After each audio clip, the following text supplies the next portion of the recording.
General History of Africa. UNESCO General History of Africa. Preface. Amadou Matar MBOW. Director General of UNESCO.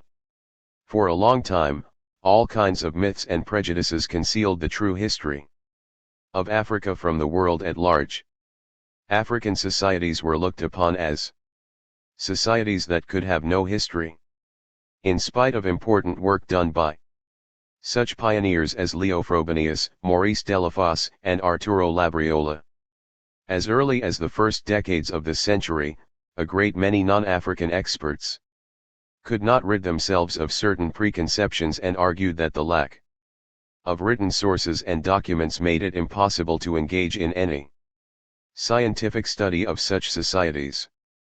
Although the Iliad and Odyssey were rightly regarded as essential sources for the history of ancient Greece, African oral tradition, the collective memory of peoples which holds the thread of many events marking their lives, was rejected as worthless.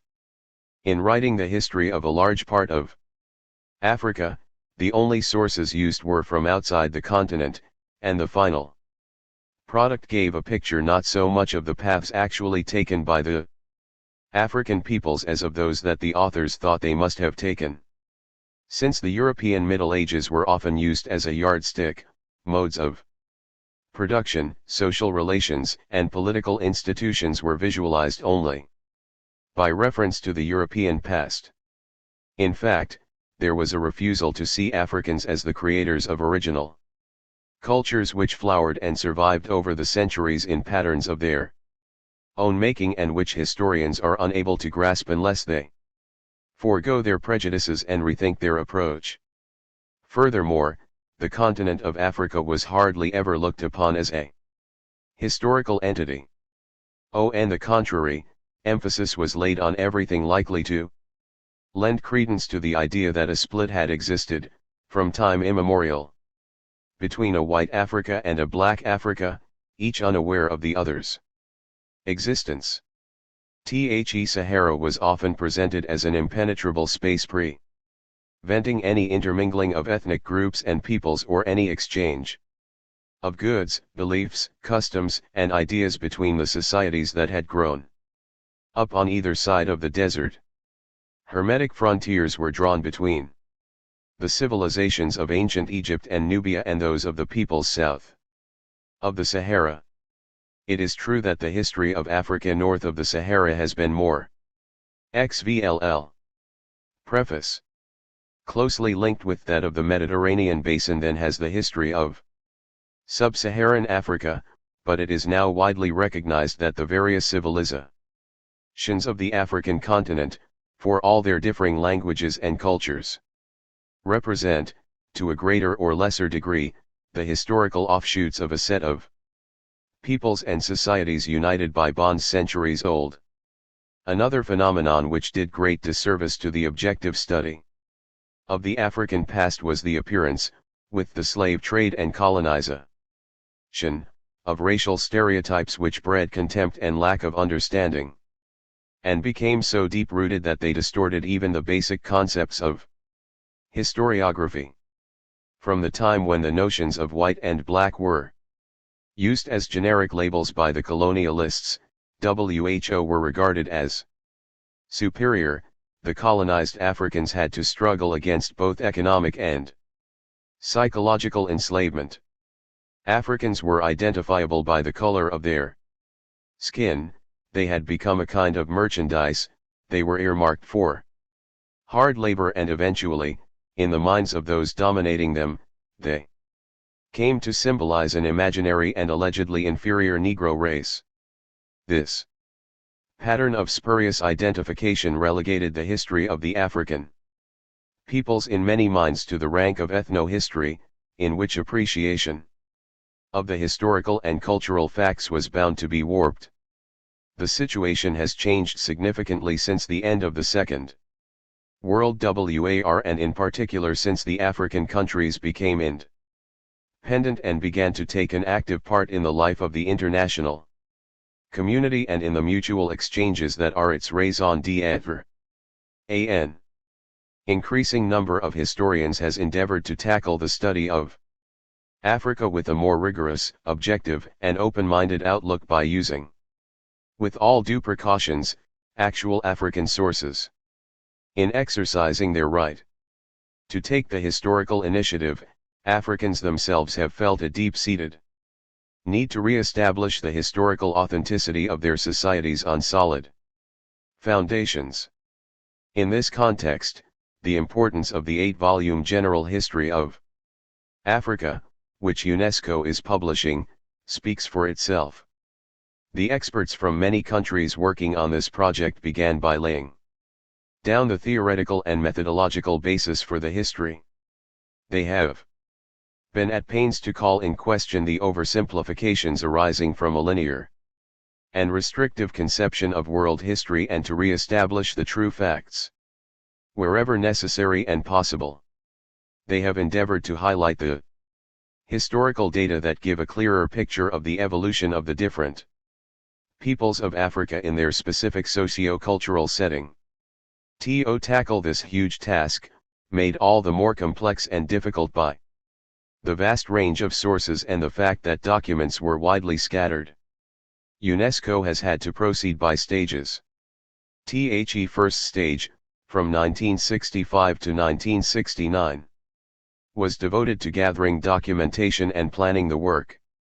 Operational assignments were conducted in the field and included campaigns to collect oral traditions, the creation of regional documentation centers for oral traditions, the collection of unpublished manuscripts in Arabic and Ajami, African languages written in Arabic script, the compilation of archival inventories and the preparation of a guide to the sources of the history of Africa, culled from the archives and libraries of the countries of Europe and later published in 9 volumes. In addition, meetings were organized to enable experts from Africa and other continents to discuss questions of methodology and lay down the broad lines for the project after careful examination of the available sources. The second stage, which lasted from 1969 to 1971, was devoted to shaping the history and linking its different parts. The purpose of the international meetings of experts held in Paris in 1969 and Addis Ababa in 1970 was to study and define the problems involved in drafting and publishing the history, presentation in 8 volumes, the principal edition in English, French, and Arabic, translation into African languages such as Kiswahili, Hausa, Fulani, Yoruba, or Lingala, perspective versions in German, Russian, Portuguese, Spanish, and Chinese, as well as abridged editions designed for a wide African and international public. The third stage has involved actual drafting and publication. This began with the appointment of the 39-member International Scientific Committee, 2/3 African and 1/3 non-African, which assumes intellectual responsibility for the history. The method used is interdisciplinary and is based on a multifaceted approach and a wide variety of sources. The first among these is archaeology, which holds many of the keys to the history of African cultures and civilizations. Thanks to archaeology, it is now acknowledged that Africa was very probably the cradle of mankind and the scene, in the Neolithic period, of one of the first technological revolutions in history. Archaeology has also shown that Egypt was the setting for one of the most brilliant ancient civilizations of the world. But another very important source is oral tradition, which, after being long despised, has now emerged as an invaluable instrument for discovering the history of Africa, making it possible to follow the movements of its different peoples in both space and time, to understand the African vision of the world from the inside and to grasp the original features of the values on which the cultures and institutions of the continent are based. We are indebted to the International Scientific Committee in charge of this general history of Africa, and to its rapporteur and the editors and authors of the various volumes and chapters, for having shed a new light on the African past in its authentic and all-encompassing form, and for having avoided any dogmatism in the study of essential issues. Among these issues we might cite, the slave trade, that endlessly bleeding wound, which was responsible for one of the cruelest mass deportations in the history of mankind, which sapped the African continent of its lifeblood, while contributing significantly to the economic and commercial expansion of Europe. Colonization, with all the effects it had on population, economics, psychology and culture, relations between Africa south of the Sahara and the Arab world, and, finally, the process of decolonization and nation building which mobilized the intelligence and passion of people still alive, and sometimes still active today. All these issues have been broached with a concern for honesty and rigor which is not the least of the history's merits. By taking stock of our knowledge of Africa, putting forward a variety of view points on African cultures and offering a new reading of history, the history has the signal advantage of showing up the light and shade and of openly portraying the differences of opinion that may exist between scholars. By demonstrating the inadequacy of the methodological approaches which have long been used in research on Africa, this history calls for a new and careful study of the twofold problem areas of historiography and cultural identity, which are united by links of reciprocity. Like any historical work of value, the history paves the way for a great deal of further research on a variety of topics. It is for this reason that the International Scientific Committee, in close collaboration with UNESCO, decided to embark on additional studies in an attempt to go deeper into a number of issues which will permit a clearer understanding of certain aspects of the African past. The findings being published in the series UNESCO Studies and Documents, General History of Africa will prove a useful supplement to the history, as will the works planned on aspects of national or sub-regional history. The general history sheds light both on the historical unity of Africa and also its relations with the other continents, particularly the Americas and the Caribbean. For a long time, the creative manifestations of the descendants of Africans in the Americas were lumped together by some historians as a heterogeneous collection of Africanisms. Needless to say, this is not the attitude of the authors of the history, in which the resistance of the slaves shipped to America, the constant and massive participation of the descendants of Africans in the struggles for the initial independence of America and in national liberation movements, are rightly perceived for what they were, vigorous assertions of identity, which helped forge the universal concept of mankind. Although the phenomenon may vary in different places, it is now quite clear that ways of feeling, thinking, dreaming, and acting in certain nations of the Western Hemisphere have been marked by their African heritage. The cultural inheritance of Africa is visible everywhere, from the southern United States to northern Brazil, across the Caribbean and on the Pacific seaboard. In certain places it even underpins the cultural identity of some of the most important elements of the population. The history also clearly brings out Africa's relations with Southern Asia, across the Indian Ocean, and the African contributions to other civilizations through mutual exchanges. I am convinced that the efforts of the peoples of Africa to conquer or strengthen their independence, secure their development and assert their cultural characteristics, must be rooted in historical awareness renewed, keenly felt and taken up by each succeeding generation. MYOWN background, the experience I gained as a teacher and as chairman, from the early days of independence, of the first commission set up to reform history and geography curricula in some of the countries of West and Central Africa, taught me how necessary it was for the education of young people and for the information of the public at large to have a history book produced by scholars with inside knowledge of the problems and hopes of Africa and with the ability to apprehend the continent in its entirety.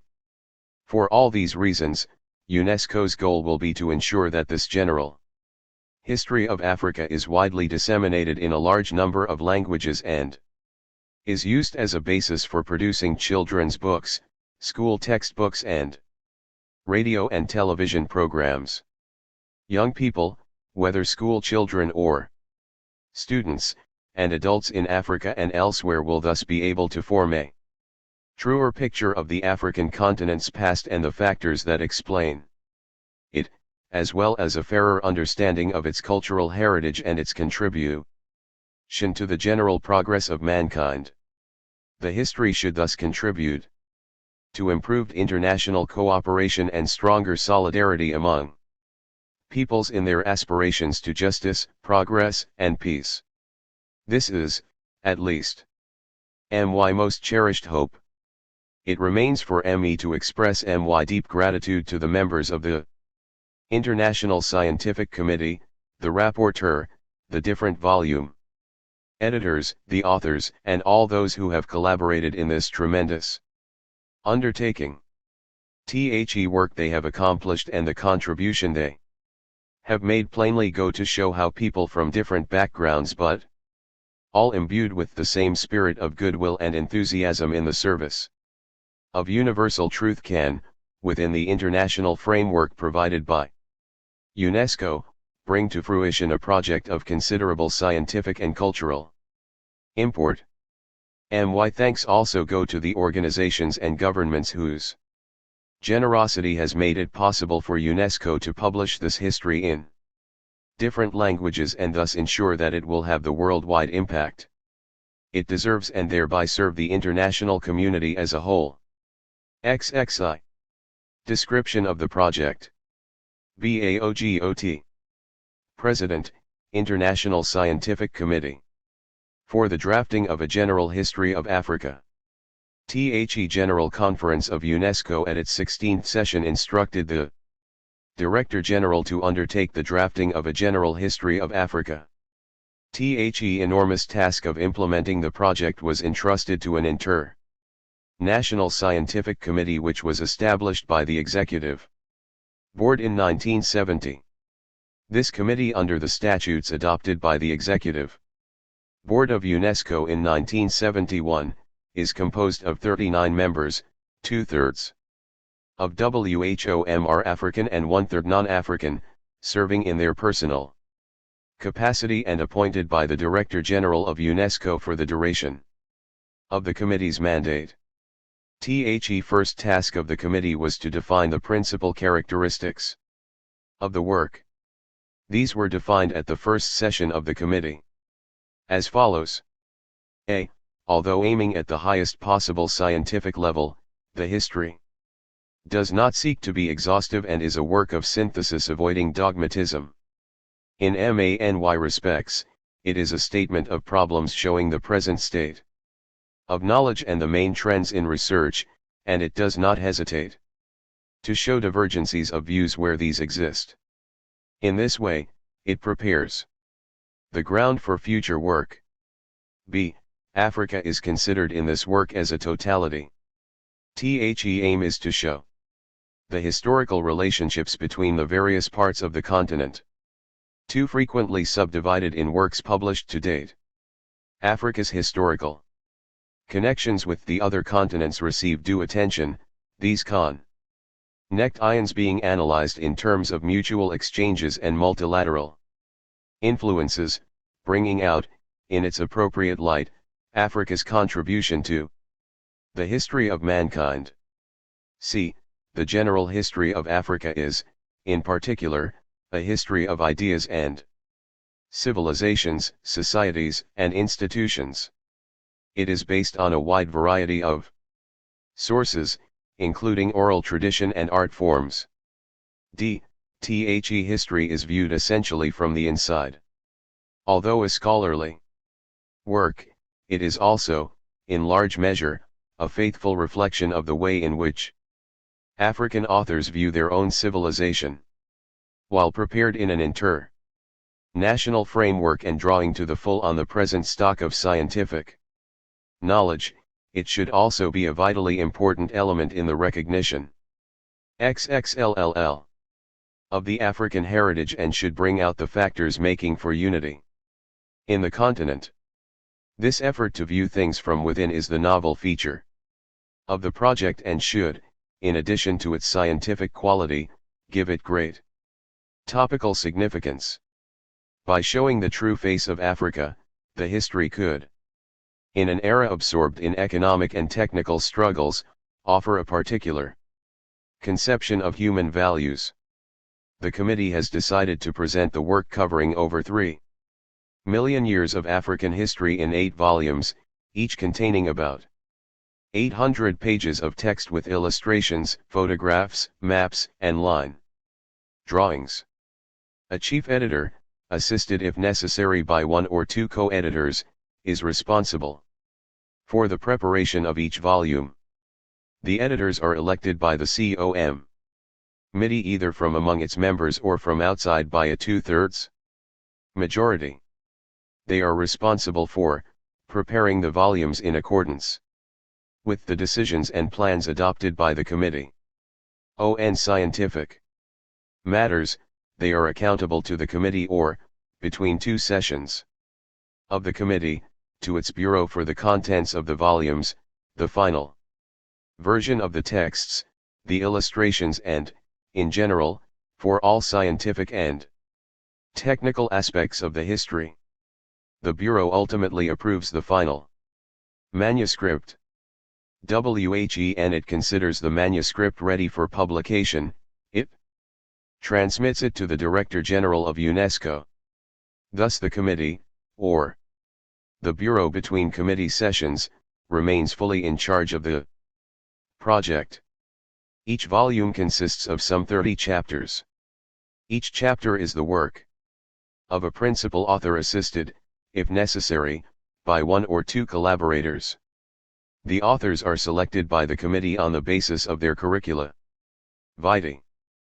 Preference is given to African authors, provided they have requisite qualifications. Special effort is also made to ensure, as far as possible, that all regions of the continent, as well as other regions having historical or cultural ties with Africa, are equitably represented among the authors. When the editor of a volume has approved texts of chapters, they are then sent to all members of the committee for criticism. In addition, the text of the volume editor is submitted for examination to a reading committee, set up within the International Scientific Committee on the basis of the members' fields of competence. The Reading Committee analyzes the chapters from the standpoint of both substance and form. The Bureau then gives final approval to the manuscripts. Such a seemingly long and involved procedure has proved necessary, since it provides the best possible guarantee of the scientific objectivity of the general history of Africa. There have, in fact, been instances when the Bureau has rejected manuscripts or insisted on major revisions or even reassigned the drafting of a chapter to another author. Occasionally, specialists in a particular period of history or in a particular question are consulted to put the finishing touches to a volume. XXIV. The work will be published first in a hardcover edition in English, French and Arabic, and later in paperback editions in the same languages. An abridged version in English and French will serve as a basis for translation into African languages.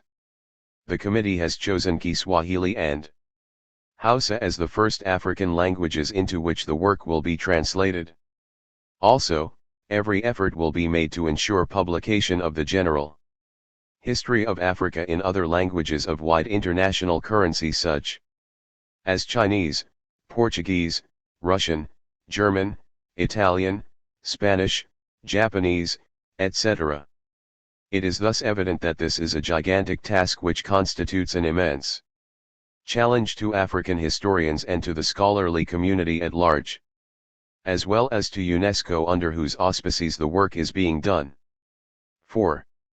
The writing of a continental history of Africa, covering the last 3 million years, using the highest canons of scholarship and involving, as it must do, scholars drawn from diverse countries, cultures, ideologies, and historical traditions, is surely a complex undertaking. It constitutes a continental, international and interdisciplinary project of great proportions. In conclusion, I would like to underline the significance of this work for Africa and for the world, at a time when the peoples of Africa are striving towards unity and greater cooperation in shaping their individual destinies, a proper understanding of Africa's past, with an awareness of common ties among Africans and between Africa and other continents, should not only be a major contribution towards mutual understanding among the people of the earth, but also a source of knowledge of a cultural heritage that belongs to all mankind. XXV. Note on chronology. It has been agreed to adopt the following method for writing dates. With regard to prehistory, dates may be written in two different ways.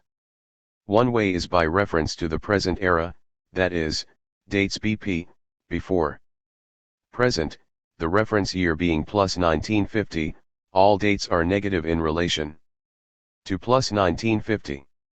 The other way is by reference to the beginning of the Christian era. Dates are represented in relation to the Christian era by a simple plus or sign before the date. WHEN referring to centuries, the terms BC and AD are replaced by before our era and of our era. Some examples are as follows. 2300 BP equals 350. 2900 BC equals 2900.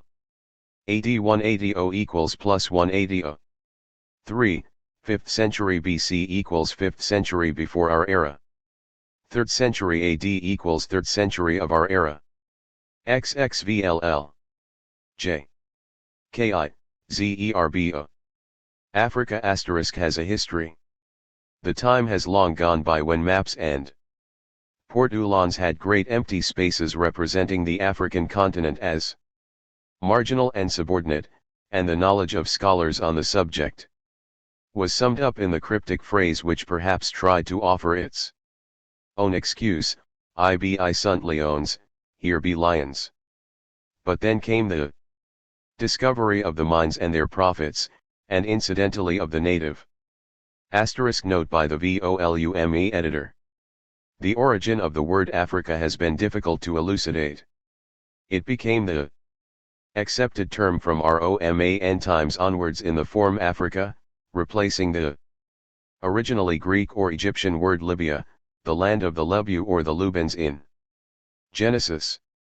From designating the North African coast, the word Africa came to be applied to the whole continent from the end of the 1st century before our era. But what was the original meaning of the name? Starting with the most likely explanations, the following versions have been proposed. The word Africa is thought to come from the name of a Berber people who lived to the south of Carthage, the Afaric, or Aouriya, whence Africa or Africa, to denote the land of the Afaric. Another derivation of the word Africa is that it comes from two Phoenician terms, one of which means an ear of corn, a fertility symbol in that region, and the other, Pharykia, means the land of fruit. It is further suggested that the word comes from the Latin adjective aprica, sunny, or the Greek aprike, free from cold. Another origin might be the Phoenician root pharika, which suggests the idea of separation or in other words diaspora.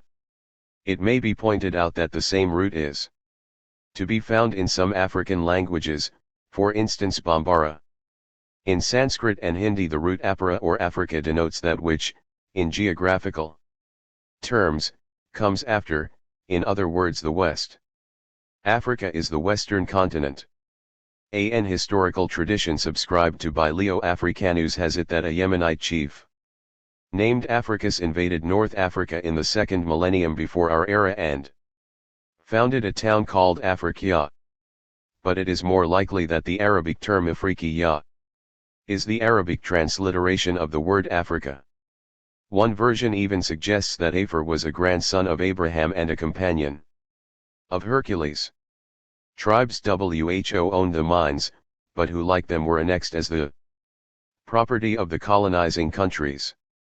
Then, after the native tribes, came nations impatient of the yoke, their pulses already beating to the feverish rhythm of liberation struggles. The history of Africa, like the history of mankind as a whole, is really the story of an awakening. The history of Africa needs rewriting. For up till now it has often been masked, faked, distorted, mutilated, by force of circumstance, i.e. through ignorance or self-interest. Crushed by centuries of oppression, Africa has seen generations of travelers, slave traders, explorers, missionaries, governors, and scholars of all kinds give out its image as one of nothing but poverty, barbarism, irresponsibility and chaos. This image has been projected and extrapolated indefinitely in time, as a justification of both the present and the future. It is not our purpose to write a history which will be a mere settling of scores, with colonialist history backfiring on its authors, but rather to change the perspective and revive images which have been forgotten or lost. We must turn once more to science in order to create genuine cultural awareness. We must reconstruct the real course of events. We must find another mode of discourse. If these are the goals and reasons, the why and wherefore, of this enterprise, how to set about it, the methodology, is, as always, a more difficult question. And this is one of the matters to be treated in this first volume of the General History of Africa, compiled under the auspices of UNESCO. Why? This is a scientific undertaking. The shadows and obscurities which still shroud the past of the African continent constitute an irresistible challenge to human curiosity. History of Africa is practically unknown.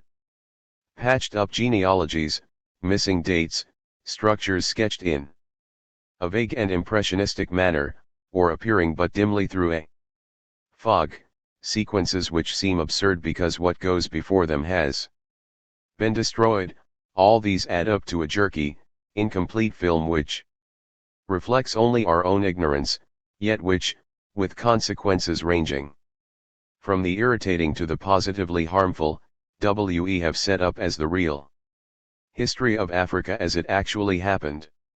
Is it surprising, then, that African history should have been accorded such a small and subordinate place in all the histories of mankind and of civilization?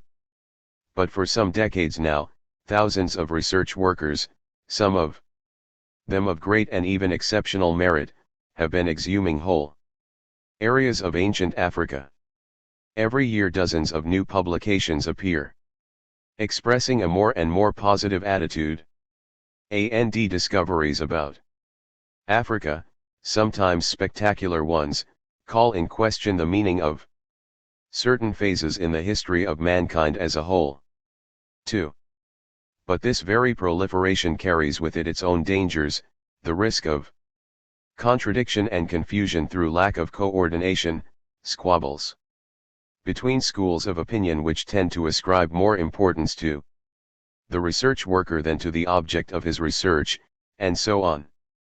It accordingly seemed desirable, for the honor of science, that a survey of unimpeachable quality should be carried out, under the auspices of UNESCO, by teams of scholars both African and non-African, under the authority of an international scientific committee and with African editors, so as to bring the picture up to date.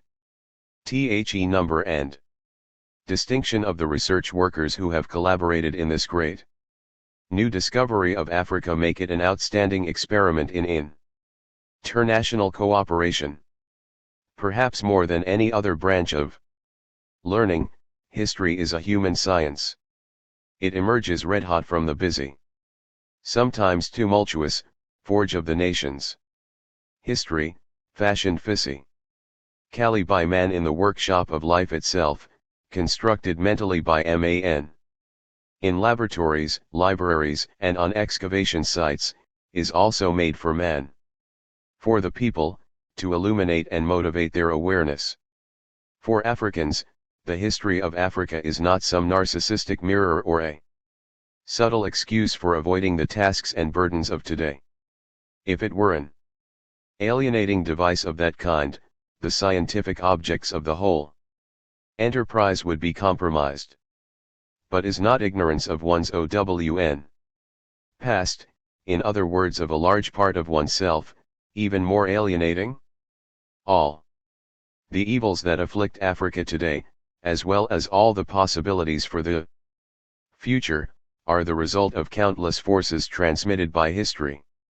And just as the first step in a rational diagnosis and therapy is the reconstruction of the evolution of the disease, in the same way the first task in any overall analysis of the African continent must be a historical one. Unless one chooses to live in a state of unconsciousness and alienation, one cannot live without memory, or with a memory that belongs to someone else. And history is the memory of nations. This turning back to oneself can act as a kind of liberating catharsis, like the plunging into one's own depths entailed in psychoanalysis, which, by revealing the basic forces that inhibit our personality, at the same time frees us from the complexes by which our consciousness is held fast in the hidden roots of the subconscious. But if we want to be sure of not exchanging one myth for another, we must see that historical truth, the matrix of an authentic and unalienated consciousness, is strictly tested and substantiated. How? And thus we come to the formidable question of how, or in other words to the problem of methodology. In this connection, as in others, we have to steer a middle course between treating Africa as too exceptional a case on the one hand, and on the other, dealing with it too much in terms proper to other parts of the world.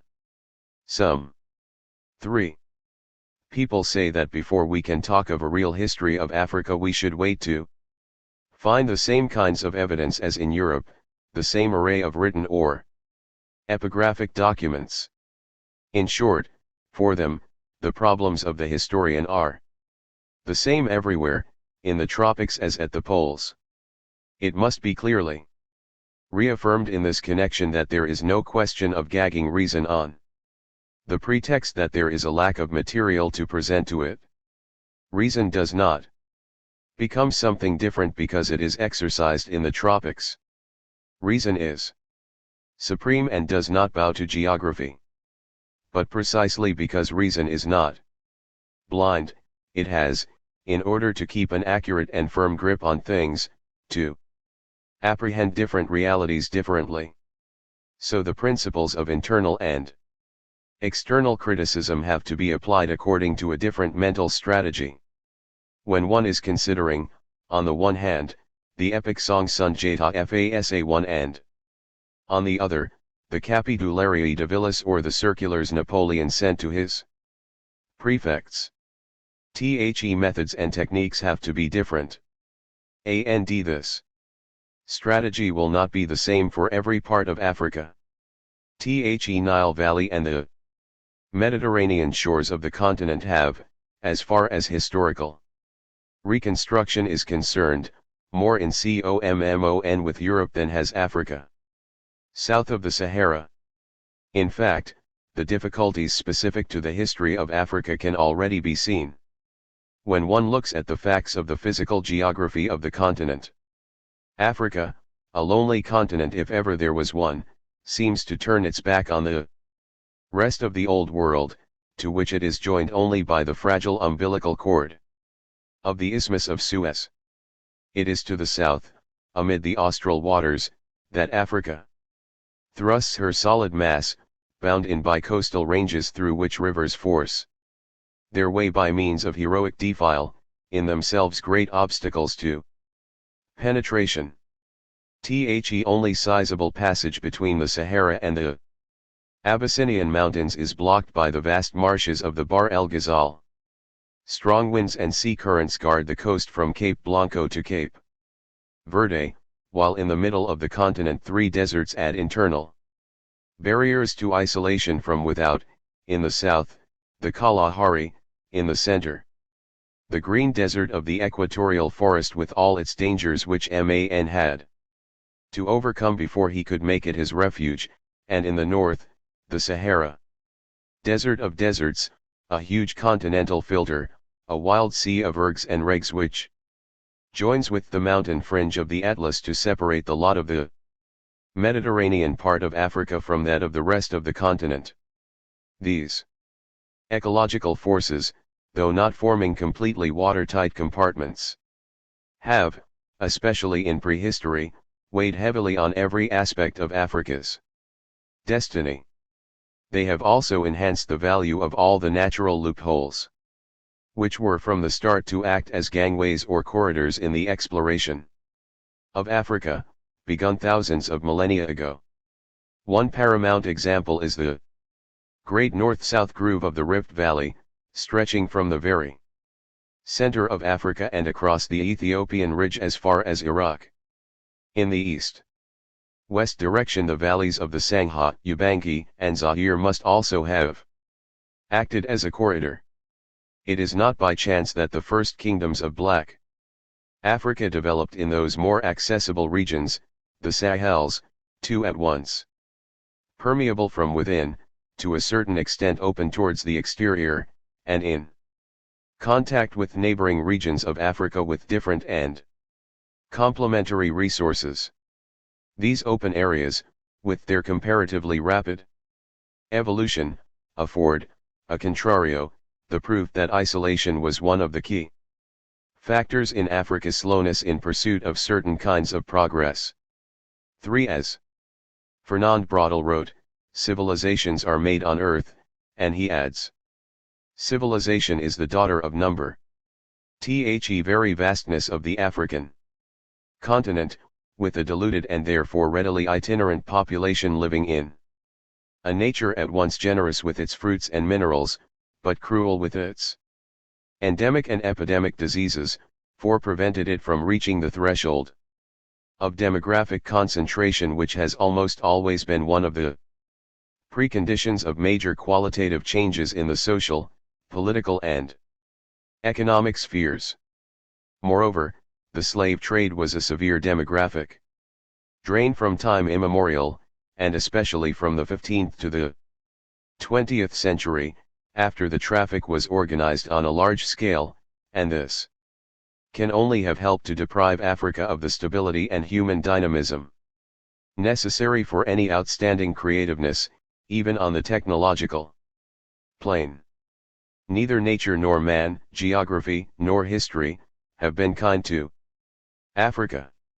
And it is indispensable that we should go back to these fundamental conditions of the evolutionary process in order to pose the problems in objective terms, and not in the form of such myths as racial inferiority, congenital tribalism and the so-called historical passivity of the Africans. The best these subjective and irrational approaches can do is conceal a deliberate ignorance.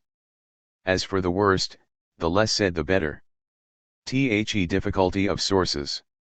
It must be admitted that as far as Africa is concerned the question of sources is a difficult one. There are 3 main sources for our historical knowledge of Africa: written documents, archaeology and oral tradition. These are backed up by linguistics and anthropology, which enable us to elaborate on and refine the interpretation of data which may otherwise be crude and unyielding. It would be wrong, however, to place these different Sources in any preordained and rigid order of importance. Written sources, if not very rare, are at least unevenly distributed in time and space.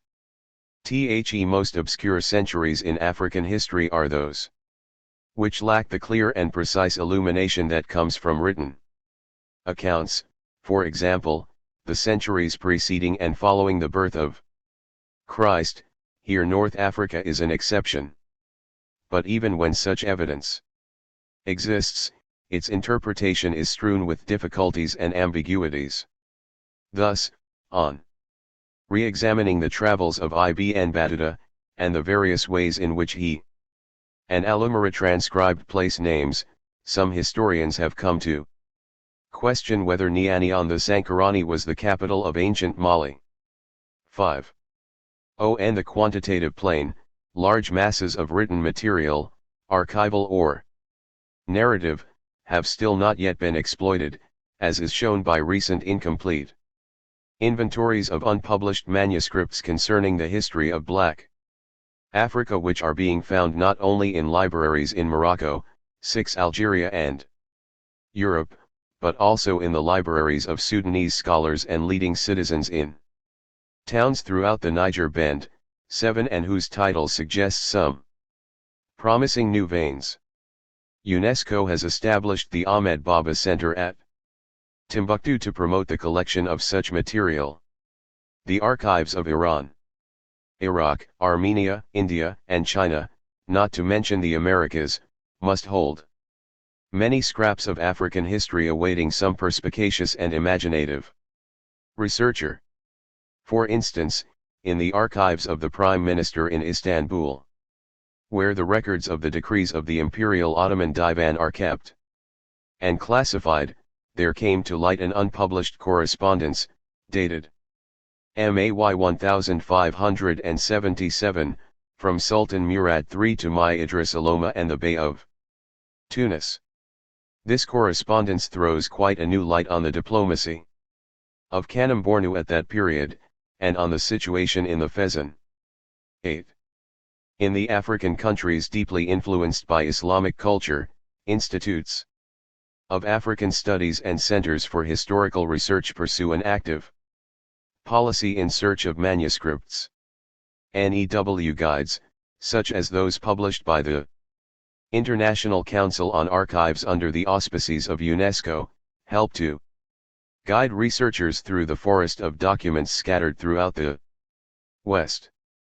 Only a determined policy of publishing and judicious reprinting, together with translation and distribution in Africa, can bring all these new efforts together and give them a multiplier effect strong enough to enable us to cross a critical new qualitative threshold in the vision of Africa's past. And the new attitude to the new mass of documents will be almost as important in this as the new documents themselves.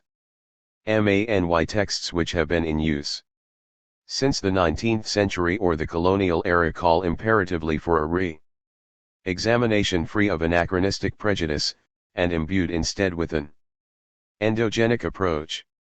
In this connection, written sources based on sub-Saharan scripts, BAMUM, Ajami, should not be neglected. 2. The silent witnesses revealed by archaeology are often more eloquent than the official chroniclers. The marvelous discoveries of archaeology have already served African history well, especially when, as is the case with several thousand millennia of Africa's past, there is no oral or written chronicle available. Then objects alone, buried with those for whom they bear witness, keep vigil beneath the heavy shroud of the earth over a past without a face and without a voice. Some of these objects are particularly significant as points of reference in the measuring of civilization. These include articles made of iron, together with the technology involved, pottery and its inscriptions, production techniques and styles, objects made of glass, and different graphic styles, the techniques of canoeing, fishing, and weaving, foodstuffs, and geomorphological, hydraulic, and ecological structures linked to the evolution of climate. The language of archaeological excavation has by nature something objective and irrefutable about it. Thus, a study of the typology of the pottery and objects of bone and metal found in the Nigero-Chadian Sahara demonstrates the link between the pre-Islamic peoples, south of the Chad Basin, and cultural areas extending as far as the Nile and the Libyan desert. Living ties of the past are revived, beyond the modern landscape with its crushing loneliness and apathy, by the kinship shown in statuettes of baked clay wearing cross belts, in the decorations on the bodies of figurines, in the shapes of jars and bracelets, harpoons and bones, in arrowheads or tips, and in throwing knives. 9. Location. Classification and protection of archaeological sites in Africa is a matter of prime urgency and importance, which must be undertaken before thieves, irresponsible amateurs or ignorant tourists despoil and disturb them and strip them of any serious historical interest. But such urgent large-scale exploitation of these sites is only possible within a framework of inter-African programs, backed up by powerful international cooperation. 3. Besides the first two sources of African history, written documents and archaeology, oral tradition takes its place as a real living museum, conserver and transmitter of the social and cultural creations stored up by people said to have no written records. This spoken history is a very frail thread by which to trace our way back through the dark twists of the labyrinth of time. Those who are its custodians are hoary-headed old men with cracked voices, memories often dim, and a stickless insistence on etiquette, yes oblige, as behoves potential ancestors. They are like the last remaining islets in a landscape that was once imposing and coherent, but which is now eroded, flattened, and thrown into disorder by the sharp waves of modernism. Latter-day fossils. Whenever one of them dies, a fiber of Ariadne's thread is broken, a fragment of the landscape literally disappears underground. Yet oral tradition is by far the most intimate of historical sources, the most rich, the one which is fullest of the sap of authenticity. As an African proverb has it, the mouth of an old man smells bad, but it says good and salutary things. However useful the written record may be, it is bound to freeze, to dry up its 7. Subject. It decants, dissects, schematizes, petrifies, the letter killeth. Tradition clothes things in flesh and blood and color, it gives blood to the skeleton of the past. It presents in 3 dimensions what is often crowded onto the 2-dimensional surface of a piece of paper. The joy of Sunjata's mother, overwhelmed by the sudden recovery of her son, still bursts forth in the warm and epic tones of the griots of Mali. Of course, we have to skirt many pitfalls in order to winnow the material offered by oral tradition, to separate the wheat of fact from the chaff of words that are only there for the sake of symmetry or polish, and of set phrases that are only the formal wrapping of a message from the distant past. It has been said that oral tradition does not inspire confidence because it is functional, as if every human message were not by definition functional.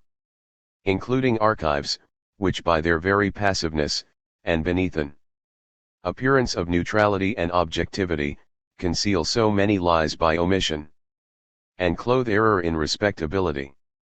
It is true that the epic tradition in particular is a paramythical recreation of the past, a sort of psychodrama, revealing to a community its roots and the corpus of values which nourish its personality, a magic passport enabling it to travel back up the river of time to the realm of its ancestors.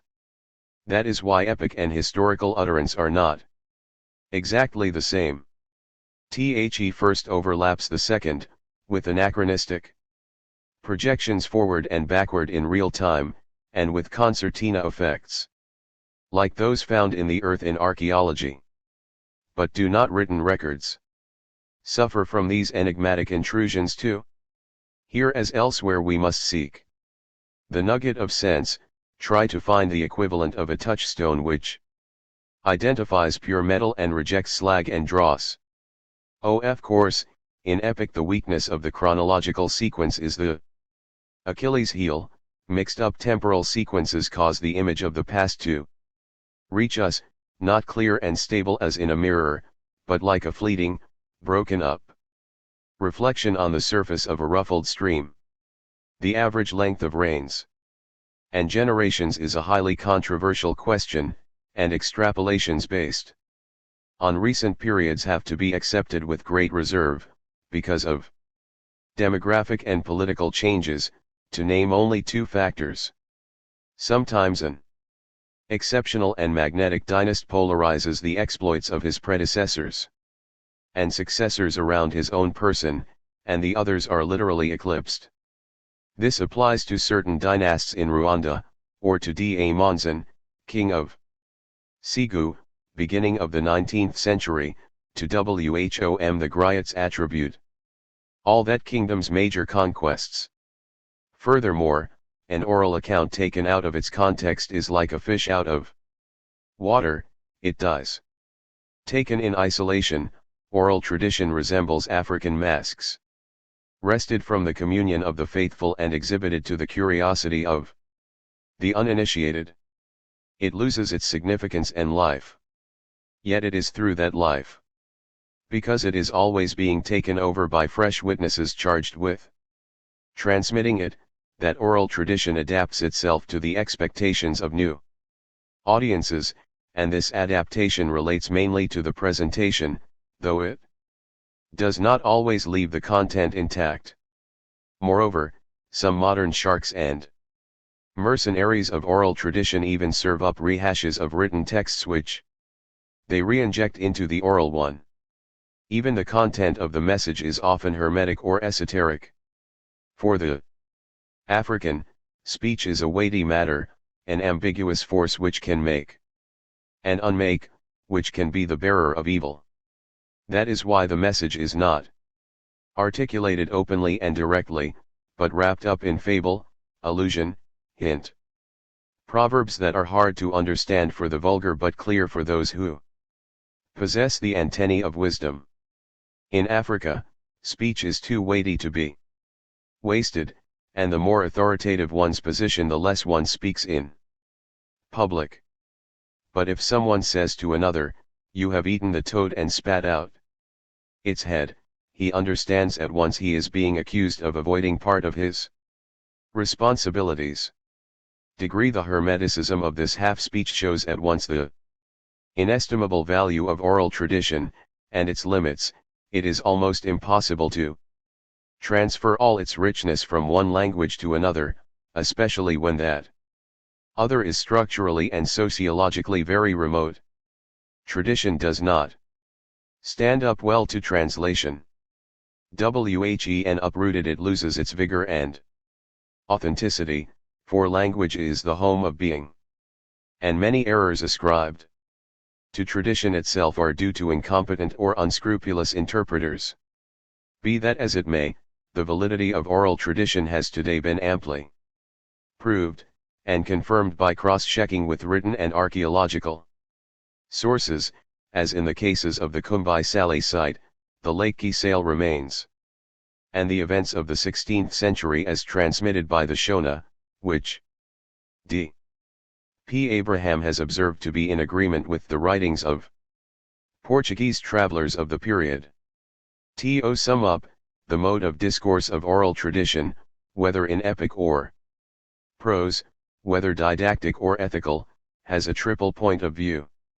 First, it reveals the values and usages which motivate a people and condition their future. Acts through representation of archetypes from the past. In doing this, it not only reflects but also creates history.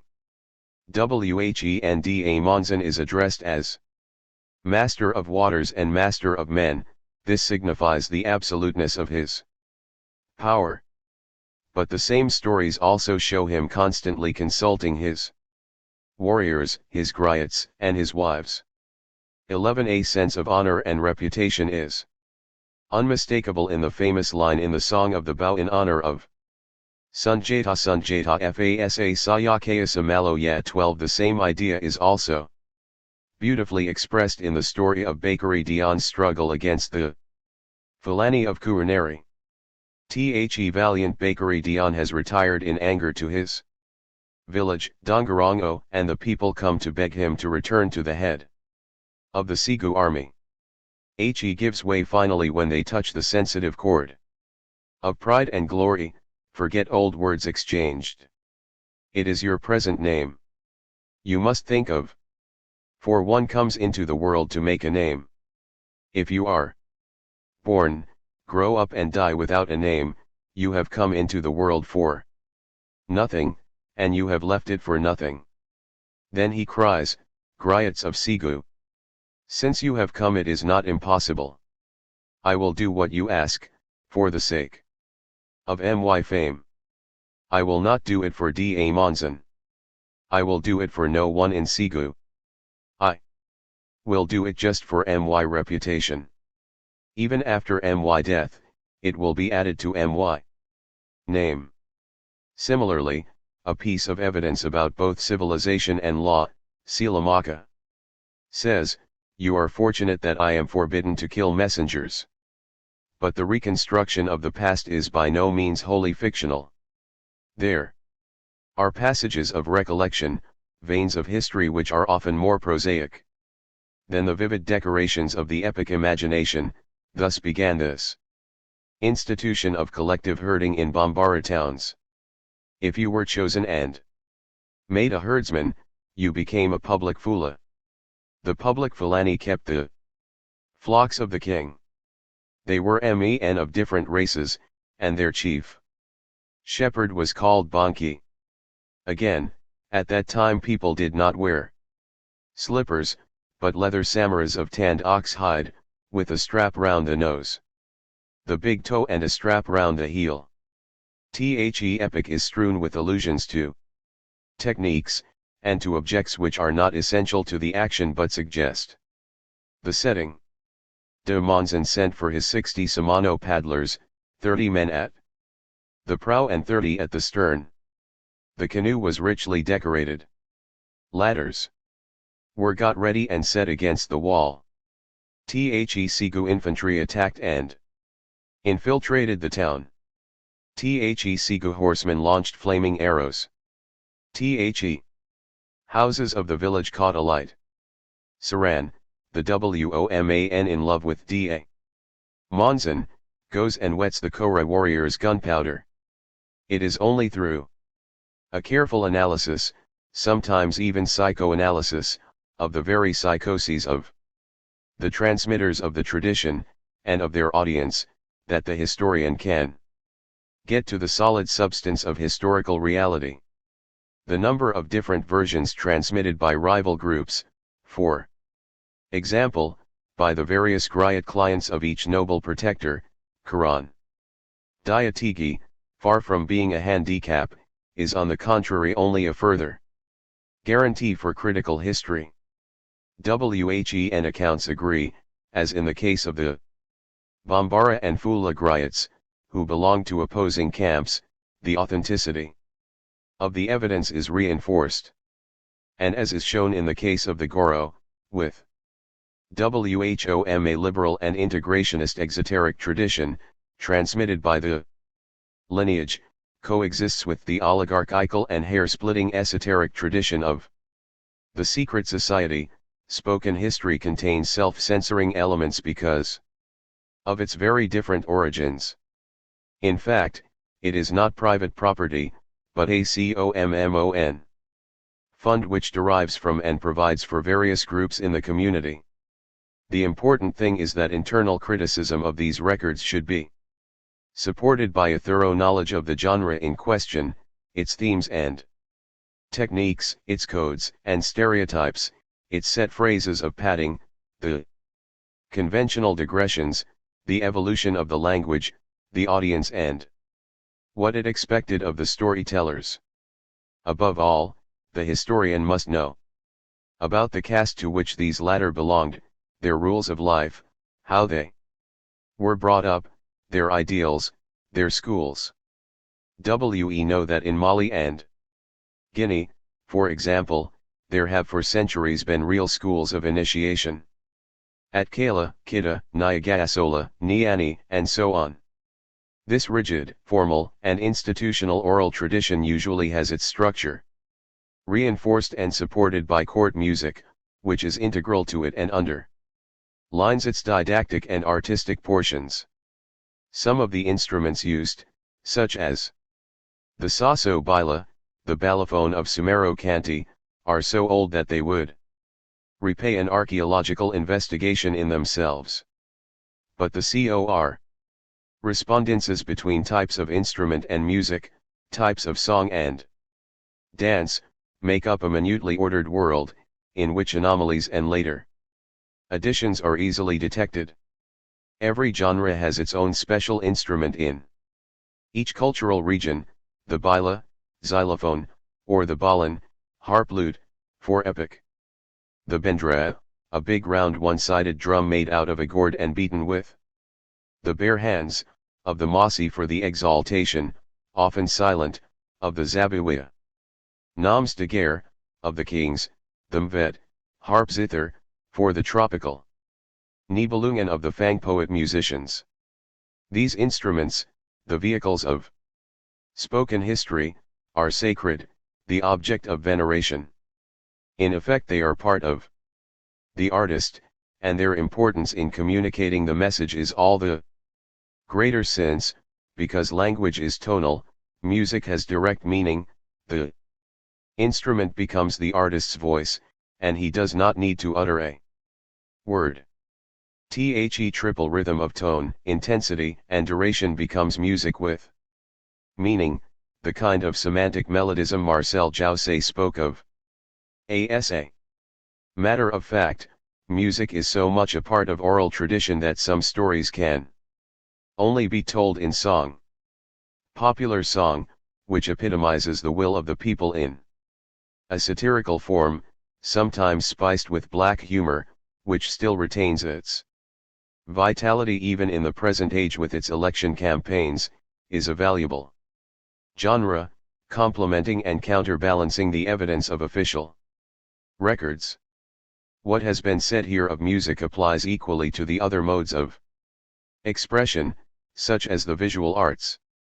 As in the bas-reliefs of the kingdoms of Abomey and Benin or in Cuba sculpture, we sometimes find a direct expression of historical characters, cultures, and events. So oral tradition is not just a second-best source to be resorted to only when there is nothing else. It is a distinct source in itself, with a now well-established methodology, and it lends the history of the African continent a marked originality. For, in linguistics, African history has not an auxiliary science but an independent discipline which nevertheless leads history right to the heart of its own subject. A good counter-demonstration of this is Nubia, buried in the double silence of the ruins of Meroe and of the undeciphered Meroitic script just because the language remains unknown. 1-3 True, much still remains to be done in this field, and what needs doing first is to define scientifically the languages concerned. The descriptive approach must not be sacrificed to a comparative and synthetic one which aims at being typological and genetic. It is only through minute and laborious analysis of the facts of language, with its significance of consonants, vowels and 13 UNESCO organized an international scientific symposium in Cairo in 1974 on the deciphering of this African language. Tones, its wide-ranging diversity of combinations in syntagmatic schemata, and its signification in the living experience of the speakers of a given community. 14 That one can extrapolate backwards, an operation often made difficult by a lack of historical depth in knowledge of the languages. concerned. In fact, the only way they can be compared in terms of their contemporary strata is by the synchronic method, which is the indispensable foundation of any diachronic and genetic synthesis. It is a difficult task, and one can easily see why learned battle rages in certain areas, particularly over Bantu. Malcolm Guthrie supports the theory of autogenesis. Joseph Greenberg puts up a spirited defense of the idea that the Bantu languages need to be placed in a wider, continental context. This, he says, because of resemblances which are not accidental analogies due to external influence, but derive from an intrinsic genetic kinship, manifested in similarities in pronouns, basic vocabulary, and grammatical characteristics such as the system of noun classification in hundreds of languages from Wolof to Baka, Republic of the Sudan. These arguments are not just academic debates as far as the historian is concerned. Anyone who takes, for example, the distribution of groups of analogous words denoting sheep on the edge of the forests in Central Africa, notices that these homogeneous groups do not overlap the edge of the forest, but divide parallel to it.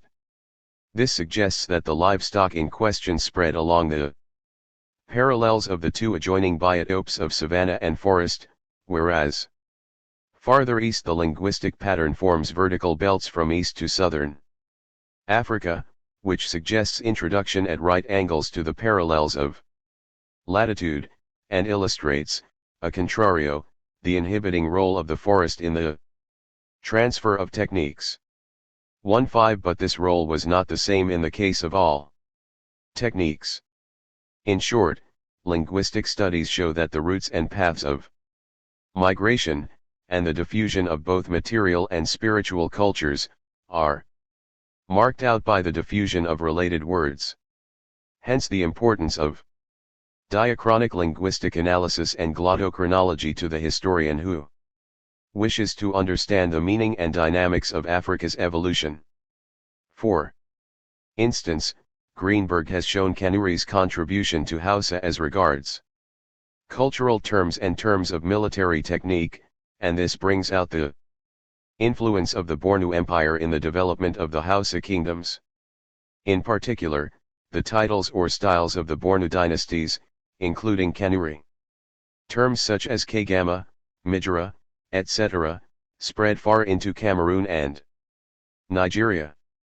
The systematic study of toponyms and anthroponyms can also produce very accurate indications, on condition that the nomenclature is revised according to the endogenic approach. For a large number of names have been distorted by the exotic pronunciation or transcription of non-Africans, or by Africans acting as interpreters or scribes. The hunt for the mot just, even and especially when it has been institutionalized in writing for centuries, is one of the most complex tasks to be accomplished by a critical history of Africa. Let us take an example. The word Jaoga, used by Leo Africanus to denote a kingdom of the Sudan, has often been assimilated with the word Gao. But if the word Jaoga is analyzed on the basis of Tida and Kanuri, a kingdom of that name can also be identified between Wadai, Namena, Darfur, Sudan, and Ferdi, Central African Republic. 16 The question of references to the Yemen as the land of origin of numerous Sudanese dynasties has been re-examined in some depth since the time of H.R. Palmer. Should not the word Yemen be interpreted not in the sense of the pious evocations of Muslim chroniclers oriented towards Arabia Felix, but rather as referring to the ancient land of Yam, whence Yaman? 7 Examination of the Swahili lexicon, full of terms of Arabic origin, and of those of the peoples living along the east coast of Madagascar, Antimoro, and Talatra, Anasi, also furnishes the historian with a mine of information. At any rate, linguistics, which has already done African history good service, should discard from the outset the disparaging ethnocentric attitude which characterized the African linguistics of A.W. Schlegel and Augusta Schleicher. According to them, the languages of the Indo-European family are at the summit of evolution, and the languages of the blacks are at the very bottom of the ladder, though it used to be thought that they were. Interesting in that they revealed a state near to the original state of language. When languages were supposed to be without grammar, speech just a series of monosyllables, and vocabulary restricted to an elementary inventory 18. 5. The same remark applies a fortiori to anthropology and ethnology. Ethnological discourse 19 has by the force of circumstance been a discourse with explicitly discriminatory premises, and conclusions implicitly political. With, between the two, a scientific exercise which was necessarily ambiguous. Its main presupposition was often linear evolution, with Europe, pioneer of civilization, in the van of human advance, and at the rear, the primitive tribes of Oceania, Amazonia, and Africa. It asked the question: what on earth was it like to be an Indian, a black, a Papuan, an Arab? The other, whether backward, barbarous, savage to a greater or lesser degree, is always different, and for this reason he is an object of interest to the scientist, or an object of greed to the slaver. So ethnology was deputed to serve as a sort of ministry of European curiosity vis-a-vis the natives. The ethnological outlook, strong on nakedness, misery, and folklore, was often sadistic, lubricious, and at best paternalistic. Ethnological essays and reports usually sought to justify the status quo and contributed to the development of underdevelopment. 20. Evolutionism à la Darwin, despite its other virtues, the one-way diffusionism which has too often regarded Africa as the passive outlet of inventions from elsewhere, or the functionalism of Malinowski and Radcliffe Brown, which denied primitive societies any historical dimension, all these schools of thought were naturally adapted to the colonial situation, on which propitious soil they duly proliferated. 21. Their approaches, which in fact contributed little to the understanding of exotic societies, were invalidated still further by the fact that they concentrated precisely on those societies which were strangest to them. Prototypes of humanity at an elementary stage. But the societies they selected were merely microorganisms. They had an historical role that was not negligible, that was sometimes even remarkable, but it was usually marginal to the more powerful socio-political ensembles which more deeply influenced the course of history. Thus the whole of Africa was presented in images which Africans themselves might regard as strange, just as if, at the beginning of this century, Europe was personified by the housing conditions, table manners, or technical level of the communities of central Brittany, Cantal, or Sardinia. Moreover, the ethnological method based on individual inquiry bearing the stamp of subjective experience, total because it was intensive, but total only at the microcosmic level, led to objective conclusions which proved very fragile as soon as they were used for extrapolation. Lastly, by an implacable dialectic, the very object or other of ethnology gradually disappeared under the influence of colonialism. Primitive natives who lived by hunting and gathering, if not by cannibalism, were transformed into sub-proletariats of peripheral centers in a world system of production which had its pole of attraction in the northern hemisphere. The colonial system consumed and annihilated its own object, which is why those who had been cast in the role of objects, in this case the Africans, decided to initiate an independent mode of discourse of their own, as subjects of history, daring even to assert that in certain respects the most primitive people are not those who are described as such. At the same time, those who had worked without any preconceived ideas to find original structures in, and a historical thread leading through, African societies. Whether political states or not, pioneers such as Frobenius, Delafosse, Palmer and Evans Pritchard, continued their efforts, which have been refined and carried further by more recent research workers. This group believes that by using the intellectual tools proper to the human sciences in general, and adapting them to Africa, objective results may be achieved. They thus demolish faulty approaches based either on a supposed material and congenital difference between natives and others, or on the idea that the former occupy a primitive stage on the path of civilization. All that is necessary is to admit that while the being of Africans is the same, that of Homo sapiens, their being in the world is different. Once this is done, new instruments can be developed with which to apprehend their particular evolution. At the same time, the Marxist approach, so long as it is not dogmatic, and the structuralist approach of Levi Strauss also contribute useful if contrasted views on the evolution of peoples reputed to be without writing. The Marxist method, which is essentially historical and for which history is the collective consciousness in action, lays greater emphasis on productive forces and production relations, on praxis and norms, while the structuralist method aims at unveiling the unconscious but logical mechanisms and coherent ensembles which frame and underlie the actions of minds and of societies. WEMAY hope that anthropology, drawing from these new sources, will be something more than a phoenix risen in response to new needs from the ashes of a certain type of ethnology. 22. But anthropology will only escape IHE contradictions which discredited functionalist ethnology if, through the diachronic approach, it includes the temporal dimension, for today's structures are meaningless if they are related only to the point of contemporaneity, which must be integrated with the vector arising in the past and already pointing towards the future.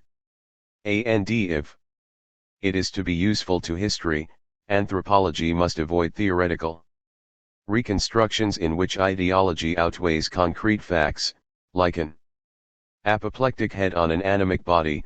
Such constructions only produce the pseudo-history so hated by the functionalists. Light can be thrown on the historical process only by using structures comparable to the theoretical schemata of evolution. The study of recurrent structural phenomena, genealogies, dynastic lists, age groups, and so on, in terms of social conceptions of the group, can lead to specially new and fruitful analyses. Anthropology ought to criticize its own procedures, insist on norms as much as on practices, and not confuse social relations, traceable to experience, with the structures which underlie them. This will result in the mutual enrichment of norms, structures, and opinions by making extensive use of quantitative and collective techniques of inquiry and by adopting a rational, objective mode of discourse. Anthropology is concerned not only with the interactions of general factors, but also with the historical synthesis. For example, there seems to be a correlation between, on the one hand, the existence of trade routes where certain commodities are a royal monopoly, and, on the other hand, centralized political forms, in early Ghana and Mali. In the 18th century Asante Empire, in the Lunda Kingdom of Zaire, and so on, whereas, significantly, unlike the Ngand and Zulu peoples, like the Nyakusa and Kosa, with the same language and customs but off such routes, did not reach a monarchical stage.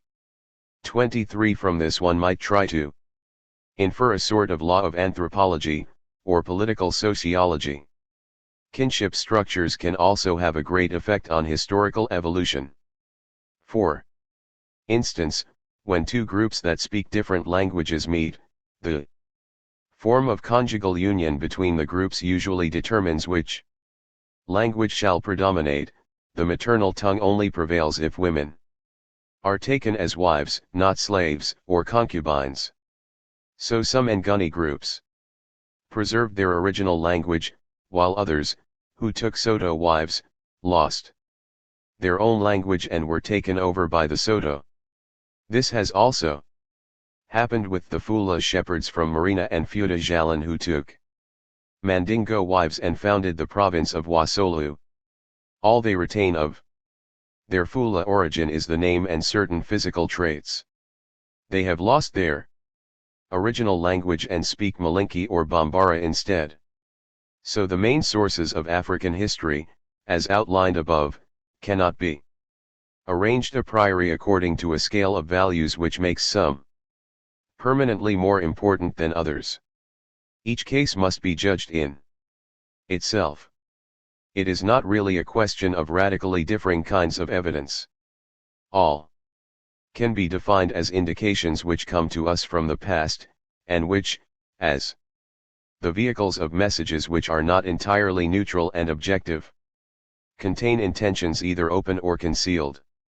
So all call for methodological criticism, and each, according to the circumstances, may occupy a predominant position. Each may lead to other kinds of sources. Oral tradition, for example, has often led to archaeological sites, and may even help to place written evidence in perspective. Thus the great Ibn Khaldun writes of Sunjata in his History of the Berbers. He was succeeded by his son Musa Uli. Musa in their tongue signifies sultan, and Uli is the equivalent of Ali. Yet every storyteller still explains that Musa Uli means the king with a fair skin. Their genealogical tree decked with a few stereotypical deeds, so that the complexity and the interpenetration of structures sometimes modeled on ancient hegemonies, for example, Mali, emerge in all their vivid concreteness. Similarly, in the case of the countries of the Niger Delta, oral tradition shows that development was not solely due to the influence of the slave and palm oil trades, but was also determined by previous endogenic relations in the north-south and east-west directions, reaching as far as Lagos and the Ijebu country, backing up and greatly enriching in this respect the allusions of Pacheco Pereira in the Esmeralda 24 AND. Was it not a datum of cultural anthropology, the initiatory text of the Fula Shepherds 25, which enabled prehistorians to unravel the enigmas of the Tassili frescoes, such as the legless animals in the picture called the Ox and the Hydra, the magic LP of Juan Derbeuen, and so on? Thus it is that, after an interval of IOOO years, rituals still performed today enable us to identify the 5 marvelous dancers in the Jabaran frescoes as the 5 mythical sisters of the 7 sons of Kikala. The expansion of the Bantu, as attested by the concordant sources of linguistics, oral tradition, archaeology, anthropology, and the early written sources, Arab, Portuguese, British and Afrikaner, becomes a living reality, which can be set out in a vivid synthesis. Similarly, while linguistic arguments converge with those of technology to suggest that royal gongs and twin bells spread from West Africa to Lower Zaire, Shaba, and Zambia, archaeological evidence would of course provide invaluable confirmation of this. Such combination of sources becomes all the more imperative when it comes to reducing the difficulties of chronology. Carbon-14 datings are not always to be had, and when they are they need to be interpreted and compared with other evidence from, say, metallurgy or pottery, both materials and styles. Nor do we always have, as in the north of Chad, 2-6 Vast quantities of pottery fragments, on the basis of which we can build up a typology representing a chronological scale of 6 levels. An excellent example of the coming together of all available sources is Endi, where it has been possible to establish a diachronic typology of pictorial and ceramic styles and to draw from them a chronological series extending over 8 millennia, and all this supported by stratigraphy excavation, and confirmed by carbon datings and by the study of the flora and fauna, the habitat, and oral tradition. 27.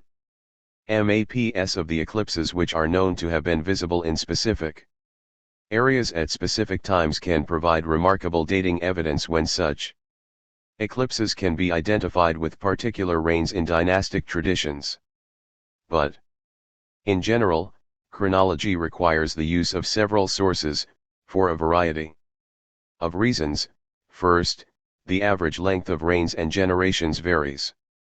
Secondly, the nature of the relationship between a sovereign and his successor is not always clear. Thirdly, the meaning of the word son is sometimes sociological rather than biological.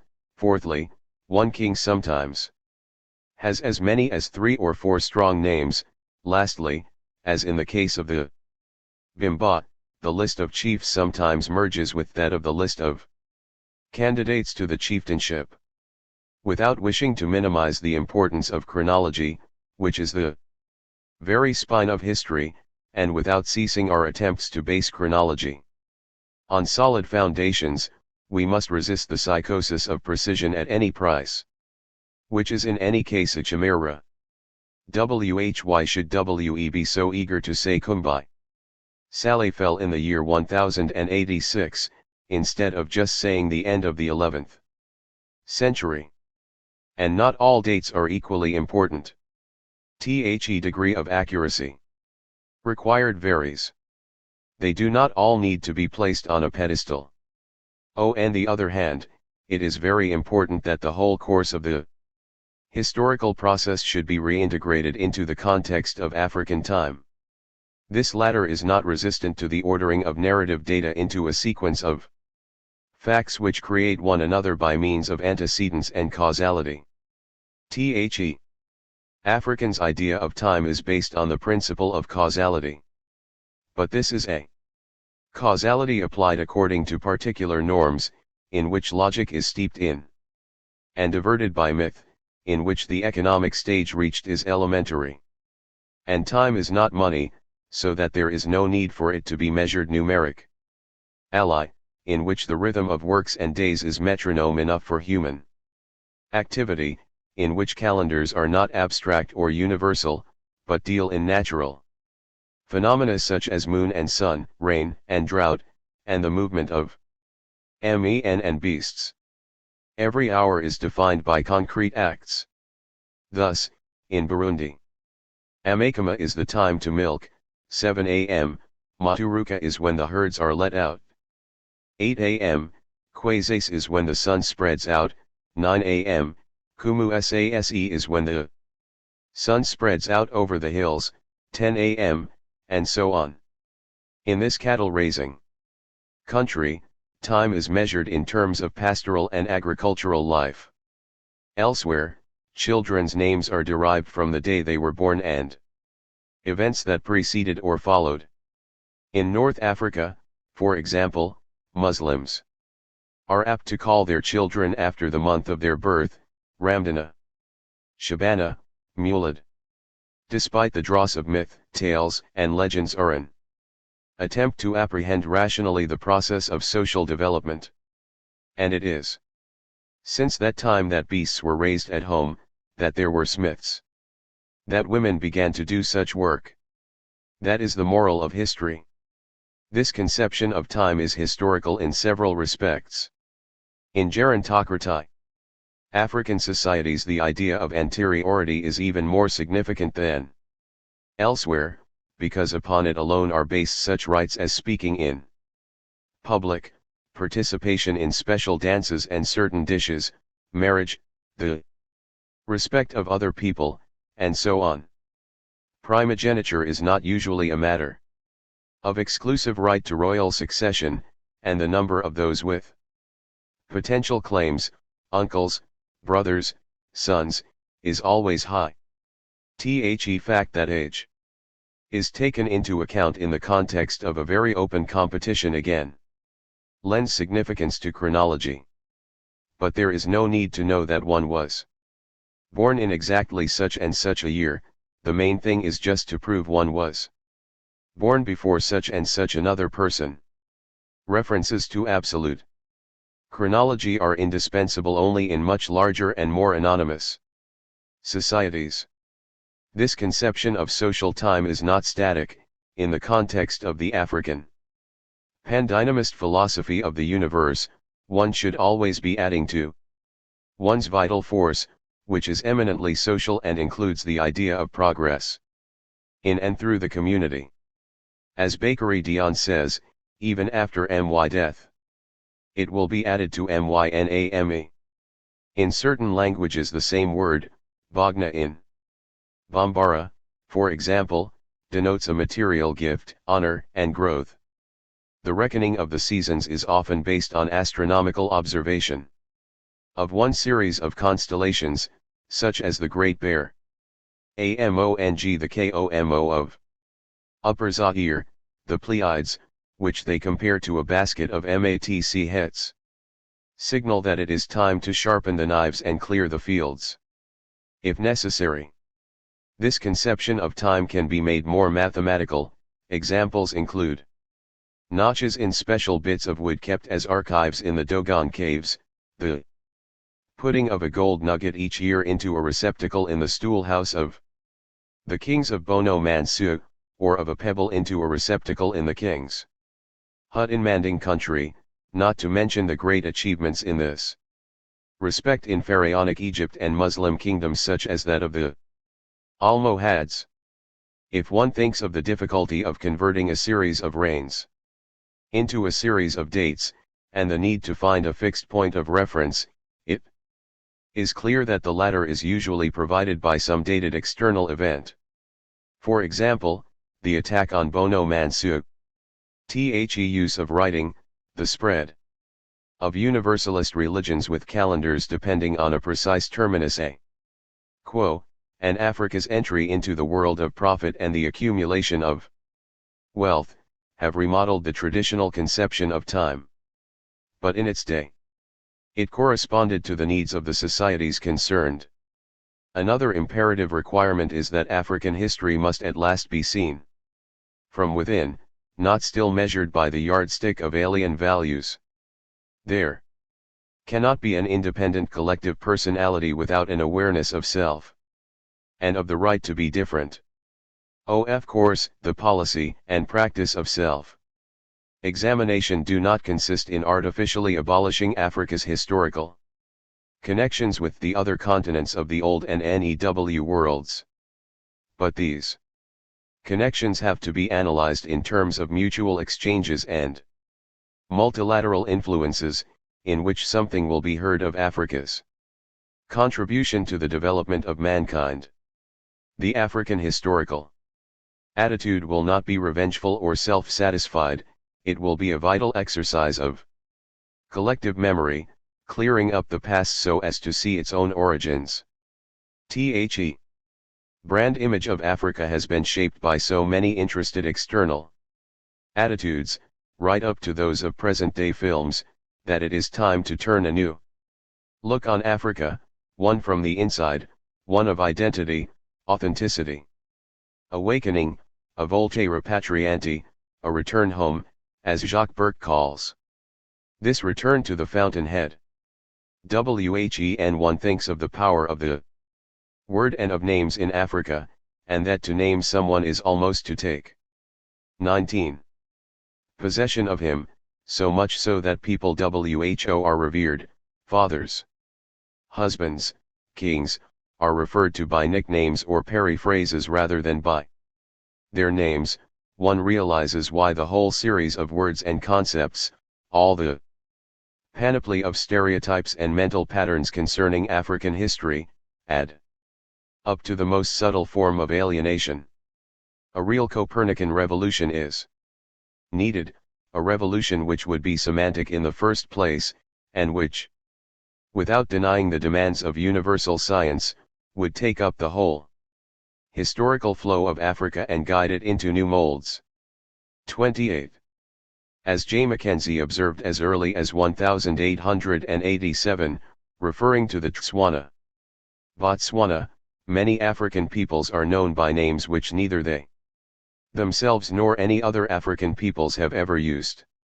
They have passed through the baptismal font of colonization, and emerged dedicated to alienation. The only road out of this is to write books about African history, more and more in African languages. This presupposes other structural reforms. Many books on African history generously accord a tenth of their pages to pre-colonial history, on the grounds that so little is known about it, with the result that they skip the so-called dark centuries and go straight to some famous explorer or proconsul, the providential demiurge or deus ex machina with Whom the real story supposedly begins, Africa's independent past being consigned to a sort of disreputable prehistory. Of course there is no question of denying the influxes from outside which have acted as an accelerating or detonating force. For example, the introduction of firearms into the Central Sudan in the 16th century gave the slave-manned infantry the advantage over the feudal horsemen. This change had repercussions in the power structure throughout the Central Sudan, and the Kasela or Kaf Gamma, originally recruited from slaves, supplanted the noble minister Saroma in his relations with the king. But mechanical explanations, based on external influences, even in regard to headrests, and automatic parallels drawn between influxes from without and movements in African history, ought to be banished in favor of a more inward analysis which would aim at revealing endogenous contradictions and dynamisms. 29. Moreover, this history can only be the history of the peoples of the African continent as a whole, seen as a whole including the mainland and neighboring islands such as Madagascar, according to the definition in the OAU Charter. The history of Africa obviously includes the Mediterranean sector in a unity consecrated by age-long and sometimes bloody links, which make the two parts of Africa on either side of the Sahara the two leaves of one door, the two sides of one coin. It is necessarily a history of peoples, for even the despotism of certain dynasties has always been tempered in Africa by distance, by the absence of those technical means which add to the weight of centralization, and by the permanence of village democracies, so that at every level, from base to summit, the council called together through and for discussion constitutes the brain of the body politic. It must be a history of peoples because, except for a few decades in modern times, it has never been shaped according to the frontiers fixed by colonization, for the good reason that the territorial bases of the African peoples differ everywhere from the frontiers inherited from colonial partition. Take one example among many. The Sanyafo extend over part of Mali, part of the Ivory Coast, and part of Upper Volta. So in the continental context the emphasis should be on COMMON factors resulting from COMMON origins and age-long inter-regional exchanges of men, goods, techniques, and ideas, in other words of both material and spiritual commodities. Ever since prehistory, despite natural obstacles and the low level of techniques, there has been a certain degree of historical solidarity on a continental scale, between the Nile Valley and the Sudan on the one hand and the Guinea Forest on the other. Between the Nile Valley and East Africa, including among other things the dispersion of the Luo, between the Sudan and Central Africa, through the diaspora of the Bantu, and between the Atlantic and East coasts, through Transcontinental trade across Shaba. Migration, which took place on a large scale in both space and time, is not to be seen as a vast human tide attracted by emptiness and leaving emptiness in its wake. Even the torrential saga of Shaka, the Mfakane, cannot be interpreted only in such terms. The northward movement of the Mossi groups, Upper Volta, from Dagomba and Mamprasi, Ghana, was executed by bands of horsemen who, although they occupied various regions at different stages, could do so only by amalgamating with the people they found there and taking wives locally. The judicial privileges they accorded themselves quickly resulted in the spread of facial scarification, which acted as a sort of identity card.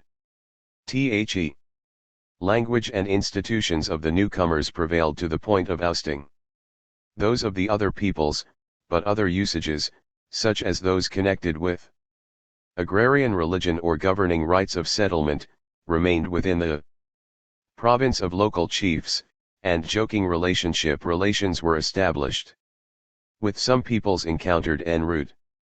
The great Mossi conqueror, Ubri, was himself a half-breed.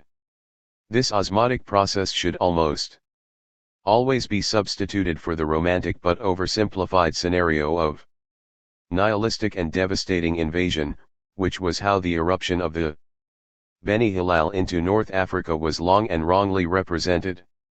The general history of Africa is not a history of one race. The excesses of racially prejudiced physical anthropology are now rejected by all serious authors.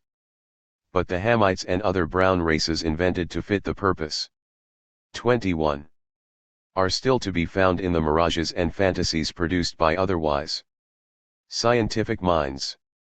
Such categories, says J. Hiernaus in an important text, 30 cannot be admitted as biological units. The Fulani are a cultural, not a biological group. Those of South Cameroon, for example, have their closest biological relations in the Haya of Tanzania. As for the biological closeness between the Moors and the Warsingeli of Somalia, this derives no more from heredity than from the similar biotope barren steppe which conditions both groups. Strictly biological factors have for thousands of years been constantly confused by selection and genetic drift, and supply no firm framework for classification, either in terms of blood groups or in terms of frequency of the HbS gene which determines abnormal hemoglobin and, in association with a normal gene, strengthens resistance to malaria. This illustrates the crucial role of adaptation to the natural setting. For example, higher stature and wider pelvis coincide with areas of great dryness and heat. The morphology of the narrow, high skull, dolichocephalic, is an adaptation providing for reduction in the absorption of heat. So far as possible the word tribe will be banished from this book, except in the case of certain regions. In North Africa, 31 because of its pejorative connotations and the many wrong ideas which underlie it.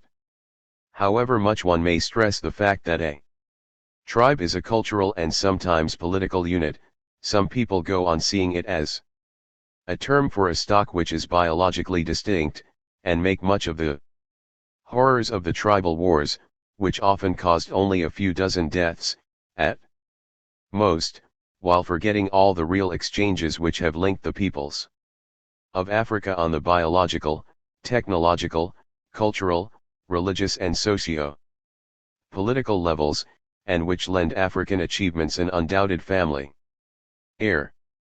Moreover, our history of Africa must avoid being too narrative, for otherwise it would be in danger of according too much importance to external factors and influences. Of course, the establishment of key events is a task of the first importance, indispensable to the task of defining the original outline of African evolution. But the main concern will be with civilizations, institutions, structures, agrarian and metallurgical techniques, arts and crafts, trade networks, the conception and organization of power, religion and religious and philosophical thought, the problem of nations and pre-nations, techniques of modernization, and so on. This methodological approach makes interdisciplinarity even more necessary. Finally, why this return to African sources? While for an outsider this quest for the past could be merely a way of satisfying curiosity, a highly stimulating intellectual exercise for someone eager to solve the riddle of the Sphinx, the real intention of our enterprise should go far beyond these purely individual aims. For the history of Africa is necessary to the understanding of world history, many passages of which will remain impenetrable enigmas as long as the historical horizon of the continent of Africa has not been lit up. Moreover, on the methodological plane, the compiling of a history of Africa according to the norms set out in this volume may furnish information on the validity of the approach advocated by the supporters of total history, history apprehended at all levels and in all dimensions and by means of all the tools of investigation available. History thus becomes a symphonic discipline in which all branches of learning are heard simultaneously, the combination at any particular moment varying according to the subject matter and the stage reached in research, so as to fit in with the necessities of communication. But the posthumous reconstruction of an edifice once built out of living stones is important above all to Africans themselves. They have a flesh and blood interest in it, and enter this area after centuries or decades of frustration, like an exile who discovers the contours of his longed-for homeland, contours that are at once both new and old, because they have been secretly looked forward to.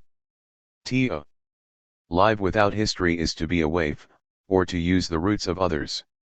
It is to renounce the possibility of being oneself a root for those who come after. In the sea of evolution, it is to accept the anonymous role of protozoan or plankton. African statesmen should interest themselves in history as an essential part of the national heritage of which they are custodians, the more so as, through history, they can come to know other African countries than their own, in a context of African unity. But this history is even more necessary to the African peoples themselves. For WHOM it constitutes a fundamental right. Teams must be got together by the African states to save, before it is too late, as many historical remains as possible. Museums must be built and legislation passed for the protection of sites and objects. Grants and scholarships must be given, especially for the training of archaeologists.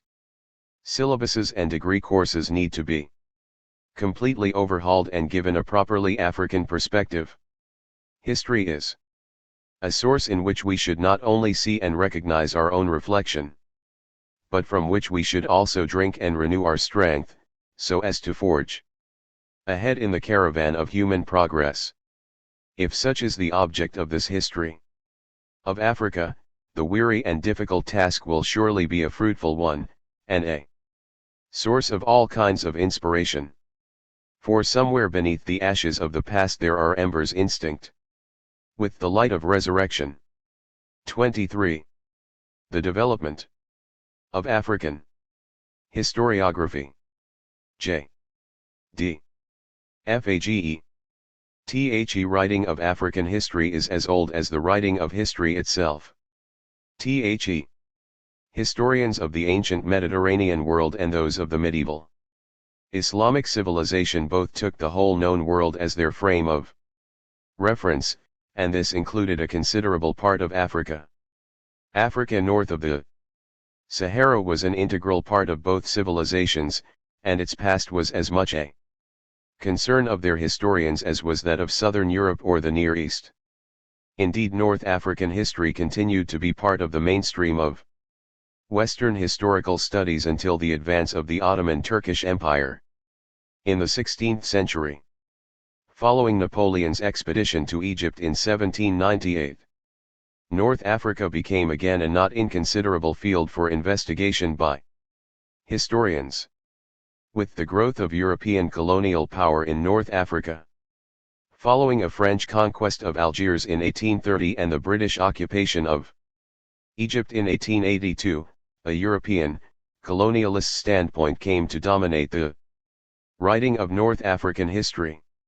However, by the 1930s the modernist movement in Islam, the growth of European-style education in the North African colonies, and the rise of North African nationalist movements were all combining to produce indigenous schools of historians, writing in French and English as well as in Arabic, to restore a proper balance to North African historical studies. This chapter will therefore mainly concern itself with the historiography of West, Central, East and Southern Africa.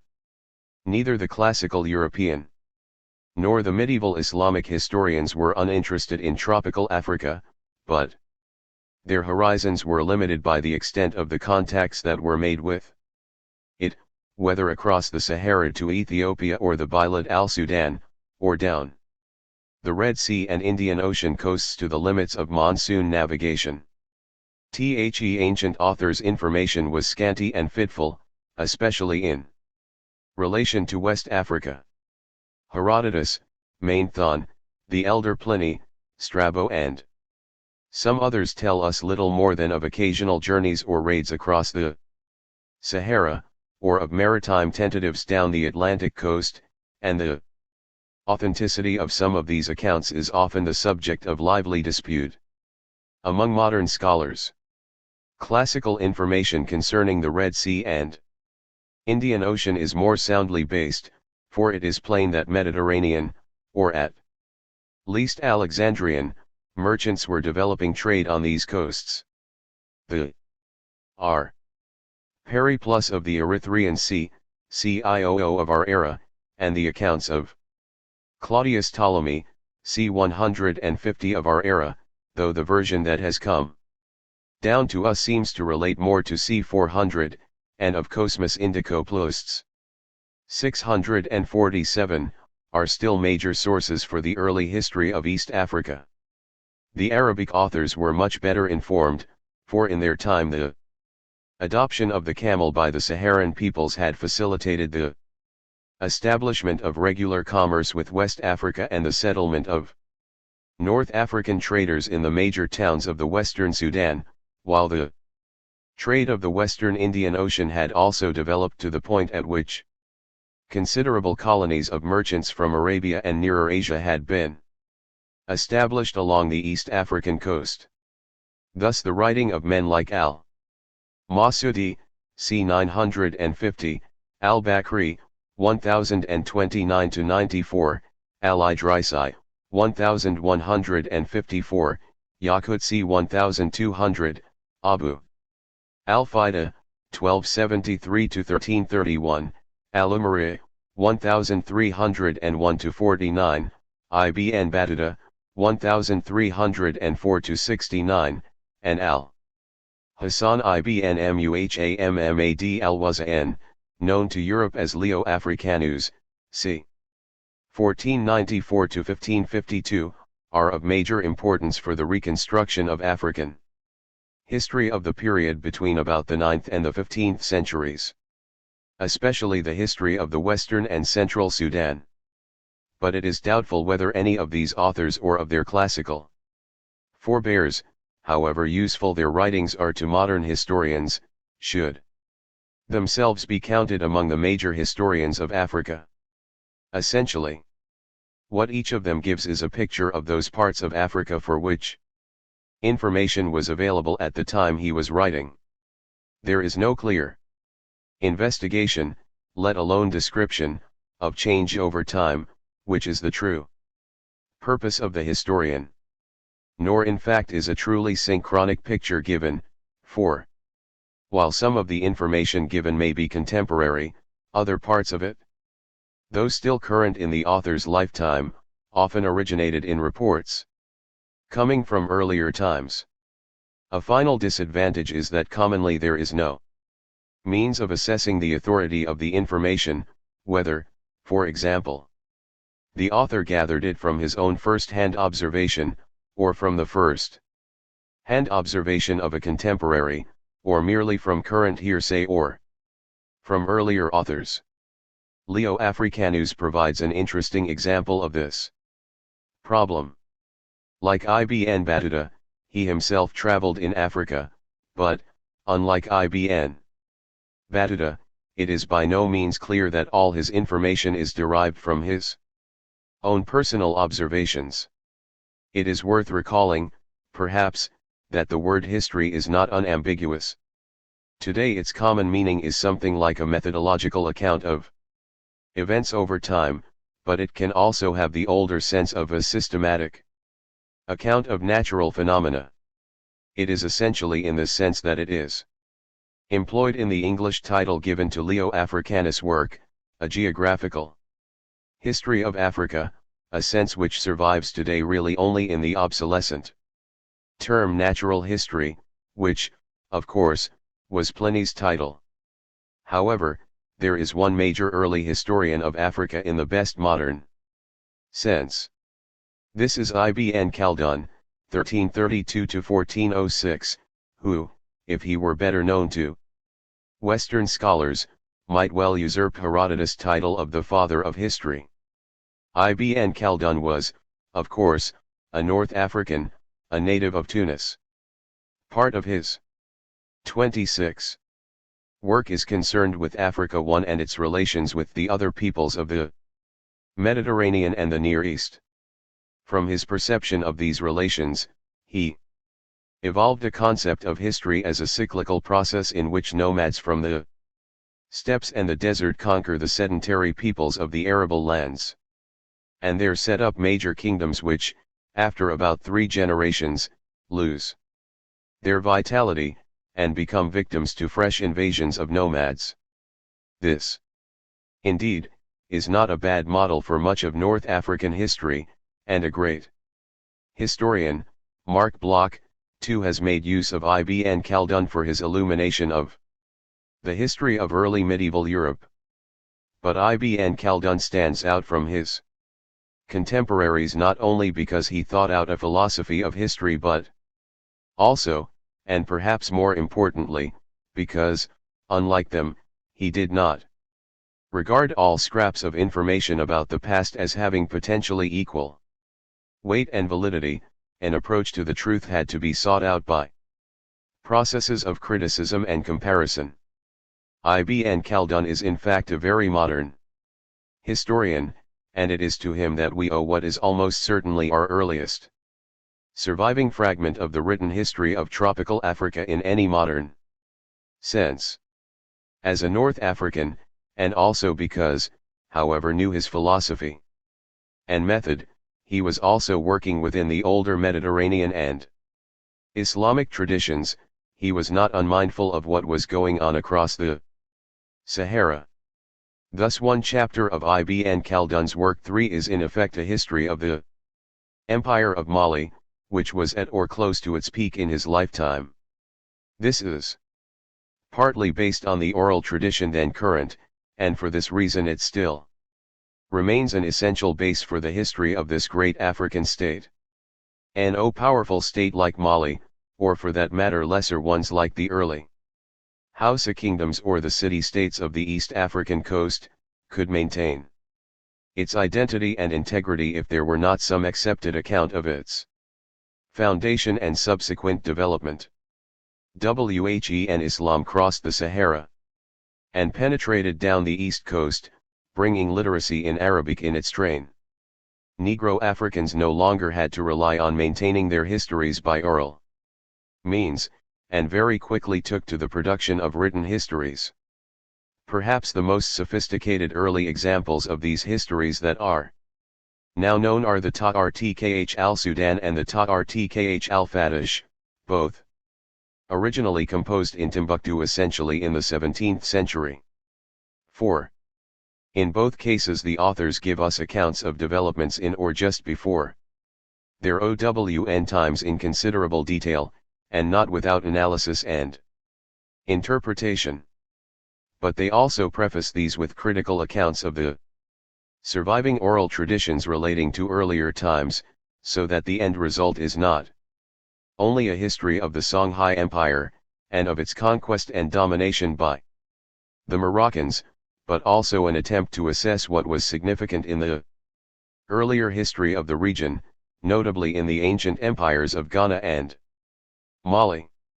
This tends to distinguish the Timbuktu THIRD-WORLDISM from other early African historical works in Arabic, such as those known as the Kano Chronicle and the Kilwa Chronicle, which are little more than direct written recordings of traditions which earlier were presumably maintained by oral means, while a version of the Kilwa Chronicle seems to have been used by the Portuguese historian D. E. Barros in the 16th century. There is no evidence to show that the Kano Chronicle existed in a written form before about the 19th century. One point of some interest is that Arabic chronicles of this kind are not necessarily limited to those parts of Africa which became thoroughly Islamized. Thus central modern Ghana produced its Ganja Chronicle, Kitab al-Gunja, in the 18th century, and the recent researches of Ivor Wilkes and others have revealed hundreds of examples of Arabic literacy from this and contiguous areas. 6. It must also not be forgotten, of course, that one part of tropical Africa, the modern Ethiopia, had its own Semitic languages, first Ge'ez and later Amharic, in which a continuous literary tradition has been preserved and developed for some 2 millennia. This tradition was certainly producing historical writing by the 14th century, for example, the chronicles of the Wars of Amda Zion. 1. Historical writing in other African languages, such as Hausa and Swahili, as opposed to writing in the imported classical language of Arabic, but using its script, did not develop until the 19th century. In the 15th century, Europeans began to become acquainted with the coastlands of tropical Africa. This quickly led to the production of literary works which provide invaluable source materials for modern historians. 4 parts of tropical Africa received particular attention: the Guinea coastlands of West Africa, the region of the Lower Zaire and Angola, the Zambezi Valley and the adjacent highlands, and Ethiopia, in the last 3 of which there was appreciable penetration inland in the 16th and 17th centuries. But as with the earlier classical or Arabic writers, the result was not always, or immediately, the writing of African history. Guinea coastlands were the first part of Africa to be known by Europeans, and from about 1460, Cadamosto, to the beginning of the 18th century, Barbot and Bosman, a whole series of works was written about them. A large amount of this material is of the utmost historical value, providing first-hand and dated evidence to which much other West African history can be anchored. There is also a good deal of historical, as opposed to contemporary, material in these works, especially perhaps in Dapper, 1668, who, unlike most of the other authors, was not a first-hand observer, but solely a compiler of others' observations. But all these writers set out essentially to describe a contemporary situation rather than to write history, and, perversely, it is only now that a good deal of West African history has been reconstructed, that the full historical significance of much of what they have to say can be properly appreciated. 8. The situation in respect of the other areas in which European interest developed in the 16th and 17th centuries was somewhat different. The explanation may lie in the fact that these were all fields for early missionary endeavor, whereas the prime focus for European activities in Guinea was always trade. So long as Africans delivered the goods which Europeans wanted to buy, as by and large was the case in Guinea, traders felt no imperative to alter African society, they were content simply to observe it. Missionaries, on the other hand, had a positive compulsion to try to change what they found, and perhaps some understanding of African history was a useful asset for them. In Ethiopia, of course, the tools were to hand. Geez was learned and studied, and chronicles and other writings in it could be used. Historical writing about Ethiopia was undertaken by two notable missionary pioneers, Paropes, d. 1622, and Manuel de Almeida, 1569–1646, and a full-scale history was written by one of the first of Europe's Orientalists, Job Ludolf, 1624–1704. 9 in Lower Zaire and Angola, and also in and around the Zambezi Valley. The commercial motive was probably stronger than the evangelistic, but by and large traditional. African society could not deliver the goods that Europeans required without considerable pressure. As a result, it was changing dramatically, so that even descriptive essays could hardly escape being in part historical. In fact, there is a considerable amount of history in the books of men like Pigafetta and Lopez, 1591, and Cavazzi, 1687, while in 1681 Caternega produced a History of the Angolan Wars. 10. By the 18th century, it would seem that tropical Africa was getting its due share of attention from European historians. It was now possible, for example, to use the earlier, essentially descriptive writers like Leo Africanus and Dapper as historical sources, so that the universal histories and geographies of the time, like the universal history produced in England between 1736 and 1765, could give Africa a fair ration of their space. 11. There were also some monographic essays, for example Silva Correa's History of Angola, c. 1792, Benezet's Some Historical Account of Guinea, 1772, and the two histories of Dahomey, Norris's Memoirs of the Reign of Bassa Haiti, 1789, and Dalzell's History of Dahomey, 1793. But at this point, caution is necessary. Silva Correa's book was not published until the present century, 12, and the reason why the other three books mentioned were published is that by the end of the 18th century there was growing controversy about the slave trade, the mainstay of Europe's connection with tropical Africa for the previous 150 or more years. Dalzell and Norris, both drawing on their experience of slave trading in Dahomey and Benezet, were all writing history, but their writings were all intended to provide fuel for the argument as to whether or not the slave trade should be abolished.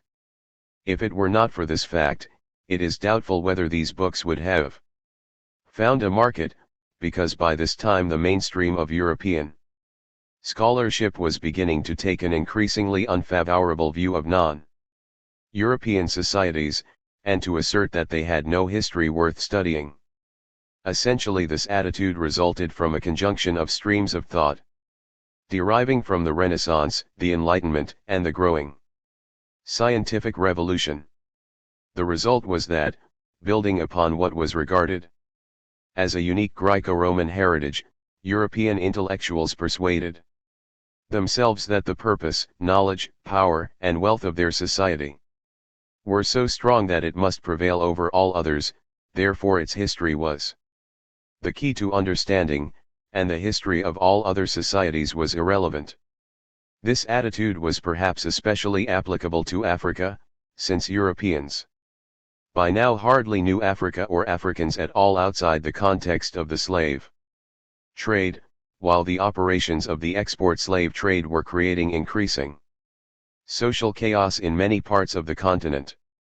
Hegel, 1770 to 1831, stated the position very explicitly in his philosophy of history, which contains such statements as that Africa is not a historical continent, it shows neither change nor development, and that its Negro peoples were capable of neither development nor education. As we see them today, so they have always been. It is interesting to note that, as early as 1793, the editor who prepared Dalzell's book for publication thought it necessary to justify the appearance of a history of Dahomey. He neatly turned Hegel's attitude on its head, declaring, to arrive at a just knowledge of human nature, a progress through the history of the ruder nations is essentially necessary. There is no other way to judge of the value of cultivation, in the estimate of human happiness, than by this sort of comparison. 13. Although Hegel's direct influence on the elaboration of African history may have been small, the view he represented became part of the historical orthodoxy of the 19th century, and is not without its adherents even today. A recent Regius professor of modern history at Oxford University once declared, "Perhaps, in the future, there will be some African history to teach. But at present there is none, there is only the history of the Europeans in Africa. The rest is darkness, and darkness is not a subject of history." Please do not misunderstand me. I do not deny that men existed, even in dark countries and dark centuries, nor that they had political life and culture, interesting to sociologists and anthropologists, but history, I believe, is essentially a form of movement, and purposive movement too. It is not a mere phantasmagoria of changing shapes and costumes, of battles and conquests, dynasties and usurpations, social forms and social disintegration. He argued that history, or rather the study of history, has a purpose. We study it, in order to discover how we have come to be where we are, and that the present world is so dominated by Western European ideas, techniques and values, that for the last 5 centuries at least, in so far as the history of the world has significance, it is only European history that counts. We cannot therefore afford to amuse ourselves with the unrewarding gyrations of barbarous tribes in picturesque but irrelevant corners of the globe. 14. Ironically enough, it was in Hegel's own lifetime that Europeans entered upon the effective modern, scientific exploration of Africa, and so began to lay the foundations for a rational appraisal of the history and achievements of African societies. In part this exploration was connected with the reaction against slavery and the slave trade, in part with the competition for African markets. Some of the early European travelers were genuinely interested in finding out what they could about the past of the peoples of tropical Africa, and collected all available material, documents if they were available, if not, oral traditions and notes on such antiquities as they saw. Literature produced by the explorers is immense, some of it contains some very good history, and almost all of it contains material of great value for historians.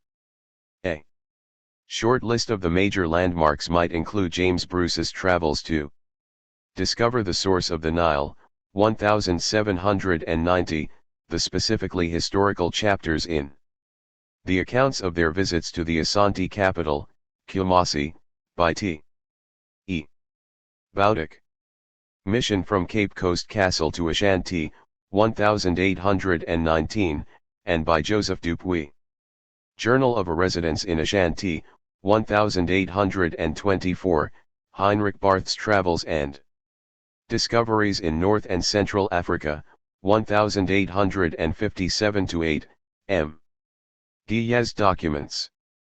Sur l'histoire, la géographie et l'e-commerce de l'Afrique orientale, 1856, and Gustav Nachtigal Sahara und Sudan, 1879–89.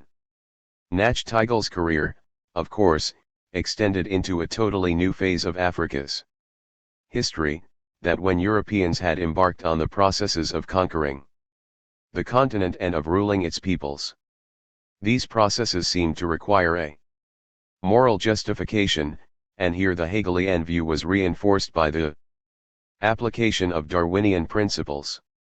A symptomatic outcome of this was the rise of the new science of anthropology, a non-historical way of investigating and evaluating the cultures and societies of primitive peoples, those who had no history worth studying, those who were inferior to the Europeans, and who were usefully distinguishable from them by the pigmentation of their skins. An interesting case study here is Richard Burton, 1821–90. Burton's travels rank him among the greatest of the 19th century European travelers in Africa.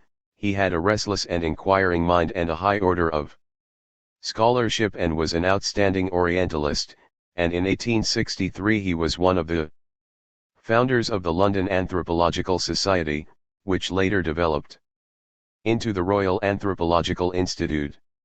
Yet, in a much more idiosyncratic way than was the case with Nachtigal, his career marks the end of the period of the dispassionate, scientific exploration of Africa that had begun with James Bruce.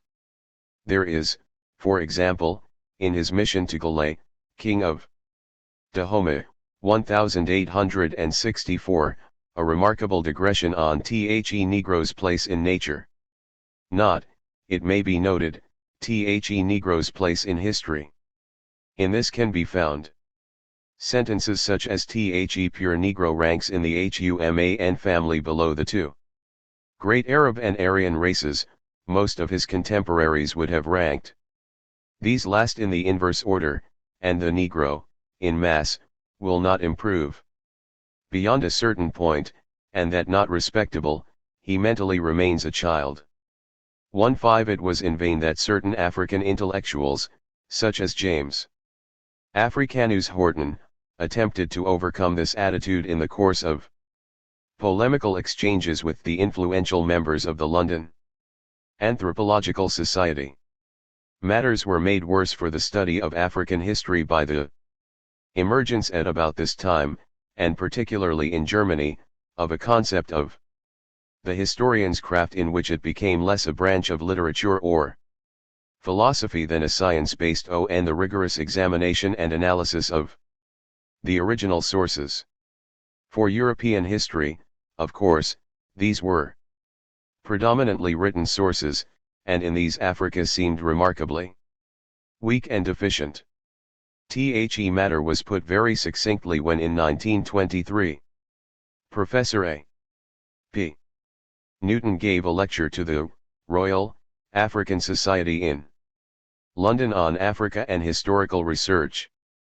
Africa, he said, had no history before the coming of the Europeans. History only begins when men take to writing. Thus the past of Africa before the onset of European imperialism could be reconstructed only from the evidence of material remains and of language and primitive custom, and such things were not the concern of historians, but of archaeologists, linguists, and anthropologists. 6. In fact, Newton himself was somewhat on the fringe of the historical profession as it had emerged by his time.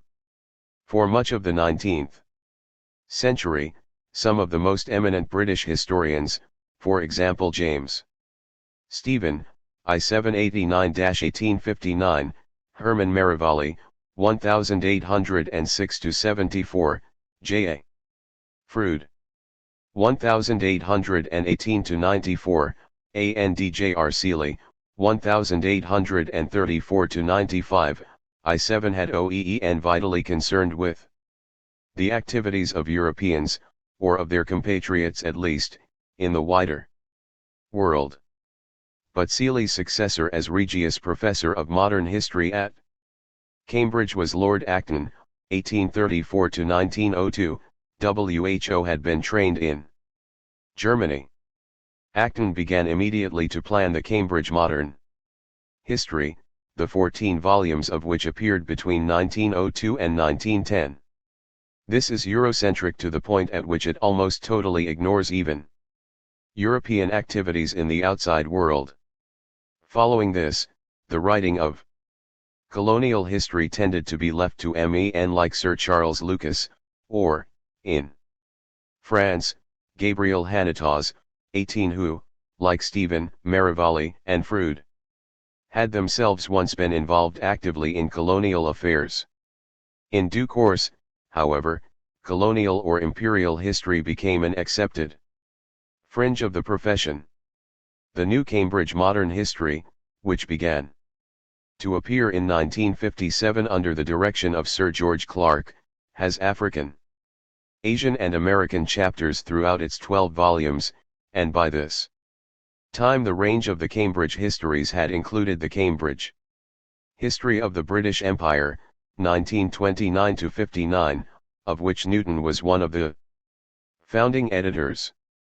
But only a very cursory inspection of this work is needed to show that colonial history, even when applied to Africa, is very different from African history.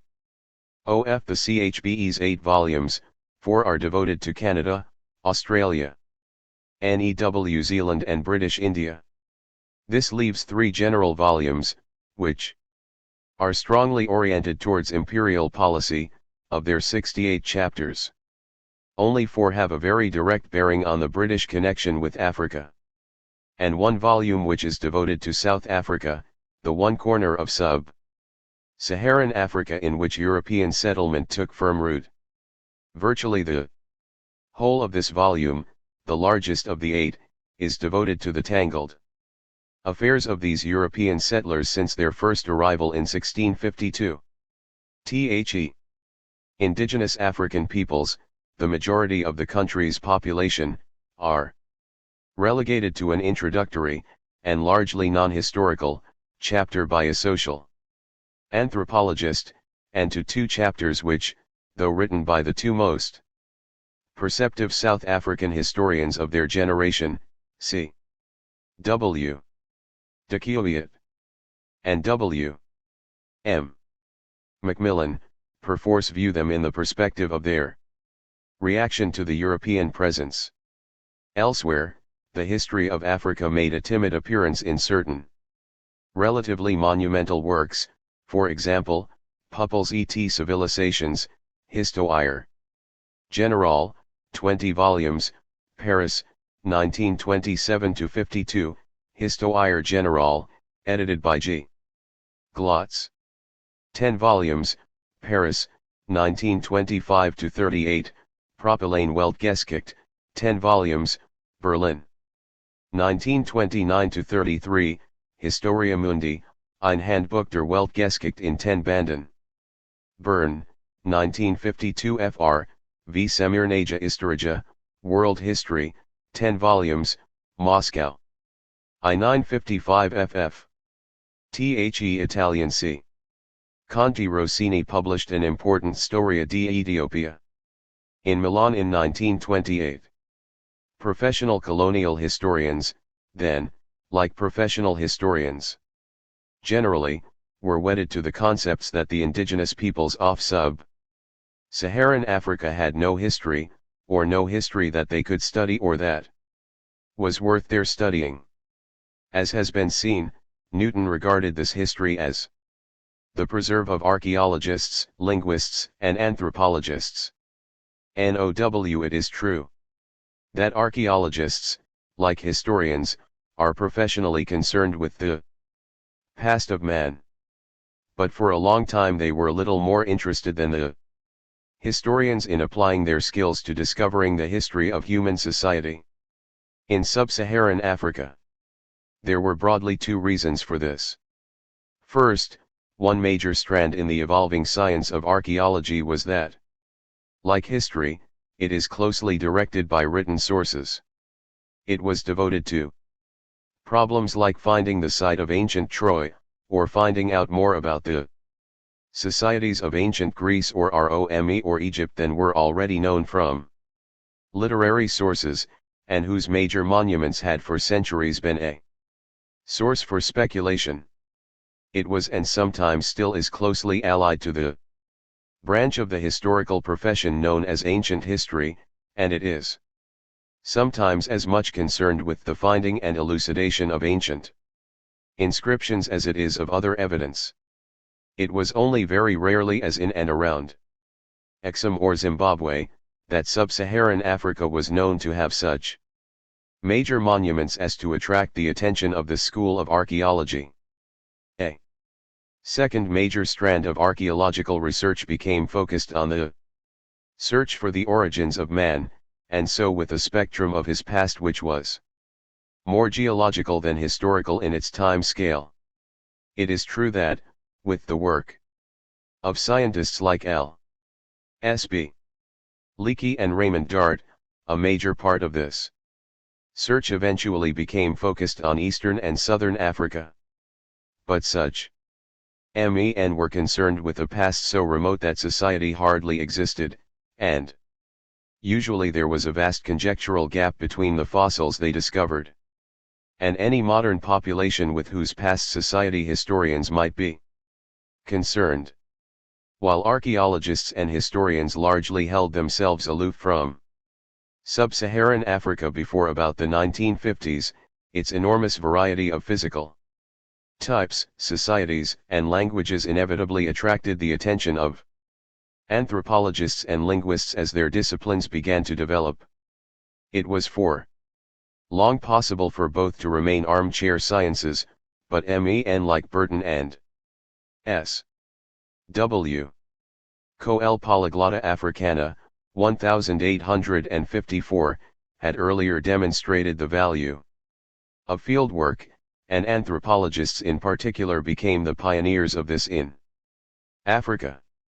But, unlike historians and archaeologists, neither anthropologists nor linguists have any essential compulsion to discover what happened in the past, and in Africa they found a wealth of data simply awaiting description, classification, and analysis, all of which were major tasks.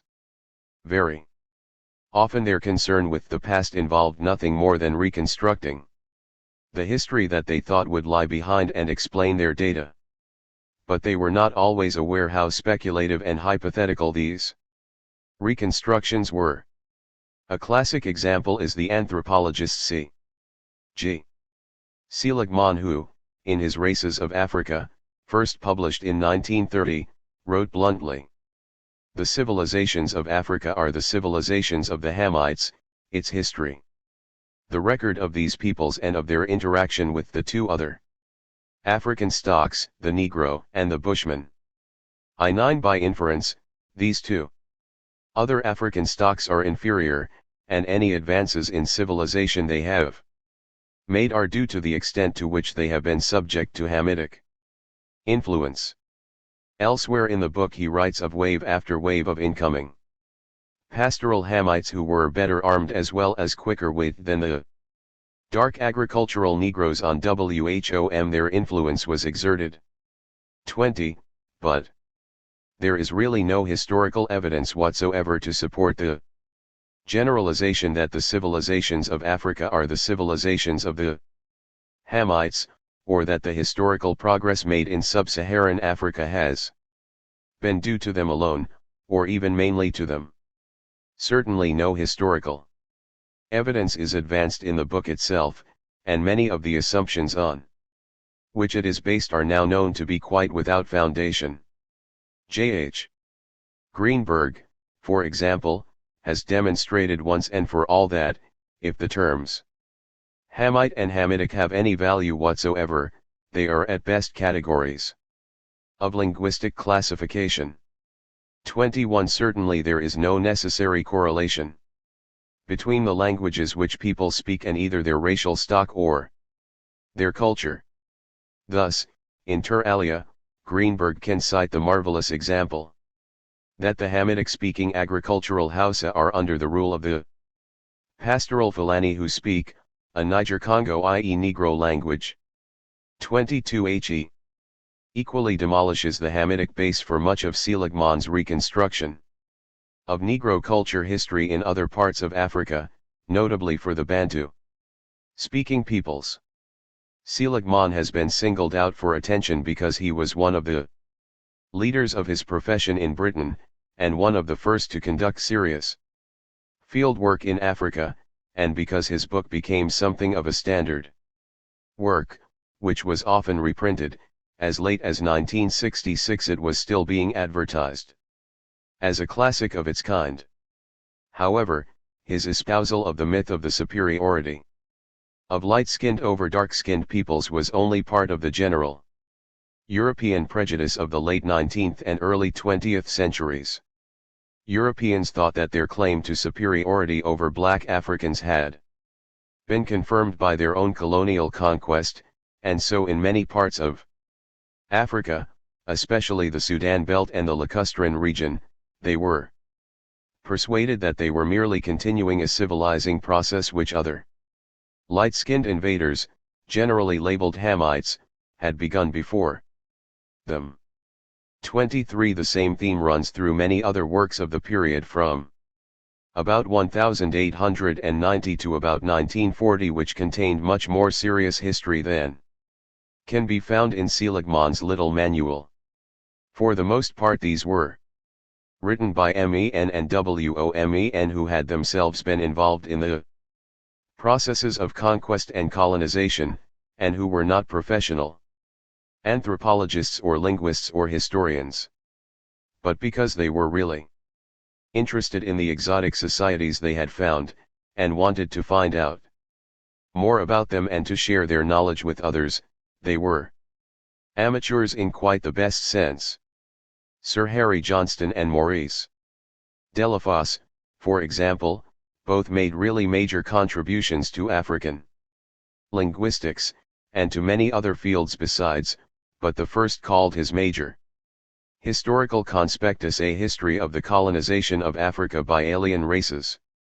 1899, rewritten and enlarged, 1913, and the theme of the historical sections of the latter's magisterial survey of the Western Sudan, Haute Senegal Niger.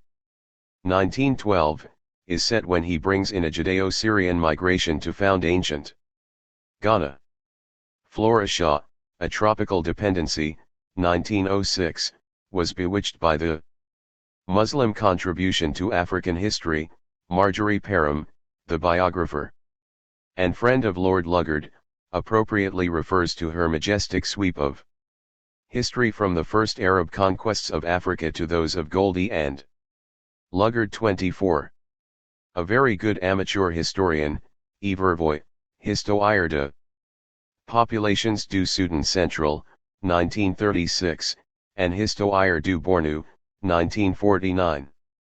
Completely mistakes the significance of the interactions between Saharan nomads and Negro sedentaries that he accurately describes, while Sir Richard Palmer, Sudanese Memoirs, 1928, and the Bornu Sahara and Sudan, 1936, an inspired antiquarian, is always seeking for springs of action in places as remote from his Nigerian themes as Tripoli or the Yemen.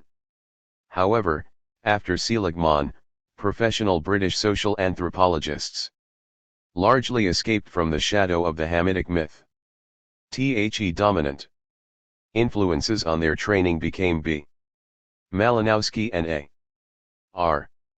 Radcliffe Brown, who were very strongly opposed to any kind of conjectural history. In fact, the strict functionalist approach to African societies followed by British anthropologists in the 1930s and 1940s tended to discourage any historical interest, even when, through their field work, they were in uniquely good positions to acquire historical data. However, on the continent of Europe, and also in North America, not that many American anthropologists worked in Africa before the 1950s, an older tradition of ethnography continued, in which, inter alia, as much attention was paid to material culture as to social structure. This produced a considerable amount of work of historical importance, as, for example, Tor Erstam's The King of Ganda, 1944, or Lars Sundström's The Trade of Guinea, 1965. However, two works deserve a special mention. Herman Bouwman's Volkerkunde Afrika's, 1940, and the Geschichte Afrika's, 1952, of Diedrich Westermann. The former was an encyclopedic survey of the peoples and civilizations of Africa, in which due weight was given to what is known of their histories, and has still not been superseded as a one-volume handbook. The more recent Africa, its peoples and their culture history, 1959, by the American anthropologist G. P. Murdoch, suffers in comparison because its author lacks in this field relevant first-hand African experience by which to evaluate his data, and because it is wedded to conjectural historical schema as eccentric in its own way, if not as pernicious as that of Seligman. 25. Westermann was primarily interested in language. His work of African linguistic classification often foreshadows that of Greenberg, and he contributed a linguistic section to Bauman's book. But his Geschichte, unfortunately distorted by the Hamitic theory, is a very valuable compilation of the oral tradition of African peoples as they were available in his day. To these works one might perhaps add A. Weisskopf's The Zimbabwe Monomotopa Culture, 1943, if only to introduce his mentor, Leo Frobenius. Frobenius was an ethnologist, a cultural anthropologist and an archaeologist. As much as he was a historian, but in his period of activity, corresponding to the first 4 decades of the 20th century, he was almost certainly the most productive historian of Africa. He undertook an enormous amount of field work in almost every part of the continent, and presented his results in a steady stream of publications. But these are little read today. He wrote in German, a language which has since become of decreasing relevance to Africa and Africanists.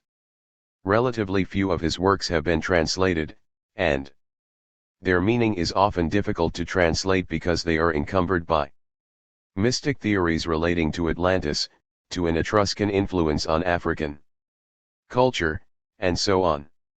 The highly professional historians, archaeologists, and anthropologists of today, Frobenius seems a self-taught eccentric whose work is flawed not only by his outlandish interpretations but also by his rapid, crude, and often destructive methods of field work. But he did get results, some of which clearly anticipate those of later, more scientific investigators, and others which may be difficult or impossible to reproduce in modern conditions. It would seem that he had an instinctive flair for winning the confidence of informants and for establishing historical data. Modern historians might be well advised to rescue this data from his works, and to re-evaluate it in the light of modern knowledge and free from the more fanciful interpretations he placed upon it. 26. The eccentricities of a self-taught, self-inspired genius like Frobenius tended to confirm the academic historians in their view that African history was not an acceptable field for their profession, and to divert attention from a good deal of serious work that was being done during the colonial period. One factor of some importance was that the growth of the European interest in Africa had given Africans themselves a wider range of literacies in which to express their own concern for their own history. This was especially the case in West Africa, where the contact with Europeans had been longest and most consistent, and where, especially perhaps in the zones which became British colonies. A demand for European schooling was established by the early years of the 19th century. Just as the Islamized savants of Timbuktu had quickly set to write their tarikhs in Arabic, so by the later 19th century Africans who had become literate in the Roman script felt the need to set down what they knew of the histories of their peoples. Before these were totally engulfed by the Europeans and their history.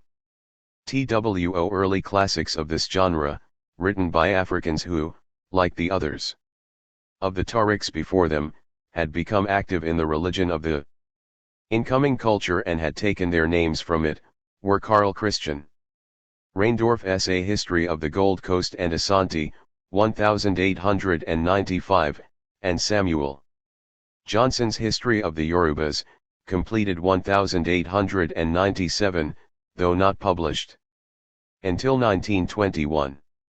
These are very serious works of history indeed. Even today, no one can embark on any work on Yoruba history without consulting Johnson.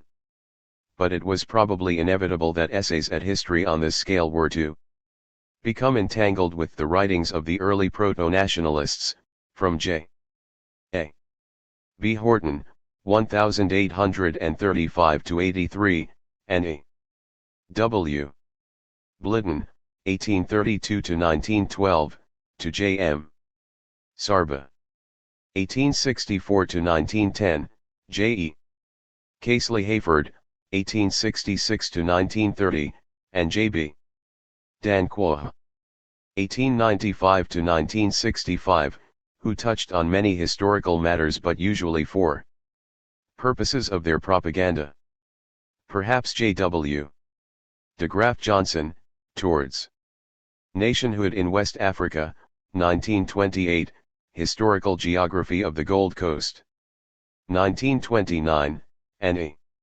J. P. Brown, A Gold Coast and Asian Reader, 1929, belong to both categories. But after them there is a sense that a myth of the African past is being deliberately cultivated to combat the myth of European superiority. For example, J. O. Lucas, The Religion of the Yoruba, 1948, J. C. de Graaf Johnson, African Glory, 1954. Some European authors tended to push in the same direction, thus Eva L. R. Meyerowitz books on the Akan seek to give them a glorious Mediterranean ancestry comparable to that sought by Lucas for the Yoruba. On a smaller scale, however, much serious and sound work continued to be done by Africans in recording local historical tradition. The extent and depth of the contact with Christian missionaries seems to have been an important factor here.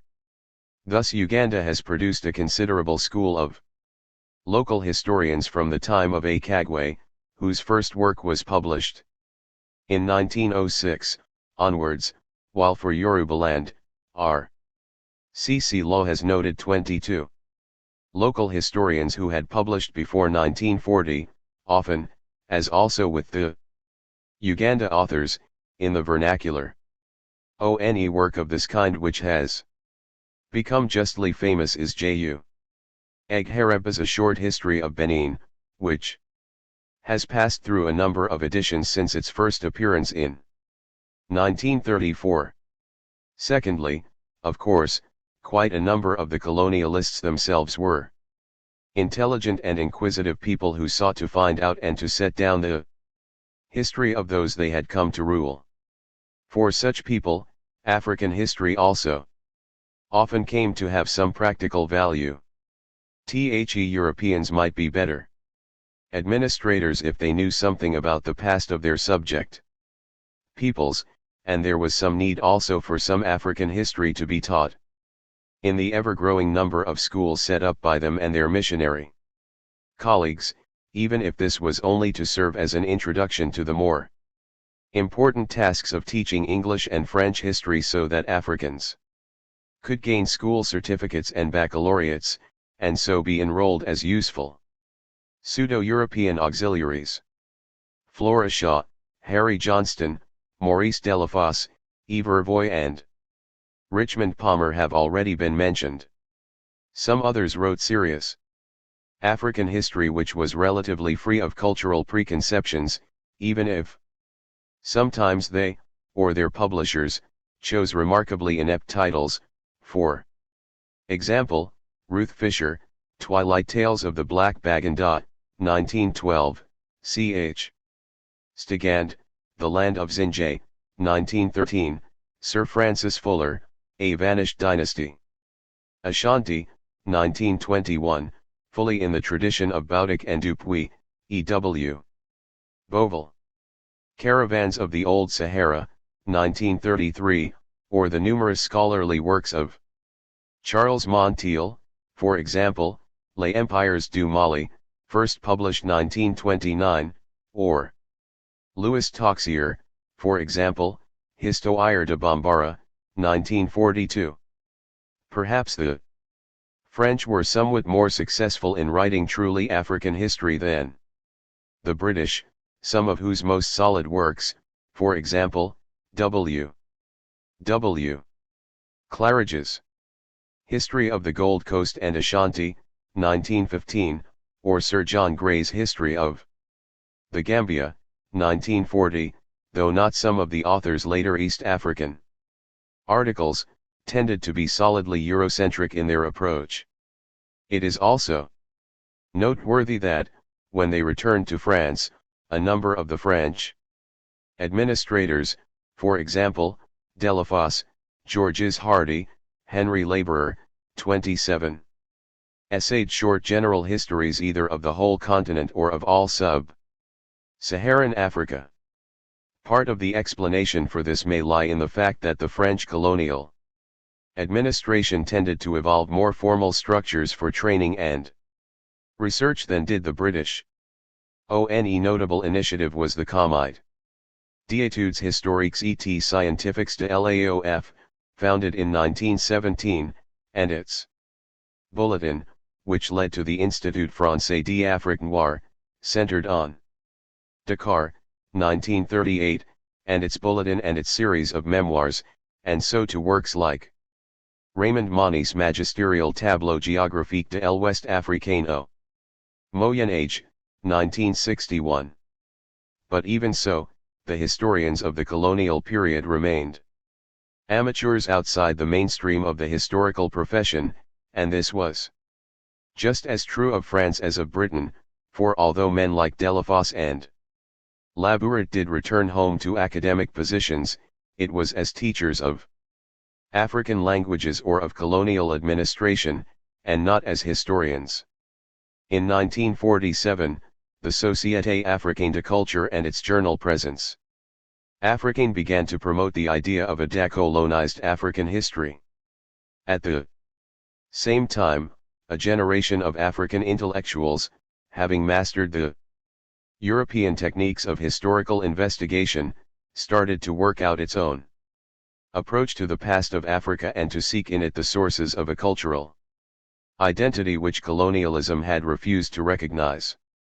These intellectuals also took the opportunity to refine and extend the techniques of historical methodology and rid it of a large number of subjective myths and prejudices. In this connection mention should be made of the symposium organized by UNESCO in Cairo in 1974, which enabled African and non-African researchers to engage in a free exchange of views on the problem of the population of ancient Egypt. In 1948, W. E. F. Ward's History of the Gold Coast appeared. In the same year, the University of London created a lectureship in African history at the School of Oriental and African Studies, and appointed Dr. Roland Oliver to the post. At this point too, Britain began a program of developing universities in its dependent territories. University institutions were founded in the Gold Coast and in Nigeria, and Gordon College in Khartoum and Makerere College in Kampala were promoted to university status. These developments were paralleled in the Belgian and French colonies, in 1950 an École supérieure de lettres was set up in Dakar and became a fully fledged French university 7 years later. Lavanium, the first university in the Belgian Congo, now Zaire, opened in 1954. From the point of view of African historiography, the multiplicity of new universities from 1948 onwards was much more significant than the very few institutions which already existed but whose vigor was impaired by lack of funds, such as Liberia College at Monrovia and Fora Bay College in Sierra Leone, founded respectively in 1864 and 1876. In South Africa, the 9 universities which existed in 1940 were all handicapped by the segregationist policies of the Pretoria government. Historical research and teaching were centered on Europe, and the history of Africa was merely that of the white immigrants. All the new universities, however, quickly established departments of history which, for the first time, attracted a large number of professional historians to work in Africa. At first, most of these historians inevitably came from non-African universities. But Africans rapidly took over. The first African director of a history department was Professor K. O. Dyke, who was appointed at Ibadan in 1956. Many African students were trained. Professional historians teaching in Africa felt the need to add more African history to their syllabuses and, when such history was too little known, to explore it through their research. Since 1948, the historiography of Africa has become increasingly similar to that of any other part of the world. It has its own problems, for example, the comparative scarcity of documentary source materials for early periods, and the consequent need to develop other sources such as oral tradition, linguistics and archaeology. But even if African historiography has made important contributions with respect to the use and interpretation of such sources, it is not fundamentally different from the historiography of other countries, in Latin America, Asia, or Europe, which have to face similar problems. Furthermore, the actual provenance of his evidence is not fundamental to the main purpose of the historian, which is to make a critical and comparative use of it in order to produce an intelligent and meaningful description of the past. The important point is that during the last quarter century groups of African academics have taken a professional interest in history.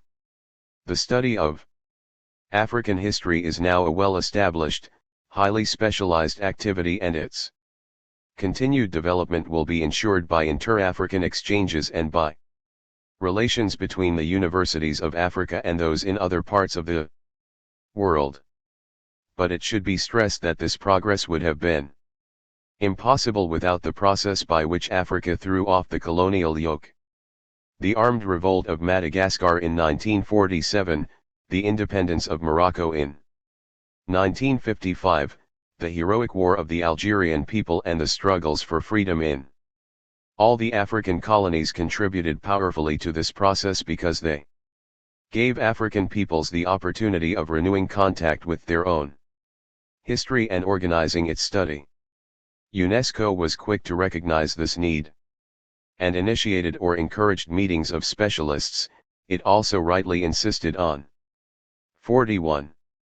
The systematic collection of oral traditions as an essential preliminary. In 1966, in response to the wishes of African intellectuals and states, it launched the idea of a general history of Africa, and the implementation of this major undertaking has been progressing under its auspices since 1969. 42. The place of history in African society. Babu Hamaand. J. Key Zerbo. Man is a historical animal, and African man is no exception. Just as everywhere else all over the world, he created his own history, and his own idea of it. On the factual level, the proofs and products of this creative ability are there before our eyes in the form of methods of agriculture, cooking, pharmacy, common law, political organizations, the productions of art, religious ceremonies, and highly developed rules of etiquette. Through all the centuries since man first appeared, Africans have shaped an independent society which by its vitality alone bears witness to their historical genius. This history, which came into being empirically, a priori, was thought out and interiorized a posteriori both by individuals and by social groups. In this way it became an intellectual frame of reference, a spiritual and emotional authority, a reason and a setting for living, a model. But historical consciousness reflects the society to which it belongs, and even each significant phase in the evolution oft had society, so it is clear that the Africans' conception of their own history and of history in general will be marked by their own particular development. The mere fact of isolation is enough to restrict a society's historical vision. Thus the king of the Mossi in Upper Volta used to bear the title of Moonaba, king of the world, a good illustration of the influence of technical and material limitations on people's ideas of social and political reality. One sees, then, that African time is occasionally a mythical and social time. But Africans are also conscious of being the active instruments of their own history, and, as we shall find, African time, as well as being mythical and social, is genuinely historical too. Mythical time and social time. At first glance, and from many ethnological studies, one gets the impression that the Africans were submerged, almost drowned, in mythical time, a vast ocean without shores and without landmarks, while the other peoples of the world advanced down the avenue of history, a great highway marked out with the milestones of progress.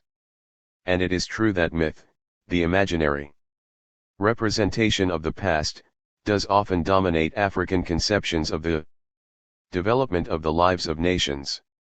So much so, that the choice and significance of real events sometimes had to obey a mythical model, predetermining even the most prosaic actions of ruler or people. Myth, in the guise of immemorial customs, thus governed, as it also justified, history.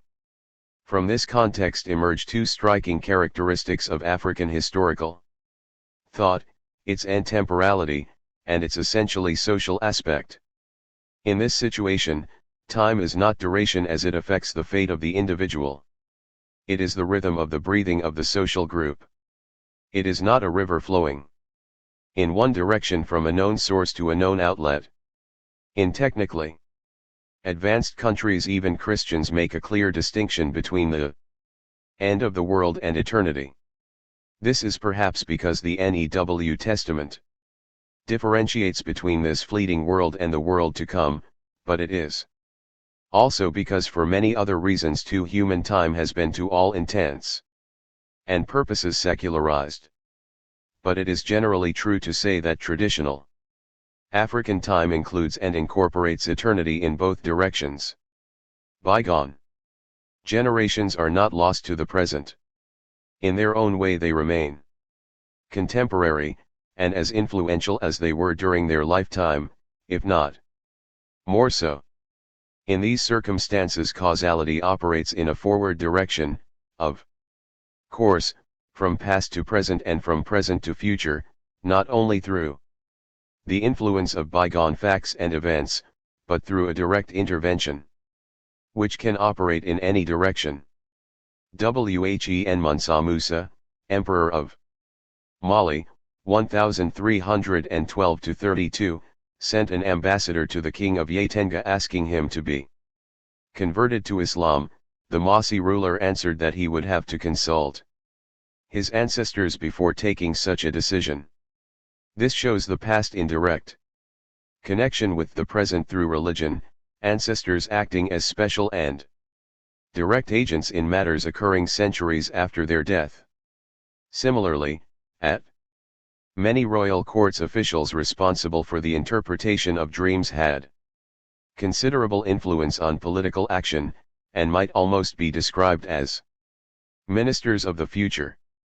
There is the well-known case of the Rwanda king Nazimpaka Yubi III, end of the 17th century, who in a dream saw pale-skinned men coming from the east.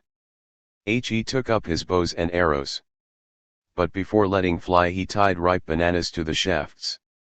The interpretation of this dream attitude, at once aggressive and welcoming, and in short, ambiguous, imparted a special image to the collective consciousness of the Rwanda people, and may have had something to do with the fact that, although they were seasoned warriors, they did not put up much resistance to the German columns in the 19th century, remembering the pale faces in the king's dream of a couple of centuries earlier.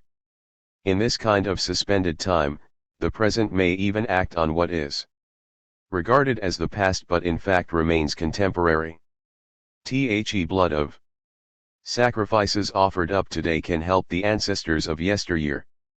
Right up to our own times, Africans have exhorted one another not to neglect offerings made in the name of their ancestors, for those who receive nothing are the poor in the parallel world of the dead, and have to live on the charity of those in whose name generous sacrifices are made.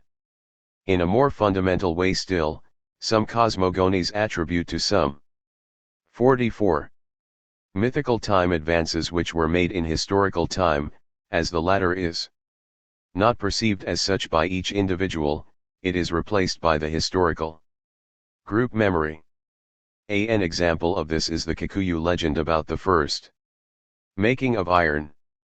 God had divided up the animals between men and women. But the women were so cruel that their animals ran away and became wild. The men interceded with Guy on behalf of their wives, saying, "We wish to sacrifice a lamb in thy honor, but we do not want to do it with a wooden knife lest we run the same risk as our wives." Guy congratulated them on their wisdom, and, so that they could have more efficient weapons, told them how to smelt iron. This mythical and collective conception made time an attribute of sovereignty. The Shilluk king was the mortal repository of immortal power. For he combined in his own person both mythical time, he was the incarnation of the founding hero, and social time, regarded as the source of the group's vitality. The same thing occurs among the Bafulero of East Zaire, the Banyuro of Uganda, and the Mossi of Upper Volta, for all of Whom the chief is the mainstay of collective time, the Mwami is present, the people lives. The Mwami is absent, the people dies. The death of the king is a break in time which halts activity and social order and all expression of life, from laughter to agriculture and sexual union between either people or animals. The interregnum is a parenthesis in time.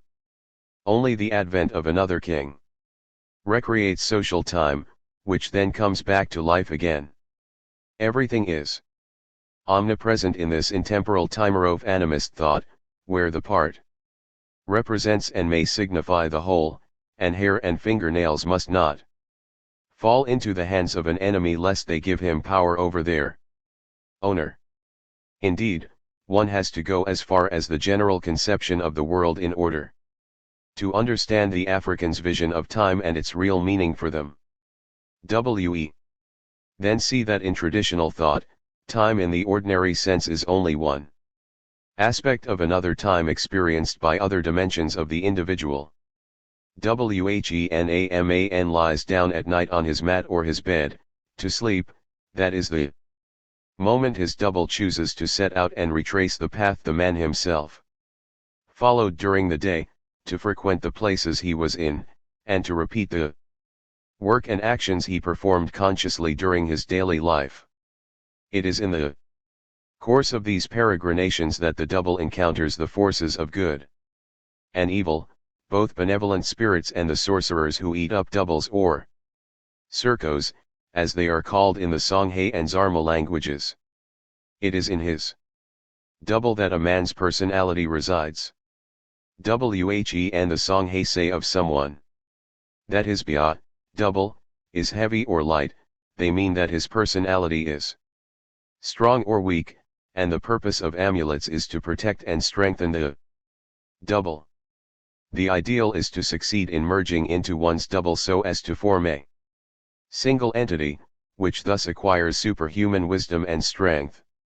Only the greatest initiate or master, Kortekonunai, Zima, can attain this state, in which time, like space, ceases to be an obstacle.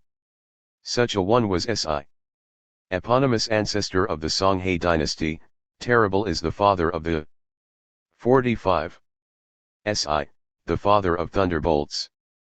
When he has toothache he crunches gravel. When his eyes are sore he bursts forth in flame. He strides over the earth. He is everywhere and nowhere. Social time, history, experienced in this way by a group, amasses power. And this power is usually symbolized and given concrete form by some object which is transmitted by the patriarch, the head of the clan, or the king, to his successor. It may be a golden ball kept in a tobal or war drum, together with parts of the body of a lion or elephant or panther. Or it may be kept in a box or chest, like the regalia, Tibo, of the Mossy king. Among the Songhay and Zarma, the object is a rod of iron pointed at one end. Among the Sorko in the old empire of Gao, it was an idol in the shape of a big fish, with a ring in its mouth. Among those who worked in iron, it was a mythical forge which sometimes grew red hot at night to express its anger. The transfer of such objects constituted the legal transmission of power. The most striking example is that of the Soniank, descendants of Sunny Ali, who have chains of gold, silver, or copper, each link representing an ancestor and the whole chain representing the dynastic line back to Sunny the Great. The chains are produced from the mouths of the celebrants in the course of magical ceremonies, much to the amazement of the onlookers, and when a Soniank patriarch dies, he disgorges the chain for the last time, and it is swallowed from the other end by his chosen successor. He dies as soon as he has passed the chain over to whoever is to continue the line, a concrete will and testament which well illustrates the strength of the African conception of mythical and social time.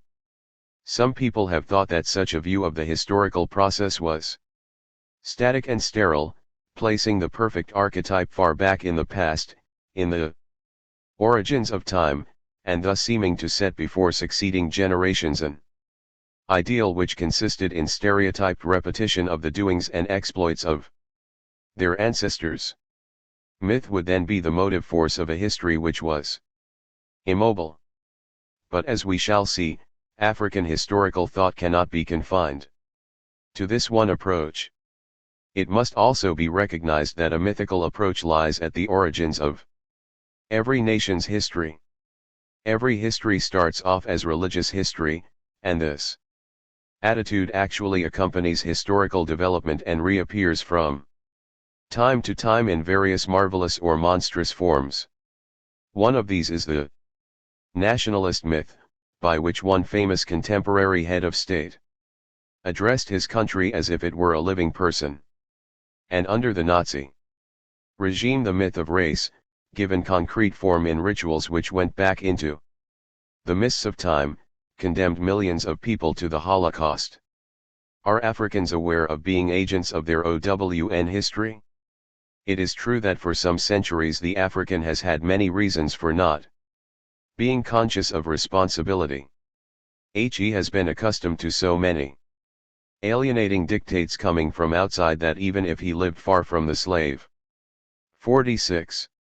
Coast or the seat of the nearest white officer, some part of his soul was bound to be marked with the annihilating brand of the serf.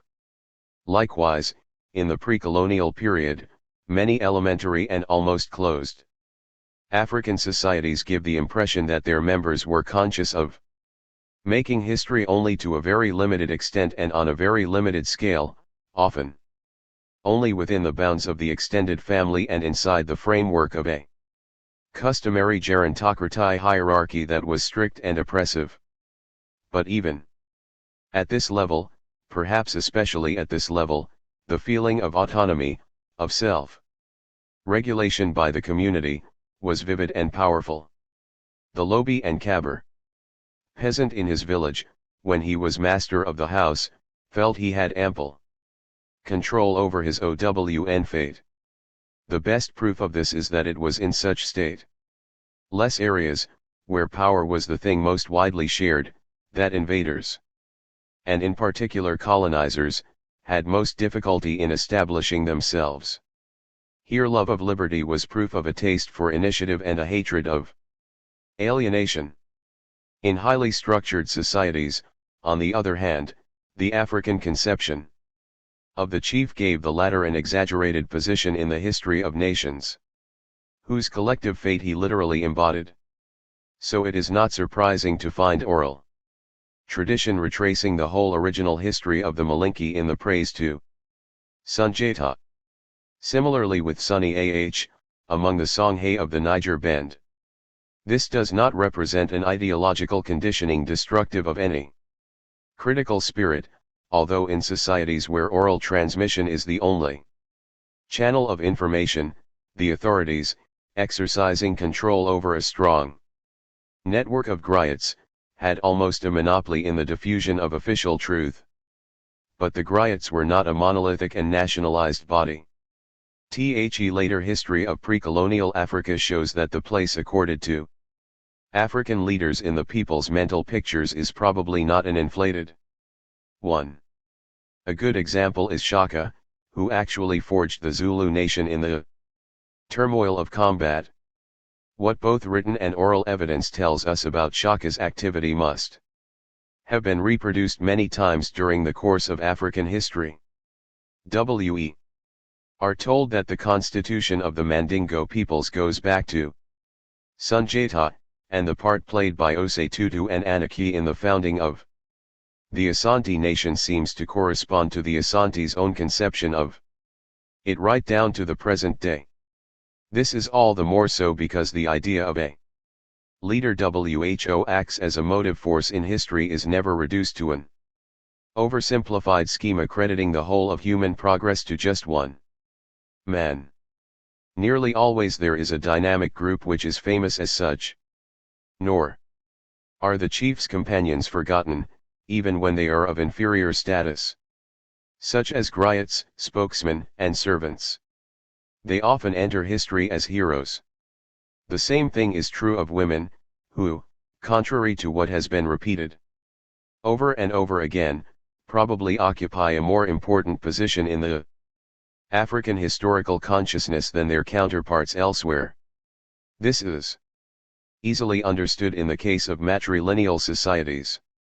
At the village of Wanzarba, near Tara, Niger, where the succession to the chieftainry was matrilineal, the French of the colonial period tried to bring the people into conformity with the others by appointing a man as chief. But the Soniang too still kept their Kasi or priestess, who right down to the present is still the repository of spiritual power. But elsewhere too the people see women as having played a role of the highest importance in the historical evolution of the nations. As daughters, sisters, wives, and mothers of kings they were well placed to influence events. Luigi is an astonishing example. Who was in turn daughter, sister, wife, and mother of a king and well deserves her title of Swana Mulunda or mother of the Lunda people. The famous Amina, who in the 15th century conquered on Zaria's behalf so many towns and lands in Hausa country which still bear her name, is only one example. Among thousands oft had idea of their own historical authority which women were able to impose on African society. This idea is still alive in Africa today. As a result of the part played by WOMEN in the Algerian War and within the political parties during the nationalist struggle for independence in the Southern Sahara. True, African WOMEN have also been used for pleasure and ornament, as is suggested when we see the king of Dahomey presiding at a feast surrounded by ladies wearing imported materials. But in the same ceremony there were also the Amazons who were the spearhead of the royal army against Oyo and against the colonial invaders at the Battle of Cana. 1892.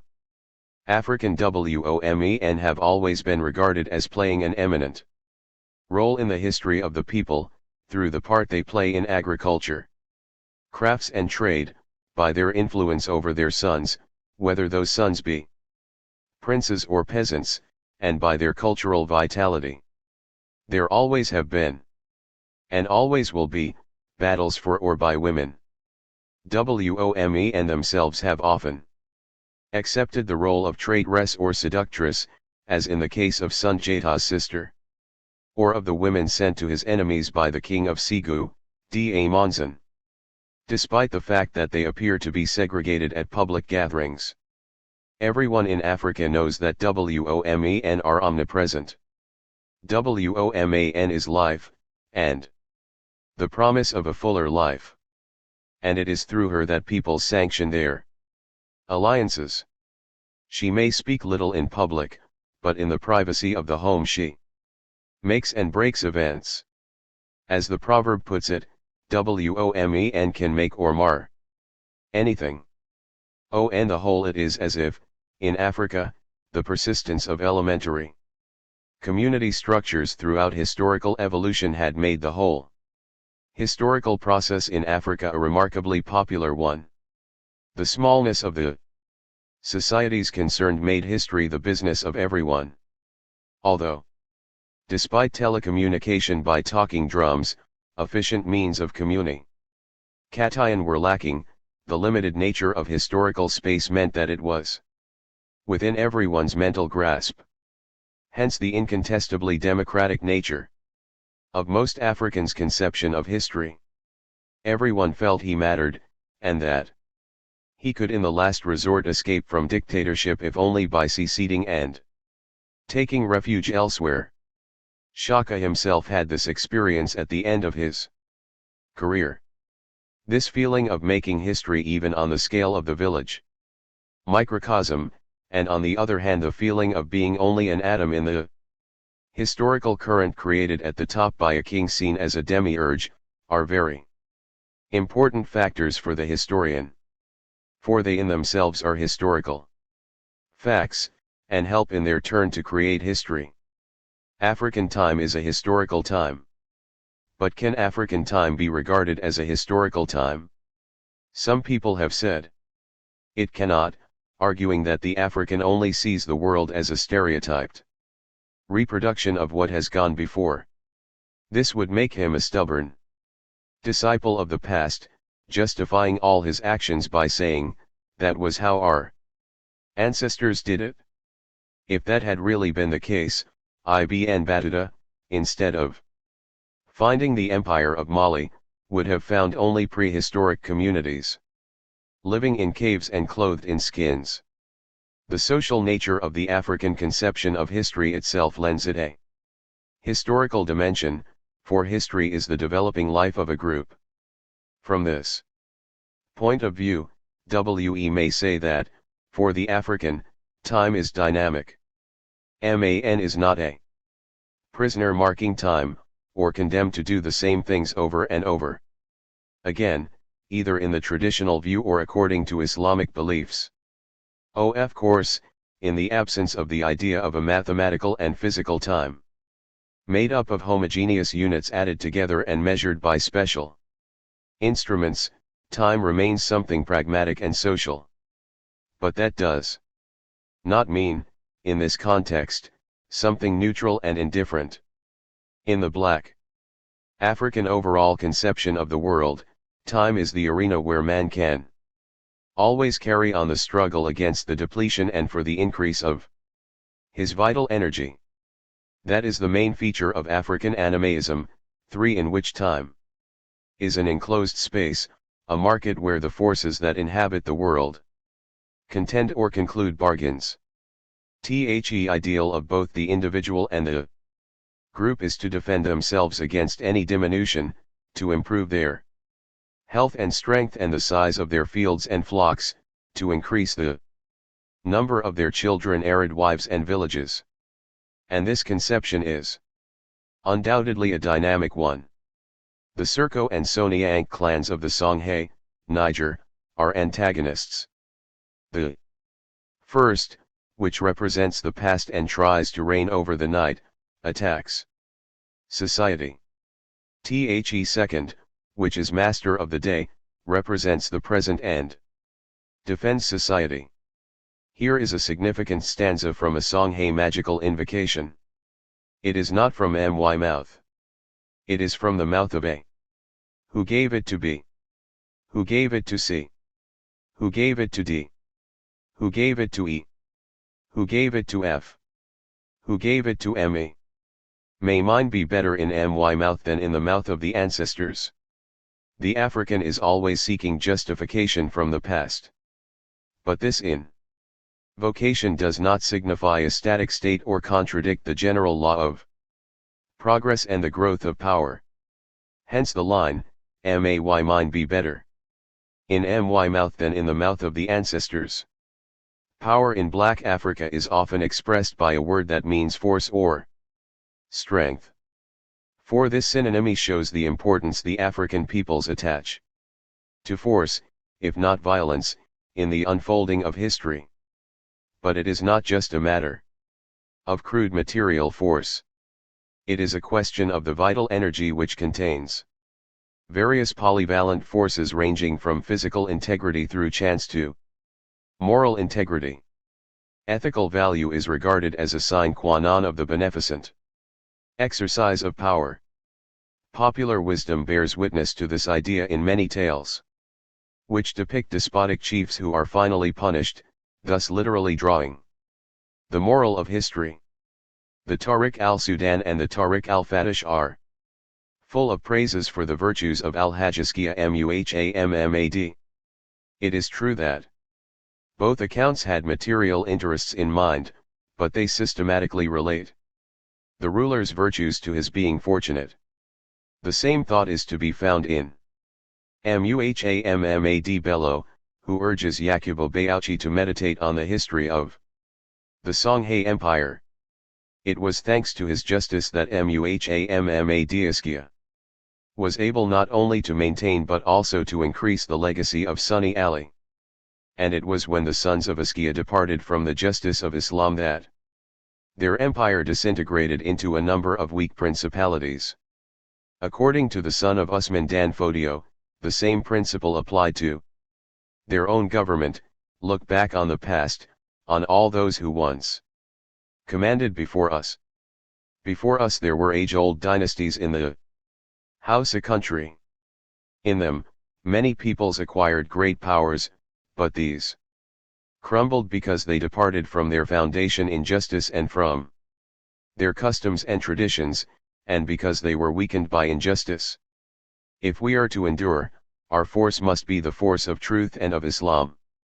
The fact that we slew Yunfa 5 and destroyed the work of Nafata, 5 Abarshi, 5 and Bawazang Orzo 5 may impress present generations even outside the influence of Islam. But the generations that come after us will not see all that. They will judge us by the worth of the organization we leave them, by the permanent force of Islam which we have established, and by the truth and justice we have been able to impose in the state. 4 Fanga, Oanga, Pan, in Bambara, Moor, and Samo respectively. 5 Princes of Gobir. So This lofty view of the role of ethics in history does not derive solely from the Islamic beliefs of the Sokoto leader. In animist belief too there is the idea that the order of the cosmic forces may be disturbed by immoral deeds, and that the resulting disequilibrium can only harm its author.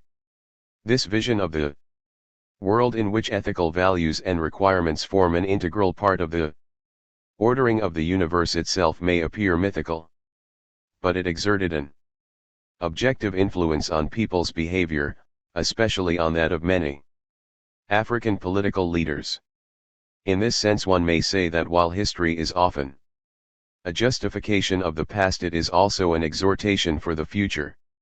In pre-state systems, moral authority capable of guaranteeing the conduct of public affairs or of chastising those who conducted them was vested in special, sometimes secret groups, such as the Lo of the Sanyafo or the Poro of Upper Guinea. These groups often constituted parallel powers which could be appealed to outside the established system. They sometimes ended by clandestinely usurping official power. People then saw them as occult centers of decision, depriving the nation of control over its own history. In the same type of society, the organization into age groups is of prime importance for establishing the people's history. This structure, insofar as it conforms to a known periodicity, makes it possible to trace history back to the 18th century. But at the same time it played a specific role in the life of the societies themselves. Even in rural communities which knew no major technical innovation and were therefore fairly stable, conflict between the generations was not unknown. So it had to be controlled, and relations between the generations so structured that the conflict would not degenerate into violent confrontation and sudden change. Generation engaged in action sent one of its members as a delegate to the next generation, the one that would immediately succeed it. Role of the delegate was not to stifle the impatience of the younger group, but to channel their reckless energy so that it was not harmful to the community as a whole and did not impair the younger group's ability to take over public responsibility when the time came. 6. Africans are vividly aware of time past, but time past, though it greatly influences time present, does not do away with its dynamism, as is attested by many proverbs. Conception of time as one sees it in African societies is certainly not inherent in or consubstantial with some essentially African nature. It is the mark of a certain stage in economic and social development. Proof of this is the striking differences one sees even today between the time is money of African city dwellers and time as it is understood by their contemporaries and brothers in the bush. Essential element in historical time is the idea of a development starting from origins which are to be sought after and examined. Even beneath the crust of tales and legends and the dross of myths, there is an attempt to rationalize social development. Sometimes even more positive efforts have been made to try to calculate historical time. This may be linked with space, as when a very short time is referred to as the time needed to take a pace. It can also be linked to biology, in references to a breath, in or out. But it is often linked to factors not connected with the individual, and the references then are to cosmic, climatic or social phenomena, especially when these are recurrent. In the savannah of the Sudan, the followers of traditional African religions usually count age by rainy seasons.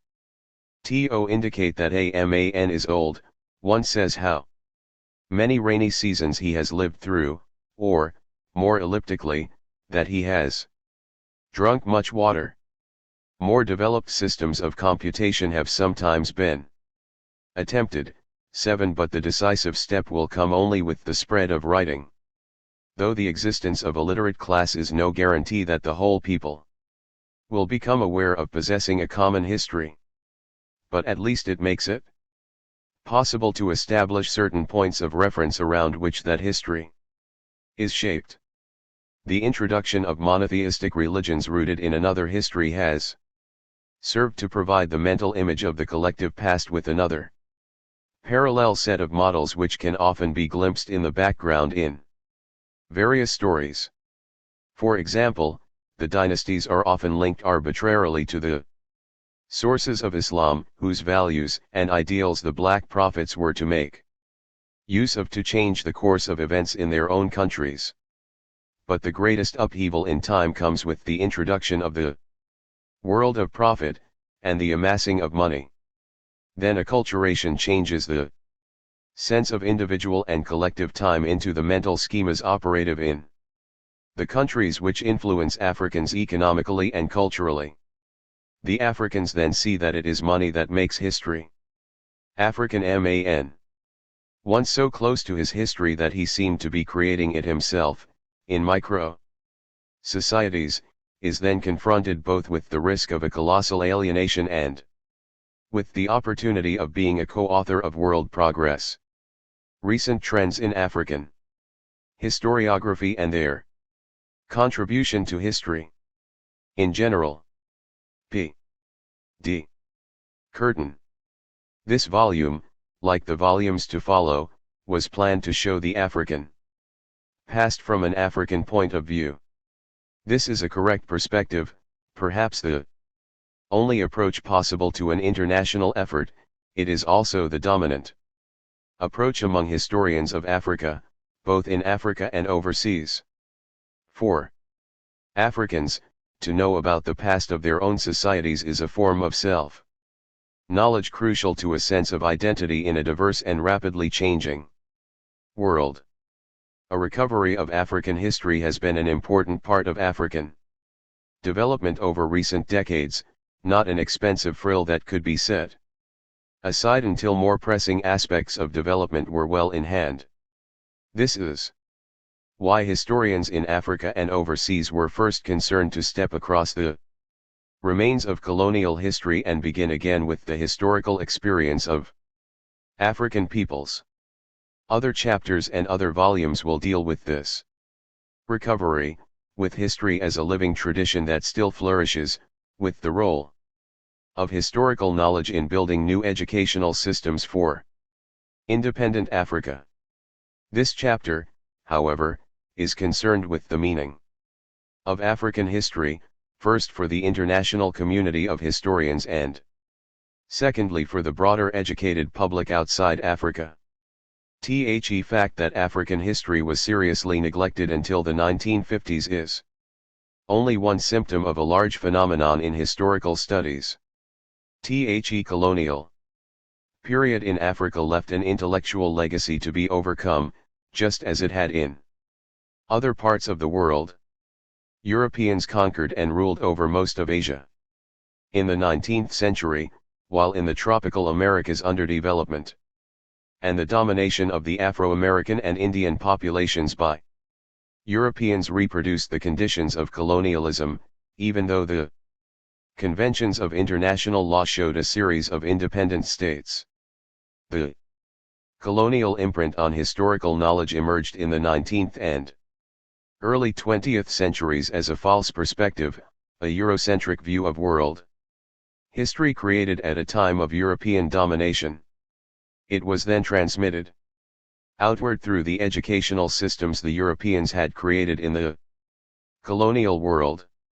Even where Europeans never ruled, European knowledge was often accepted as modern knowledge, including aspects of the Euro-centric historiography. Much of the Eurocentric worldview has now disappeared from the best recent historical research, but it is still dominant with many historians and with the broader public in the non-Western as in the Western world. It has lasted so long because most people learned history in school and found no opportunity to relearn it in later life.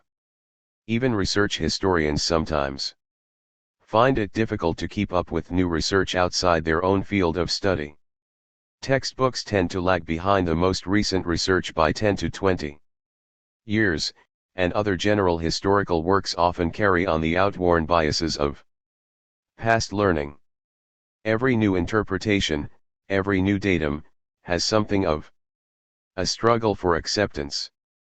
In spite of these delays between discovery and acceptance as common knowledge, historical studies in the world at large are passing through a dual revolution that began shortly after the Second World War and is not yet finished. One part is the transformation of history from chronicle into the social science concerned with change in human societies. The other involves the replacement of national bias by a broader view based on a world perspective.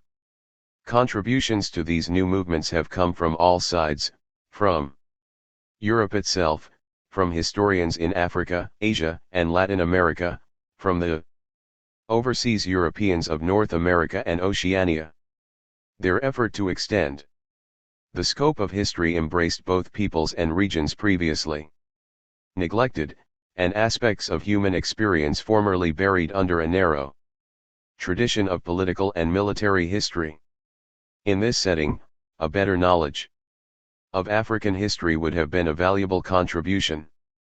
But this would have been to let African history appear to be just another parochial history, valuable enough for self-knowledge, as an aid to African development, but not as the most significant kind of contribution to the new view of world history. Historical parochialism was, indeed, one of the most deeply embedded aspects of the older historical tradition. The best history in the first half of the 20th century barely began to outgrow an ancient sentiment that considered history to be a semi-private possession, that saw the history of any particular society as valuable to itself but irrelevant to others. Interest in one's history on the part of foreigners was at best a form of snooping, at worst academic espionage. This emphasis on history as our history was especially strong in the European tradition of the early 20th century.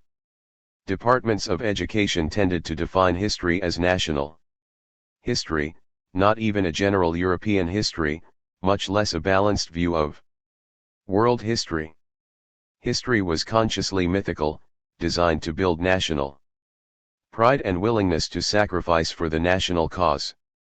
As Lord Macaulay put it, history was partly narrative art and partly a vehicle of ethical and political instruction. Too, it was supposed to inculcate patriotism, not to give a balanced view of human development, and this attitude is still dominant in most educational systems. A few historians objected in the name of scholarship, and a few in the name of imperialism, but most accepted the nationalist bias as normal if not desirable.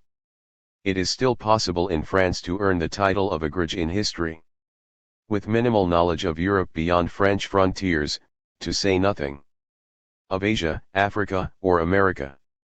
It is still possible to earn a B.A. Hons.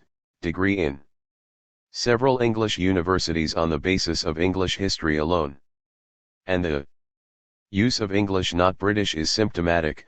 The English schoolboy is likely to know more Roman history than Welsh, Scottish, or Irish history before the 18th century. The same is the case in Eastern Europe, though with different ideological overtones. Only the smaller European countries, like the Benelux group or Scandinavia, seem to stretch out towards a broader focus on Europe as a whole.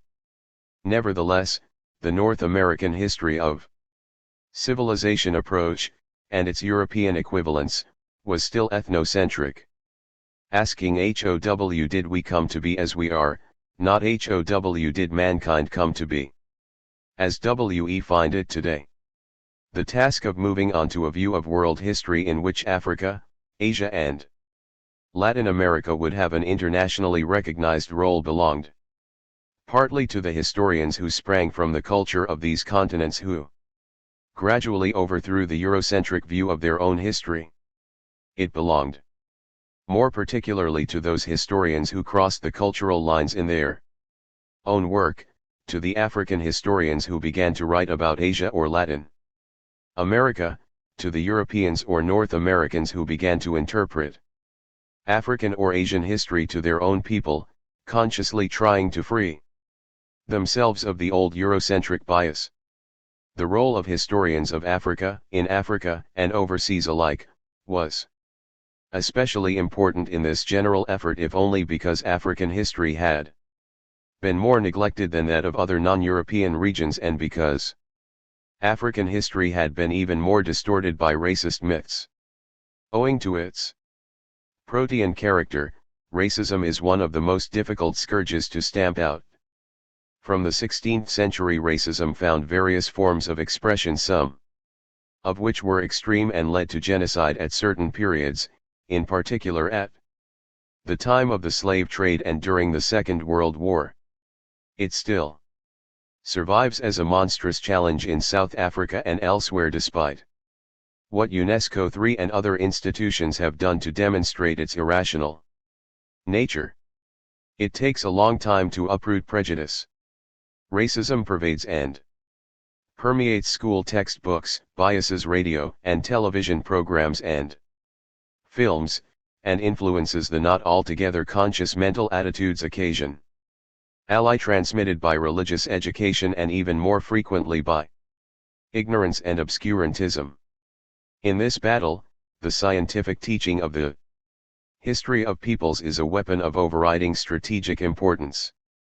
Western pseudoscientific theories of race in the 19th century assigned positions on a scale of ability to physical differences, and as the most obvious physical difference was skin color, they put Africans at the bottom of the scale automatically because they seemed to be most different from themselves.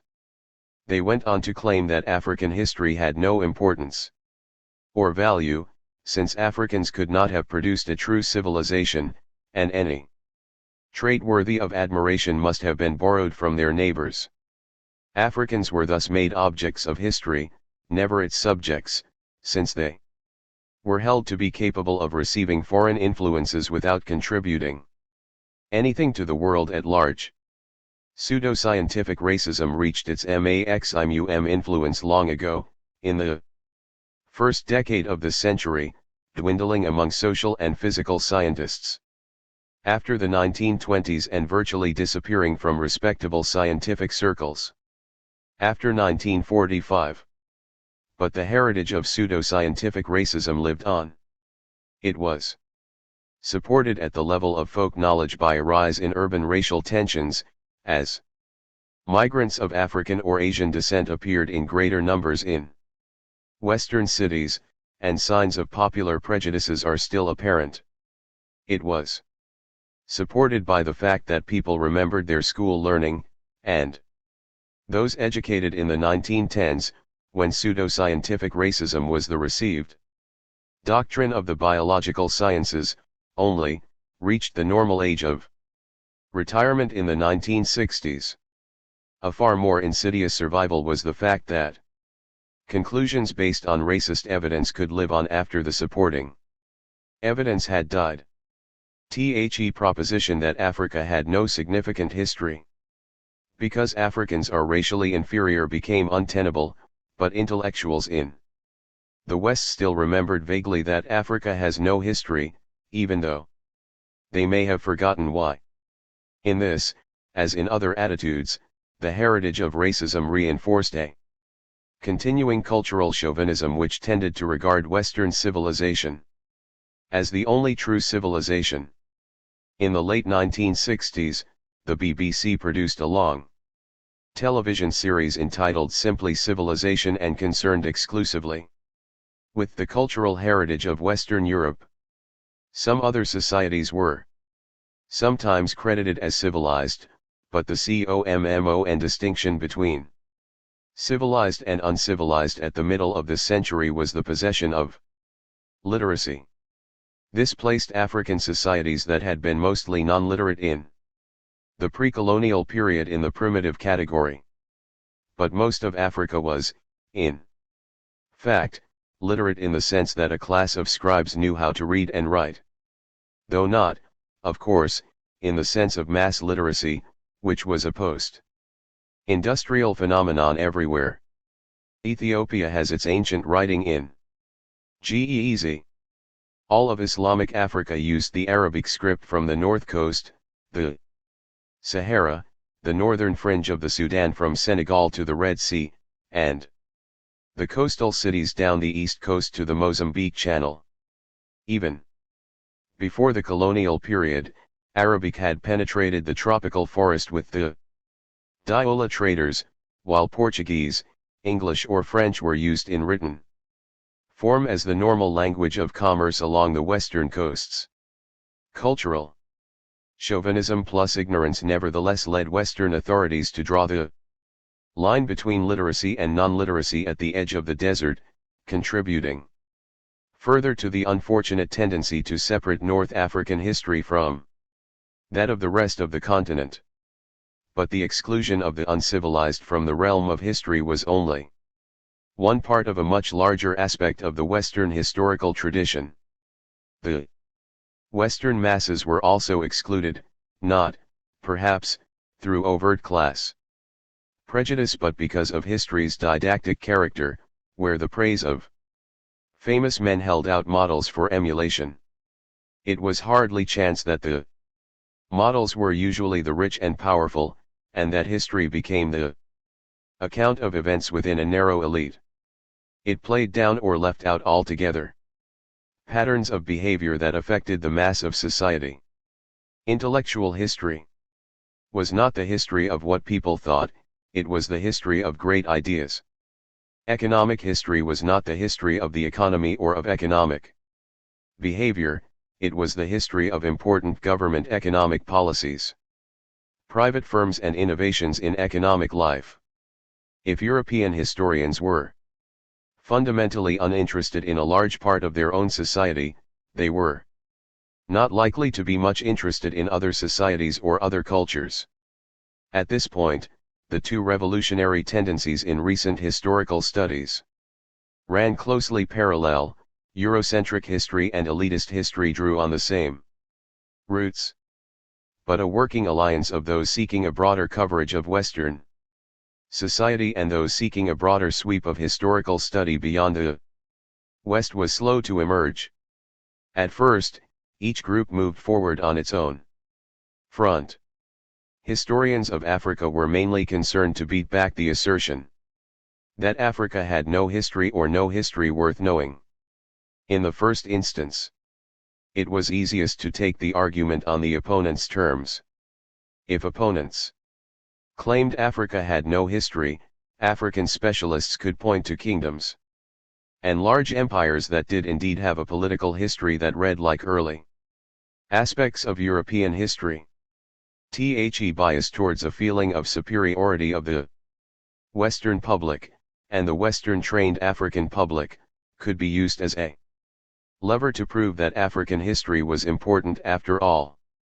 But this was a weak argument, because it concerned only those aspects of the African past that resemble the Western past, without really meeting the problems of cross-cultural misunderstanding. In the early stages of recovering African history, few historians recognized that empires are often cruel and unpleasant institutions and are not necessarily a sign of political progress. FEW were ready to acknowledge that, for example, Africa's great achievement in law and politics was probably the stateless society, based on cooperation rather than coercion, not to mention the fact that the African states had been so organized as to preserve genuine local autonomy. This tendency to accept some aspects of the old historiography as a first stage in decolonizing African history had its most serious effect in the study of the colonial period, where an established colonial history already existed, tending to emphasize European activities and leave out the African factor. At its worst, it showed Africans as barbarians whose will and judgment were weak or ill-directed. Therefore, it implied superior beings from Europe came in and did what the Africans could not have done for themselves. Even at its best, colonial history allowed Africans only secondary roles on the historical stage. The first effort to correct this view was simply to change the value judgments, leaving the roles unchanged. Explorers, colonial governors and military officers became cruel exploiters, not heroes in the march of civilization. Africans became innocent victims, but they were still kept in passive roles. A handful of Europeans were still depicted as the main force, making African history what it was. Europeans sometimes did play crucial roles in the history of the colonial period, but every later revision based on new research at a local level shows the European role to have been much less important than it appeared in the colonial history published before I-960 or so. A second step in decolonizing the history of the colonial period came with the rise of nationalist movements demanding independence. Here were African figures playing a role in history, and it was appropriate to give due weight to that role. Political scientists writing at the time of the independence movements were among the first to enter this field. For a little later, mainly in the 1960s, scholars began to push back through time to find the roots of resistance and protest movements in the early colonial period, or earlier still in primary resistance to European rule. 5. These accounts of resistance and protest movements were an important corrective, but were still less than a balanced view of African history. The ultimate decolonization of African history in the colonial period will have to come from a merger of the anti-Eurocentric revolt and the anti-elitist revolt. The behavioral revolution has already begun to influence the historiography of Africa, but that influence is still recent and limited, and much of the research is still unpublished. Some historians have adopted an interdisciplinary approach, seeking to use the contribution of other social sciences such as the history of agriculture or the history of urbanization. Others are beginning to look at small regions, hoping to use microcosmic studies to illuminate larger and still more complex patterns of social or economic change.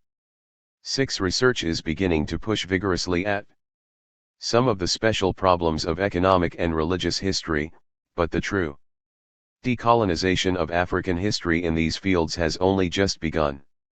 An important step in this direction is the gradual development of analytical history that is also field history, that is, a product of oral interviews and on-the-spot investigation, not simply immersion in archives.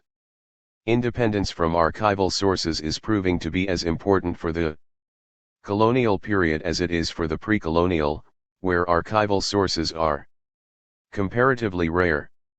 The problem with colonial history has been, all along, that those who created the archives and left the records were foreigners.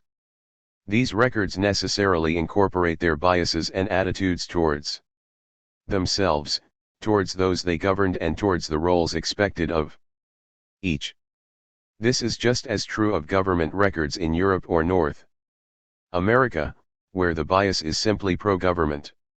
In the colonial world, it can lead to disastrous results, especially if the historian neglects to bring in another point of view through oral interviews with living people who experienced colonial rule. Historians of Africa have been pioneers in the use of oral traditions, not so much for the colonial period as for the pre-colonial, and this work was mostly done in two clusters. Between about 1890 and 1914, a generation of scholar administrators in the service of colonial governments began the task of recording oral traditions of historical importance. The second cluster occurred in the past 15 years. The decade of the 1950s ended with G.P. Murdoch's dictum of 1959 that indigenous oral traditions are completely undependable. 7th decade of the 1960s opened with the publication of Jan Vanzina's Oral Tradition, a study in historical methodology, showing the critical controls that were necessary if oral traditions were to become a dependable source. The recent historical work based on oral tradition, often used in conjunction with other sources, has been an impressive achievement. 8th Dakar seminar organized in 1961 by the International African Institute on the theme of the historian in tropical Africa, and the one held in Dar es Salaam in 1965 on a NEW view of African history, vigorously emphasized the new approaches required, stressing in particular the unique role of oral tradition as a source of African history and all the benefits to be reaped by the historian from linguistics and archaeology informed by oral tradition. Historians of Africa have already influenced the other social sciences through their work on the pre-colonial period. This influence made itself felt at several levels. Its most general impact was to force a recognition that traditional Africa had not been static. Economists, political scientists and sociologists all have a tendency to discuss modernization by reference to a before and after model, where before was traditional society taken to be virtually changeless and the after was the process of modernization where dynamic change enters the picture. Historians, as students of change, looked for the change that takes place constantly in human societies, and their research of recent decades has shown that African pre-colonial institutions, social customs, patterns of life, religions, and economies were all changing as rapidly as they changed in other societies between the agricultural and industrial revolutions. The rate was not as rapid as it was to become in the post-industrial age, which now affects industrialized Africa, but the assumption of a static traditional past was no longer acceptable. The problems created by using a static, traditional base or point of departure were most serious for anthropologists. Since the 1920s, most anthropologists in the English-speaking world have worked with a model of society which emphasized the way in which each part of the total culture functioned to maintain the whole as a working entity. They recognized that the African societies they were investigating had changed a great deal since the beginning of colonial rule, but they took that fact as an unfortunate aberration in the data. As they saw it, the picture had to be adjusted by focusing on a single temporal plane set somewhere in the not very distant past before the European conquest. They assumed that the nature of this traditional society could be discovered by taking present, observed data and subtracting everything that seemed to be an external influence.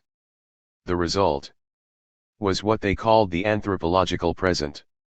This functionalist approach owed most to Bronislaw Malinowski, who dominated British anthropology in the 1920s and 1930s.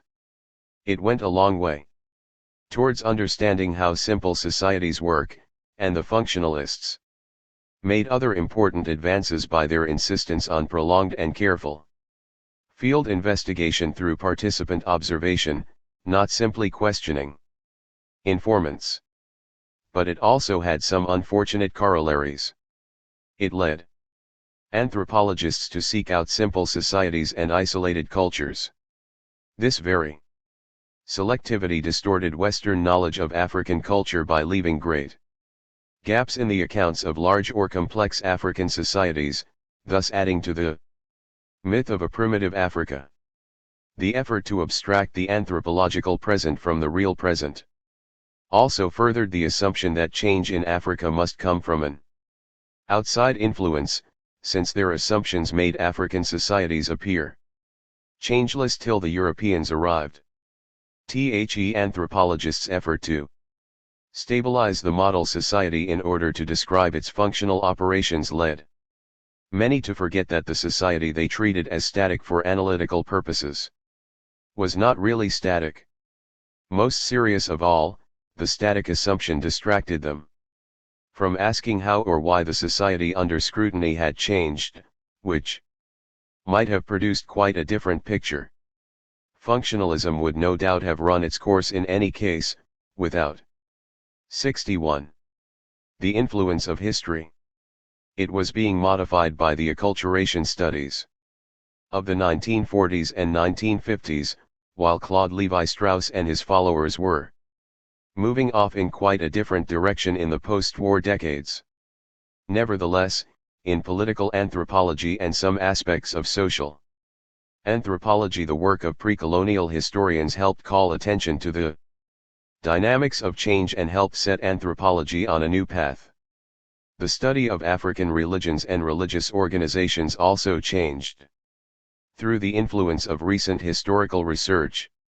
The earlier students of African religion tended either to be anthropologists in search of a static body of belief and practice, or else missionaries who also accepted the concept of an anthropological present in studying religions they hoped to supplant. They recognized that Islam was dynamic enough, since it had spread even more rapidly than Christianity had during the colonial period, but the most important studies of Islam in North Africa and West Africa were sponsored by the French colonial government as a check to possible dissidents. These studies tended to center on religious leaders and organizations, not on the process of change within the religion.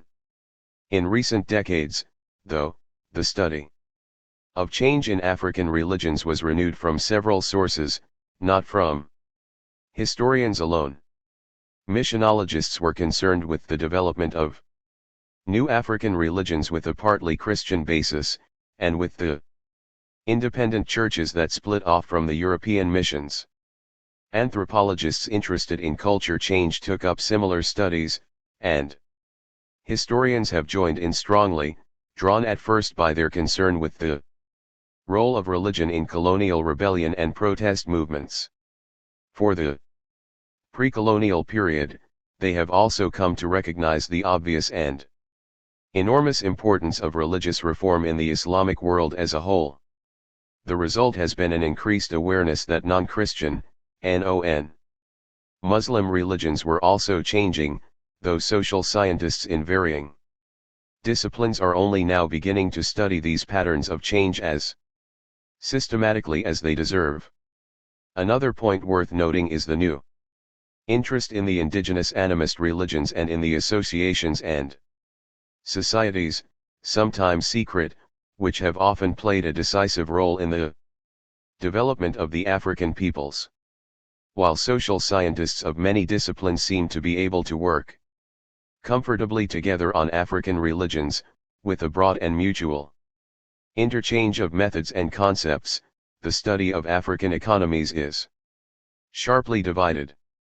Economic historians, like the historians of religion, have shown in recent years that African economies were changing continuously, and that economic change was as much a response to internal stimuli as it was to overseas influences. Economists, however, and especially development economists, still go about their business without taking into account the economic culture they are trying to manipulate. They tend not only to ignore the process of change already taking place but also to ignore the static models of the economic anthropologists. It suited the purposes of development theory, for example, to assume that 62. Africa was largely made up of subsistence economies where each family unit produced nearly all the goods and services it consumed. This view was especially publicized by H.L.A. Myant in the mid-1960s with the vent for surplus theory of economic development based on the liberation of underemployed resources and factors of production. 9. In fact, no community in pre-colonial Africa was self-sufficient in the sense of having no Trade at all, and many African societies had complex patterns of specialized production and export to their neighbors. Many pastoral people along the fringes of the Sahara earned half or more of their annual calorie intake by exchange of animal products for cereals. Many other people regularly produced and sold an agricultural surplus so as to be able to pay for specialized products that came from long-distance trade such as salt, cattle, shea butter, cola nuts, or dates. The error underlying the static picture of African economies was, of course, the familiar myth of primitive Africa, reinforced by the anthropologists' tendency to seek out the simplest communities and by their former tendency to suppress time depth in their data. Those economists and economic anthropologists WHO have studied African economies on the spot have, of course, recognized the importance of trade in pre-colonial Africa, and a few recognized that African economies had been changing quite rapidly before foreigners appeared in force. One group, however, have moved away from the main line of economic thought by emphasizing the differences rather than the similarities of economic cultures. This group, sometimes called substantivists, because of their insistence on studying the substantive nature of production and consumption, trying to relate the way man meets his material needs to the broad patterns of a particular society and not to formal theory, have tended to claim that economic theory is not applicable to their field of research. 10. The result is a broad gap between development economists, who work with macroeconomic theory and pay little attention to present economic facts, and the substantivists who avoid cross-cultural theory and stress micro-economic descriptions. So far, economic historians have not filled the gap, nor have they influenced economic thought about Africa to the same extent that historians have influenced anthropology or religious studies. African history has made great strides in recent years, especially in pioneering some new methods and in filling a large historical gap that had hardly been explored. In the process, however, it has sometimes fallen behind other changes that have taken place in the historiography of other societies.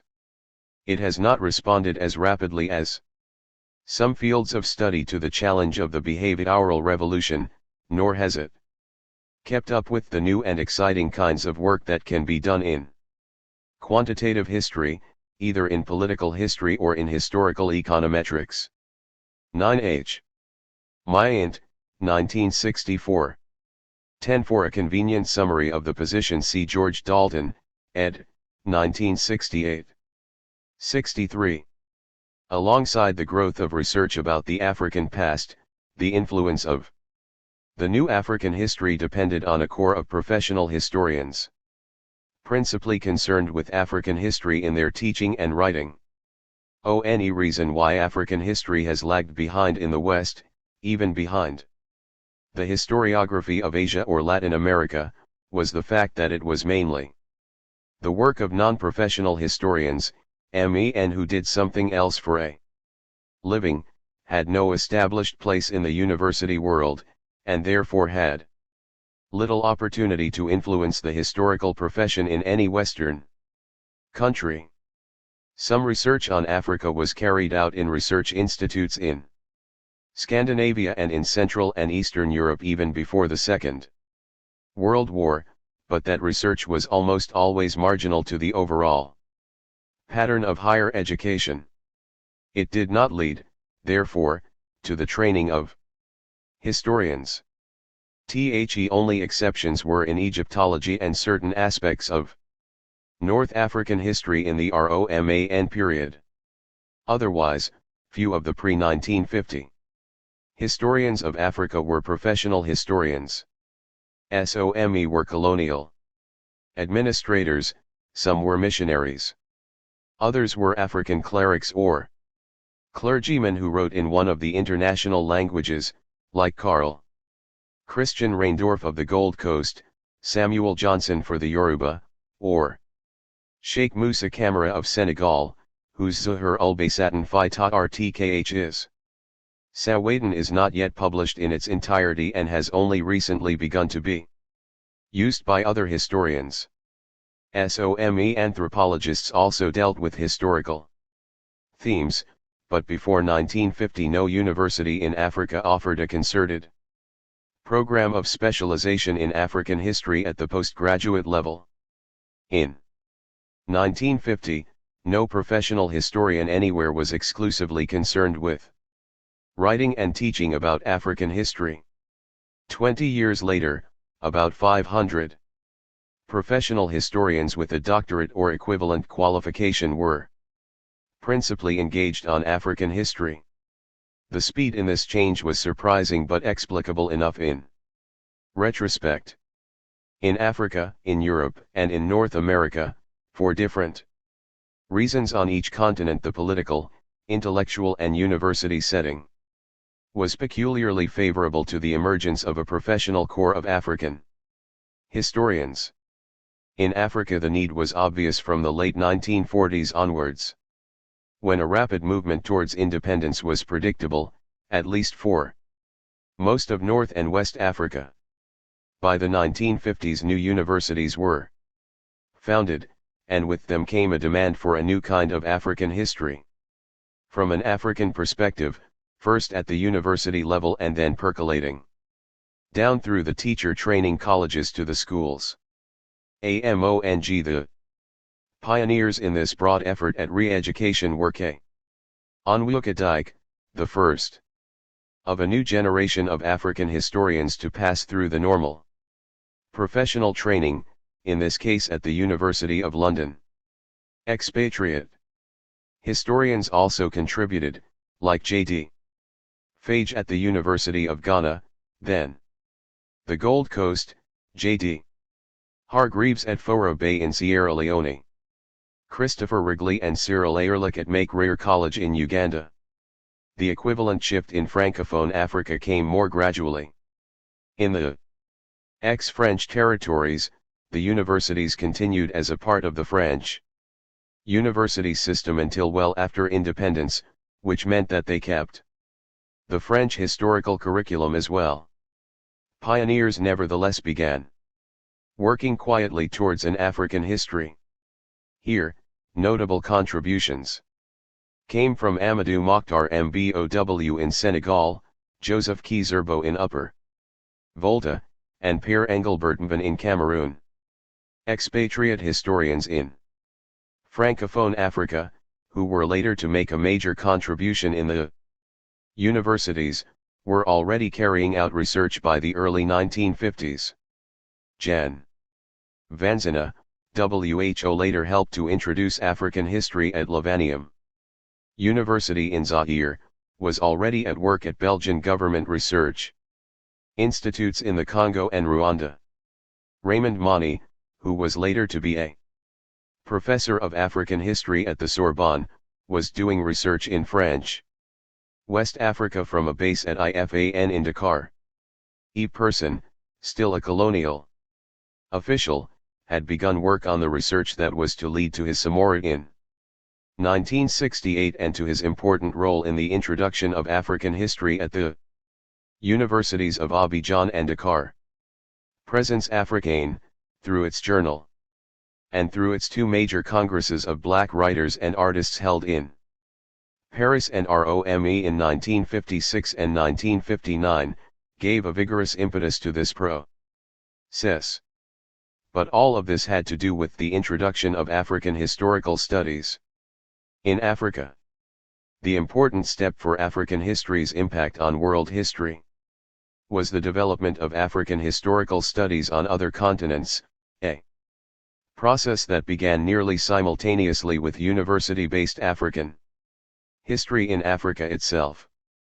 By the early 1950s, Roland Oliver had begun teaching African history at the School of Oriental and African Studies at the University of London.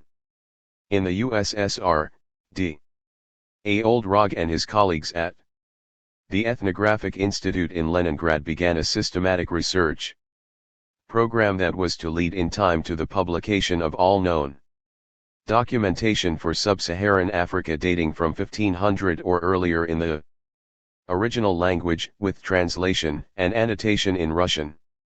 12. In the same decade, the first chair of African history was created at the Sorbonne, where it soon became two, one occupied by ex-governor Hubert Deschamps and the other by Raymond Money.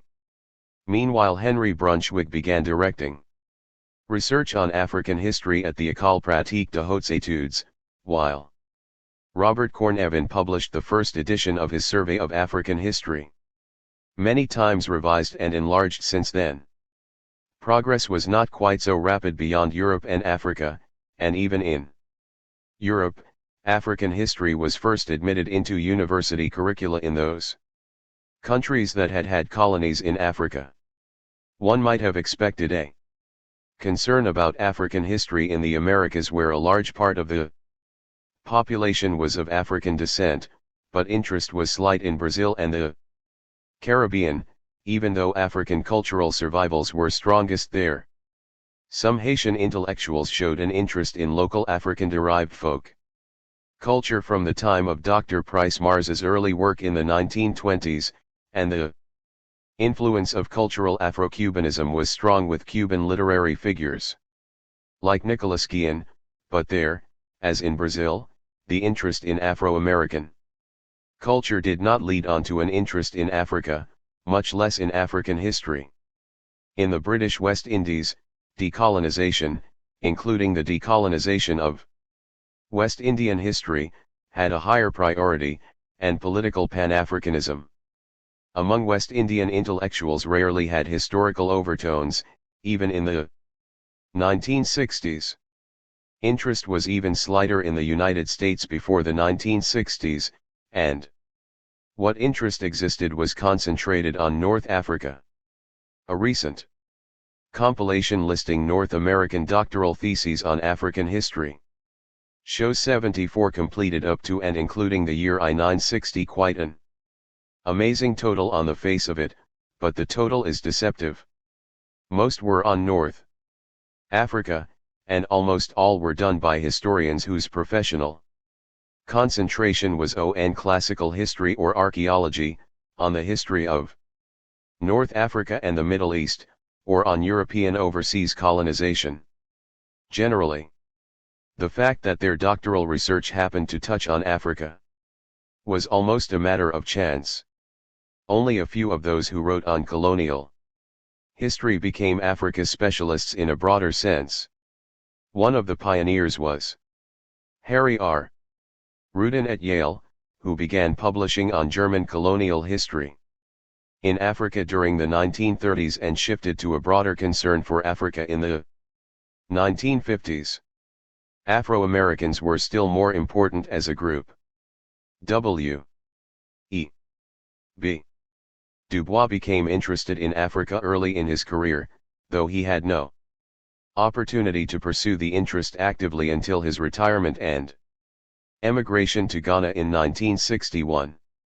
Long before, in 1916, Carter G.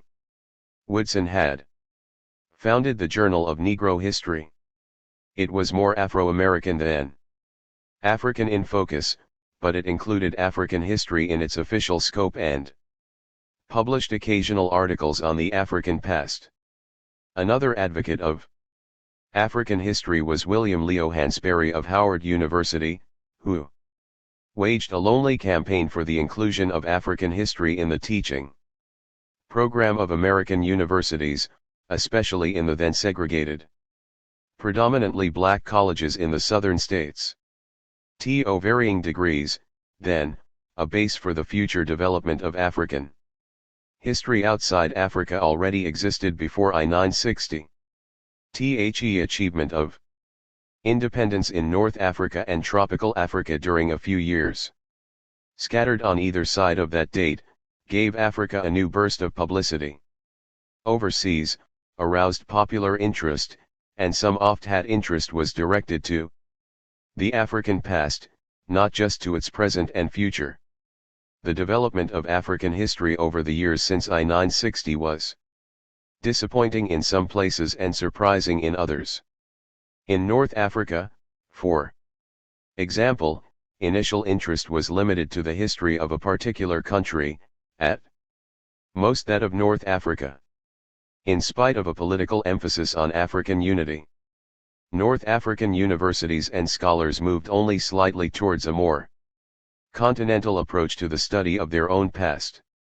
The Maghreb belonged 66 to the Mediterranean world, to the Muslim world, and to the Francophone intellectual world that still centered in Paris. These three worlds were more than enough for the full attention of the educated public. Egyptian public spokesmen often made much of the fact that Egypt was African as well as Arab and Muslim, but Egyptian historical scholarship was far more parochial, even at a time when the Aswan Dam and the international archaeological teams working in Nubia directed attention up the Nile. Historical scholarship in southern Africa was still more parochial. The political domination of the Republic of South Africa by overseas Europeans was unrelaxed, and African history was hardly noticed in the universities, where history still meant the history of Europe and the history of the European minority in South Africa. The Oxford History of South Africa, 1969-71, was an important move to broaden its scope so as to include the African majority, but one of the co-editors, Leonard Thompson, no longer practiced the historian's craft in South Africa, and the other, Monica Wilson, was a historically minded anthropologist. Historical studies in Zimbabwe, or Rhodesia, moved towards the inclusion of African history briefly in the early 1960s, but that move was reversed after the white majority's unilateral declaration of independence from Britain. Curiously enough, Zimbabwe has produced more African historical scholars per capita than South Africa has done, but most have been forced to pursue professional careers in exile. The first home of African history on the African continent was tropical Africa, and it was there that the most significant development took place in the first decade of independence. African history was already a part of the curriculum in tropical universities, but the new problem was to readjust to an appropriate balance of local, regional, African and world history. It was a question, in short, of decolonizing the whole history curriculum, not merely adding an African component. The greatest change has been in Anglophone Africa, where the rigidity of European standards relaxed more rapidly than they did in Francophone countries. The teaching of English and imperial history gave way to new subjects. British imperial history has tended to drop out altogether, while British history merged with European history. Within European history as taught in Africa, rethinking has tended to subordinate individual national histories to an emphasis on major themes like urbanization or the Industrial Revolution, viewed across national lines. Meanwhile, African historians have also turned their attention to non-European history, to the history of the Islamic world to the north with special emphasis on its impact on Africa south of the Sahara, to the history of Latin America or Southeast Asia, which could be seen as a parallel to the African experience, to the history of Asia where the economic growth in Japan was an example from which Africa might learn.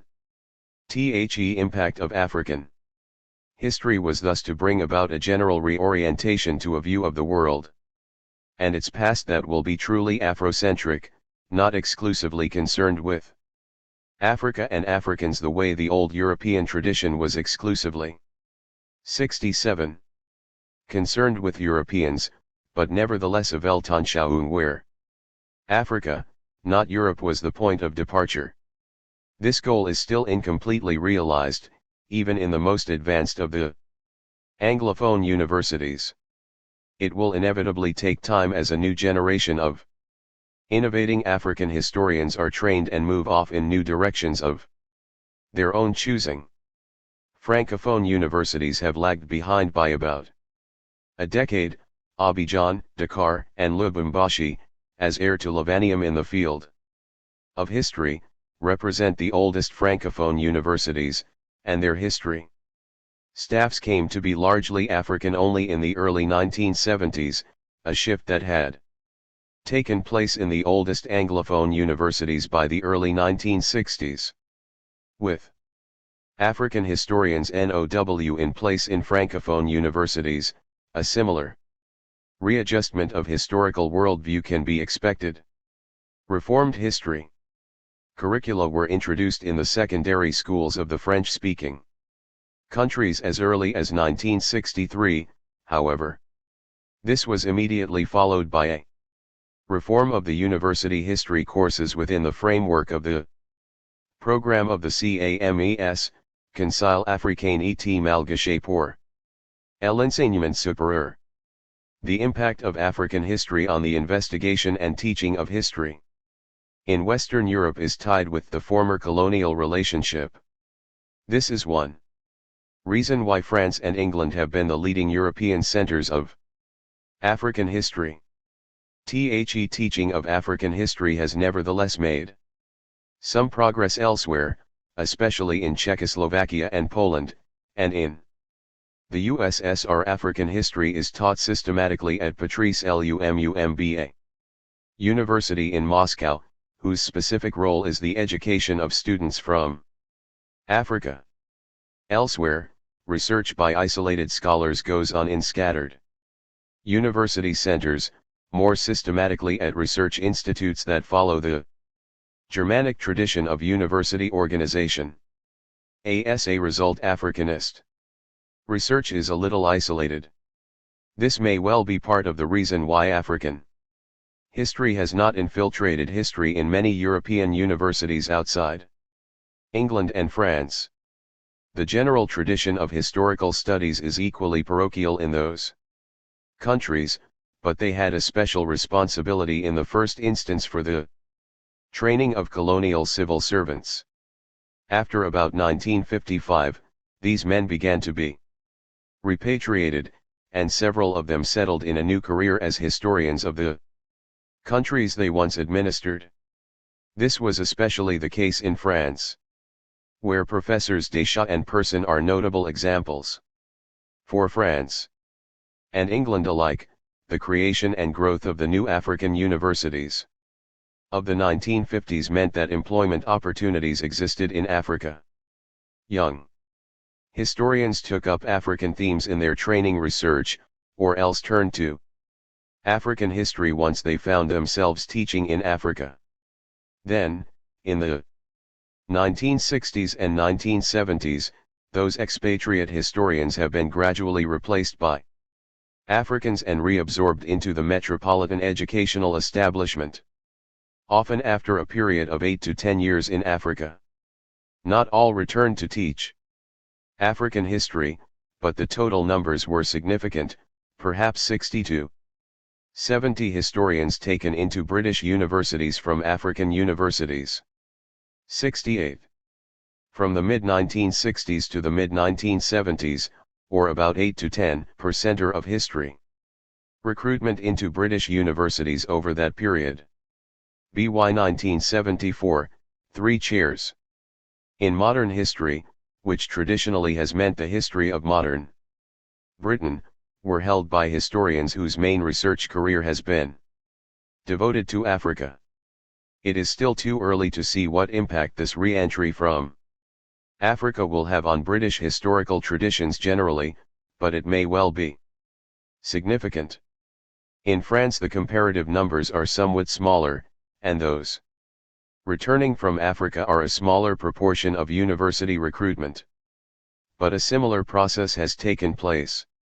A new generation of historians began to turn its attention to Africa. In Paris, both in its several universities and in the Inter-University Centre d'études africaines, a number of scholars in history, sociology, and archaeology have served in African universities for varying periods of time and still retain close contact with them. It is much the same in Aix, Bordeaux, and Lyon. Meanwhile, both British and French universities served as centers for training African historians who were to replace the expatriates. 3. This has tended to give institutions like the School of Oriental and African Studies, SOAS, in London or more scattered sections of the Sorbonne and the specialist graduate schools in Paris a special role. At SOAS, for example, 58% of those who completed PhDs between 1963 and 1973 took UP initial teaching posts in Africa. Less than 20% of the total were British, and only 13% of the total took up initial posts in British universities. 4.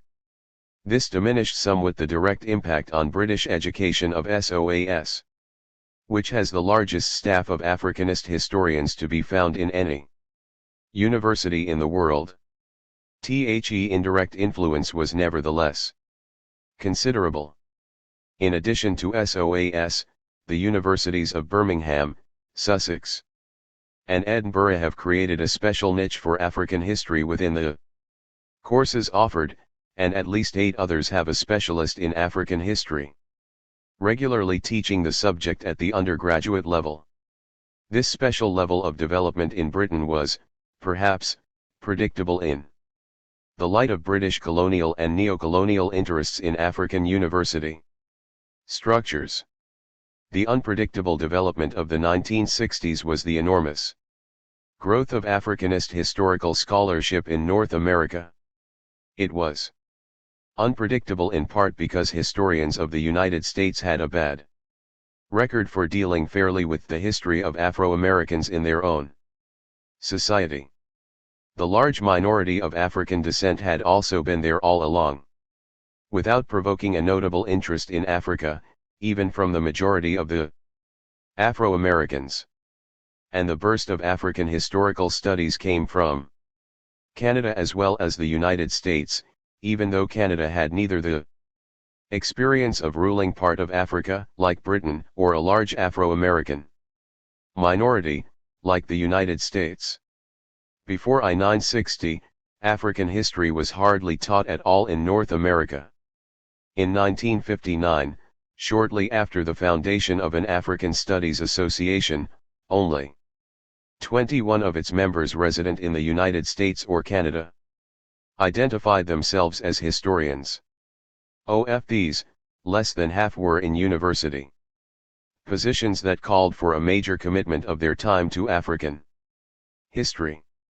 The First International Congress of Africanists, held in Accra in 1962, was attended by some 800 persons in whose presence President Kwame Nkrumah, in an opening address, outlined the responsibilities of historical studies for the new Africa. Then came the explosion. By 1970, the number of North American specialists in African history or archaeology had risen to about 350. Some were historians originally trained in some other field, who moved over and began teaching or research on African history, but the great majority were young scholars who were just emerging from graduate school. North American graduate schools turned out more than 300 PhD degrees in African history between I-960 and 1972.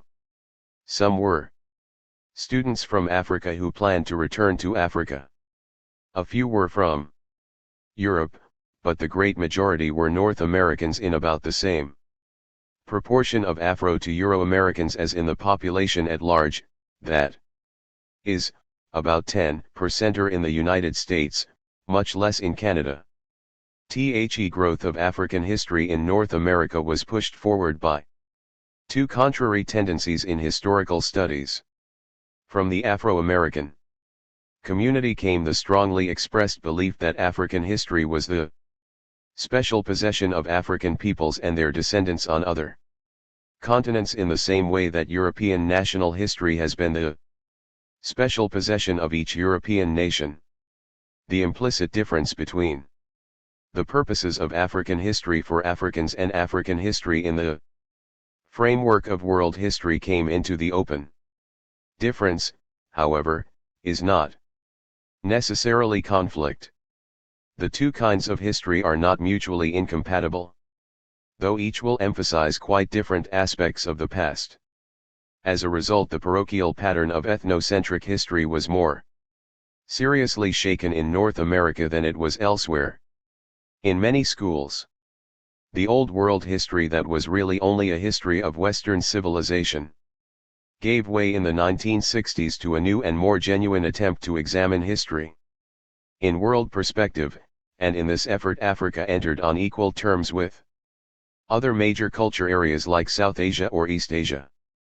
MANY departments of history in North American universities began moving from the old division between American and European history to a threefold division, with the history of the Third World gaining equality as a third branch of historical studies. These changes are still far from complete, but, taken alongside the spread of African history in Britain and France, and alongside the reorientation of the history curriculum in African universities, they mark a step along the road towards the full impact of African history on history as a whole. 70. Success in the longer run will depend on the combined efforts of African scholars writing the history of their OWN societies, on those of non-African historians WHO interpret African history to other societies, and on a broadening of international social science to the point where scholars in other disciplines will have to consider African data as a relevant basis for any generalization about human society. 71. Sources and specific techniques used in African history. General outline. T. Obenga. The general rules of historical criticism that make history a documentary technique, and the historical approach that requires us to study human society in its journey down the ages, are the essential stock in trade of any historian in any country. Neglect of this fact meant that the peoples of Africa were for a long time outside the field of interest of Western historians, for WHOM Europe was the whole of history. What lay behind this attitude, though it did not show itself openly, was a persistent belief that, in the absence of written texts and archaeological monuments, Africa did not really have any history. Hence the first task of a historian is obviously the establishing of sources, which is itself linked to the basic theoretical problem of appraising the techniques of historical research. A number of research workers, impelled by a great new urge to learn and understand following the advent of the post-colonial era, have laid the foundations of African history once and for all, though the methodology appropriate to it is still being worked out. Huge areas of documentation have come to light and have enabled research workers to ask themselves NEW questions. As more of African history becomes known, it becomes more varied and develops in new and unexpected directions. During the past 15 years or so there has been a revolution in the tools of research, and it is now readily accepted that some of these are particularly useful for African history. They include geology, paleontology, prehistory, archaeology, paleobotany, palynology, the use of radioactive isotopes to yield absolute chronological data, physical geography and human problems, ethnological and sociological observation and analysis, oral tradition, historical and comparative linguistics, European, Arabic, Indian and Chinese written texts, and economic and demographic documents which lend themselves to computerization. The sources of African history are still remarkably flexible in scope and therefore new types of intellectual cooperation, which unexpectedly bring together sectors hitherto regarded as distinct, should always be thoroughly explored. The use of a combination of sources emerges as a qualitative innovation. Only the simultaneous application of various categories of sources can ensure any real temporal depth, for an isolated fact tends to remain on the fringe of the general trend. The overall integration of methods and the combination of sources represent an effective contribution by Africa, both to knowledge and to contemporary historiographical awareness. A historian's curiosity ought to follow several trajectories at once. His work is not limited to the establishing of sources, he must use a sound interdisciplinary culture to make himself master of man's past. For history is modern man's view of the whole of time past. Most of the sources and techniques specific to African history which are drawn from mathematics, atomic physics, geology, the natural sciences and the human and social sciences are amply described in the present volume. I shall therefore concentrate here on aspects and problems not treated elsewhere. The most decisive methodological advance of recent years is unquestionably the application of modern physics to the study of man's past. The use of radioactive isotopes gives us a chronological gauge to the earliest days of Homo sapiens in the case of the carbon-14 method, and to periods more than 1 million years ago in the case of the potassium-argon method. These absolute dating methods now considerably shorten discussion on matters of human paleontology and prehistory. The earliest hominids in Africa have been dated by the potassium-argon method to 5300 before our era, this being the age of a fragment of hominid lower jaw with an intact molar found in 1971 by Professor Brian Patterson at Lothagam, in Kenya. Again, the hominid teeth discovered in the Villafrancian layers of the Omo Valley in northern Ethiopia, by French expeditions under Camille Arambourg and Yves Coppens and P. Clark Howell's American expedition, are between 2 and 4 million years old. The Zinjanthropus level I, of the famous site at Old Uve Gorge, in Tanzania, has been dated, also by the potassium-argon method, as 1 to 75 million years old. Thus, thanks to the potassium-argon isotope, the birth of East African man, the oldest of all according to the present state of our knowledge, is actually the birth of man as a whole, to the extent that monophyletism is more and more generally accepted in general paleontology. The African fossil remains now KNOW and thus provide the essential ingredients for an answer to the key question of the origins of man, which has been asked in so many different ways throughout the history of mankind: where was man born? And when? The old stereotyped ideas which relegated Africa to the fringes of the realm of history have been completely transformed.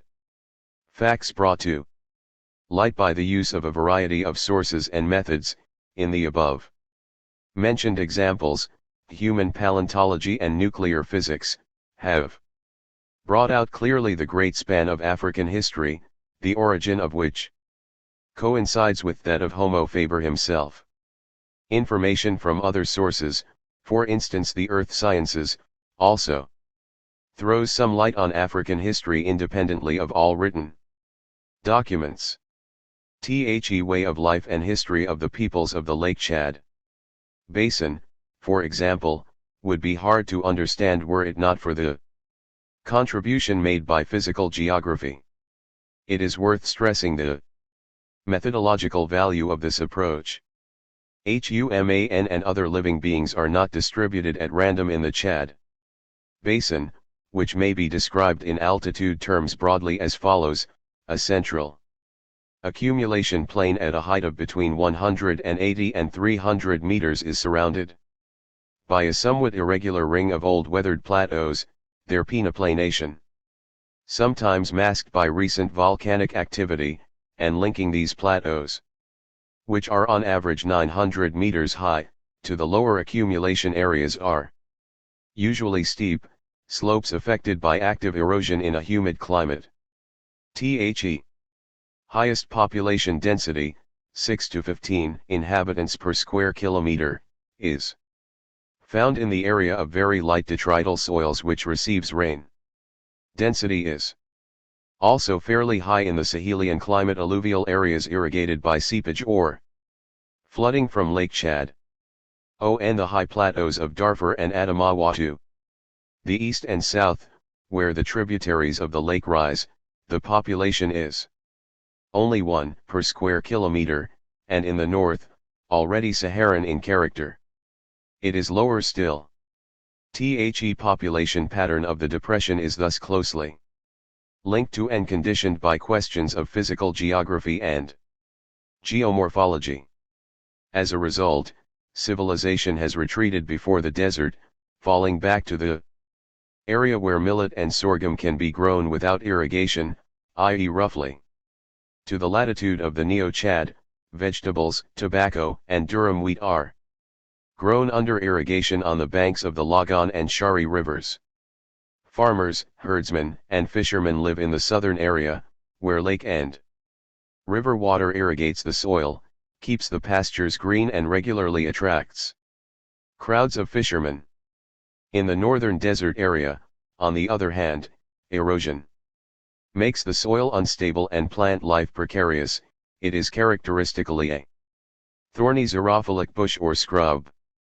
But these geomorphological factors have also conditioned other human activities. For example, invasion has often driven native farmers from the salubrious plateaus and fertile plains to steep mountainous areas unsuitable for stock breeding. In this way the Fulani drove the Bumi and the Duru back to the least fertile parts of Adamawa, and the Kiroi of North Cameroon back to the granite scree of the Mandara Massif. It is admittedly harder and less rewarding for these peoples to work the sloping, previously submerged soils, but their primitive tools give more satisfactory results there. Seasonal or permanent marshland in the alluvial area gives rise to swarms of mosquitoes Anopheles gambiae. Tsetse flies Glossina palpalis also breed in the low-growing hygrophile masses of Salix and Mimosa aspirata which cover recent silt on the banks of the Lagan and Shari rivers. The resulting malaria and sleeping sickness make these into very uninviting areas. In short, to arrive at a clear understanding of human life in the Chad Basin, which in the past underwent several quaternary fluctuations due to changes of climate, the historian must investigate a whole range of specific sources and techniques from the earth and life sciences. The present distribution of peoples, their past migrations, their agricultural and pastoral activity and so on are all closely conditioned by the environment. The Chad Basin is but one example among many. When intellectual inquiry has freed itself from restrictive preconceptions, equally enlightening results have been achieved.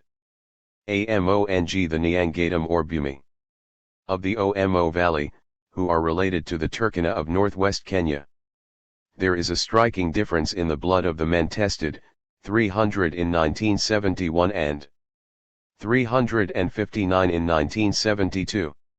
The difference, which is immunological, is observable not between the sexes but between villages, which consist of from 20 to 300 inhabitants.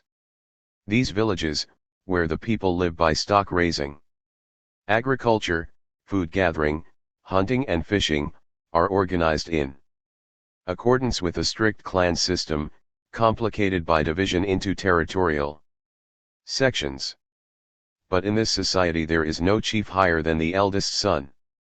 Thus, the differences that arise out of the territorial social organization of the Nyangatum are reflected in serology, AMAP of serum reactions to arboviral Antigens is an exact replica of the territorial distribution of the peoples. Tested. 2. This example of active cooperation between the parasitologist and the anthropologist is instructive for the historian, who can put it to very good use. It is important to him to know that such documentary evidence exists, and may prove relevant in investigating the sexual behavior and demographic growth of the Neangatum. The basic heuristic and epistemological problem remains the same. The historian of Africa simply must be alert to every kind of analytical procedure, so that his own work may be based on a wide range of knowledge, and so be cohesive. This open-mindedness is particularly important in the case of the early periods, for which there are neither written sources nor even direct oral traditions. We know, for example, that the staple crop of Neolithic man was wheat, barley, and millet in Asia, Europe and Africa, and maize in America. But we have no way of ascertaining the original agricultural systems of this very remote period.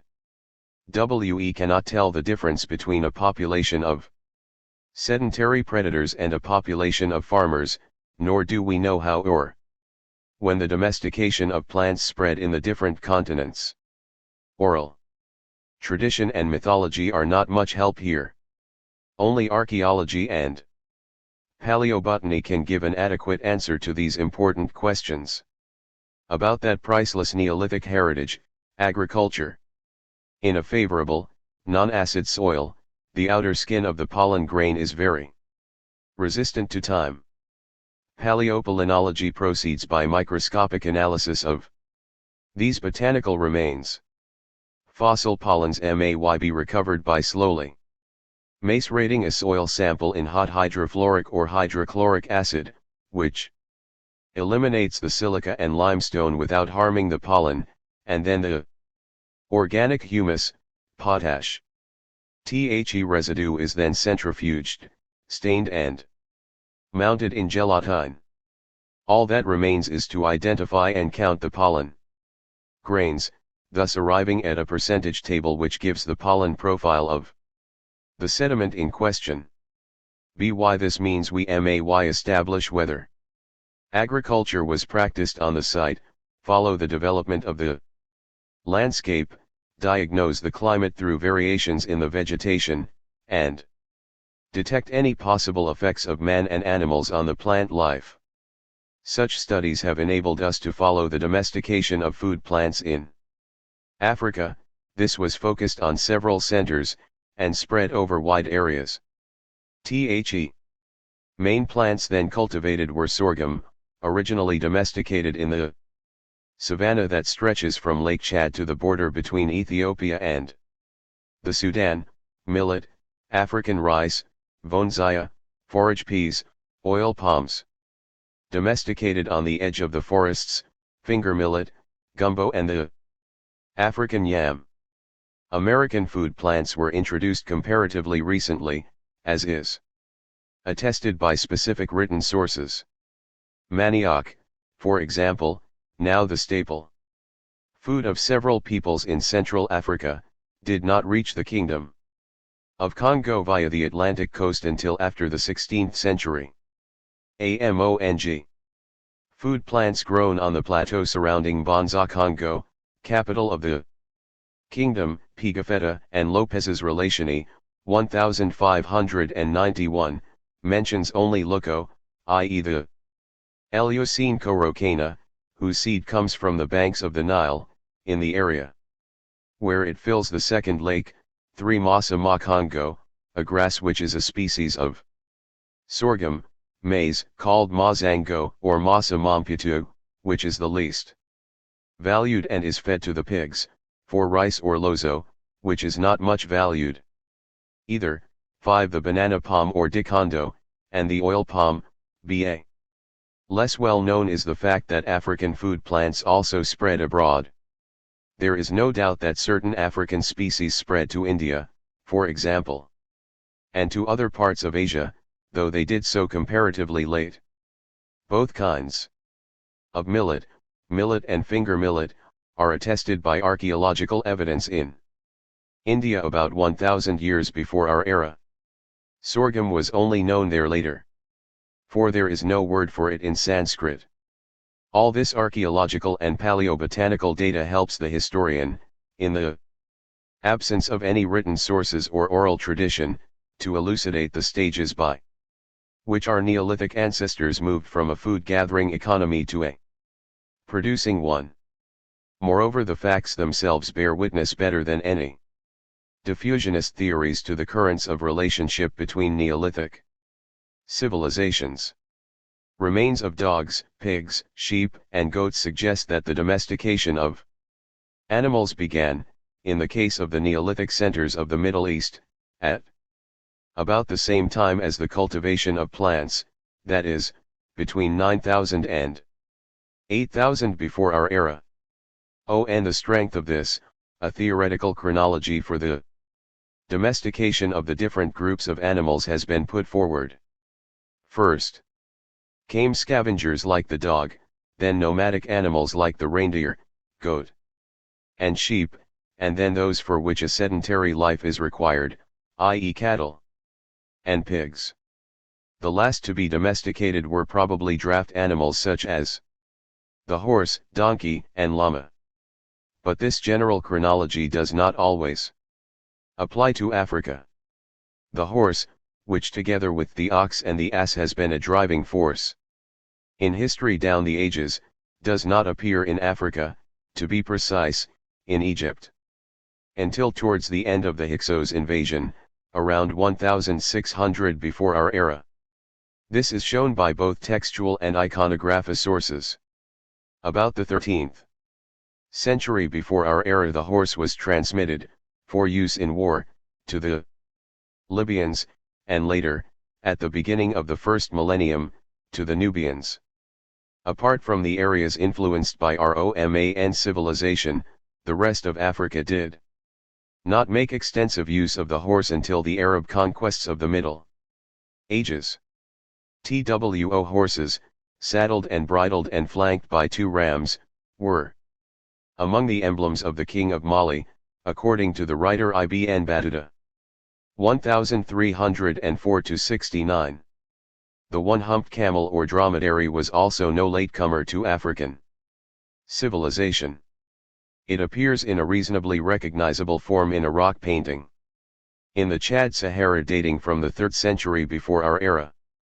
In 525 before our era, Cambyses Men introduced it into Egypt, where it thenceforward played an important part in communications between the Nile and the Red Sea. Only later did it reach the Western Sahara, essentially a denizen of the desert, where it often takes the place of ox or ass. It seems to have been taken to the Maghreb by Roman troops of Syrian origin. The Berbers, resisting the Pax Romana and its land tenure arrangements, gained their freedom thanks to the camel, which enabled them to go and settle in the steppes and deserts beyond the limes. This resulted in the sedentary blacks of the oases being driven south or reduced to slavery. All the above leads to the conclusion, in itself a distinct step forward in methodology, that a rich and varied mass of documentary material is to be obtained through the use of sources and techniques derived from the physical and biological sciences. The historian finds himself compelled to be bold in his investigations. All avenues are to be explored. In the new methodology, the phrase auxiliary sciences loses its meaning, unless the auxiliary sciences of history are henceforth understood to mean techniques fundamental to the understanding of history which may come from any branch of science and which have not yet all been discovered. Technical investigations are henceforth part of a historian's job, and they shift history a long way in the direction of science. History also benefits from the discoveries of the earth and life sciences. 77. However, the biggest contribution to its critical and research equipment comes, in the case of African history, from other human and social sciences, viz. Egyptology, linguistics, oral tradition, economics and political science. It is worth dwelling a little on Egyptology, because it is a source that has so far not been used for the history of Africa. Egyptology comprises historical archaeology and the deciphering of texts. In both cases, a knowledge of Egyptian is an essential prerequisite. Egyptian, which was a living language for about 5,000 years, if we include Coptic, occurs in three different scripts. 1. Hieroglyphic writing, consisting of signs which fall into two main categories. First, there are ideograms or word signs, e.g. the representation of a woven basket to denote the word basket, in which the main phonetic components are NB, and secondly, there are phonograms or sound signs, e.g. the representation of a basket, which only retains the phonetic value NB, this sign also serving to convey words other than basket which possess the same phonetic value, such as NB, Lord, and NB, all. Phonograms are divided into a. Triliterals, that is, signs containing three consonants, b. Biliterals, or signs containing two consonants, and c. Uniliterals, or signs containing only one vowel or one consonant. These constitute the Egyptian phonetic alphabet. 2. Hieratic writing, a cursive form of hieroglyphics, which appeared in about the 3rd dynasty, 2778 to 2423 before our era. It always runs from right to left, and was written with a calamus or reed pen on sheets of papyrus, potsherds, or stone. It had as long a life as hieroglyphics. The most recent hieroglyphic text dates from 394 of our era. 3. Demotic writing, itself a simplification of hieratic. It made its appearance about the 25th dynasty, 751 to 656 before our era, and disappeared from use in the 5th century. In terms simply of graphemes, ACOMMON origin is accepted for Demotic Egyptian script and Nubian Meroitic writing, the latter having not yet been deciphered. The Egyptian writing system raises interesting methodological questions. Through such a graphic convention, which has its own special character, any historian who learns to decipher a little can as it were capture the state of mind and intentions of men long dead, given that the physical act of writing always reflects a basically human value. To decipher is to converse, involving as it does a constant effort to be accurate and objective. Moreover, the diversity, complexity, and progressive simplification of the Egyptian graphic system are themselves part of history, and the history of deciphering is one of the essential sources of all historical accuracy. Thus, with the Egyptian writing system, Africa occupies an important place in 78. General studies of writing as a system of signs and human intercommunication. 6. The problem of the spread of Egyptian writing within Black Africa enlarges still further the scope of the historian's methodological apparatus, and opens up entirely new perspectives in African historical research. The following few facts are relevant. Jikandi is an ideographical system formerly in use among the Kikuyu of Kenya, and the pictograms of this graphic system show striking analogies with Egyptian pictograms. The structural resemblance between the Nsabidi pictograms of the Efik country, south eastern Nigeria, and Egyptian pictograms was recognized and reported as early as 1912 by an English scholar, P. Amaury Talbot. Many Egyptian hieroglyphs still show a distinct structural affinity to the signs used in the Men script in southern Sierra Leone, and the same is true of most of the signs used in the Loma script in northern Liberia.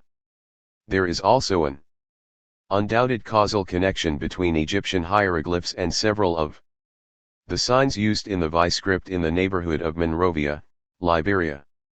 The writing of the BAMUM of Cameroon, which also has more than two graphic systems, shows an equal number of striking analogies, admittedly external ones, with the hieroglyphs of the Nile Valley. Just as in Egypt, Dogon, Bambara, and Bozo hieroglyphs can be broken down into their components and analyzed. But the most significant fact is that these signs from West Africa have the effect of making the things and people they denote aware of themselves. This is an idea typical of the transcendent power of writing, and is found in literal form in Egypt in the way certain texts on the afterlife are written. There is thus still a considerable possibility that we shall see the birth and development of an epigraphy and a paleography hitherto completely unknown, concerned with the thorough study of Black African writing systems and their interrelationships. Historians will obviously stand to gain, for the history of writing and deciphering throws light on the history of the men who did the writing. The study of writing systems is in itself an invaluable source of history. But historians should always keep a proper sense of the time scale, for many of these writing systems are recent in date and do not throw light on early periods. What their abundance does indicate is the remarkable longevity of the impact of Egypt. Egyptian writing, which supposedly disappeared in 394 of our era, is seen to have had an unbroken series of revivals between the 17th and 19th centuries. The break between antiquity and Africa's recent past is thus an illusion born of our ignorance. In fact, the two are linked by an underground stream. Knowledge of Egyptian writing and ability to decipher the texts gives direct access to the language of the pharaohs. It is always advisable for historians to go back as much as possible to the original texts, for translations, even the best of them, are seldom perfect. The historian who knows Egyptian can thus read for himself the many varied texts of ancient 6e. Doblofer, 1959. 79. Egypt, funerary stele, inscriptions on monuments, administrative documents, hymns, philosophical works, medical and mathematical treatises, and literature, novels, tales, and fables. One series of texts shows clearly that the barrier supposed to have existed between pharaonic Egypt and neighboring regions of Africa in this remote period does not accord with the facts.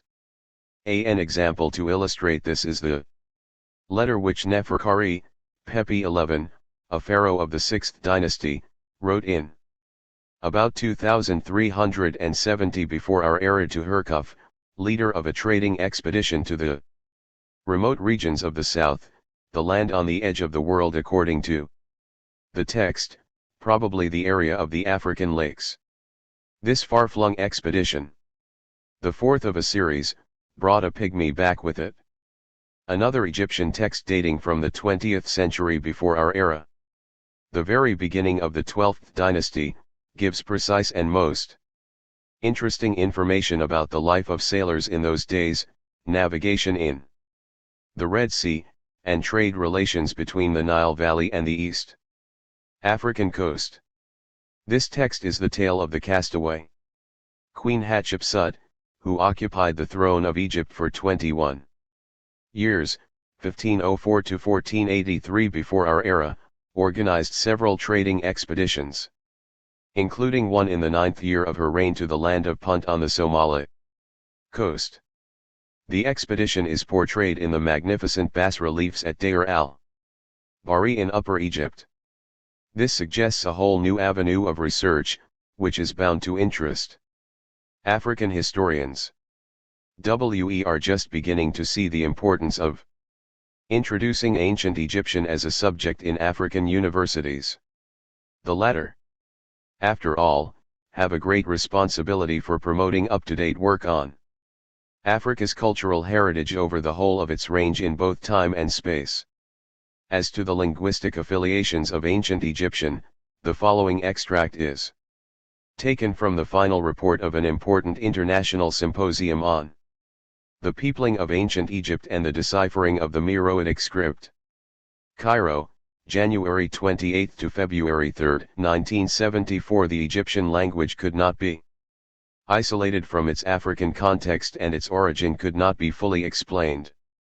In terms of Semitic, it was thus quite normal to expect to find related languages in Africa. Final report, p. 29, para 5. In plain language, Pharaonic Egyptian is not a Semitic language, and it were best to abandon the descriptions Hamido-Semitic or Afro-Asiatic applied to it by certain authors who are often grounded neither in Semitic studies nor in Egyptology. The fundamental problem that confronts us is to find appropriate techniques for comparing ancient Egyptian with contemporary Black African languages, in order, so far as possible, to reconstruct, on the basis of morphological, lexicological, and phonetic analogies and affinities, their common ancestors. An enormous task awaits the linguistics expert, and the historian also must be prepared for a radical change of viewpoint when a cultural macrostructure common to Pharaonic Egypt and the rest of Black Africa is brought to light. Such a common factor is, properly speaking, a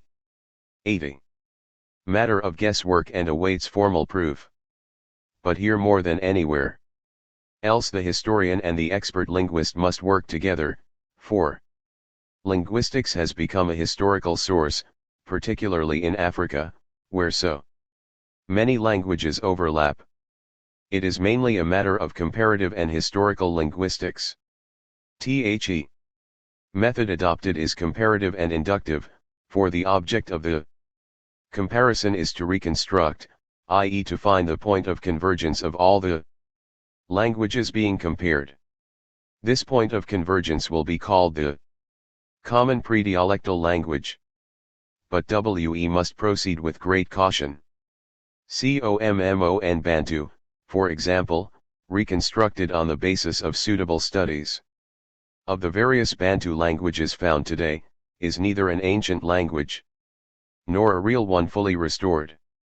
The expression Common Bantu or Proto-Bantu denotes only the system of correlations between the known Bantu languages, which supposedly go back to the time when these languages were almost identical.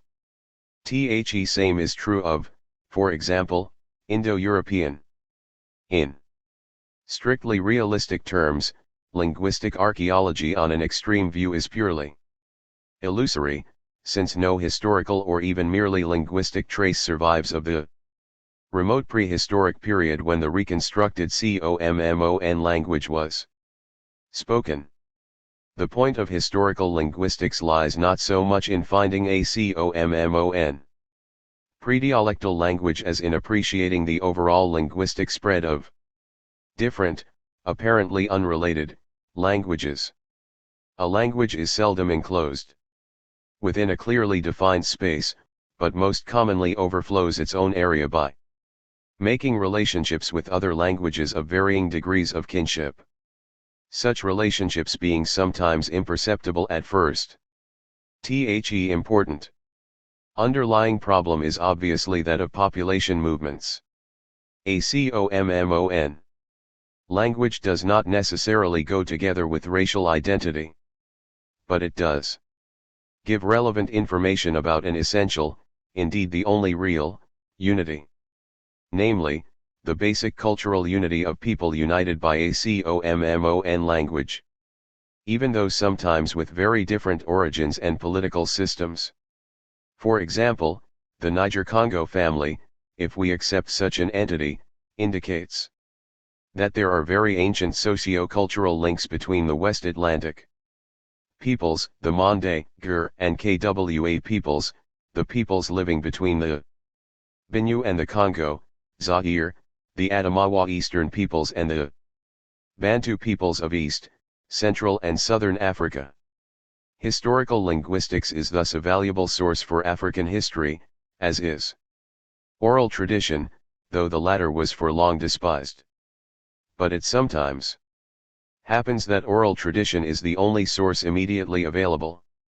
This is the case, for example, with the Mbaki of the Congo. It is only with the help of oral tradition that it has been possible to reconstruct the history in space and time, admittedly a comparatively short time, of their various chiefdoms. Oral tradition can also settle a point where written records are useless. The chroniclers, Delaporte, 1753, and Proa, 1776, agree in recording that in the Kingdom of Longa, in western Central Africa, the kings were buried in two separate cemeteries, one at Lubu and the other at Lwangili. As to when 81 and why such a distinction was made, the written records so far known are silent. Only the oral tradition of the present-day Vili gives the explanation for the separation. An extremely violent quarrel between the Malonga court and the people of Lwangili made the king and princes of the day decide to change the burial place, and hence, as the result of a conflict between the crown and a rich province of the kingdom, the cemetery at Lwangili was abandoned in favor of the one at Lubu. In this case, oral tradition comes plausibly to the rescue of written evidence. There are countless instances in Africa where it guides archaeological excavation, as well as simultaneously shedding light on written chronicles. The excavations carried out at the end of I-960 at Tegdist, a town in the Kingdom of Ghana, Western Sudan, by Professors J. Davis and D. and S.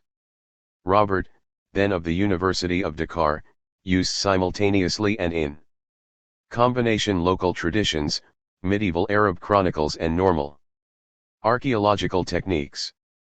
Thus a little-known period of African history, the 7th to 13th centuries, was restored to the archives. The credit goes of course mainly to archaeology, but also partly to local tradition and written records. Such examples, which could be multiplied, show that in Africa more than anywhere else oral tradition is an integral part of the historian's basic material and greatly widens its scope.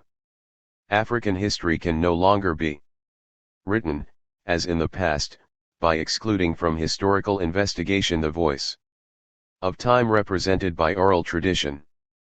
The key points, first, of how oral tradition presents time itself, and secondly, of how it presents events in time, have not yet been adequately investigated. The crucial question is how the griot presents history. African griots almost never use a chronological framework. They do not set out the sequence of human events with their breaks or accelerations in pace. What they say needs to be heard in perspective, and cannot be listened to in any other way. The point is that they are interested in man only as he is caught up in life, a possessor of values reacting in the world, timelessly. This is why the African griot tends not to synthesize the various moments of the story he is telling. He treats each moment in isolation, as something with its own meaning and having no precise relationship to other moments. The moments of the events reported are disconnected. The correct term for this is absolute history, and absolute history, which sets out stages of development in the round, without dates, is simply structural history. The temporal outcrops known elsewhere as cycles, the idea of a circle, periods, the idea of a space of time, eras, the idea of a pause, or a moment marked by some important event, ages, the idea of duration, the passage of time, series, the idea of a sequence or success, Zion, and moments, the idea of immediacy, of circumstance, of time present. are virtually omitted from the griot's vocabulary. Admittedly, he does not neglect either cosmic time, seasons, years, and so on, or man's past, since what is in the past is just what he does recount, but it is not easy for him to make a model of time. He gives at one go the whole fullness of a time. 82. Still in the realm of the human and social sciences, the contribution of sociologists and political theorists enables us to redefine the elements of cultural and historical knowledge. The notions of kingdom, nation, state, empire, democracy, feudalism, political party, and so on, while certainly appropriate elsewhere, are not always automatically applicable to Africa. For example, let us consider what exactly is meant by the Kingdom of Congo. The people themselves use the expression NSI Congo, literally the country, of the Congo.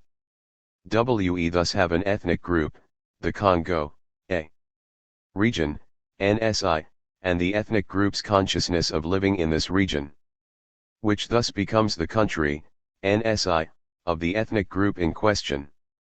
Borders and frontiers are extremely fluid, being a function of the way clans and subgroups of the ethnic group are dispersed.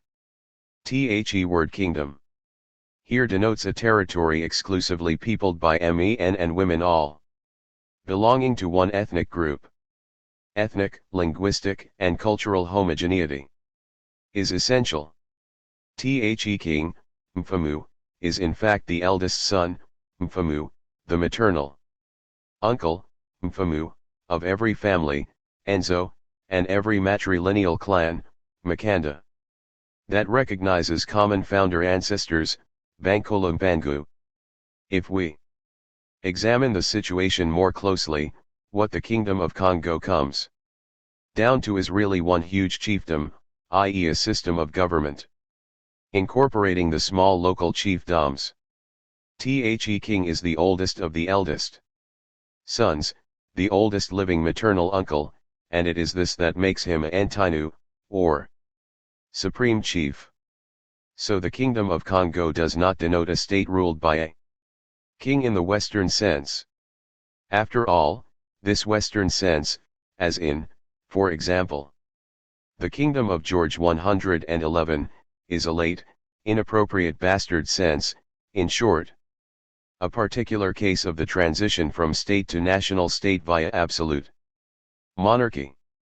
The Kingdom of Dangsome, Dahomey, in the modern Republic of Benin, on the other hand, comes closer to the pattern of an absolute monarchy, as typified in France by the unfortunate version that prevailed from Henry IV to Louis X VI.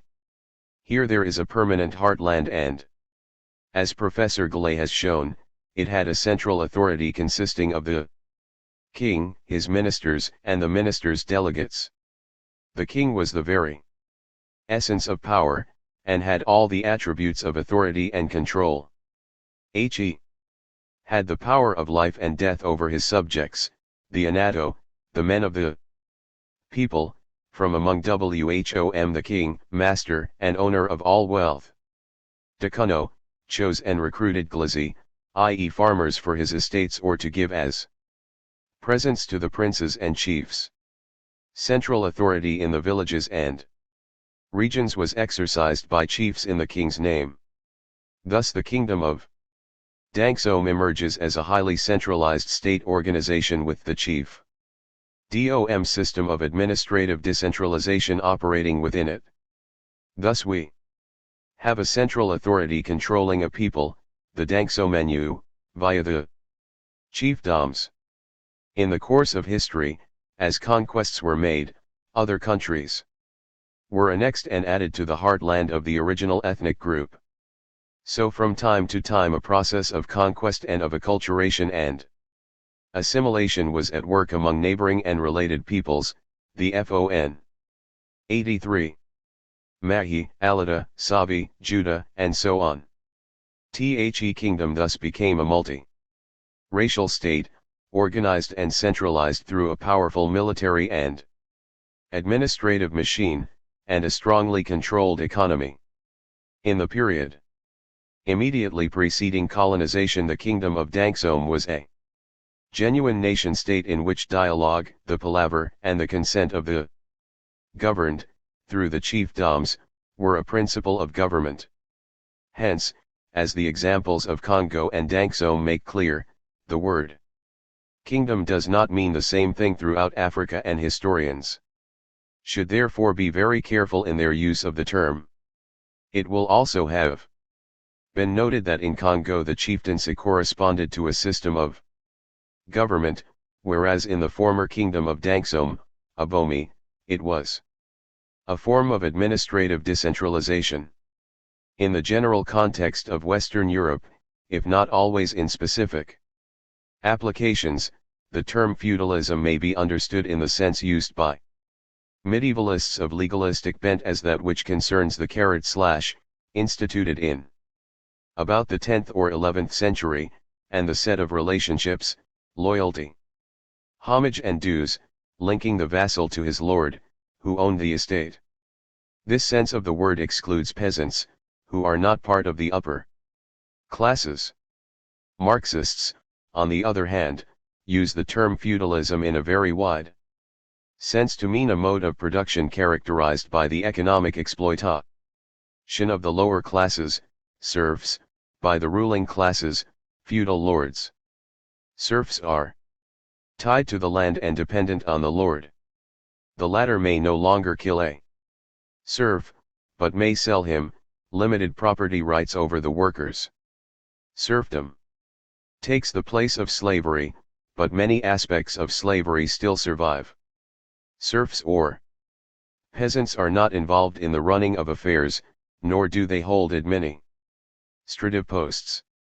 In the context of the evolution of European society, the feudal system is an intermediate stage in the formation of the capitalist economy. But many Marxists still confuse the political notion of feudalism with the socio-economic notion of seigneury, which, thanks to Marx, historians since 1847 have learned to differentiate. But whichever sense of the word is adopted, the question remains whether the regimes of medieval Europe really existed in an identical form. In pre-colonial Black Africa, only comparative sociological studies, of which very few have so far been made, could properly answer this question and supply the necessary distinctions. Attention has already been drawn to the feudal nature of the organization of the Bariba, Republic of Benin, mainly as a working hypothesis. Work on feudalism in Black Africa is at such an early stage that the historian should be more cautious, and the so-called feudal tendencies shown by Black African societies probably rest not on actual rights arising from the granting of a fief, but on a form of political organization rooted in a particular system of social and economic relationships. Thus the work of sociologists and political theorists may also provide sources for historians to use. In Africa the historians' archives vary enormously according to period and subject, and also according to the 84 curiosity of the historian himself. The record sequence in Africa is drawn from all kinds of science, exact, natural, human and social. The message of history is now completely transformed in the sense that the methodology consists in using several specific sources and techniques simultaneously and in combination. Data furnished by oral tradition, the rare Arabic MANU scripts, archaeological excavations, and the carbon-14 dating method have finally restored the legendary Sao people of Chad, Cameroon, and Nigeria to the authenticated history of Africa. The Mound Etmdega, in the Republic of Chad, is known to have had a history of occupation lasting nearly 2,500 years, from the 5th century before our era to the middle of our 19th century, but such apposite and unexpected conclusions would never have been arrived at without the combined and simultaneous use of a variety of sources. The classical notions of historical criticism, which speak of auxiliary sciences, choice of sources, prime historical material, and so on, are henceforth banished from African historical research, and this marks an important step forward in contemporary historiography. The work of a historian of Africa is becoming a continuous interdisciplinary dialogue. New horizons are opening up, thanks to an unprecedented theoretical effort. The idea of combined sources has, as it were, unearthed from the subsoil of general methodology a new way of writing history. The compilation and exposition of the history of Africa may therefore play an exemplary pioneer role in associating other branches of learning with historical research. Written sources before the 15th century. H. Jade. The notion of written source is so broad as to be ambiguous. If we take written to mean all that transmits the voice and sound, then written evidence includes inscriptions carved on stone, gramophone records, coins.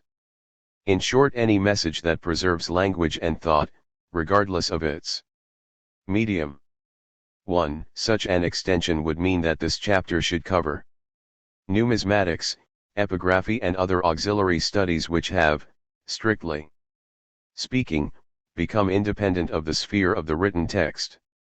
I shall therefore restrict my investigation to what is drawn or printed in conventional signs on any kind of support, papyrus, parchment, bone, paper. This still leaves a vast field for research and reflection, first because chronologically it covers a period that begins with the invention of writing and ends on the threshold of modern times, 15th century, next because spatially it covers an entire continent, with different civilizations juxtaposed and in succession, and lastly because it includes sources that vary in language, cultural tradition, and type. I am going to consider the general problems that are raised by these sources, analysis by period, by region, by type, before making a critical inventory. General problems. An comprehensive study of the written sources of African history has so far been made. Because of chronological or regional specialization, the rare studies made have always been associated with compartmentalized fields of scholarly research. Thus Pharaonic Egypt is the field of the Egyptologist, Ptolemaic, and Roman Egypt of the classicist, Muslim Egypt. Of the Islamist, 3 periods, 3 specialties, only the first of which stems from what is specifically Egyptian, the other 2 moving in wider orbits, the classical world, Islam. The same holds true for the Maghrib, though the Punic scholar is both an Orientalist and a classicist, and the Berber specialist marginal and unclassifiable. Black Africa made a later appearance both in written history and as a field for modern research. It is varied in itself, and study of it cuts across different languages and specialties. There are classical, Arabic and vernacular language sources. These are the same trio we find to the north of the Sahara.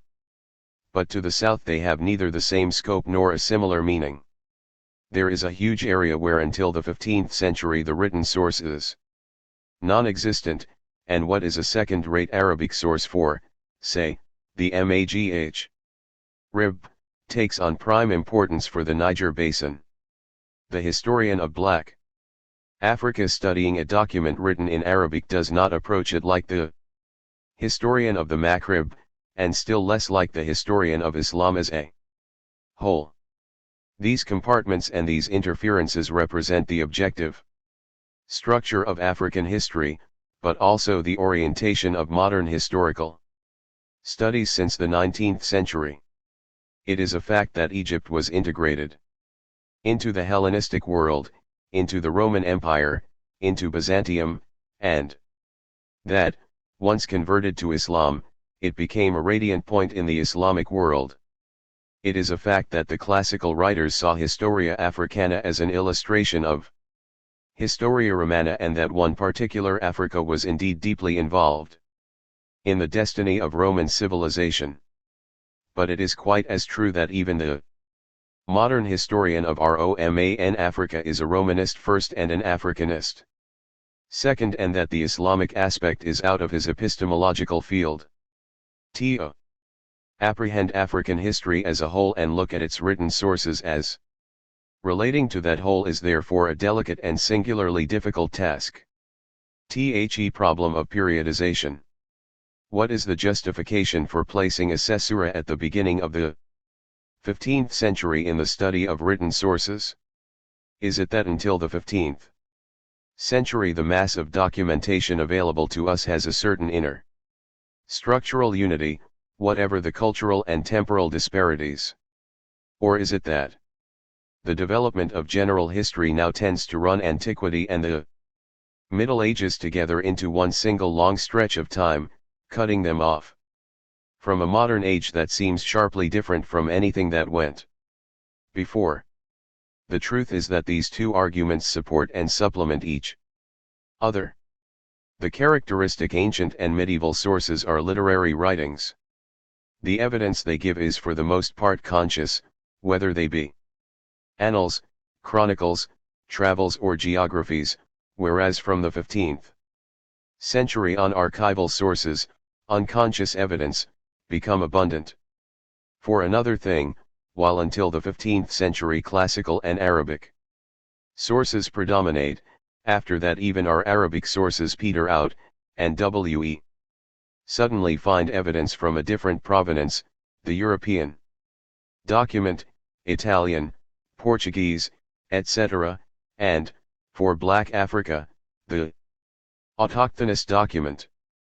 But this shift in the nature and provenance of sources also represents a change in Africa's real historical destiny. The 88th, 15th century was the time of European expansion, to the Portuguese made their eruption on the coast of Black Africa in 1434, and 20 years before, 1415, they had settled at Ceuta.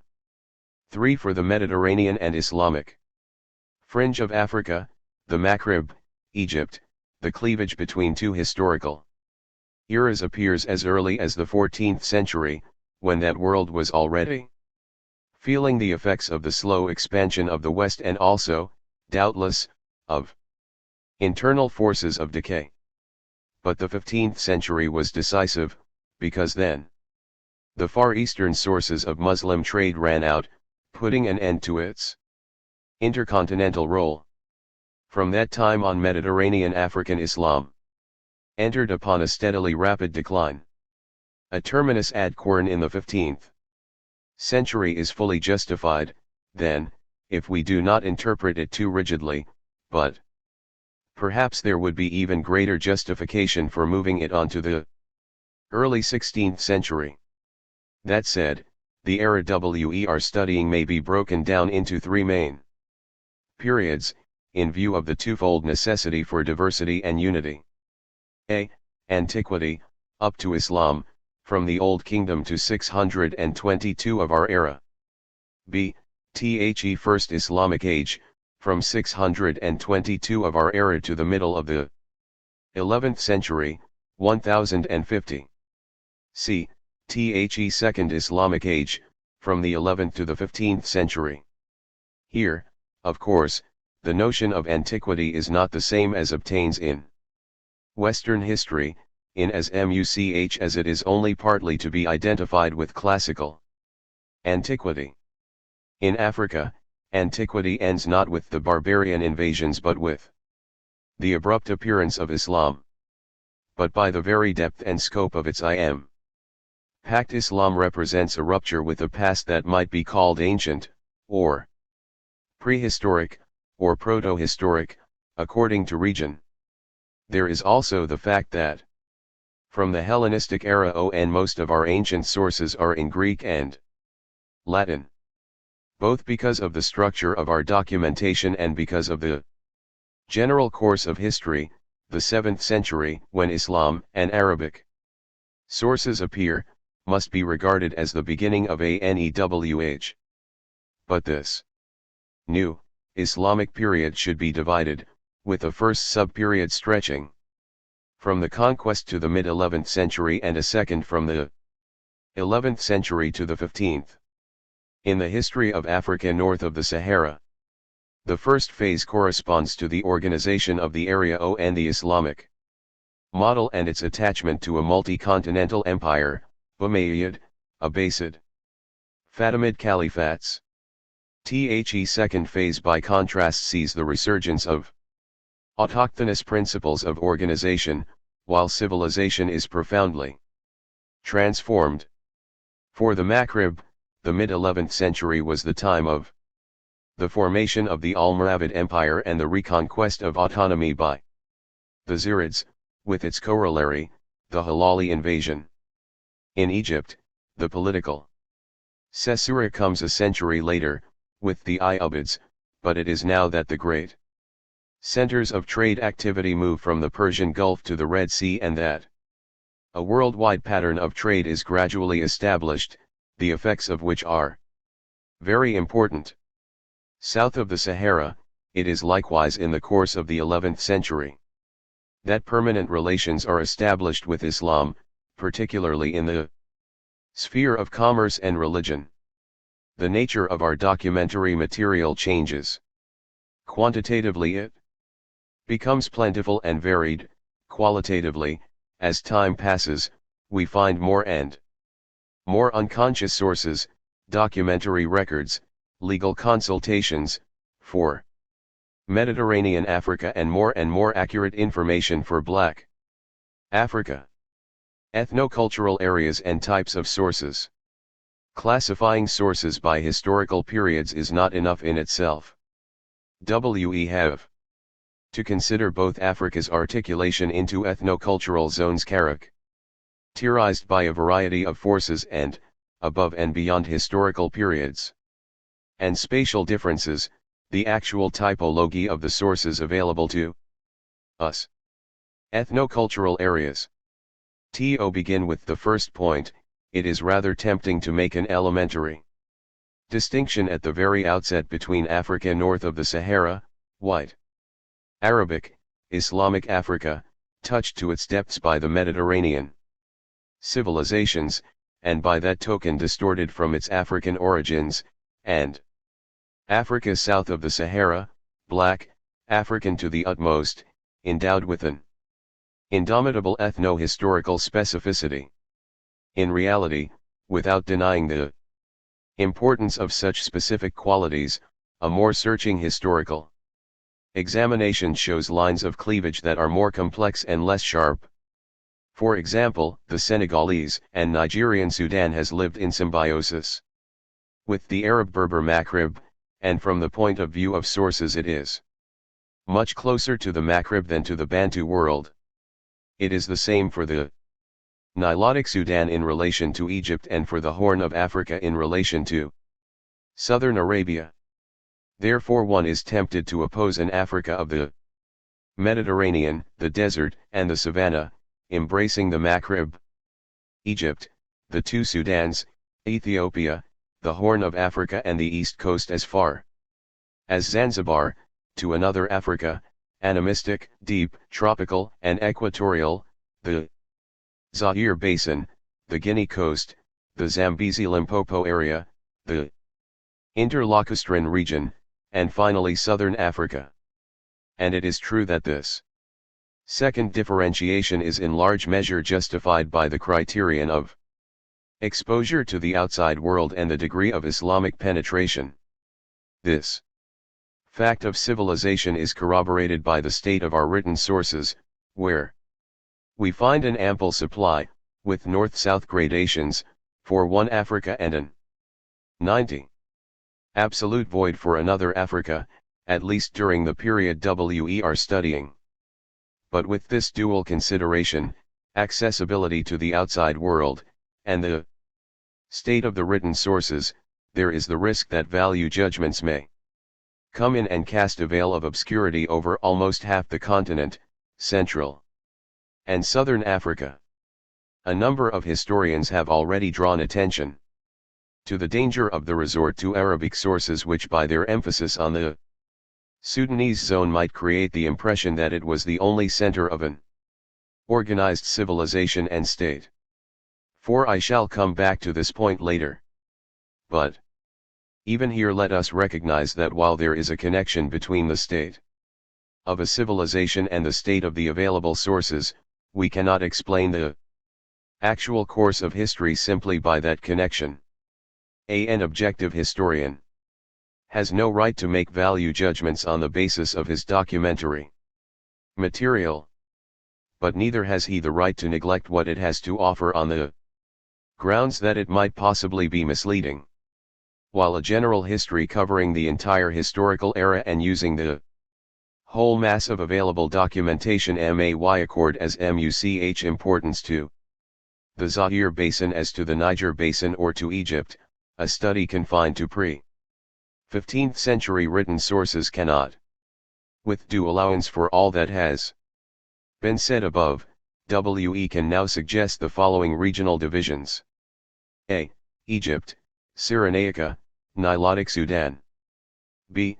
The Maghreb, including the northern fringe of the Sahara, the zones of the farthest west, Tripolitania and Fezzan.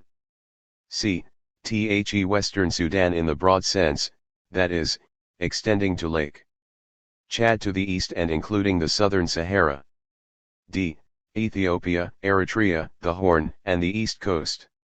E. Rest of the continent, viz. the Gulf of Guinea, Central Africa, Southern Africa.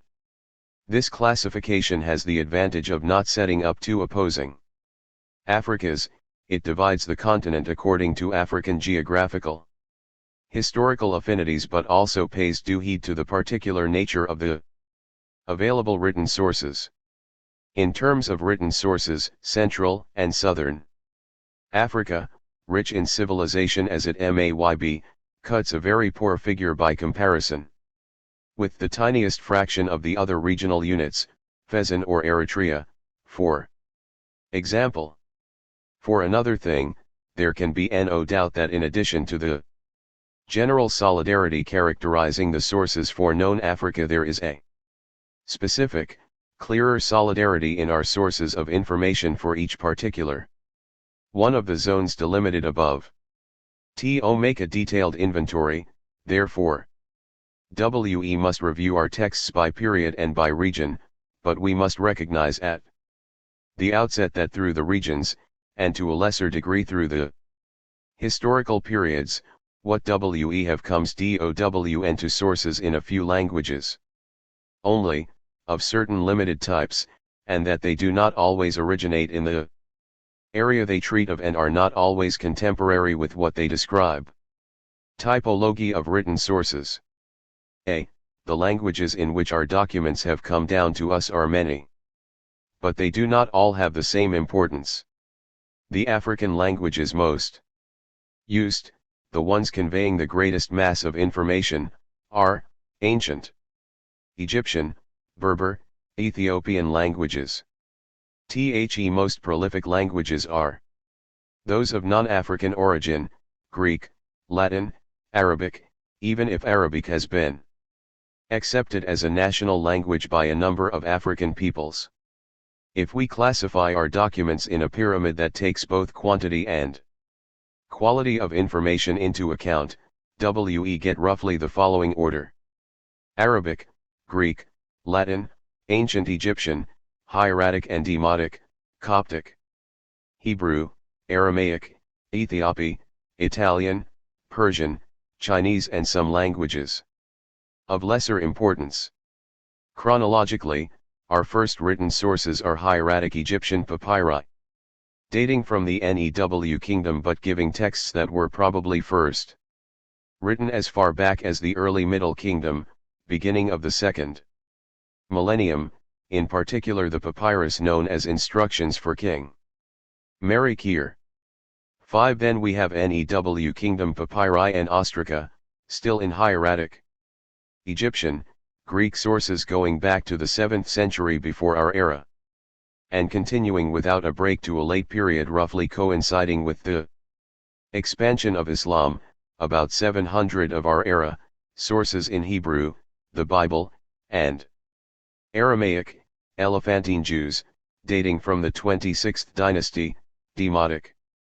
Egyptian texts dating from the Ptolemaic period, Latin literature, Coptic literature, in Coptic script, using the Egyptian language but the Greek alphabet with a few additional letters, beginning in about 300 of our era.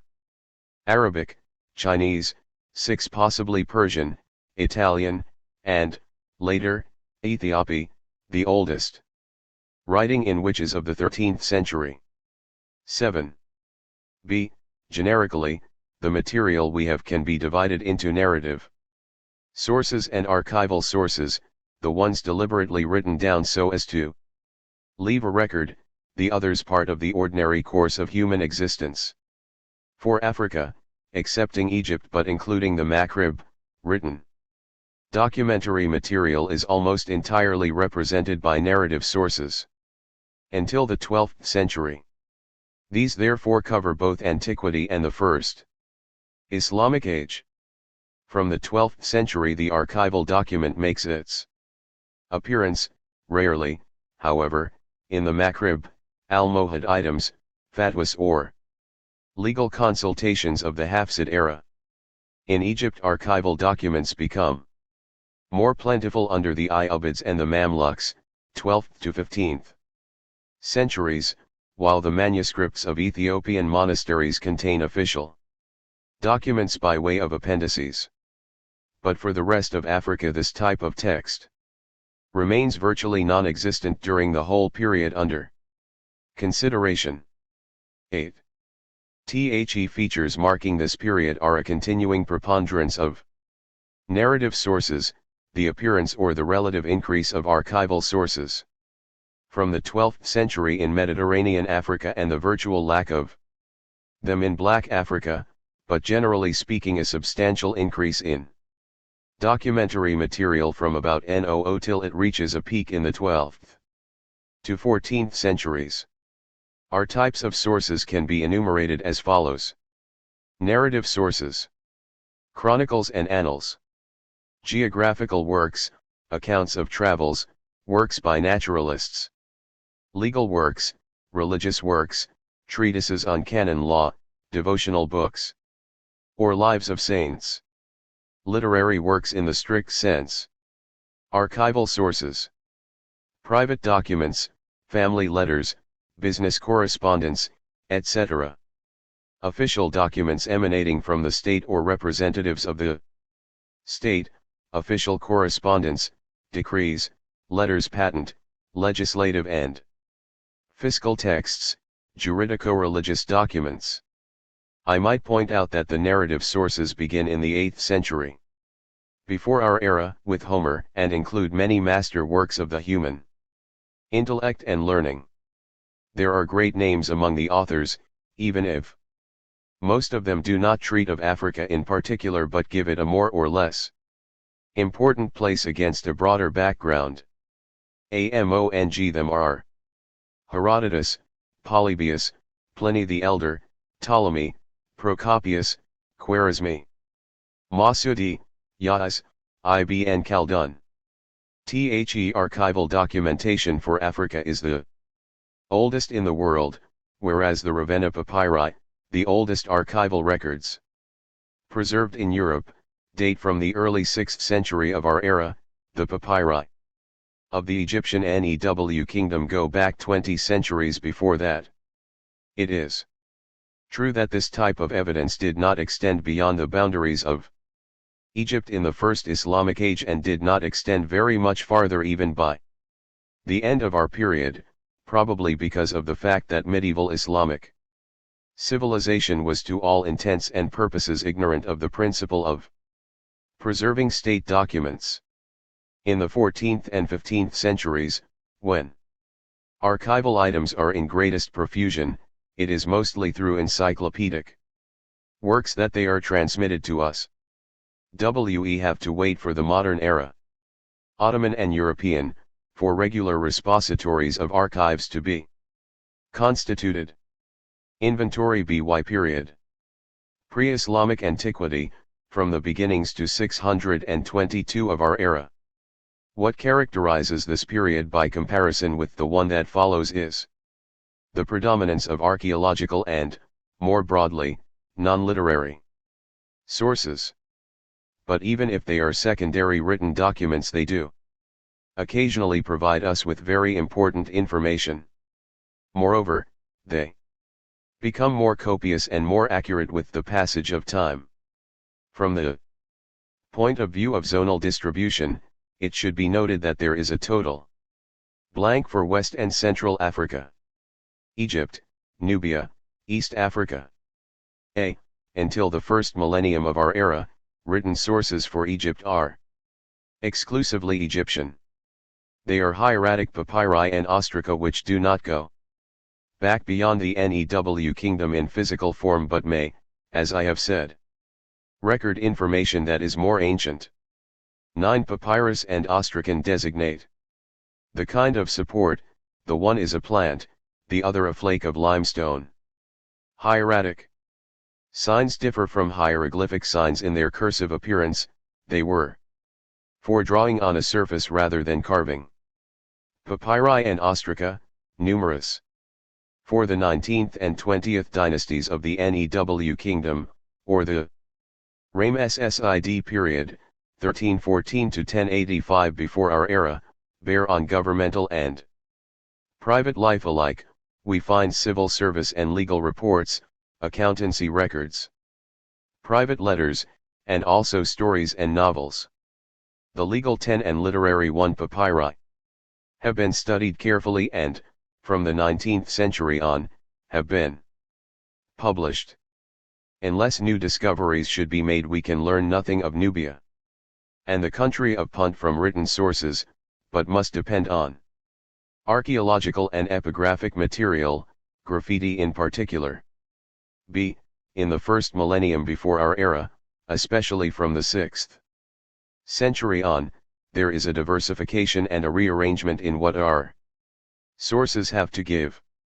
Narrative documents unite with archival ones and at certain moments take their place. Thus the Book of Kings, a fragment of the Old Testament, gives us valuable information about the advent of the 22nd dynasty, c. 950 before our era, and remains very useful for the whole of the following period, that is, to the Persian domination, 525 before our era. The Book of Kings was first written before the destruction of Jerusalem, i.e. before 586-12, and was reworked during the exile, but it reproduces traditions that go back to the beginning of the first millennium before our era. Other foreign sources, namely Greek, shed light on the late period from the first Set dynasty, 7th century Menander, Aristodemus, Philochorus, Herodotus. From the archival point of view, papyri are now written in Greek or in Demotic Egyptian, a script even more cursive than the hieratic. In the 5th century the papyri of the Elephantine Jews provide our principal source material, whereas for the 4th and 3rd centuries we have the Demotic Chronicle. c. the 1000 years from the establishment of the Ptolemies in Egypt. Late 4th century before our era, to the Arab conquest, 639 of our era.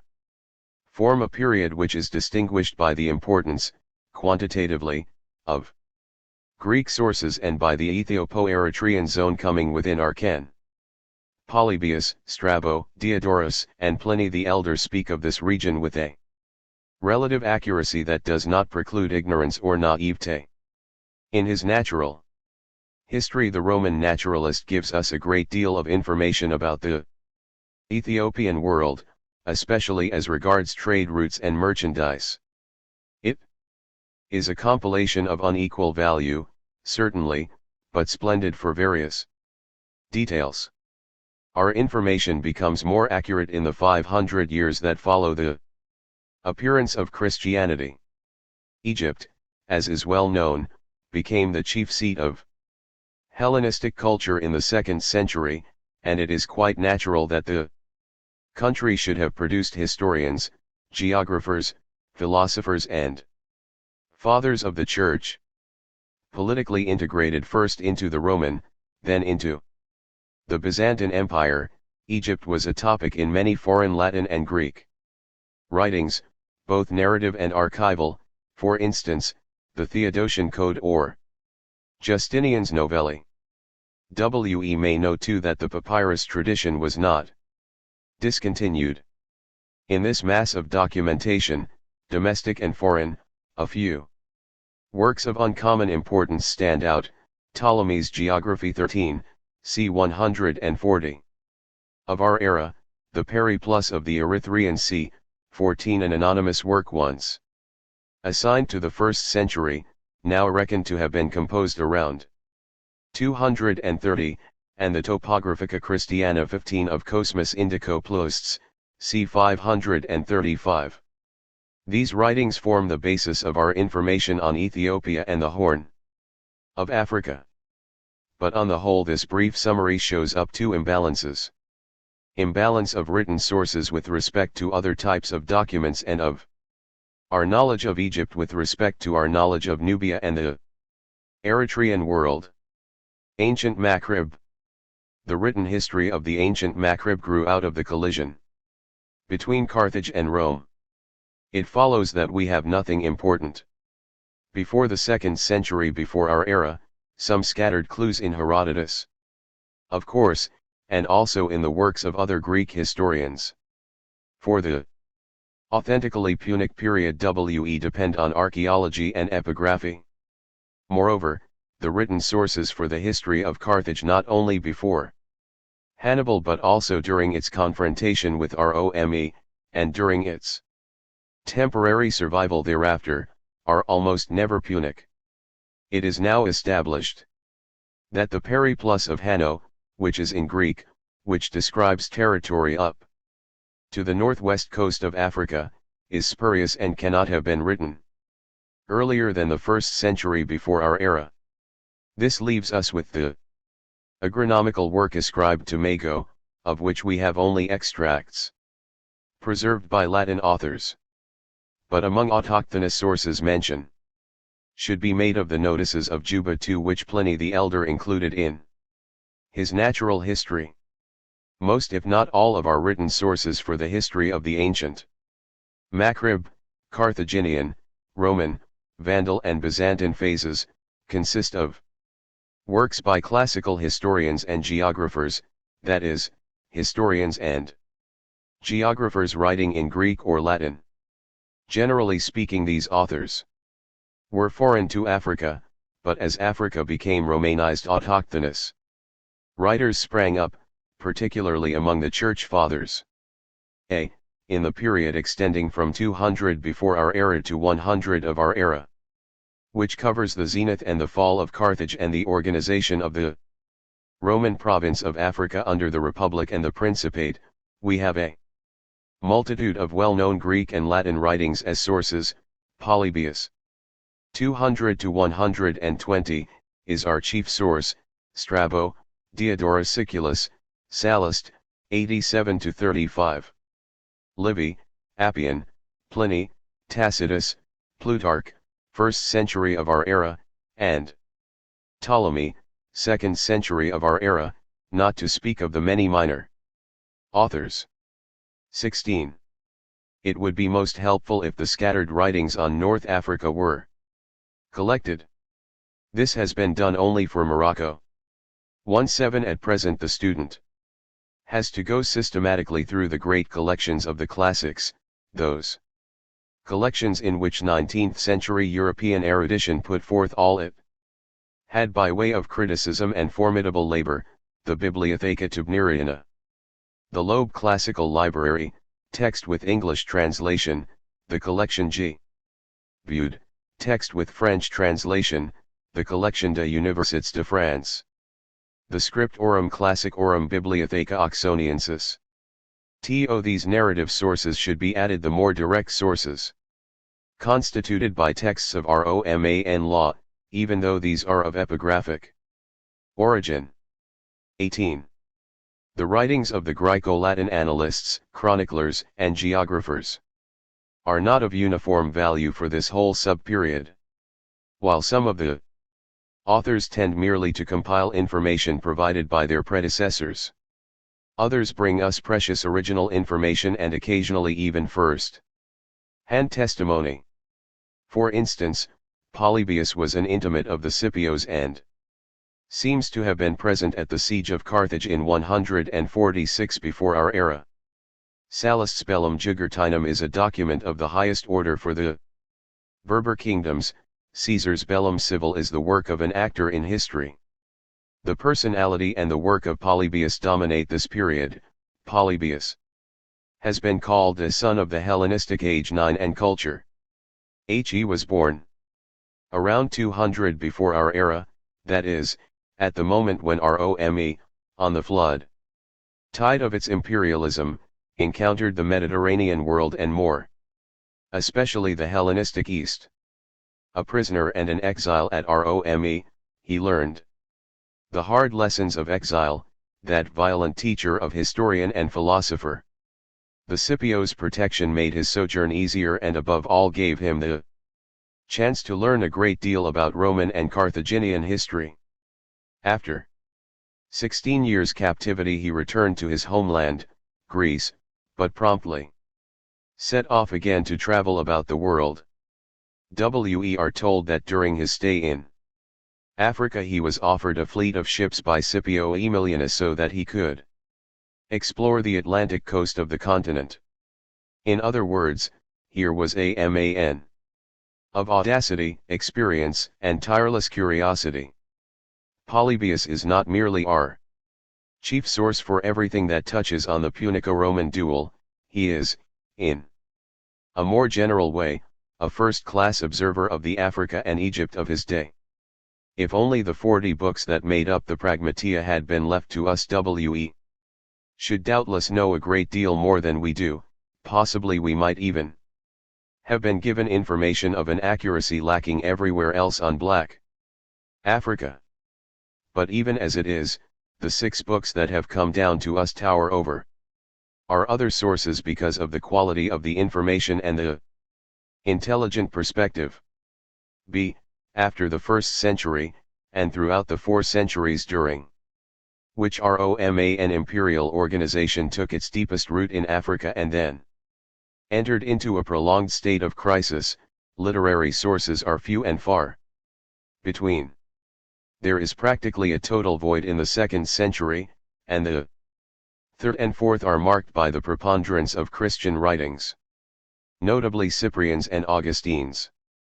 There are general works that transcend the African frame of reference to pose great religious problems, and have no element of direct historical discourse, but there are also polemical and occasional works with a more immediate interest in current events. For instance, our knowledge of the Donatist movement is based on attacks made by its greatest adversary, Saint Augustine, 354 to 430, and for that very reason we have to tread with extreme caution. In fact, as far as written sources for the imperial period are concerned, the Patrologia is our main instrument of knowledge, but a very partial one. Here, too, the student has to turn to great collections such as the Berlin Corpus in Greek and the Vienna Corpus in Latin. These monuments of German erudition have their French counterpart in Migna's 2 collections, the Patrologia Graeca, Greek text and Latin translation, and the Patrologia Latina, Latin text only. The Vandal Interlude, the Byzantine Reconquest and the Byzantine presence for over a century led more writers to record events. Minor works abound, and archival sources, correspondence, legislative texts, make their appearance. Above all, we are fortunate in having one prolific and talented observer in Procopius, 6th century, whose De Bello Vandalico is by far our most fundamental source. For Greek texts, we can use the Bonn Byzantine collection and, secondarily, the Fragmenta Historicorum Graecorum. The numerous Latin texts can be found either in the Patrologia Latina, the works of Saint Fulgentius, have a certain interest for the Vandal period, or in the Monumenta Germaniae Historica, Octaries Antiquissimi, 20, another impressive product of German learning, which brings together the minor chronicles of the Byzantine age, Cassiodorus, Prosper Tyro, Hydateus, and above all Victor Vitensis and Corippus. These last two authors are the most noteworthy. Victor for the Vandal period and Corippus for the Byzantine, because they penetrate into the interior of Africa and throw a light on that darkest Africa, so long in oblivion. 2. Charles Deal, in his classic work on Byzantine Africa, showed how one can use archaeological and textual material conjointly so as to get as close as possible to historical reality. The range of written sources he used was as wide as could be, first of all Procopius, with Corippus, but also Agathias, Cassiodorus, Georgius Cyprius, 22, the letters of Pope Gregory the Great, and legal documents like the Novelli and the Justinian Code, so helpful for investigation of economic and social life. It does not seem likely that our established list of written documents can be enriched by any new discoveries. On the other hand, we can better exploit the documents we do have by studying them more intensively, by applying a rigorous criticism, by collating them with archaeological and epigraphic material, which is not yet exhausted, and above all by using them with greater honesty and objectivity. 23. Saharan and Western Africa. Strictly speaking, we have no trustworthy documentation on Western Black Africa. If we accept with Mauny24 that the ancients, Carthaginians, Greeks, Romans, did not go beyond Cape Juby and the latitude of the Canaries, as is more than probable, then the information in their writings relates to the extreme southern part of Morocco. They are certainly on the edge of the Black World, but they do not penetrate it. The periplus of Hanno is largely if not entirely spurious. 25. It is a composite work with jumbled borrowings from Herodotus, Polybius, Posidonius, and the Pseudo-Silax, and must date from the 1st century before our era. More serious are the original writings of those same authors. Herodotus reports on the silent trade the Carthaginians carried on in southern Morocco. The continuer of the Pseudo-Silax, 4th century before our era, in his turn gives valuable information about their relations with the Libyan Berbers. But above all, Polybius turns out, once again, to be the most accurate source. The snippets of his text interpolated in Pliny the Elder give us the first identifiable place names of ancient times. But his information, too, stops at Cape Juby. It has to be supplemented, for the Canaries archipelago, by the notices of Juba II collected by Pliny, Strabo, Diodorus Siculus and the other historian geographers of the 1st centuries before and during our era merely compiled previous authors, save for a few details. Finally, in the 2nd century, Ptolemy, resuming all his predecessors, with special reliance on Posidonius and Marinus of Tyre, recorded in his geography the most thoroughgoing knowledge antiquity possessed of the contours of Africa. 26. In the map of Inner Libya he also left us. This Alexandrian geographer was able to draw on information the Roman army had obtained in the course of punitive expeditions beyond the Limes into the Fezzan, the expedition of Balbus in 19 before our era, that of Flaccus in 70 of our era, that of Maternus in 86, the one which pushed deepest into the Libyan desert. 27. Some names of peoples and regions have survived antiquity: Mauritania, Libya, Garamantes, Gaetuli, Numidians, Hesperides, even Niger, a name advanced by Ptolemy and taken up by Leo Africanus and later on by modern Europeans. This is one thing contributed by our texts which otherwise give us rather the image antiquity had of Africa than any real data. Few data that do crop up here and there concern the Libyan desert and the coast of the Western Sahara. Western Black Africa remains peripheral in all these texts.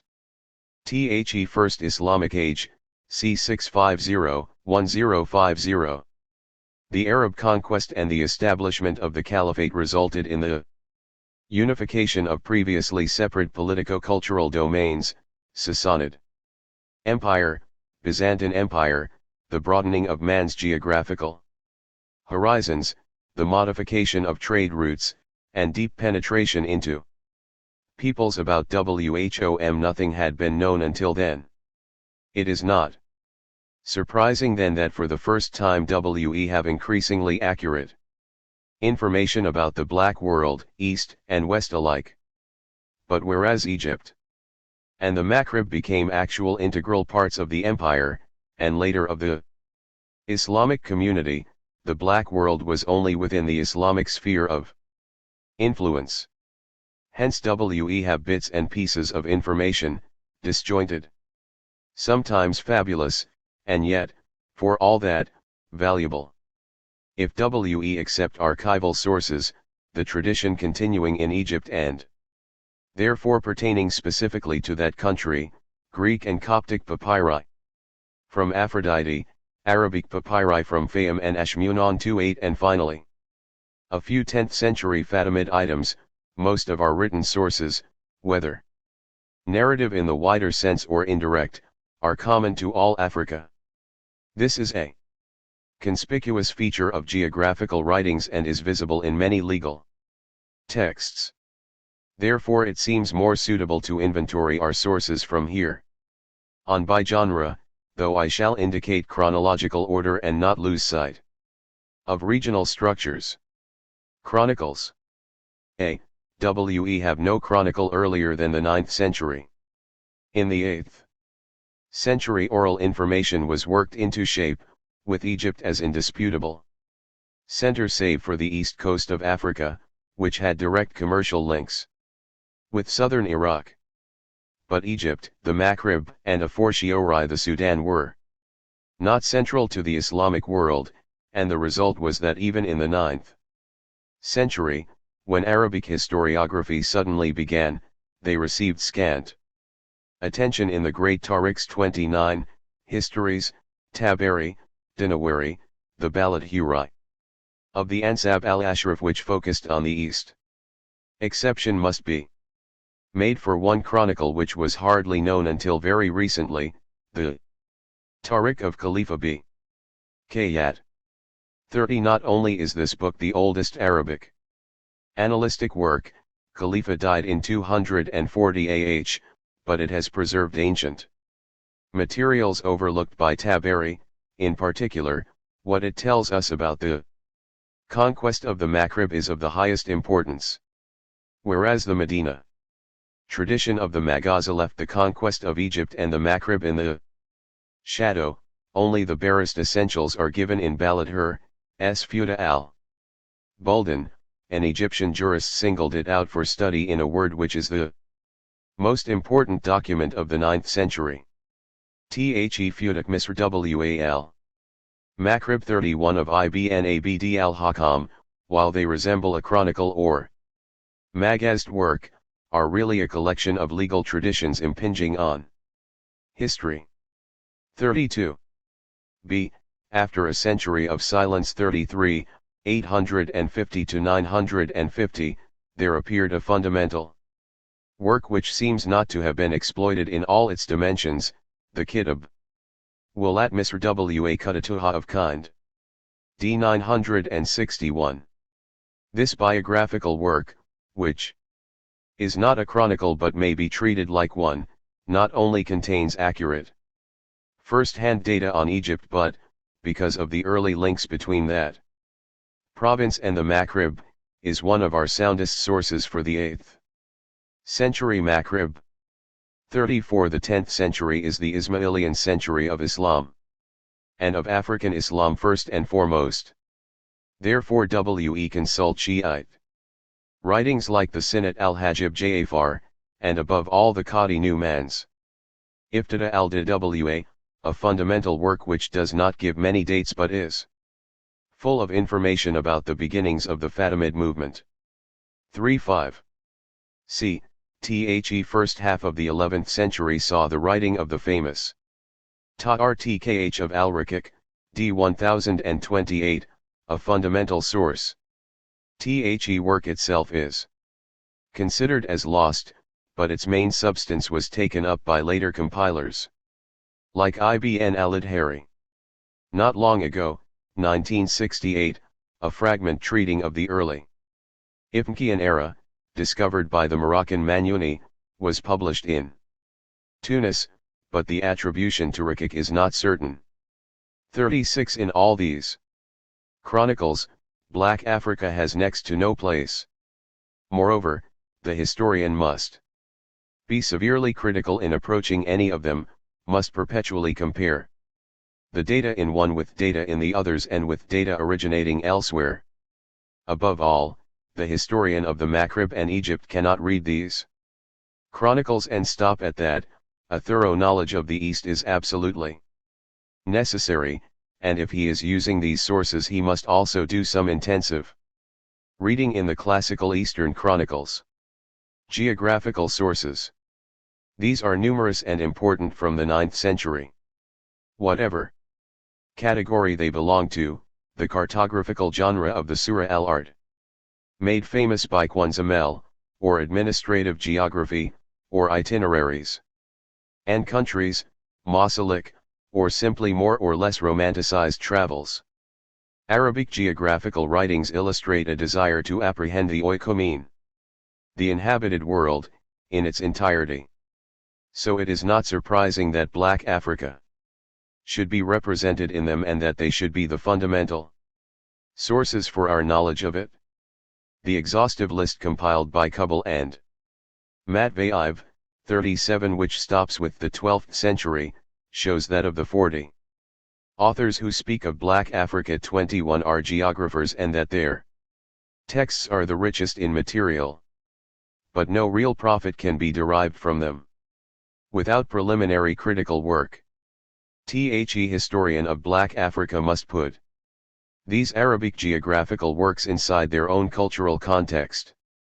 4. Example, to what extent does a description correspond to reality and to what extent does it merely reflect hackneyed themes from the Edda and its various components? 38. What is the share of the Greek heritage, of the Iranian, of the strictly Arabic? HOW much is compilation and HOW much original observation. On the other hand, he must also look at the texts from inside. That is, bring to bear a criticism based on a thorough knowledge of African history. Of course, he must be careful not to read that history solely on the basis of essentially geographical sources. But the point of view, a purely ideological one, of those who refuse to make a close study of these sources because of Islamophobia, 39 because of a misplaced concern for an introverted Africanism, is inadmissible. 40 Of the Pleiad of mid-9th to mid-11th century geographers WHO gave some space to Africa. And nearly all of them did, only a handful provide original and serious information. Ibn Khordadbeh, Yaqubi, d. 897, Masudi, fl. 965, Ibn Hawkal, Fluid 977. 41 Al-Biruni Yaqubi traveled in Egypt and the Maghreb and left a substantial account of both regions in his THIRD and His Bulletin 42 he tells us a great deal about the Black World, Ethiopia, the Sudan, Nubia, the Beja, and Zanje. In the Sudan, he mentions the Zagawa of Kanem and describes their habitat.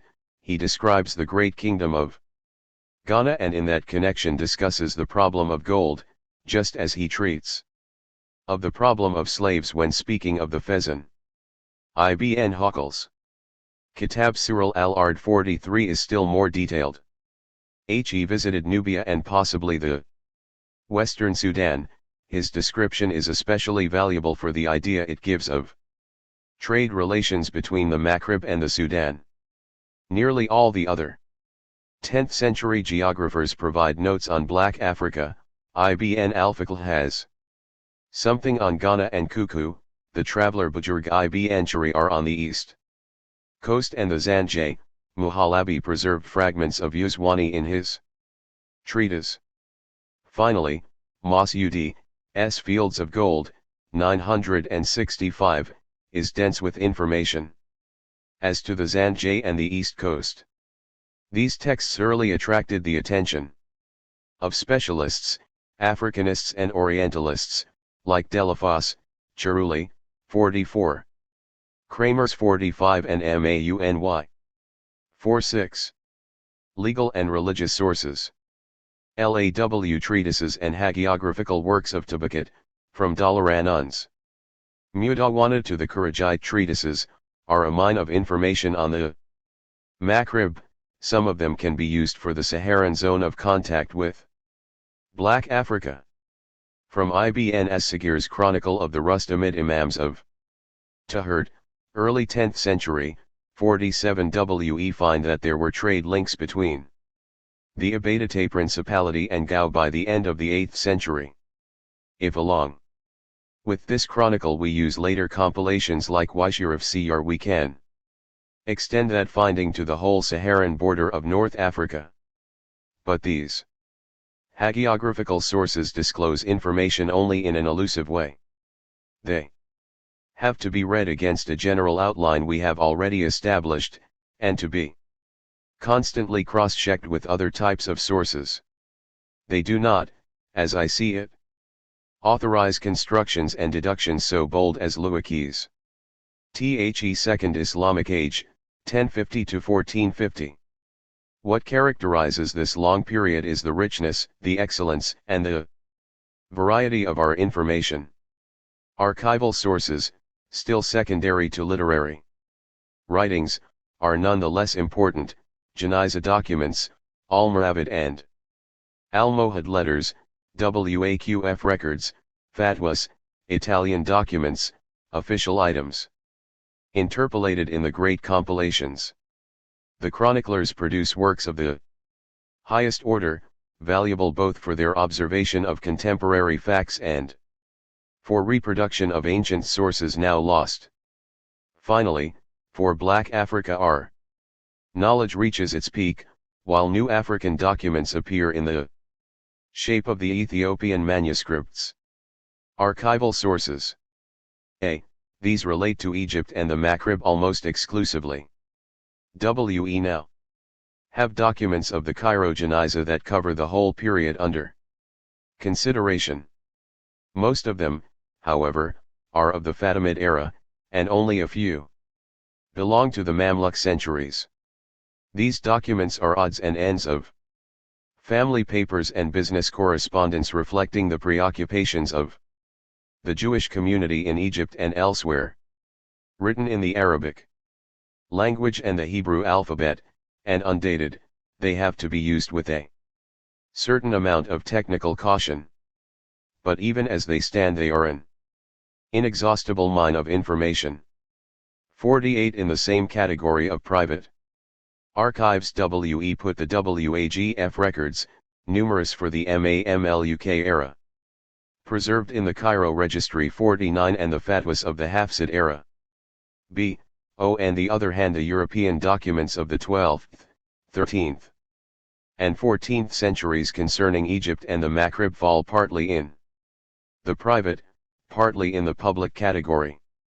They are preserved in governmental and private archives in Venice, Genoa, Pisa, Barcelona, and consist of treaties, contracts, and letters, usually having to do with business relations. Amari and Moslatri published only a few of them. 50 taken as a whole, they form a mass of documentation which may enable us to broaden our field of investigation in economic and social history. See, strictly speaking, we have no state archives for this era. But some Almoravid and Almohad official items have been preserved and published, which shed new light on the ideology and institutions generated by the two imperial movements. 51 Leroy says in this connection, one begins to see Almohadism from the inside. It is no longer impossible to write a religious and political history of the dynasty 52 at a later period.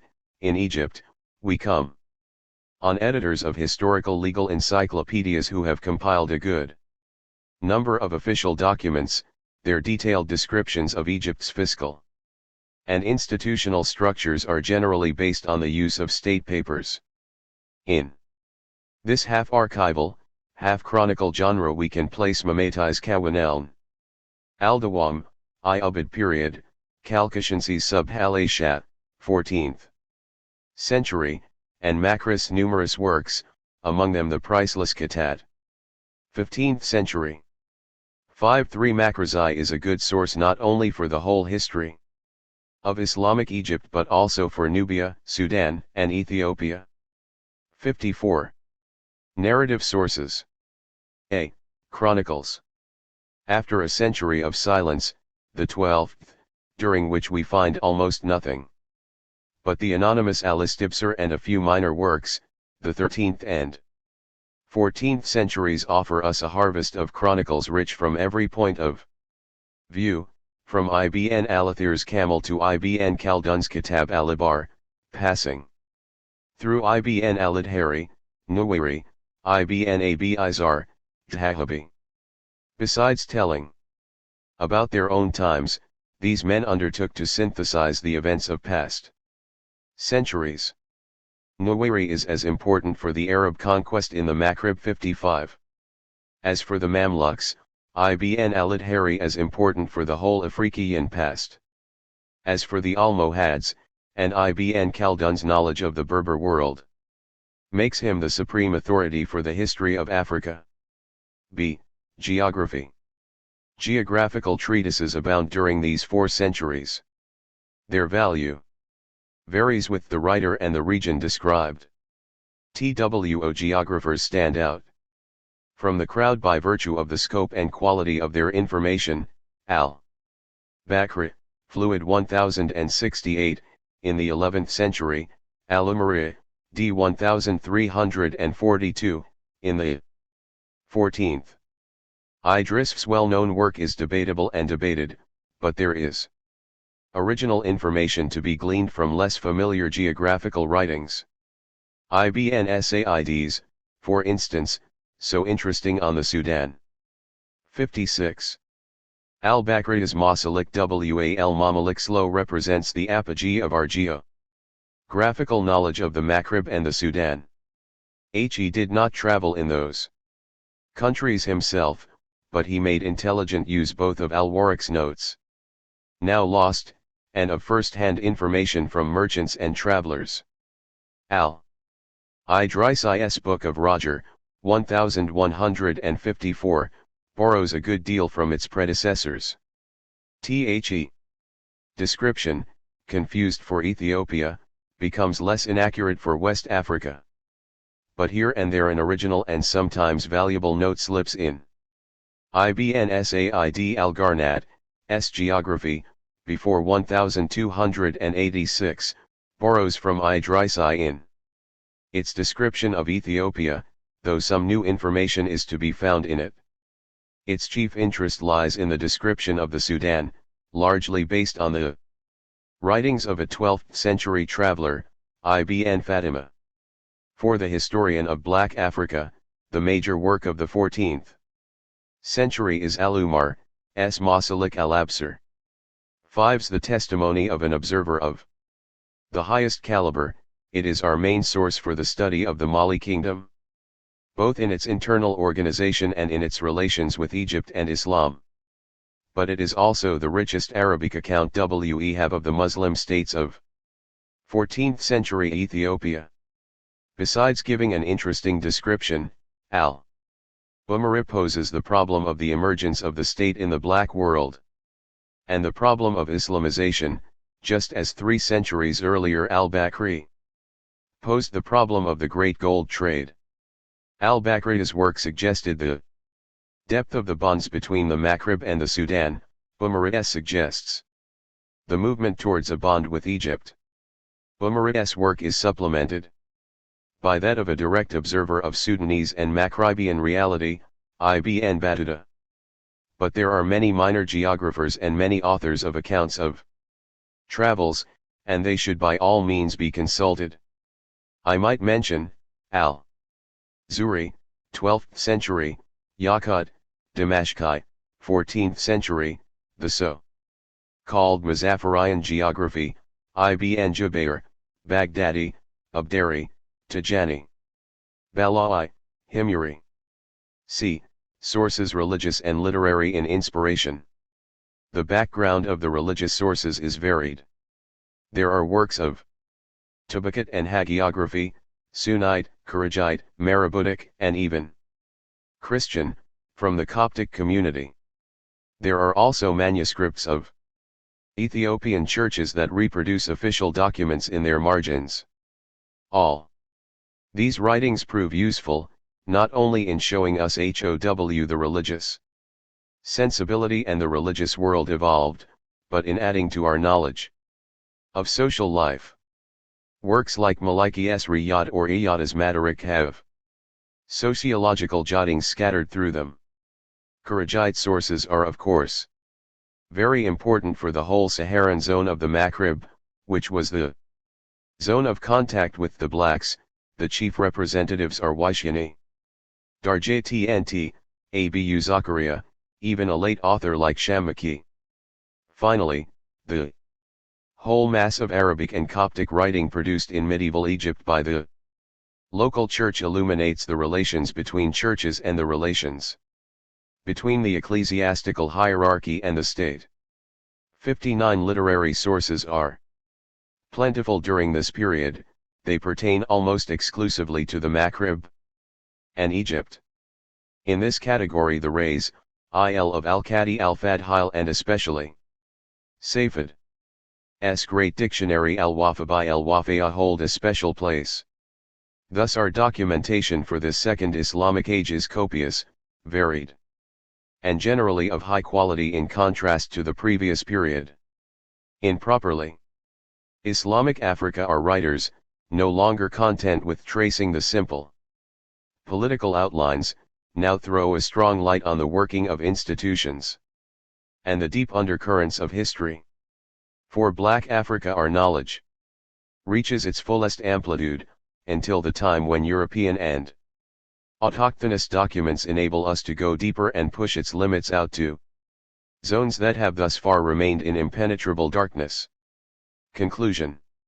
It would be wrong to think that the African continent is in a state of hopeless penury as regards pre-15th century written sources, but it is true that, on the whole, it is less well supplied than Europe or Asia. Nevertheless, while a great part of the continent is totally devoid of such sources, for the remaining part historical knowledge is possible, and in the case of Egypt is based on a documentation that is exceptionally rich.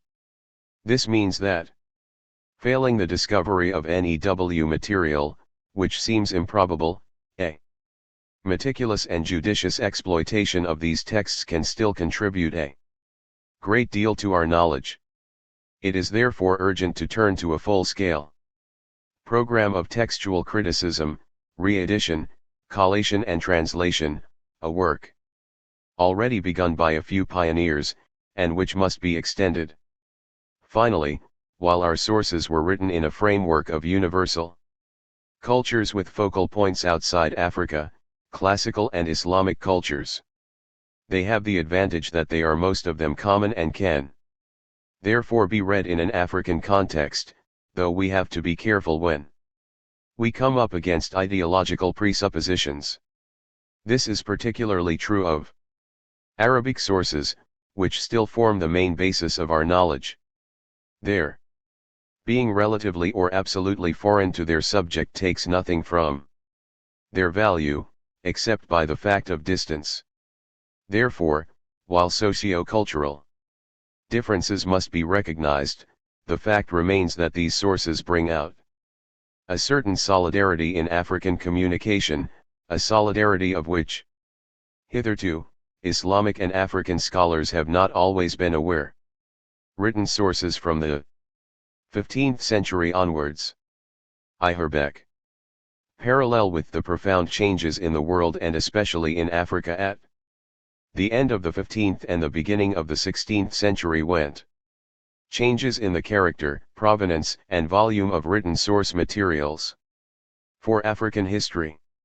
As against the previous period, a certain number of new trends may be discerned in the flow of this material, some of them touching the whole continent, others only some parts of it, mainly in sub-Saharan Africa. First, together with the continuous growth of all kinds of narrative sources, travelers' accounts, descriptions, chronicles, and so on, emerge numerous and various materials of a primary character such as official, commercial or missionary correspondence and reports, legal deeds and other items of archival nature, found only sporadically before this period. The increasing abundance of this material offers the historian much greater aid, but at the same time makes a general survey of it more complicated. We can observe, moreover, a sharp decrease in the volume of external Arabic narrative sources for Africa south of the Sahara. On the other hand, this period gave birth to historical literature written in Arabic by autochthonies, and it is only from this time on that we are able to hear the authentic voice of Africans from south of the Sahara speaking about their own history. The earliest and best known examples of this local historiography come from the Sudanic belt and from the East African coast. Whereas in other parts of tropical Africa similar development took place only later. In the last 200 years the Africans also started to write in their own languages, using first the Arabic script, e.g. Kiswahili, Hausa, Fulfulde, Kanembu, Diola, Malagasy, etc., later in the Latin alphabet.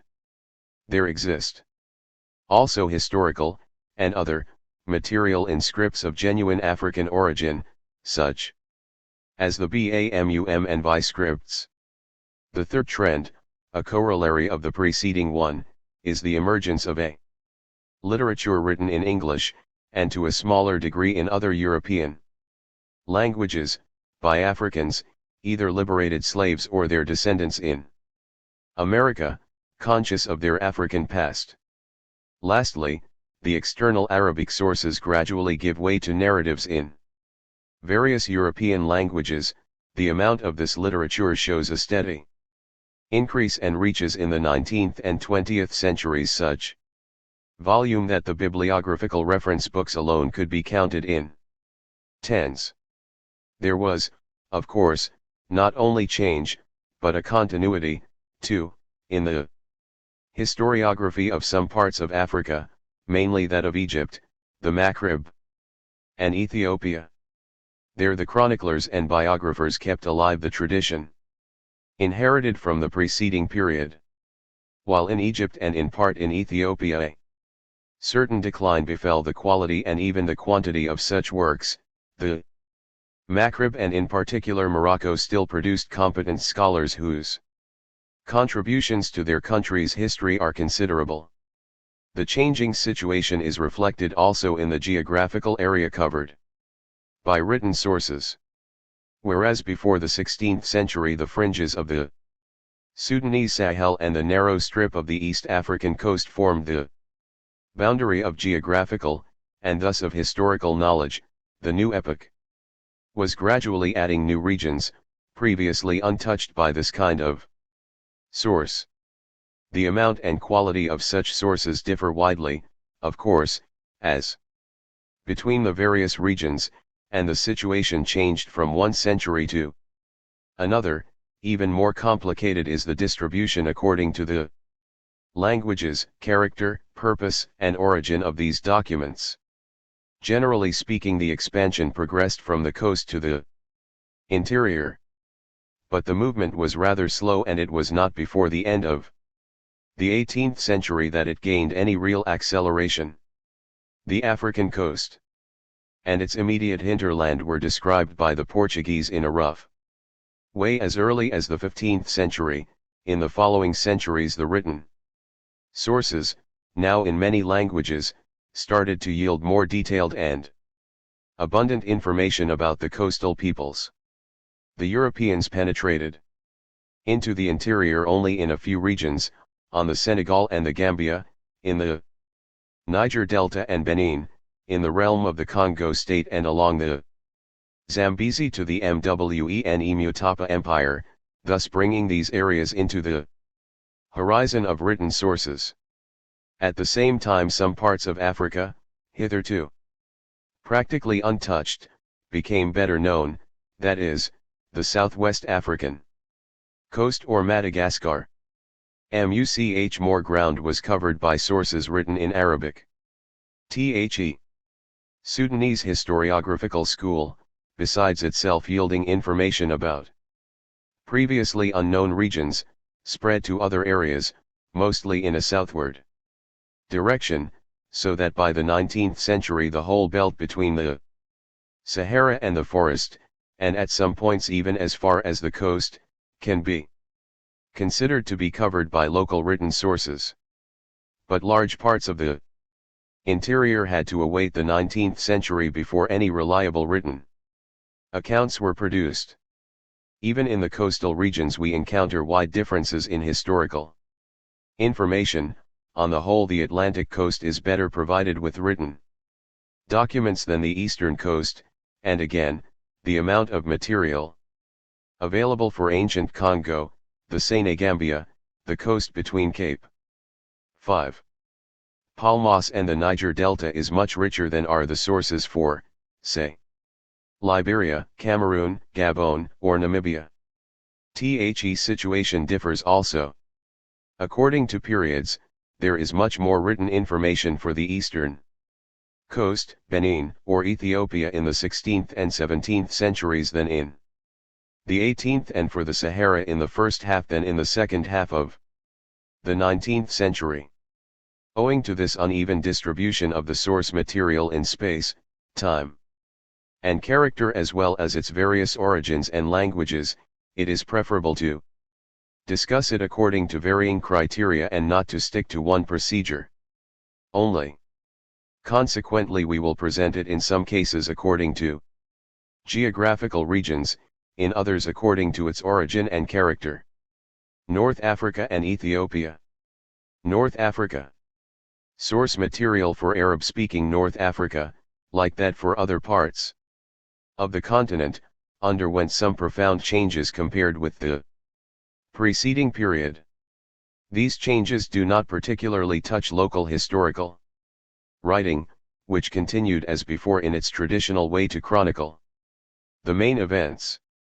No outstanding figure comparable to the great Arab historians of the Middle Ages emerged among the late annalists and compilers, and the critical approach to history as preached by Ibn Khaldun was not continued by his successors.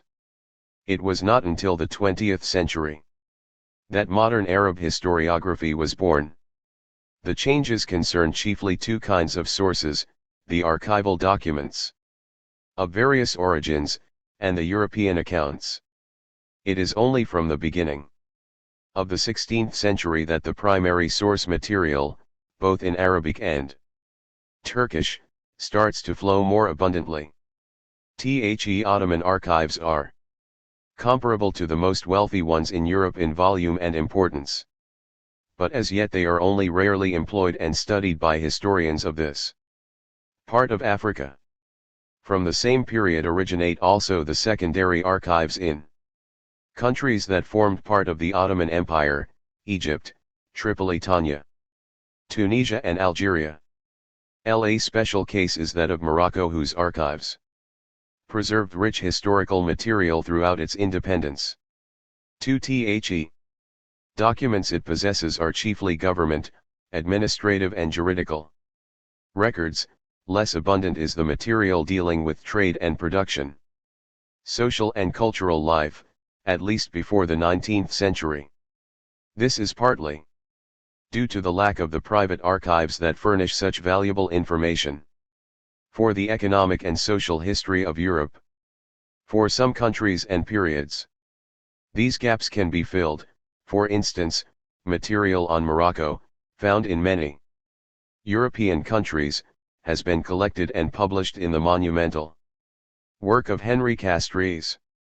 3. Compilation of similar collections, or at least lists of the pertinent documents, concerning the other North African countries is among the most pertinent urgent tasks for the near future. Turning now to the narrative sources in Arabic, we can discern a steady decline in historical writing, both in quality and quantity, with the sole exception of Morocco. Here the traditional school of chroniclers continued to produce detailed histories of the two Sharafian dynasties up to the present time. Reference may be made by way of example to Mosul by Mokhtar Susi in 20 volumes and the Histo-Ir de Tetouan, now in process of publication. 4. From among the uninterrupted chain of historians we can indicate only the names of the most distinguished. The Sayyid dynasty found an excellent historian in Al-Yufrani, died c. 1738, who covered the years 1511 to 1670, the following period, 1631 to 1812, had the good fortune to be described in detail by the greatest Moroccan historian since the Middle Ages.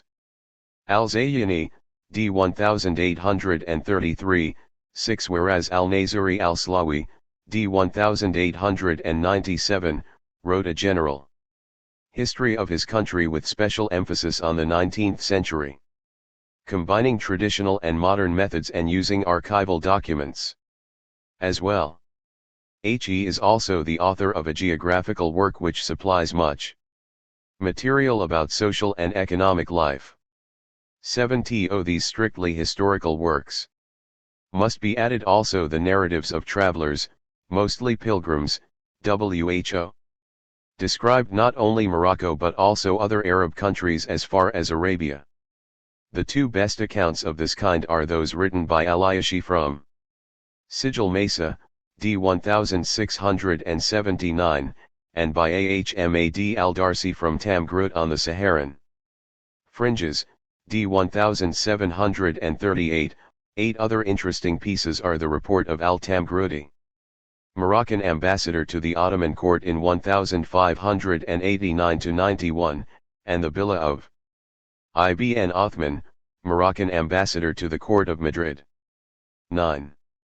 In the countries between Morocco and Egypt the local chronicles were neither so abundant nor similar in quality.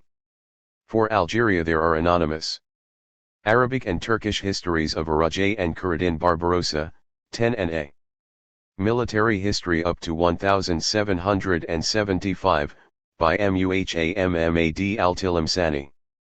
Tunisian history can be traced through a series of annalistic works, going from al-Zarkashi, up to 1525, 12 to Makdash al-Sayfaykuzi, d. 1818, 13. A history of Tripoli has been written by Muhammad Galban, fluid 1739. 4. Ibadate chronicles and biographies, like that of al-Shammaki, d. 1524, merit special attention as they furnish much valuable information about the Sahara and the Sudan. 15. Biographies, or biographical dictionaries, general or particular, mostly of prominent persons, scholars, lawyers, princes, mystics, writers, and so on. Often combine biographical material with historical narratives and shed light on many aspects of cultural and social history. This category of writing flourished in all Arab countries, especially in Morocco. Even some poems, sometimes in a vernacular dialect, can serve as historical sources. For example, the satirical poems of the Egyptian Al-Hasan al-Hijazi, d. 1719, in which he describes the main events of his times. 6. For the history of Ottoman Egypt one must depend on chronicles still largely unpublished and unexplored. The country produced in this period only two great historians, one at the beginning of Turkish rule, the other just at its close. Ibn Iyas, d. 1524, recorded day by day the history of his epoch, thus offering a wealth of detail rarely found in other works. 17. Al-Jabarti, d. 1822, is the chronicler of the last days of the Ottoman domination, of the Napoleonic occupation and of the rise of Muhammad Ali, thus covering a crucial epoch of Egyptian history.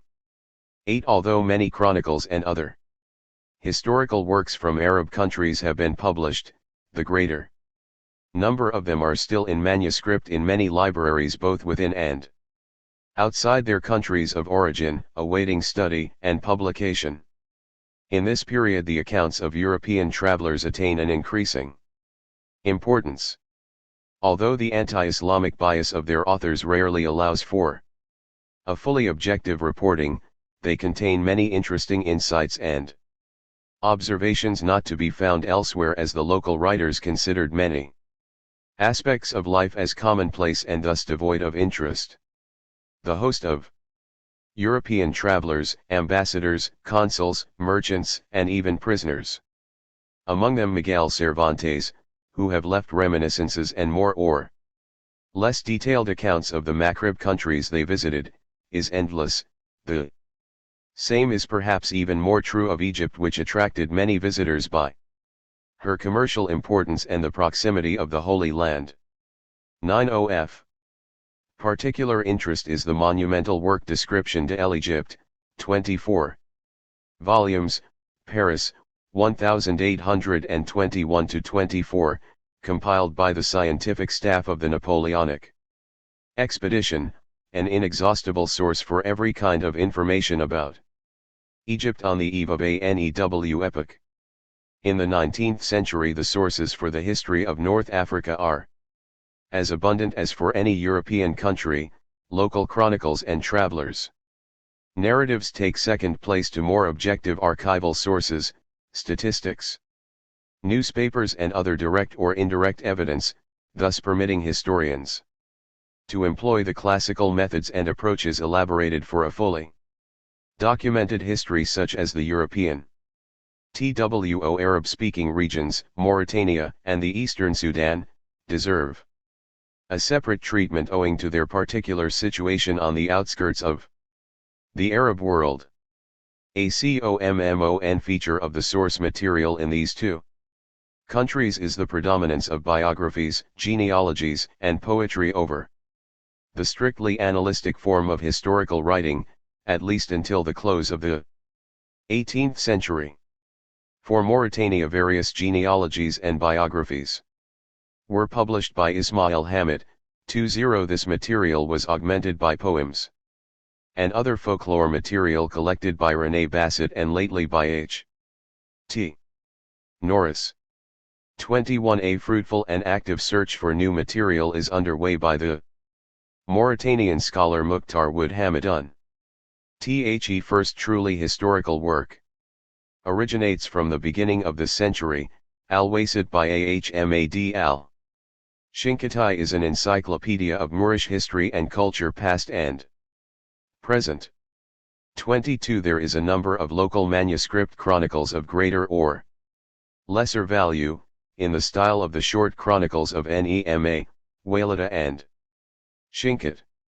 23 Arabic sources from Mauritania are of particular interest and importance, because in many instances they not only cover Mauritania proper, but also all the adjacent countries of the Western Sudan.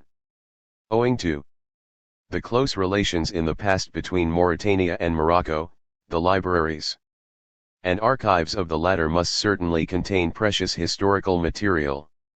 For the former, in addition to Arabic sources, there is also European narrative literature, for the coastal regions beginning in the 15th century, for the riverine parts from the end of the 17th and from the next century. We find diplomatic and commercial correspondence both in Arabic and European languages. The local historiography in the eastern Sudan seems to have started only in the closing years of the Funjay Sultanate, that is, at the beginning of the 19th century, when oral tradition was put down in the so-called Funjay Chronicle, extant in several versions. 24. A useful source is the genealogies of various Arab groups. 25. As well as the great biographical dictionary of Sudanese scholars, the Tabaqat, written by Wad Dafala, which is a mine of information on social, cultural, and religious life in the Funjay kingdom. 26. The earliest known outside visitor was the Jewish traveler David Rabini in 1523. Until the 19th century there is only a handful of valuable accounts, but among these we find the narratives of such sharp observers as James Bruce, in 1773, W. J. Brown, 1792-8, and Al-Tunisi, 1803, the two last being the first visitors to Darfur. 27. In the first half of the 19th century the Sudan was visited by more travelers than any other part of tropical Africa. Their accounts are innumerable and of varied quality as historical sources. Until the 1830s no written sources exist for the upper reaches of the Nile, to the south of 12° latitude. On the other hand, the northern part is well covered by Egyptian, Cairo archives, and some European archival documents. Of outstanding importance for the last 20 years of the 19th century are the records of the Madiyya, consisting of some 80,000 Arabic documents, preserved now mostly in Khartoum, Ethiopia. The situation in respect to written sources has been not dissimilar in Ethiopia. Here, as in Arab-speaking North Africa, the historian has at his disposal a wide range of documents, both internal and external. For some crucial periods he can even employ material from opposing sources, so the Muslim invasion of Ahmad Gran in the first half of the 16th century is covered from the Ethiopian point of view by the Royal Chronicle, in Ge'ez of the Emperor Lebna Dengel, and from the Muslim side by the detailed Chronicle written in 1543 by the scribe of Gran, Arab Faqih, not to mention Portuguese records from eyewitnesses. 28. The writing of royal chronicles had already started in the 13th century, and for nearly every reign, even during the period of decline, there is one or more detailed chronicle, recording the main events of the epoch. 29. This tradition continued throughout the 19th century and well into the 20th, as witnessed by the Atunharic Chronicle of the Emperor Menelik II. 30. Many other kinds of Ethiopian literature yield useful historical material, viz. hagiographies, religious polemics, poetry, legends, histories of monasteries, and so on. A unique document is the history of the Gala by the monk Bari, 1593, an eyewitness of the Gala invasion of Ethiopia. 31. A century later, Hyabludolf, the founder of Ethiopian studies in Europe, compiled from the information of a learned Ethiopian one of the first general histories of the country. 32. Being the only Christian country left in Africa, Ethiopia naturally aroused far more interest in Europe than other parts of the continent even. As early as the 15th century. No wonder that the number of foreign travelers, missionaries, diplomats, soldiers, merchants, or adventurers who visited this country and recorded it, is very high. They include not only Portuguese, French, Italians and British, but also many people from many other countries, such as Russians, Czechs, Swedes, Armenians and Georgians. 33 and there occasionally emerge Turkish or Arabic records, which supplement the other sources in many ways. 34. From the second half of the 19th century onwards, the documents in the archives of all the major European powers as well as in Addis Ababa, and even in Khartoum furnish important historical material. The importance of a close study of original Amharic documents for a correct interpretation of history has been demonstrated by the recent brilliant analysis of the Wickel Treaty, 1889, by Sven Rubenson. 35. Republic of South Africa. Compared with other parts of the continent, except the Arab-speaking countries and Ethiopia, South Africa offers, for the period under review, a much richer amount of the kinds of material already discussed, both archival and narrative. The lack of sources of genuine African origin before the 19th century represents a certain disadvantage, even if many European narratives preserved pieces of the oral tradition of local peoples. The earliest historical information derives from Portuguese or Dutch sailors who were shipwrecked on the southeast coast in the course of the 16th and 17th centuries. 36. With the establishment of the Dutch colony at the Cape, 1652, the flow of material becomes richer and more varied. It consists on one hand of official documents, kept now mainly in archives in South Africa itself, but also in London and The Hague, partially published or made accessible by other means, but for the major part still not readily available. 37. On the other hand, narrative literature is represented by books and articles written by white travelers, traders, officials, missionaries and settlers who were first-hand observers of African societies for a long time. However, their geographical horizon remained rather restricted, and it was not until the second half of the 18th century that they penetrated any distance into the interior. It is thus natural that the earliest narratives deal with the Cape Khoi, who have now died out, the first detailed account after some 17th century records. 38 is that given by Peter Kalb. 1705-12, 39. During the Dutch period many Europeans visited the Cape Colony, but only rarely did they show more than a fleeting interest in Africans or venture into the interior.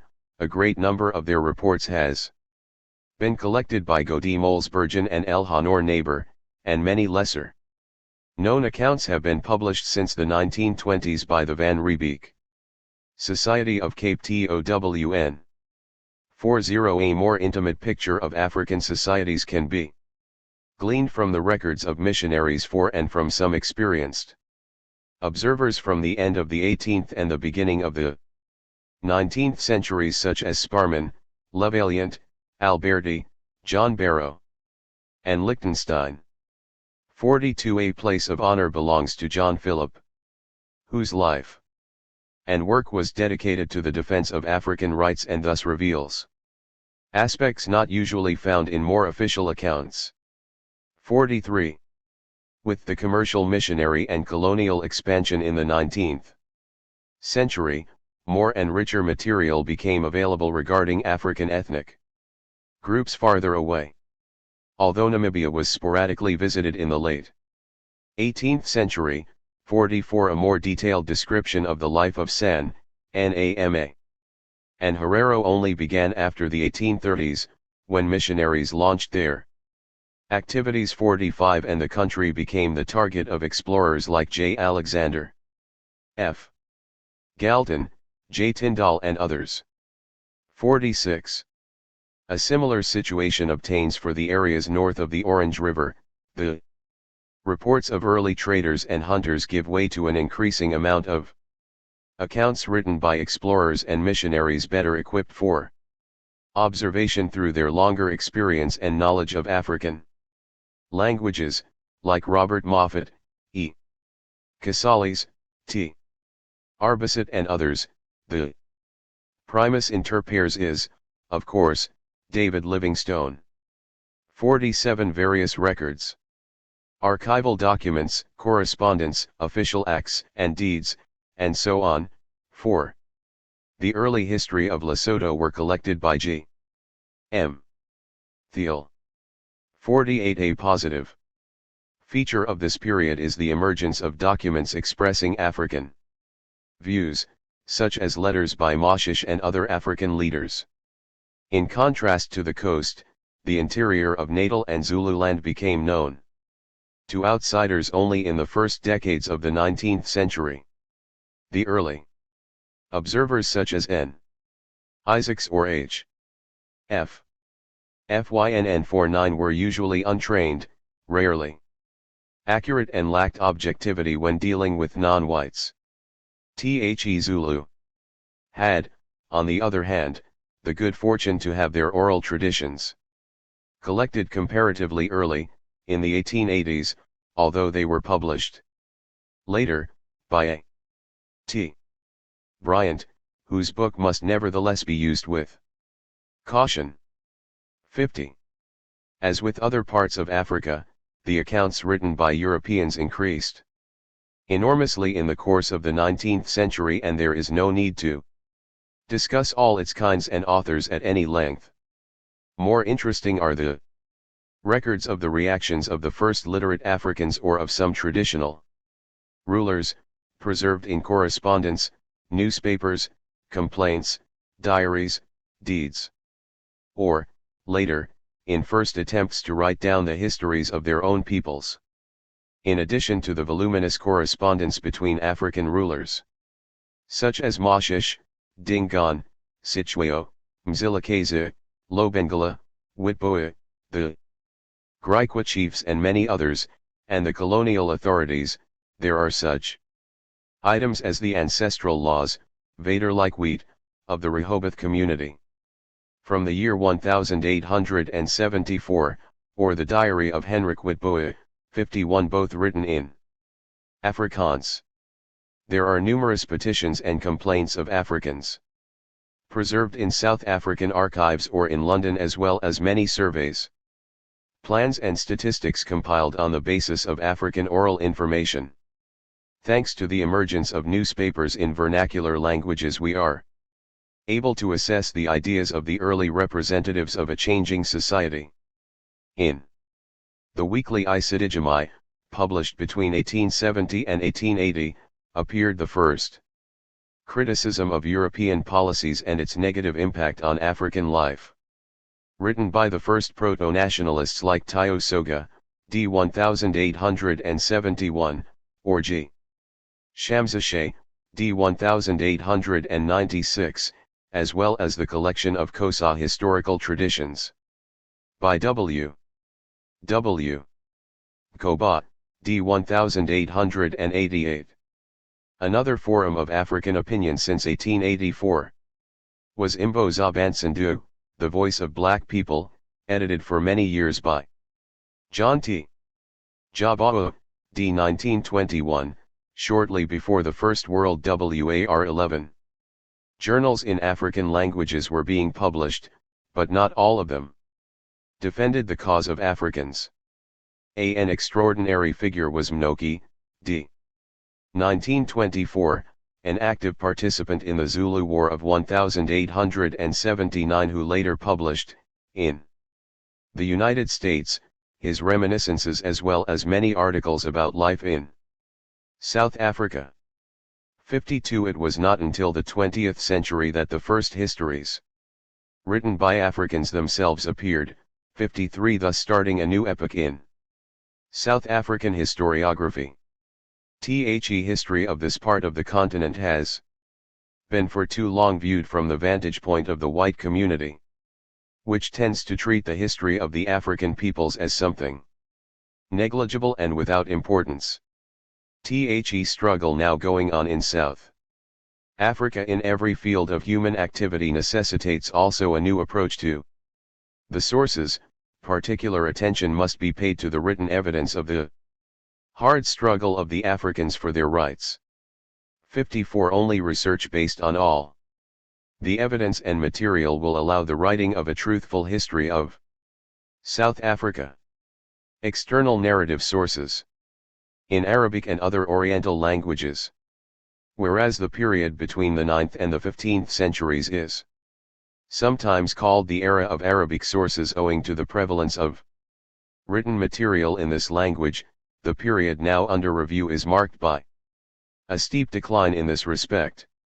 The reasons for this change are connected with the general political and cultural development of the Islamic world, and they will be discussed in an appropriate place in a later volume. This does not mean that there are no Arabic narrative sources at all, but their number and quality, with a few exceptions, cannot be compared either with the preceding period or with sources of other origins. Although the work of Leo Africanus, originally known as Al-Hasan al-Wazn al-Zayyati, was written in Italian, it arose from the Arab geographical tradition. Moreover, his travels in the western and central Sudan at the beginning of the 16th century were undertaken before his conversion to Christianity and retirement to Italy, consequently as an Arab and Muslim. The work is not free from mistakes, both geographical and historical. It nevertheless supplied Europe for nearly 3 centuries with its only real knowledge about the interior of Africa. 55. A very remarkable source is represented by the nautical works of Ahmad Ibn Majid, beginning of the 16th century, the pilot who led Vasco da Gama from Malindi to India. Among his numerous books on the theory and practice of navigation, the one dealing with the East African coast is the most important, as it contains, in addition to a vast amount of topographical material and a chart of sea routes, strong opinions about the Portuguese in the Indian Ocean. 56. A few original details about East Africa and the Zanje are to be found in the Chronicle of the Fortress of Aden, written by Abu Makrama, d. 154.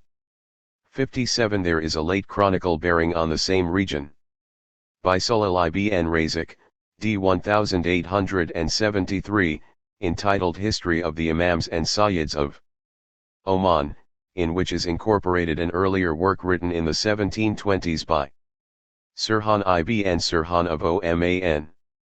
58. The 18th century did not produce any Arabic external source of great value for the history of sub-Saharan Africa, although the beginning of the next century witnessed a certain revival in this respect. Al-Tunisi, d. 1857, Whom we have already mentioned, described his visit to Wada in the first chronicle devoted to that kingdom, and also wrote a valuable report on Darfur. 59. A few decades earlier and at the other end of the Sudanic belt, the Moroccan Abd al-Salam Shabani set down information about Timbuktu and the region of Massina before the rise of the Dina. 60. The history of the Songhai Empire, its fall, and the later development of the Niger Valley was recorded, in addition to the Sudanese chronicles, by some of the Moroccan historians mentioned above. In recent times many unknown sources for relations between the Maghreb and the Sudan have been discovered in Moroccan libraries and now await publication and study by historians of Africa. There must also be most valuable material, in Arabic and Turkish, scattered throughout other North African countries and in Turkey itself, of whose existence we have so far only extremely scanty information. This situation offers exciting prospects for the historian, and the locating, editing, and translating of this material are among the most urgent tasks in the near future. The material in other Oriental languages is even scarcer than in Arabic, but one must not preclude the discovery of more material in, for instance, Persian or some of the Indian languages. So far the most relevant source remains the Turkish traveler Eolia Çelebi, who visited Egypt and parts of the Sudan and Ethiopia, but whose knowledge of other parts of Africa was indirect. 61 The same is true of his compatriot the Admiral Sidi Ali, who copied and translated from the Arabic parts of Ibn Majid's book, Al-Muhit on the Indian Ocean, adding only some new details. 62 In the early 19th century an Azerbaijani scholar, Zain al-Abidin Shirwani, visited Somalia, Ethiopia, the eastern Sudan and the Maghreb, describing his travels in a book entitled Bustanu es-Siyahe, The Garden of Travels. 63 It seems that a vivid interest in Africa, especially Ethiopia, existed in Transcaucasia, mainly among the Armenians. At the end of the 17th century, two Armenian priests, Astvakater Timbuk and Avatik Bagdasarian, who later left a description of their travels, journeyed across Africa, starting in Ethiopia and continuing through Nubia, Darfur, Lake Chad, and Takrur to Morocco. 64 In 1821 Warga, an Armenian of Astrakhan, crossed the Sahara from the north, visited Timbuktu, and arrived on the Gold Coast, where his short but highly informative narrative was written down in English. 65 Other material concerning Africa in the Armenian or Georgian languages exists in the libraries and archives of these Soviet republics. 66 In European languages, the enormous volume of European narrative literature on tropical Africa since the beginning of the 16th century makes an enumeration of even the most important works or authors an impossibility. A survey of the general character and an evaluation of this literature as a source for African history will better serve the purpose of this chapter than an endless list of names and titles. The change in geographical scope is well known. By the beginning of the 16th century, the whole coastal line from the Senegal up to Cape Guardafui was known to the Portuguese. Who at the close of the same century penetrated into the interior in ancient Congo, Angola, and along the Zambezi. The next 2 centuries added only little to European knowledge. There were some sporadic attempts to cross the Sahara, and more durable contacts were established along the Senegal and the Gambia, and a traveler went from the Zambezi to Kilwa, breaking his journey at Lake Malawi. On the other hand, the information about coastal peoples, mainly in West Africa, became more detailed and varied. A systematic exploration of the African interior started only at the end of the 18th century, which ended with the partition of the continent among the colonial powers. In terms of national representation, it can be said that the 16th century authors were predominantly Portuguese, the 17th Dutch, French and British, the 18th predominantly British and French, and the 19th British, German, and French. Other European nations were, of course, represented in the course of all these centuries, for example, the Italians in Congo in the 17th and in the eastern Sudan in the 19th century, or the Danes on the Slave and Gold Coasts in the 18th and 19th centuries. And we find among authors of travel books and descriptions, but mostly in the last century, people from Spain, Russia, Belgium, Hungary, Sweden, Norway, Czechoslovakia, Poland, Switzerland, the United States, Brazil, and sometimes even a Greek, a Romanian or a Maltese. Luckily the majority of the books written in lesser known languages have been translated into a more accessible one. In evaluating the European material we have to take into account not so much the national origin of the author as the changing attitudes of Europeans towards Africans and their societies in general. It would thus be a simplification to state that the Portuguese writers were more inclined to look with Christian prejudices on the people described than, let us say, the British, or that the Dutch were more prone to objective observation than the members of other nations. Of course, there is a difference between a Portuguese chronicler from the 16th century approaching his subject with medieval values and a Dutch scholar or physician of the late 17th century who was already a product of a more rational culture. The amount and variety of the material at our disposal does not allow any hasty generalization. A positive judgment could be reached only by analyzing it individually, according to its own merits, taking, of course, into consideration both the time when and the purpose for which it was written.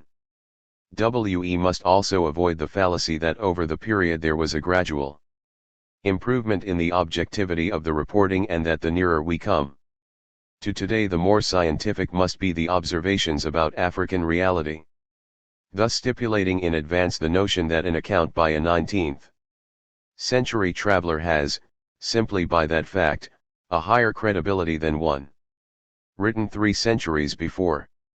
Burton and Stanley as observers were prisoners of the allegedly scientifically proved notion of the superiority of white men in the same way as Portuguese authors were of the alleged superiority of their Christian faith. The period of the slave trade was not, in general, favorable to objective reporting about Africans, but the practical necessities of the trade required a close attention to their economic activities and systems of government, so that we have even from this time a series of very valuable records. Books on Africa and Africans were written by missionaries, traders, officials, naval and army officers, consuls, explorers, travelers, settlers and sometimes by adventurers and prisoners of war. Each had different interest at stake and so the purposes and approaches vary considerably. Travelers' tales, which are typical of a particular class of literature, were concerned with the unfamiliar, exotic, and strange world and had to respond to general demands of their readers.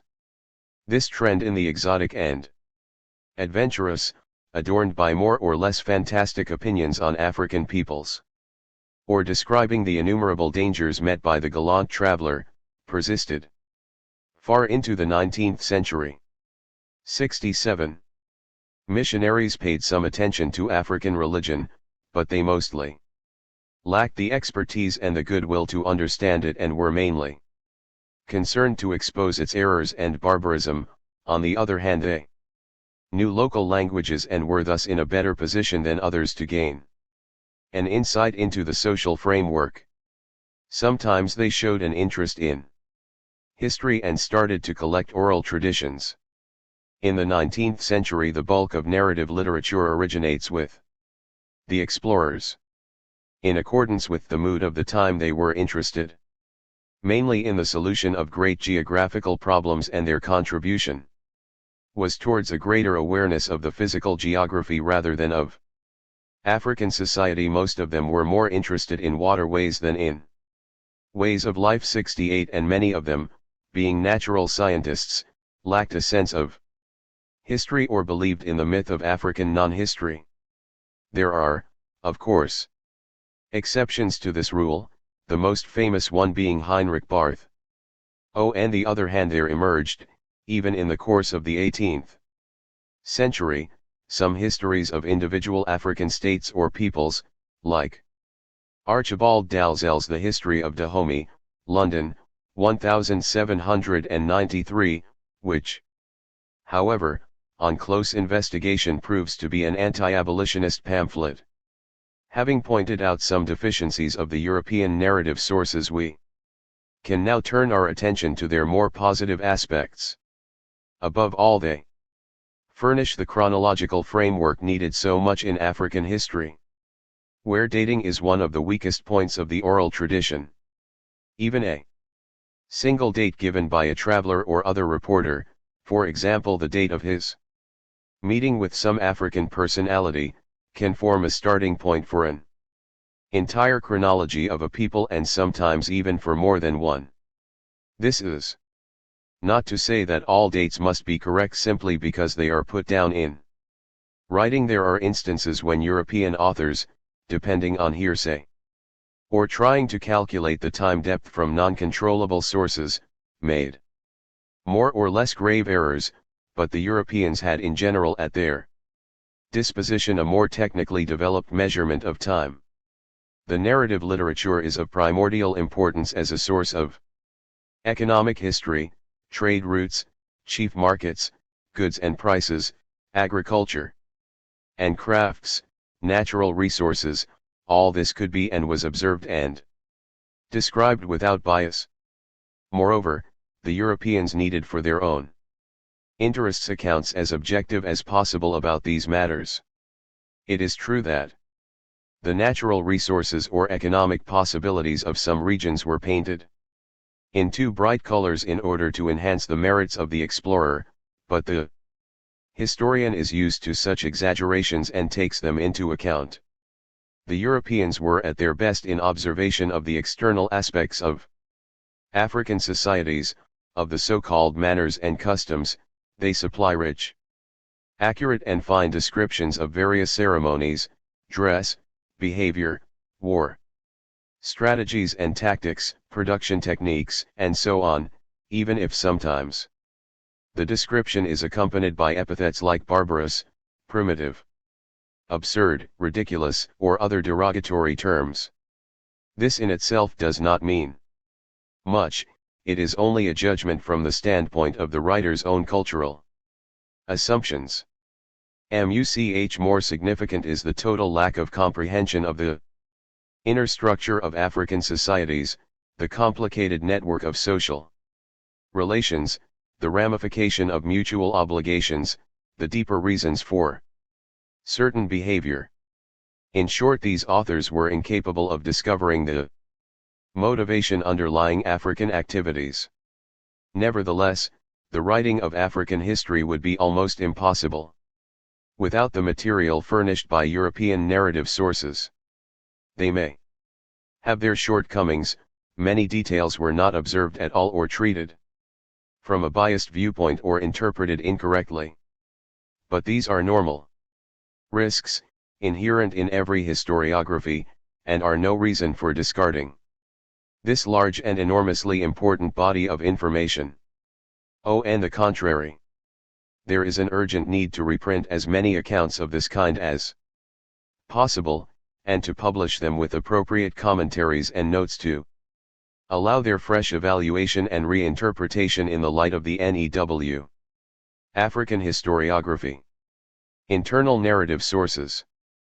The period under review saw a radical turning point, the emergence of historical studies written by Africans from south of the Sahara.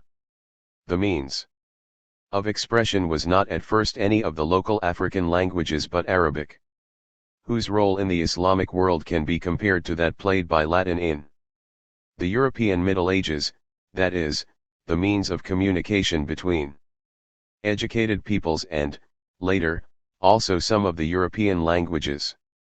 It seems that this historiographical tradition started at the same time both in the Sudanic belt and on the East African coast, precisely in the two great regions covered until this time by external Arabic sources and in which Islam exercised a prolonged influence.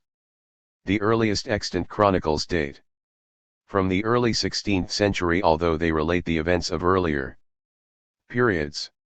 First, Tariq al-Fatish, the work of 3 generations of the Qadi family of Jen, covers the history of Songhai and adjacent countries till the Moroccan conquest in 1591. More extensive and richer in details is Tariq al-Sudan, written by the Timbuktu historian al-Asadi, it covers partly the same period but continues until 1655.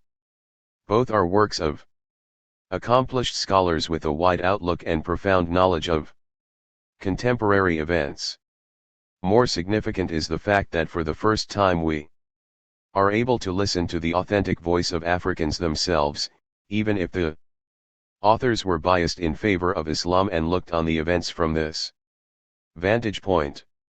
From the 18th century originates an anonymous but very detailed history of the Moroccan Pashas of Timbuktu between 1591 and 1751, containing also useful material for neighboring countries and peoples. 69 Another kind of source is represented by the biographical Dictionary of the Learned Men of the Western Sudan, compiled by the famous scholar Ahmad Baba of Timbuktu, d. 1627. 70 In the area of the Songhay Empire there is Tartse, an Arabic chronicle by Ibn Adwar, said to have been written in 1410. If authentic it would be the oldest extant document written in West Africa, but it seems that the chronicle represents rather a later version of oral tradition. 71. From Timbuktu and Jen the tradition of chronicle writing spread to other areas, mainly to the south and west, in the region lying between the Sahel and the tropical forest, and in some cases even further southward. Muslim scholars started to put down in writing, from the mid-18th century or even earlier, local chronicles, clan genealogies, concise biographies, and religious books. The most accomplished product is Kitab al-Gunja, written after 1752, which is a history of the Ganja kingdom, based partly on oral traditions. 72 There are many lesser chronicles and it is to be expected that others will emerge elsewhere in this region which was under the influence of Diola or Hausa communities. Although the bulk of these works is written in Arabic, many chronicles were also written in Ajami, that is to say, in local languages but with Arabic characters. A similar situation exists in the Fulfulde-speaking regions too, in the first place in Fouta Toro and Fouta Jalon. In Guinea itself as well as in Dakar and in libraries in Paris, there are a number of local chronicles in Arabic or Fulfulde, or in both, mostly dating from the 18th and 19th centuries. It is only in recent times that the Fouta Jalon material has been published and used in scholarly work. Reference may be made in this connection to the Gilbert Villard collection kept in the IFAN library in Dakar. 73 On the other hand, in Fouta Toro the chronicles of the Senegalese Fouta by Sire Abasso, an author of the 18th century, were made accessible half a century ago. 74 Another early work, a biographical dictionary by Muhammad al-Bartaili called Fath al-Sa'ir, c. 1805, is being prepared for publication by John Hunnock, a more modern history of Fouta Toro, written in 1921 by Sheikh Kamara Musa of Gangal, entitled Zuhur al-Basatin, Flowers of Gardens, remains unpublished. 75. In northern Nigeria, too, chronicles and other source material in Arabic emerged at a comparatively early date. Imam Ibn Farchawa, late 16th century, left a fascinating and detailed account of the life and times of Idris and of his wars. 76 Various lists of Bornu rulers and Bornu chronicles date from a more recent period. An exceptional sources represented by the so-called marams, deeds of privileges granted by rulers to families of religious notables that throw light on economic and social conditions. 77 Not much of the pre-jihad historical material is preserved in the Hausa lands, although the state of learning, mainly among the Fulani Religious leaders, was relatively very high, 78, but some poems in the Hausa language, like these in Kanuri, Bornu, contain comments on contemporary events. 79. The beginning of the 19th century saw a renaissance of Arabic literature in the central and western Sudan. In addition to works in this language, an increasing number of books was written in local languages like Hausa, Fulfulde, Kanuri, Mandara, Kodoko, and so on, using Arabic characters. The most productive were the leaders of the Fulani Jihad in northern Nigeria. Although the bulk of their literary output concerns religious matters, and only a few can be considered as true chronicles, 80 all. This literature, be it in Arabic or in one of the African languages, helps to build a more coherent picture of the social and intellectual life in this region. The chronicles of Hausa cities, Kano, Katsina, Abuja, etc., although of late 19th century origin, are to some degree derived from earlier documents or based on oral tradition. 81. A similar development took place further east, in Bagirmai, Kodoko, Mandara, and Wadi.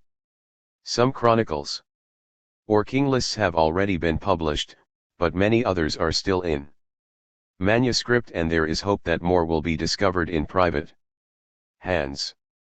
82.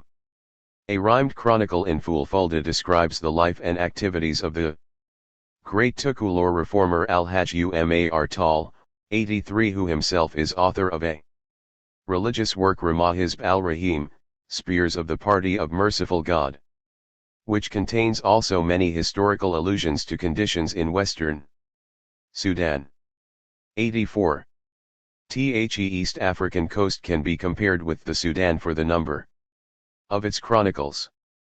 There are chronicles of individual towns written in Arabic or in Kiswahili, in Arabic script, giving lists of kings and accounts of political life. Only the Chronicle of Kilwa is of any antiquity. It was composed in about 1530 and has come down to us in two different versions. One transmitted by de Barros, and the other copied in Zanzibar in I-877. 8s. The majority of chronicles were compiled only in recent times, though some can be traced beyond the second half of the 18th century and a number concentrate on events before the arrival of the Portuguese. They are, thus, to some extent, recorded oral traditions and should be treated and evaluated as such. 86. A considerable body of manuscripts is still in private hands. Since 1965, more than 30,000 pages of Swahili, and also Arabic manuscripts have come to light, and it is to be expected that when the whole coast has been thoroughly searched, material will be found which will illuminate many unknown aspects of East African history. 87. Besides city chronicles, other literary genres can be profitably employed by historians, for example, Swahili poetry, such as the poem Alinkashafai, composed in the second decade of the 19th century, which describes the rise and decline of Pate. 88. Africans began to write in European languages 2 centuries after writing in Arabic. As could be expected, the first specimens were produced by individuals from the West Coast, where contacts with the outside world were more intensive than elsewhere. Although the names of Jacobus Capitine, 1717-47, A. William A. Mo. c.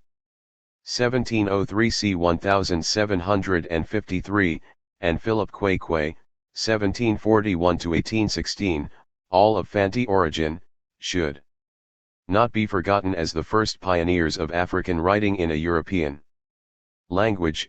Their contribution to African historiography was negligible. Incomparably more important as historical sources are the works of the liberated slaves from the second half of the 18th century, Ignatius Sancho, 1729-80, Otabakugoano, c. 1745-1800, and Olada Equiano. Gustavus Vasa, c. 1745-1810.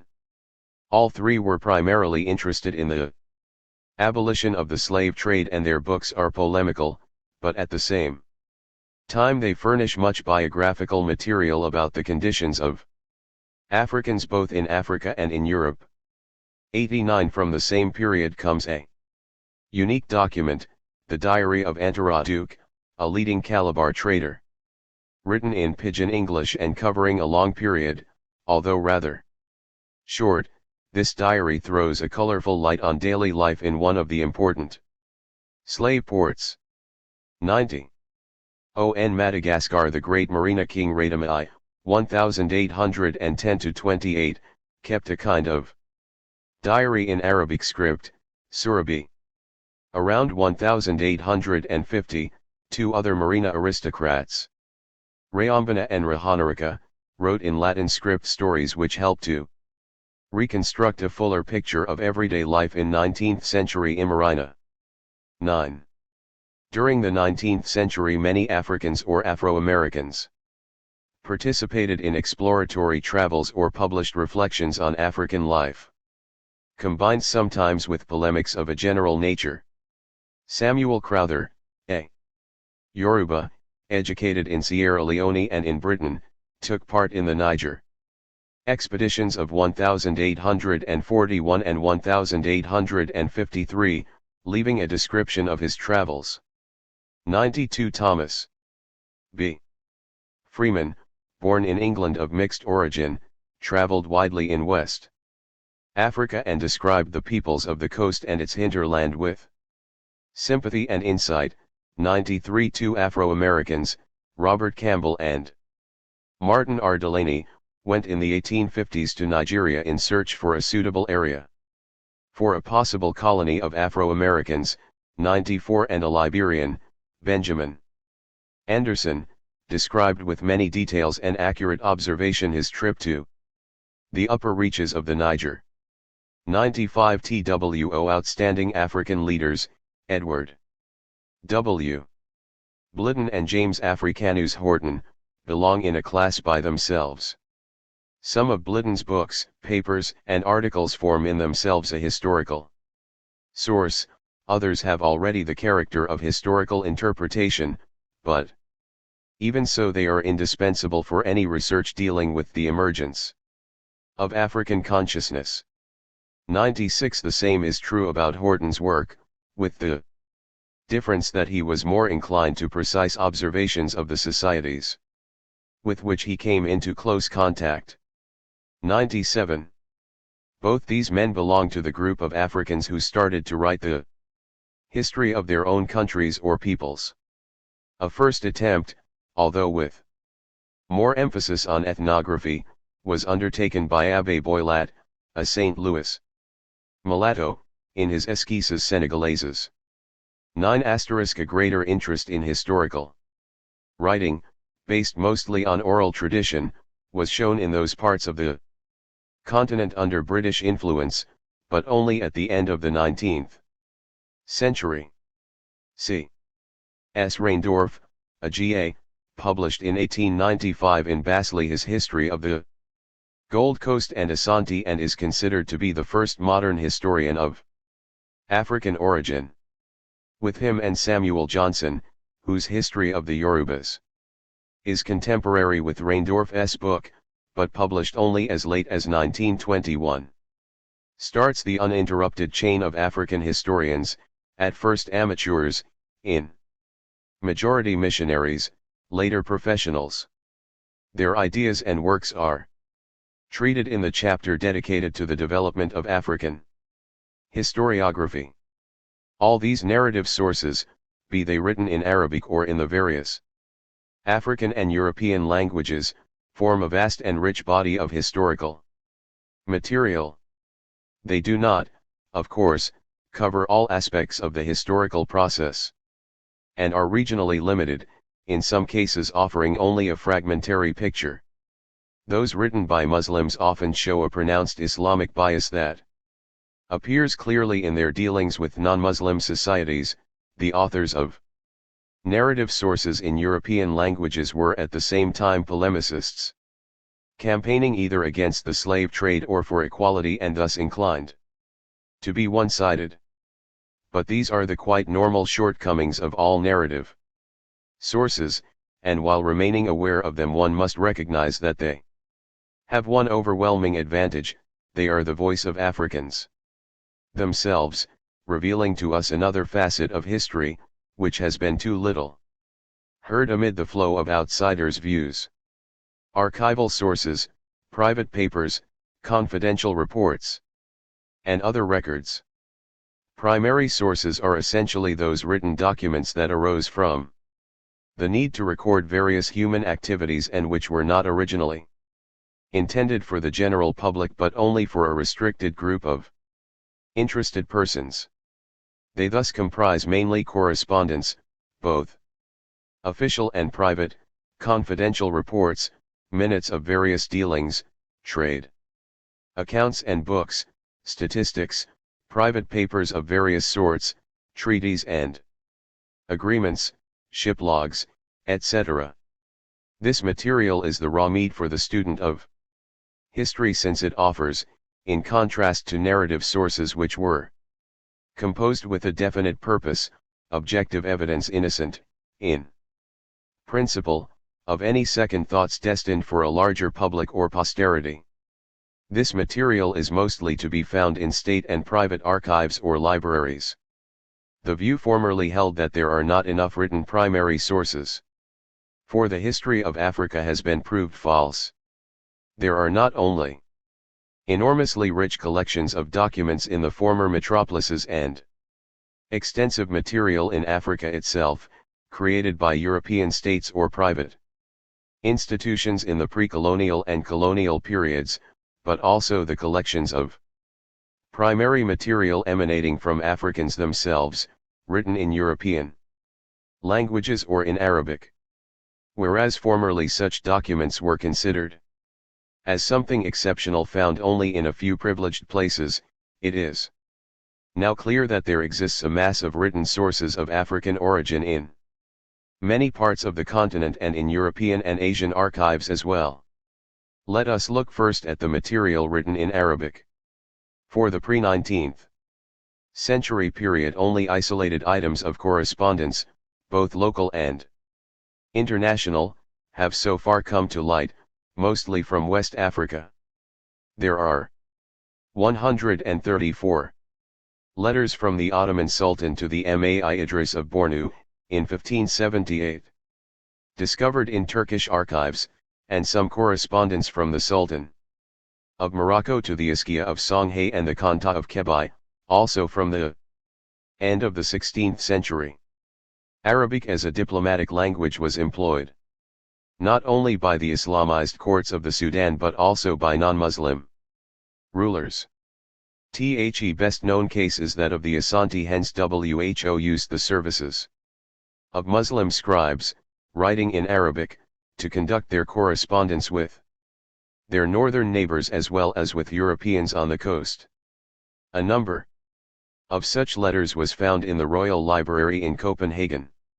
The Arab Chancery of Kumasi functioned well into the second half of the 19th century, and Arabic was also used for keeping records of administrative and judicial decisions, financial transactions, and so on.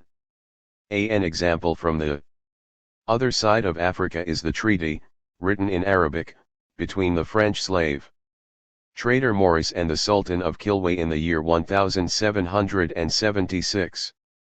The 19th century saw a considerable development of correspondence in Arabic throughout the continent. The establishment of centralized states in the Sudan necessitated increasing administrative and diplomatic activities, and abundant material of this kind has come to light, mainly from the Sokoto Caliphate and its dependent emirates, from Gwandu to Adamawa, from the Messina state and from the Bornu Empire. All the Muslim rulers, be their states small or great, were busily corresponding with one another and with the penetrating colonial powers as well.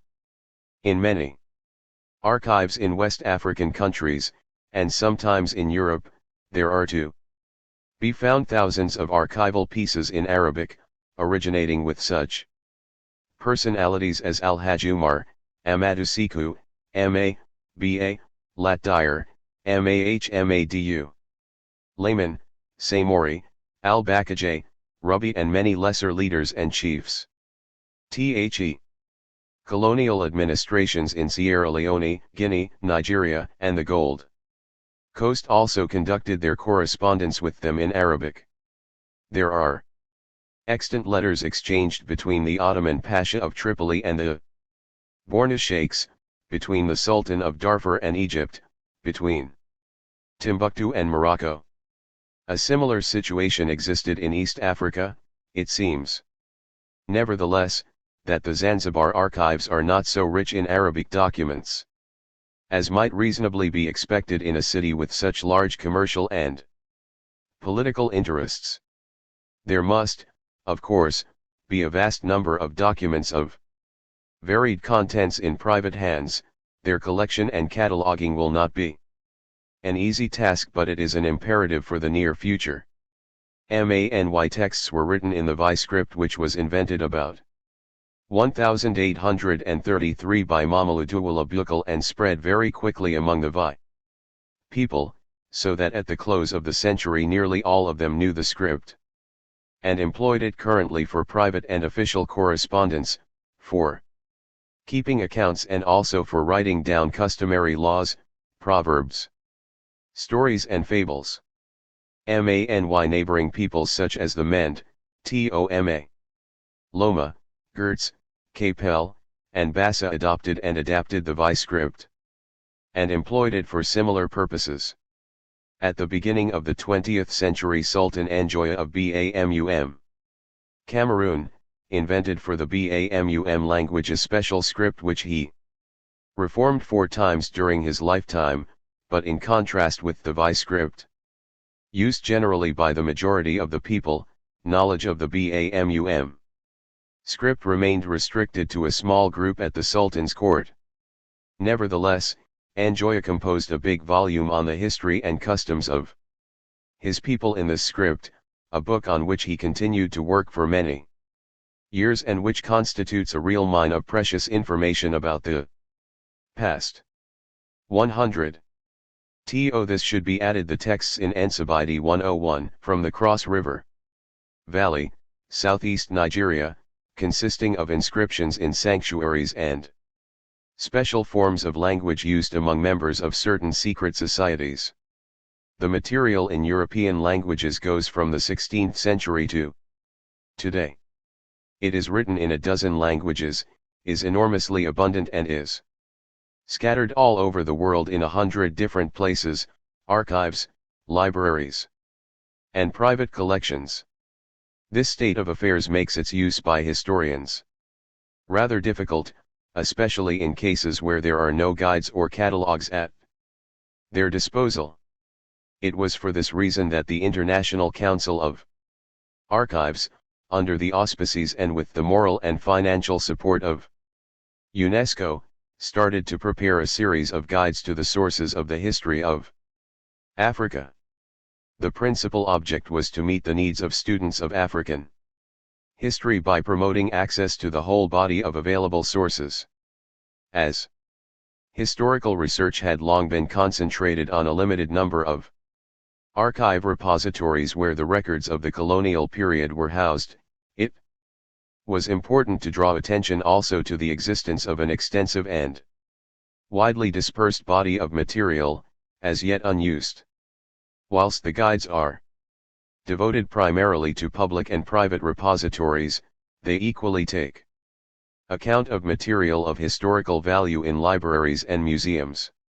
The series should comprise 12 volumes, giving information about archival sources in Africa south of the Sahara, in Western European countries and in the United States. So far the following volumes have been published. Volume I, Federal Republic of Germany, 1970, Volume II, Spain, 1971. Volume 3, France 1, 1971, Volume 4, France 2, 1976, Volumes 5 and 6. Italy, 1973-4, Volume 8, Scandinavia, 1971, and Volume 9, The Netherlands, 1978. Volume 7 is planned for the Holy See. A volume for the United Kingdom and Ireland has already appeared separately, 1971, as will volumes for Belgium and the United States, but these follow the same method of presentation.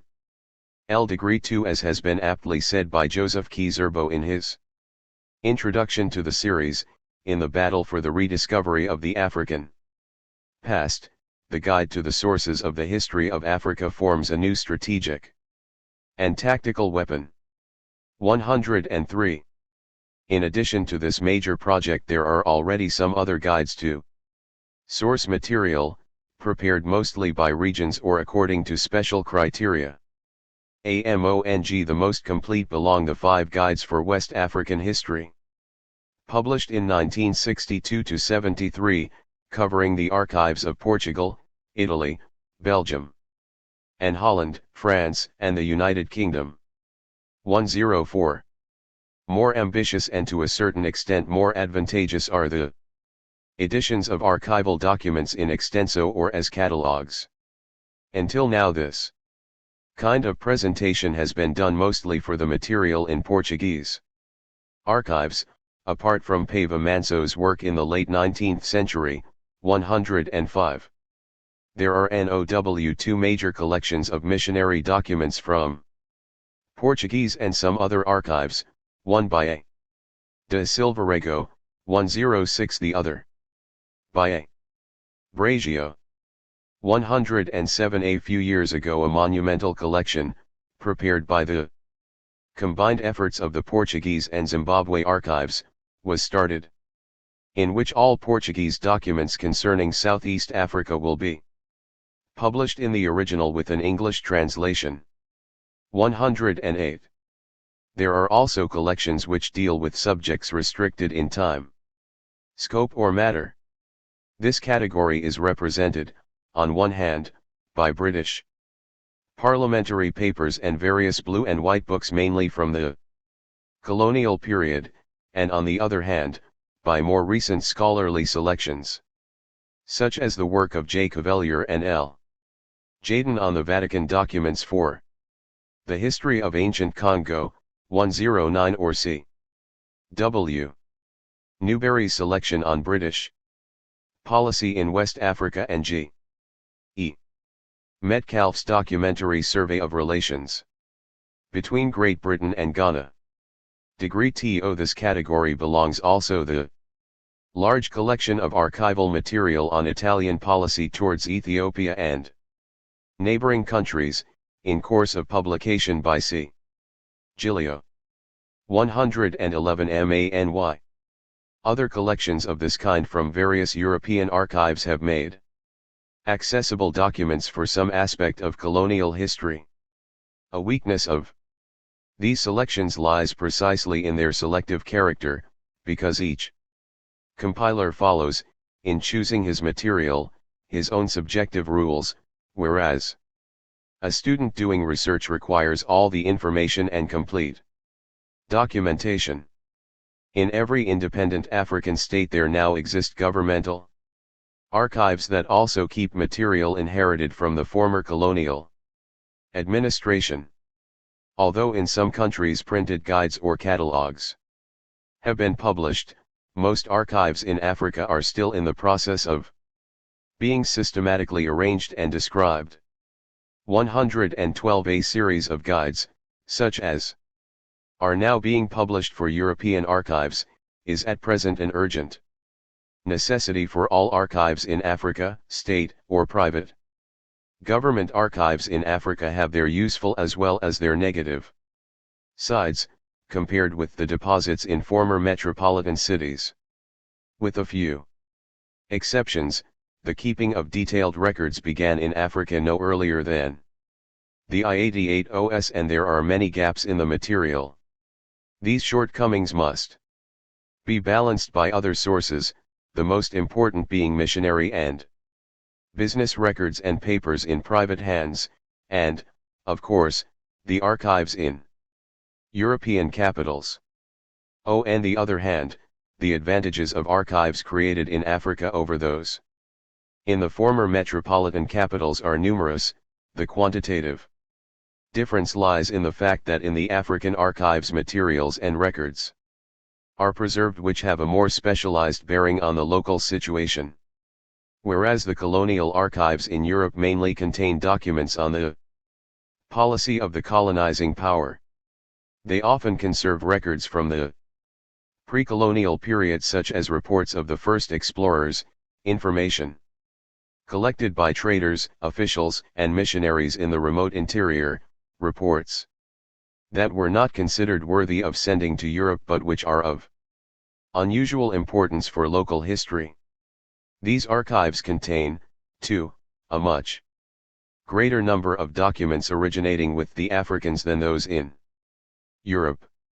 Generally speaking, in spite of the amount of material duplicated in archives in Europe and in Africa, any student working only with sources from former metropolitan archives will tend to write a history of European interests in Africa rather than the history of Africans themselves. On the other hand, dependence solely on archives deposited in Africa cannot give a full picture, as many records and documents are missing or are incomplete. To conclude, we should mention some other types of documents. First, there are maps and other cartographic material. Although from the 16th century onwards the number of printed maps of Africa increased every year, a great number is still preserved in manuscript in various European archives and libraries, sometimes beautifully decorated and colored. On these maps we can often find the names of localities no longer existing today, or known by another name, but mentioned in other sources, be they oral or written. For instance, a number of Eastern Bantu peoples have traditions of migration from an area called Shungwea. No locality of this name is known at present, but on some of the old maps, for example, that of Van Linschoten, 1596, or of William Bliu, 1662, and others, Shungwea appears under various spellings, first as a town, later as an area, not far from the coast. Old maps furnish also data about the distribution of ethnic groups, about the frontiers or states and provinces, about the various names for rivers, mountains, and other topographic features, in short offer very useful toponymy material which in turn yields precious historical information. A working example of how to use cartographic material for historical purposes was demonstrated by W. G. L. Randys in his Southeast Africa in the 16th century. 11.3 The relevance of this material has already been recognized, and the historian has at his disposal the great work by Yusuf Kamal, Monumenta Cartographica Africi et Egypti, which contains also many narrative texts in the original and in translation, but stops chronologically just in the 16th century. 114 We must thus welcome the appeal of Joseph K. Zerbo for publishing a collection of all old maps of Africa in an atlas with commentaries. 115 A first step in this direction, but without sufficient commentary and reproducing only printed material, is the recent Leipzig collection of nearly 100 maps. 6. Another category of material found in written sources is linguistic data. Since a special chapter in this volume is reserved for the treatment of linguistics as an associated historical science, we will leave aside the methodological questions and restrict our discussion to indications about the kind of sources in which it can be discovered. From the first contacts with Africa, it became fashionable to add to European travel descriptions or other reports shorter or longer lists of words in local languages. The earliest vocabularies go back to the 15th century and until the 19th. We rarely find a book on Africa without such a supplement, sometimes even accompanied by a short grammar. Although the spelling is usually haphazard, it is not difficult to identify the words and languages. The most notable publication of this kind is Coel's great collection of the vocabularies of about 160 languages, 117 that the value of the work is more than linguistic has been shown by Curtin, Vanzina, and Hare. 118 especially lucky in this respect has been the ancient Congo kingdom. Works dealing with Kikongo have been compiled since the 17th century, a grammar by Bracciato, 1659, and a dictionary by D. E. Giel, D. 1652. 9. In addition to these printed works, others are extant in various libraries and archives, Vatican, British Museum, Besancon, etc. Their documentary value for historians is higher than that of the simple word lists because they are more complete and thus permit a diachronic study of social and cultural nomenclature. 120. Written sources, narrative as well as archival, in African, Oriental or European languages, represent an enormously rich body of material for the history of Africa. Abundant as are the known documents, records, books, and papers, they constitute in all probability only a fragment of the existing material. Inside and outside Africa there must be innumerable places that have been as yet totally untapped for records bearing on African history. These unexplored regions are now the true blank spots on the map of our knowledge of sources for African history. The sooner they disappear, the richer will be the picture of the African past. Oral tradition and its methodology. J. Vanzina. Oral civilization. African civilizations in the Sahara and south of the desert were to a great extent civilizations of the spoken word, even where the written word existed, as it did in West Africa from the 16th century onwards, because only very few people knew how to write and the role of the written word was often marginal to the essential preoccupations of a society. It would be wrong to reduce the civilization of the spoken word to a merely negative absence of writing and to perpetuate the inborn contempt of the literate for the illiterate which is found in so many sayings, such as the Chinese proverb, "The palest ink is to be preferred to the strongest word." Todo so would show total ignorance of the nature of these oral civilizations. As a student who had been initiated into an esoteric tradition said, the power of the word is terrible. It binds us together and disclosure of the secret destroys us, by destroying the identity of the society, because the word destroys the common secret. A scholar who has to work with oral traditions must thoroughly understand and accept the attitude towards speech of an oral civilization. This is completely different from that of a literate civilization which preserves all important records in writing. An oral society recognizes speech not only as a means of everyday communication but also as a means of preserving the wisdom of ancestors enshrined in what one might call key utterances, that is to say, oral tradition. A tradition may be defined, in fact, as a testimony transmitted verbally from one generation to another. Almost everywhere, the word has a mysterious power because words create things. That at least is the attitude in most African civilizations. The Dogon have expressed this nominalism most explicitly, but in all rituals the name is the thing and to say is to do. The oral approach is an attitude to reality and not the absence of a skill.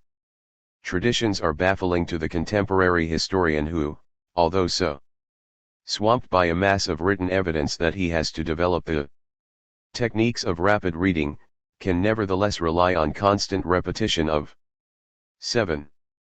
The facts in various forms to help his understanding. Traditions call for a continual return to the source. Afukayao of Zaire says with truth that it is ingenuous to read an oral text once or twice and suppose that one has understood it.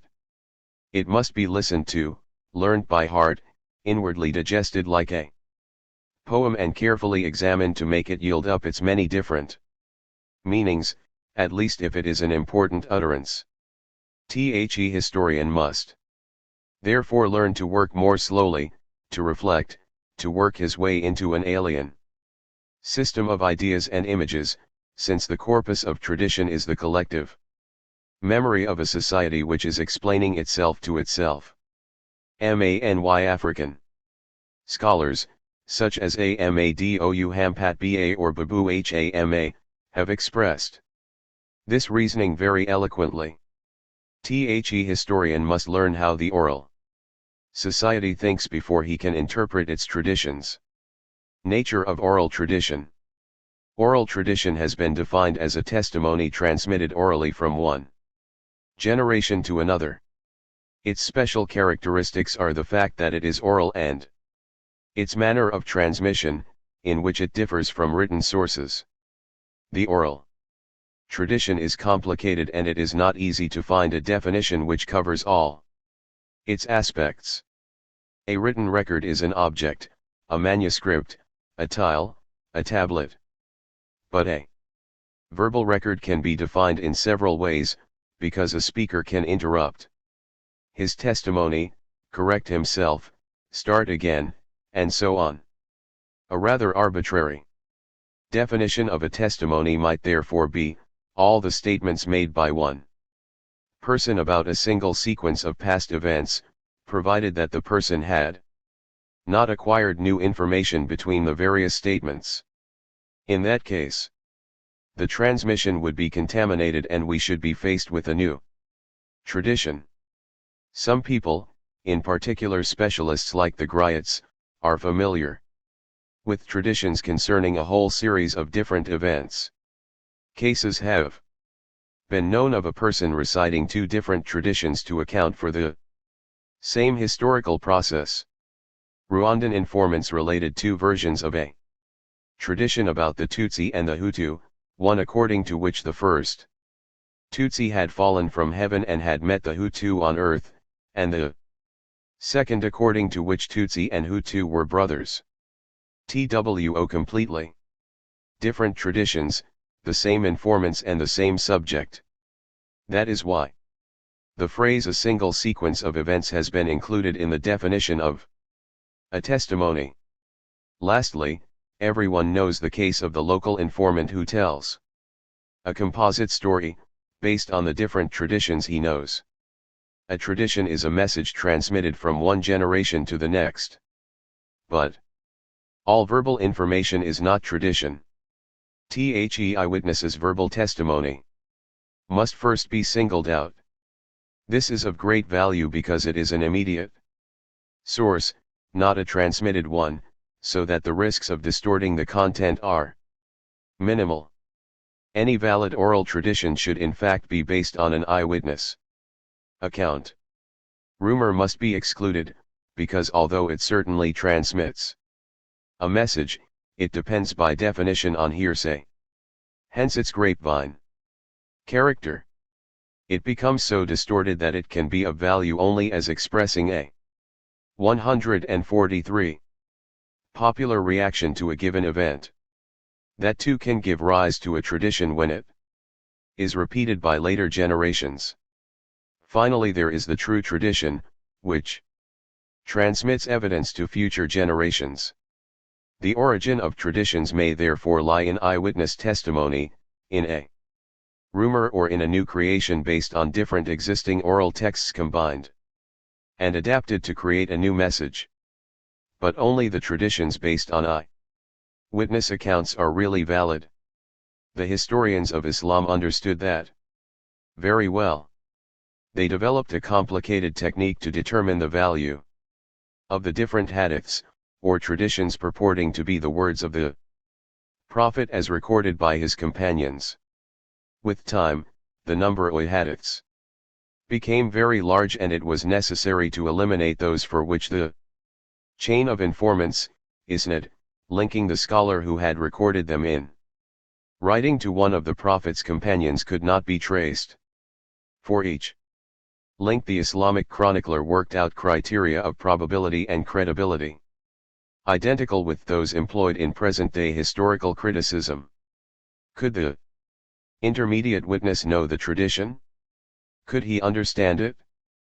Was it in his interest to distort it? Could he have transmitted it, and if so, when, how, and where? It will be noticed that the definition of traditions given here implies no limitations other than verbalism and oral transmission. It therefore includes not only evidence like the chronicles of a kingdom or the genealogies of a segmentary society, which consciously set out to describe past events, but also a whole oral literature. The latter will give details about the past which are all the more precious for being an unconscious testimony, and are also an important source for the history of ideas, values, and oral skill. Traditions are also literary works and should be studied as such, just as it is necessary to study the social environment which underlies the content of every expression of a given culture. That is why the following sections deal successively with literary criticism and with the question of the social and cultural environment before proceeding to the chronological problem and the general evaluation of traditions. Tradition as a literary work.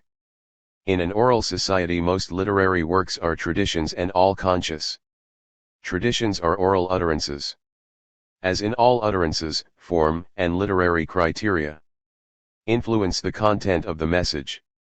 That is the main reason why traditions must be placed in the general framework of a study of literary structures and be critically evaluated as such. A first problem is that of the actual form of the message. There are four basic forms, resulting from a practical combination of two sets of principles. In some cases the words are learned by heart, in others the choice is left to the composer. In some cases a series of special formal rules are superimposed on the grammar of the ordinary language, in others no such system of conventions exists. Hence Table 7.1. 144. The term poem is only a label, covering all material learned by heart and having acquired a specific structure, including songs. The term formula is a label which often includes proverbs, riddles, prayers, genealogies, that is to say, everything which is learned by heart but which is not subject to rules of composition other than those of normal grammar. In both cases, these traditions comprise not only the message but the actual words in which it is conveyed. Theoretically, therefore, an original archetype can be reconstructed, just as in the case of written sources. Historical arguments can be built on words and not only on the general sense of the message. However, it happens often with formulae, less often with poems, that it is impossible to reconstruct an archetype, because there are too many interpolations. For example, it may be possible to show that the motto of a clan is the product of a series of borrowings from other mottos without being able to identify the original and specific form of words. It is easy to see why formulae lend themselves so readily to interpolation. In fact, no formal rule exists to impede this process. On the other hand, fixed sources are in principle the most precious, because their transmission is the most precise. In practice, few of them consciously aim to transmit historical information. Moreover, this is where We obviously come up against archaism sometimes unexplained. Their meaning can be discovered in the Bantu languages, because there is a good chance that a neighboring language will have retained a word with the same root as the archaism in question. Elsewhere, we have to rely on the commentary of the informant, who may repeat a traditional commentary or may invent his own. It is especially unfortunate that this type of oral record is cluttered with poetic allusions, hidden images, plays on words with many different meanings. Not only is it impossible to understand anything of such hermetic utterance without a commentary, but also often only the author has understood all the shades of meaning. But he does not include everything in the explanatory commentary of varying quality which accompanies the transmission of the poem. This peculiarity is very widespread, especially in the panegyrical poems or songs of southern Tswana, Soto, Eastern, the Lake region, Central, Luba, Congo, or Western, Iho, Africa. The term epic poem is a label which means that the composer may 145 choose his own words within a set framework of formal rules, such as rhymes, patterns of tone and syllabic quantity, and so on. This precise case should not be confused with the lengthy literary pieces in the heroic style, such as the narratives of Sunjata, Mwindo, Zaire, and many others. In this case, the tradition includes the message and the formal framework but nothing else. Often, however, we find here characteristic lines used to fill in spaces or which merely remind the composer of the setting, the formal framework. Some of these lines probably date back to the creation of the epic poem. Do such epics exist in Africa? We think they do, and that some Rwandan poetic forms, in particular, as well as the Fang, Cameroon, Gabon, song fables, fall into this category. It should be noted that it is impossible to reconstruct a true archetype for these epic poems because the choice of words is left to the composer. Nevertheless, the demands of the form are such that it is probable that all the versions of an epic are based on a single original. A study of the variants often shows that this is so. The last category is that of the narratives, which include most of the time conscious historical messages.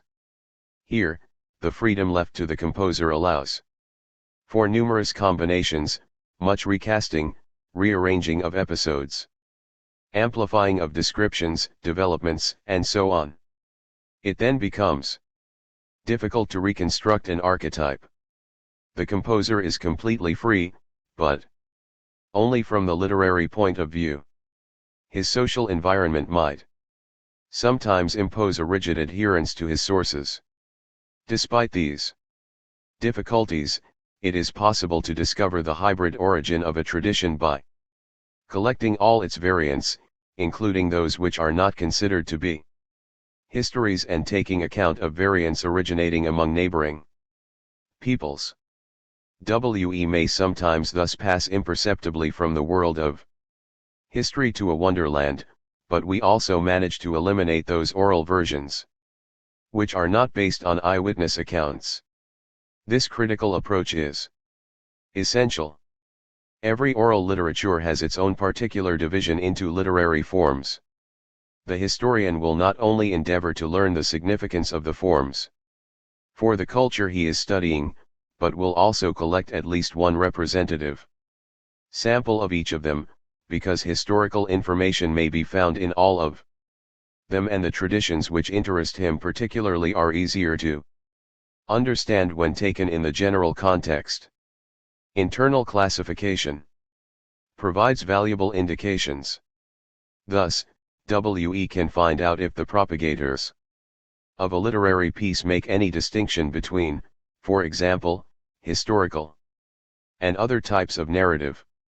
Literary forms are also subject to conventions, a knowledge of which is essential in order to understand the true meaning of the piece.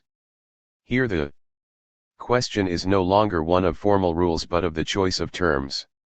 Expressions, unusual prefixes, various types of poetic license. Closer attention must be paid to words or expressions that have many different reverberations. Moreover, the key terms which are closely connected with the social structure, the conception of the world, and which are practically 146 untranslatable, need to be interpreted in the light of the literary context in which they appear. It is impossible to collect everything.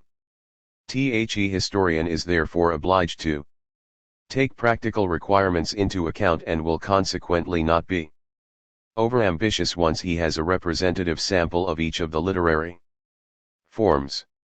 Only by cataloging the various types of narrative belonging to the particular ethnic group being studied, or to other such groups, is it possible to discern not only favorite images or expressions but also the stereotyped episodes, for example, in those narratives which might be called migratory legends Wandersagen. For instance, a Luba narrative from the shores of Lake Tanganyika tells how a chief rid himself of another by inviting him to sit on a mat under which a pit had been dug, containing sharp-pointed stakes. The chief sat down and was killed. The same scenario can be found not only from the Great Lakes to the ocean, but also among the Fula of the Liptako, Upper Volta, the Hausa, Nigeria, and the Masi of Yatenga. Upper Volta. The importance of these stock narrative themes is obvious. Unfortunately, we possess no useful reference book dealing with them. Although H. Bauman mentions a number of stock themes occurring in accounts of the origins of various peoples. It seems high time that practical catalogs were drawn up to enable these stereotypes to be identified. The so-called folk motif indexes are unwieldy and obscure, because they are based on minor characteristics, arbitrarily selected, whereas in African narratives the episode represents a natural unit, often highly characteristic, and wider in scope than a motif which would thus be easier to identify in a catalog. When a stock theme of this kind is encountered, we have no right to reject as invalid the whole tradition, or even the part containing the sequence of events.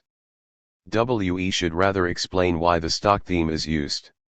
In the case mentioned, it simply explains that one chief eliminates another and adds a description of how it was done which is imaginary but pleases the listeners.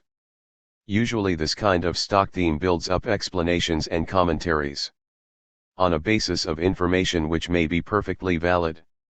Literary criticism will take into account not only the literal and intended meanings of a tradition, but also the constraints imposed on the expression of a message by formal and stylistic requirements. It will evaluate the effect of its aesthetic distortion, if one exists, and very often one did. After all, even messages from the past must not be too boring. It is here that observation of the social aspect of performances reflecting the tradition is of crucial importance. We say performance rather than reproduction because in most cases an aesthetic element is involved. If aesthetic criteria take precedence over accuracy of reproduction, there will be a strong aesthetic distortion which reflects the taste of the public and the art of the person. I.H. Bauman, 1936. H. Passing on the tradition. Even if this is not the case, arrangements of the recitals are found, which go so far as to clothe traditions having a specific content in the uniform of current artistic standards. For example, in narratives, a series of episodes leading towards a climax form the main plot, whereas others constitute sophisticated parallel repetitions or are only transitions from one stage of the narrative to another. As a general rule, can be assumed that the more a recital conforms to the standard model of excellence and the more it is admired by the public, the more it is distorted. In a series of variants, the correct variant can sometimes be discerned from the fact that it runs counter to these standards, just as a variant which contradicts the social function of a tradition is more likely to be true than the others. It should not, however, be forgotten that not all oral composers are perfect. There are some bad ones and their variants will always be sorry affairs. But the attitude of the public, like the setting of a performance, is not exclusively an artistic event. It is above all a social event, and this obliges us to consider tradition in its social environment. The social framework of tradition. Everything a society considers important for the smooth running of its institutions, for a correct understanding of the various social grades and their accompanying roles, for everyone's rights and obligations, is carefully transmitted. In an oral society this is done by tradition, whereas in a society which keeps records in writing, only the least important memories are left to tradition. It is this fact which for a long time led historians who came from literate societies to believe, erroneously, that traditions were some sort of fairy tale, lullaby, or children's game. Every social institution and every social group also has its own identity, accompanied by a past embodied in collective performances of a tradition, which describes and justifies it. For this reason, every tradition will have its social surface, to borrow the expression used by H. Monnier. Without a social surface the tradition would no longer be transmitted and, having no function, would lose its reason for existence and be abandoned by the institution underpinning it. One might be tempted to follow the lead of some scholars who thought that the nature or profile of a given society's corpus of historical traditions could be deduced in advance on the basis of a classification of collectivities into types, such as states, stateless societies, and so on. Although it is true that the various African societies can be roughly classified under such model headings, it can easily be shown that these types can be split up into an infinite number of subdivisions, because each society is different and the criteria used are arbitrary and limited. No two states are identical or even similar in detail. There are vast differences between the organizational framework of the Maasai, Kenya Tanzania, EMBU, Kenya, MERU, Kenya, and Gala, Kenya Ethiopia, societies, even though they can all be classified 148 as age group societies and are situated in the same part of Africa. If we wish to take a case of a so-called simple stateless society composed of small groups based on a multiplicity of families, we might think that the Goro, Ivory Coast, would be a good example. We expect to find a profile of traditions containing only stories of descent and genealogy. And we do find them. But we discover also an esoteric history handed down by a secret society.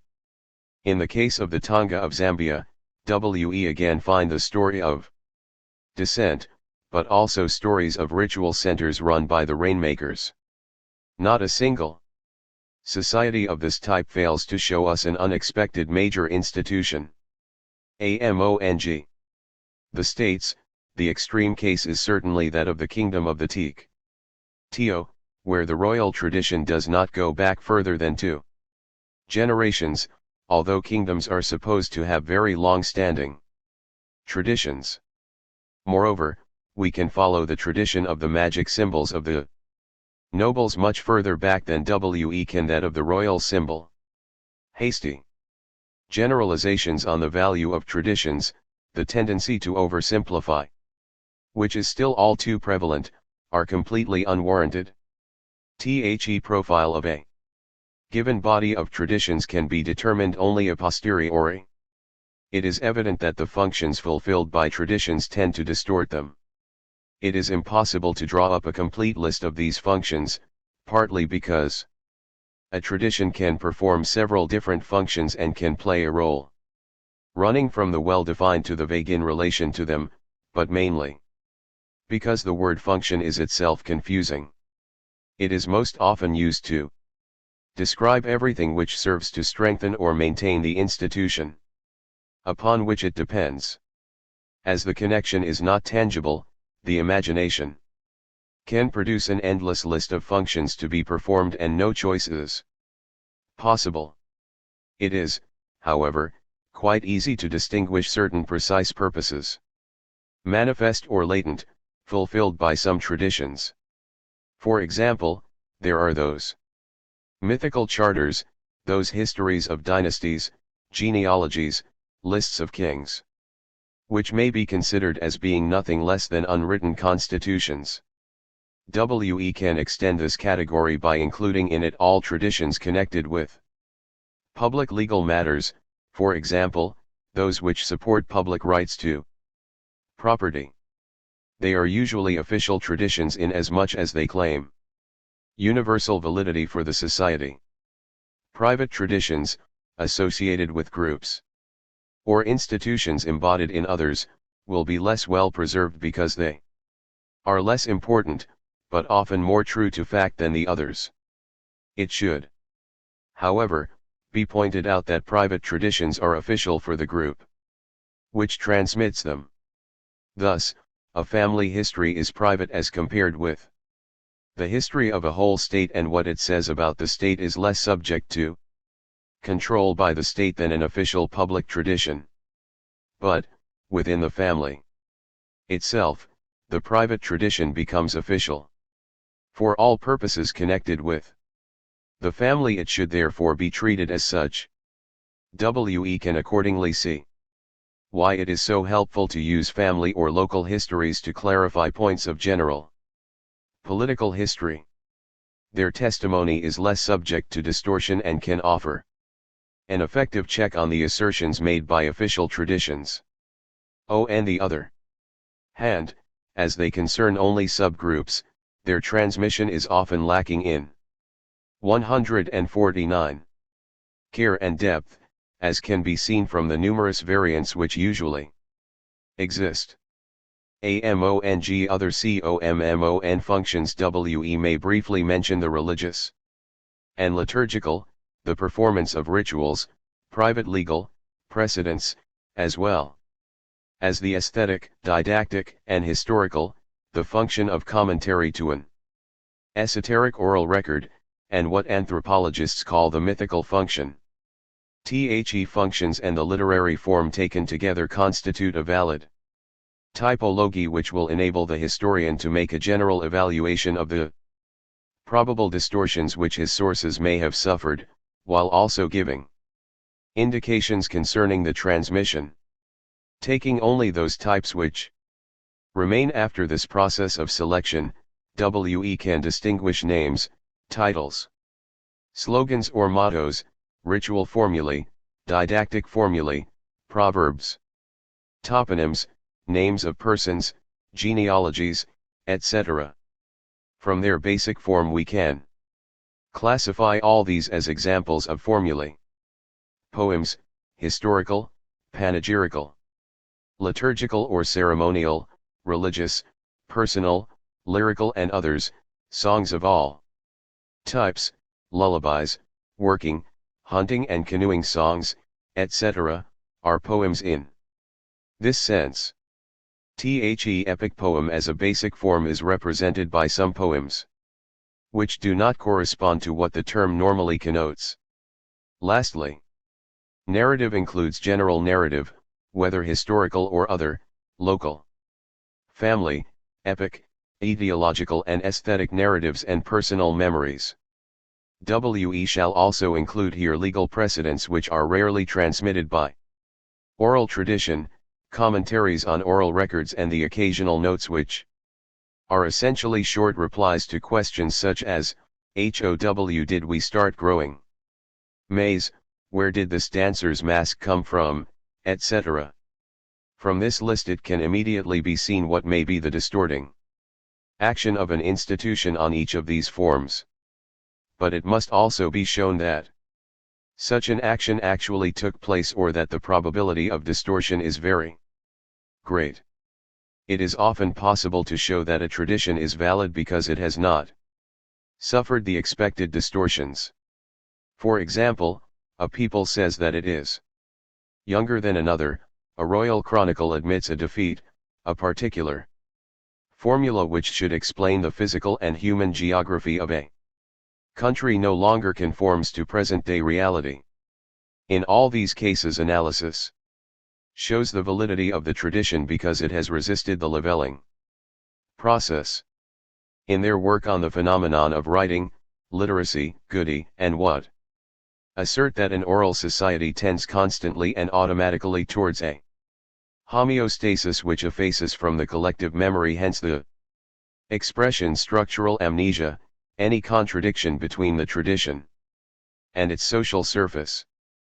But the cases quoted above show that this homeostasis is only partial. It therefore follows that the historical value of traditions cannot be rejected in bulk merely because they perform certain functions, and that each tradition must be subjected to strict sociological criticism.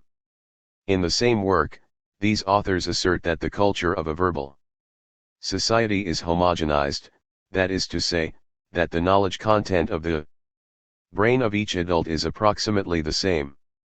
This is not entirely true. 150. Craftsmen and political, legal, and religious specialists know many things of which their contemporaries in the same ethnic group know nothing. Each ethnic group has its thinkers. Among the Kuba, Zaire, for example, We met three men who, on the basis of the same system of symbols, had worked out three very different philosophies, and we suspect the same is true of the Dogon. With regard to traditions, we find that in very many groups there are secret esoteric traditions, which are the privilege of a restricted group, and public exoteric traditions. For instance, the Asante royal family knew the secret story about their origin, whereas the general public knew only the official version. In Rwanda, only the Bairo specialists knew the royal rituals. And even then they only knew them all when they were all together, since each group of Bairo knew only part of them. Secret practices and traditions are found in almost all the historical commemorative festivals in Nigeria, and in almost all the rituals for the enthronement of kings throughout Africa. Does this mean that the esoteric tradition is necessarily more accurate than the exoteric tradition? That depends on the context. After all, esoteric traditions too can be distorted for imperative reasons, which are all the more imperative because the group possessing the secret is a key group in the society. It should be pointed out that in actual fact only a very few esoteric traditions are as yet known to us, because the old order in which they have their roots has not completely disappeared. Those which we do know come from societies which have suffered major upheavals, and many of these traditions will doubtless vanish without leaving a record. However, from the fragments we do possess, we can affirm that certain Ogboni traditions of the Yoruba country have been so distorted that they no longer constitute a valid message concerning the origins of the Ogboni, whereas the Bayoru traditions, for example, seem to be more valid. This is due not to their esoteric character but to their purpose. The former confer legitimacy on the considerable powers possessed by a small group of men, whereas the latter are only reminders of a practical ritual. Each tradition has its own social surface. To find traditions and to analyze the quality of their transmission, the historian must therefore ascertain as far as possible the kind of society he is studying. He must consider all its institutions in order to isolate traditions, just as he will scrutinize all the literary forms for historical information. It is the leading group of a society which retains possession of the official traditions, and their transmission is often carried out by specialists who use mnemotechnical means, often song, to remember the records they have to learn.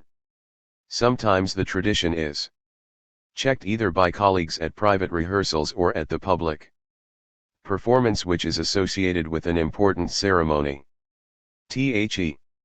Specialists are, however, not always attached to the leading group. This is true in the case of the genealogists, the chiefs or king's drummers, the keepers of the tombs too, and the priests of national religions. But there are also two in some countries. However, these persons constitute an integral part of the ruling class. For instance, in the case of the Bendnaba, chief of the drums, of the Mossi. 151. Specialists at other levels. Among the Xhosa, South Africa, there are WOMEN specialized in the art of performing amusing and semi-stories.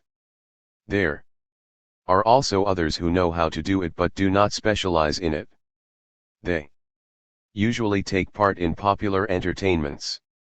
Some performers of religious rites are specialists in oral traditions also.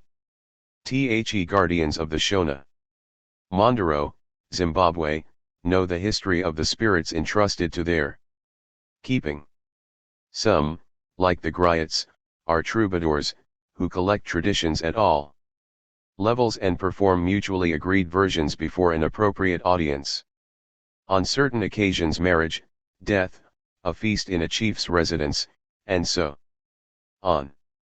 It is rare for there to be no specialization, even at the level of the history of the land or of the family.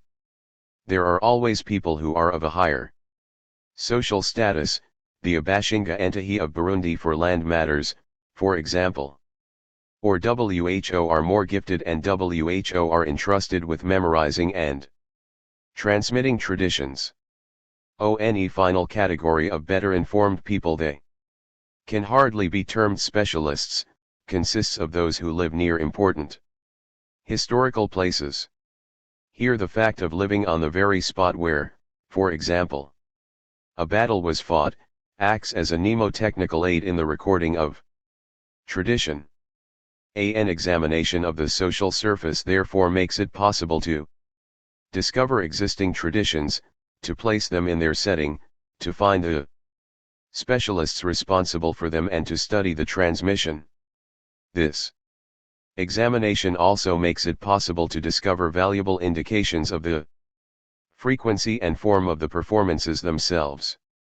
Frequency is an indication of the faithfulness of the transmission. Among the Dogon, Mali.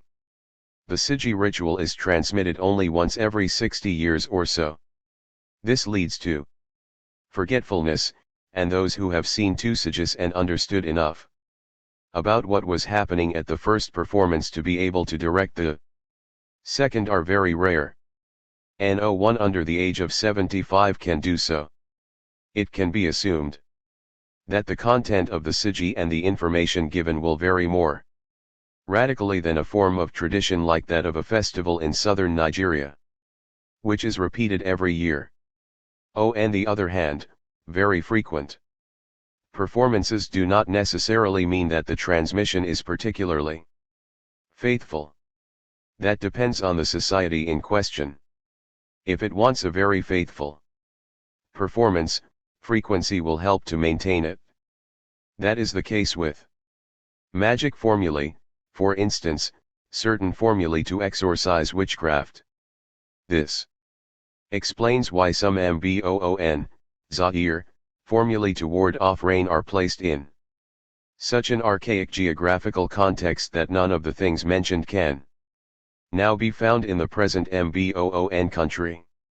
On the other hand, if the society attaches no importance to the faithfulness of the transmission, very frequent performances will corrupt the transmission more rapidly than less Frequent ones would do. Take, for instance, the case of popular songs and especially the best-loved popular narratives.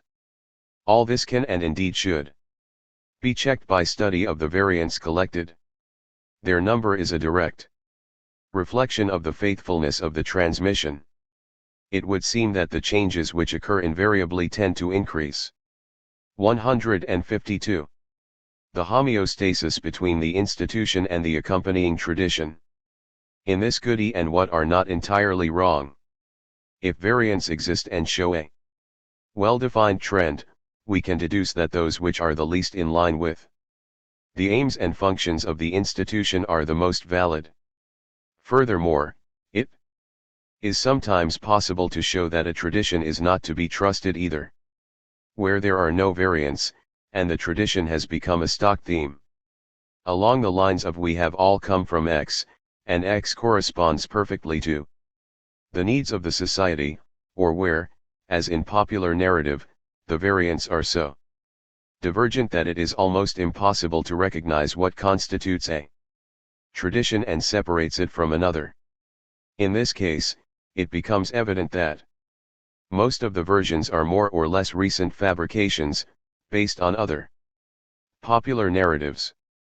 In these two extreme cases, however, we must be able to show that the absence of variance really corresponds to a powerful motivation of the society, or that their proliferation corresponds to aesthetic considerations or to a need to entertain which override all other considerations, or else we should be able to show that the unconscious assumptions of the culture have so homogenized the tradition that it has become a stock theme without variance.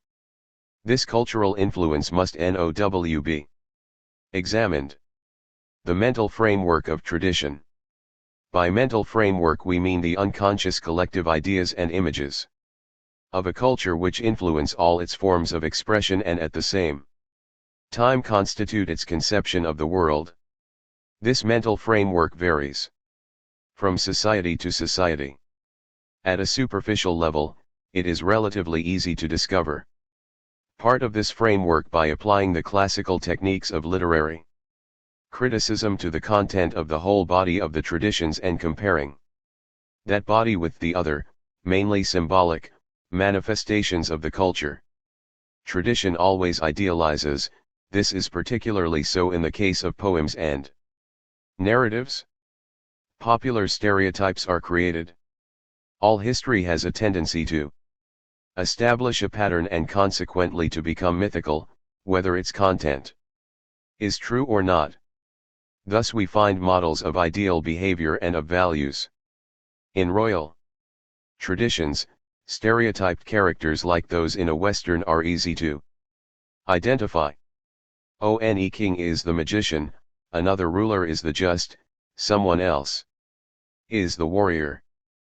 But this distorts the information. For example, some wars are attributed to the stereotype warrior king when the campaigns were in fact fought by someone else. Moreover, all the kings have common features which reflect an idealized conception of royalty. It is no more difficult to find stereotypes of different characters, especially leaders, in other societies. There is the ubiquitous one of the culture hero, who turns chaos into a well-ordered society, and the stereotyped notion of chaos is then the description of a world literally upside down. We may find more than one stereotype of the founding hero. Among the Igala, Nigeria, some founders are hunters, some are descendants of kings. Former represent achieved. 153. Status, the latter hereditary or ascribed status. Reflection explains why there are two types of status.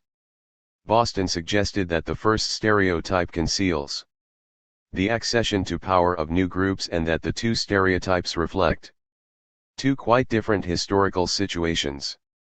A wholly satisfactory theory should, however, reveal the entire system of values and ideals linked to the social positions and roles which constitute the very basis of all social action and of every global system.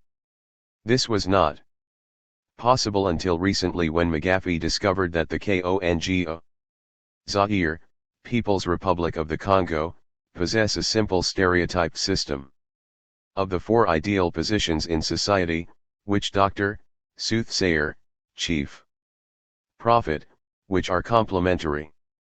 It is easy to discover a positive or negative general value, the appreciation of generosity and rejection of jealousy as a sign of witchcraft, or the role of fate. These are values which can immediately be seen in the traditions of the Bight of Benin, as also in the interlacustrine area. But the values are discovered one by one and not as a coherent system which includes all the collective ideas and images.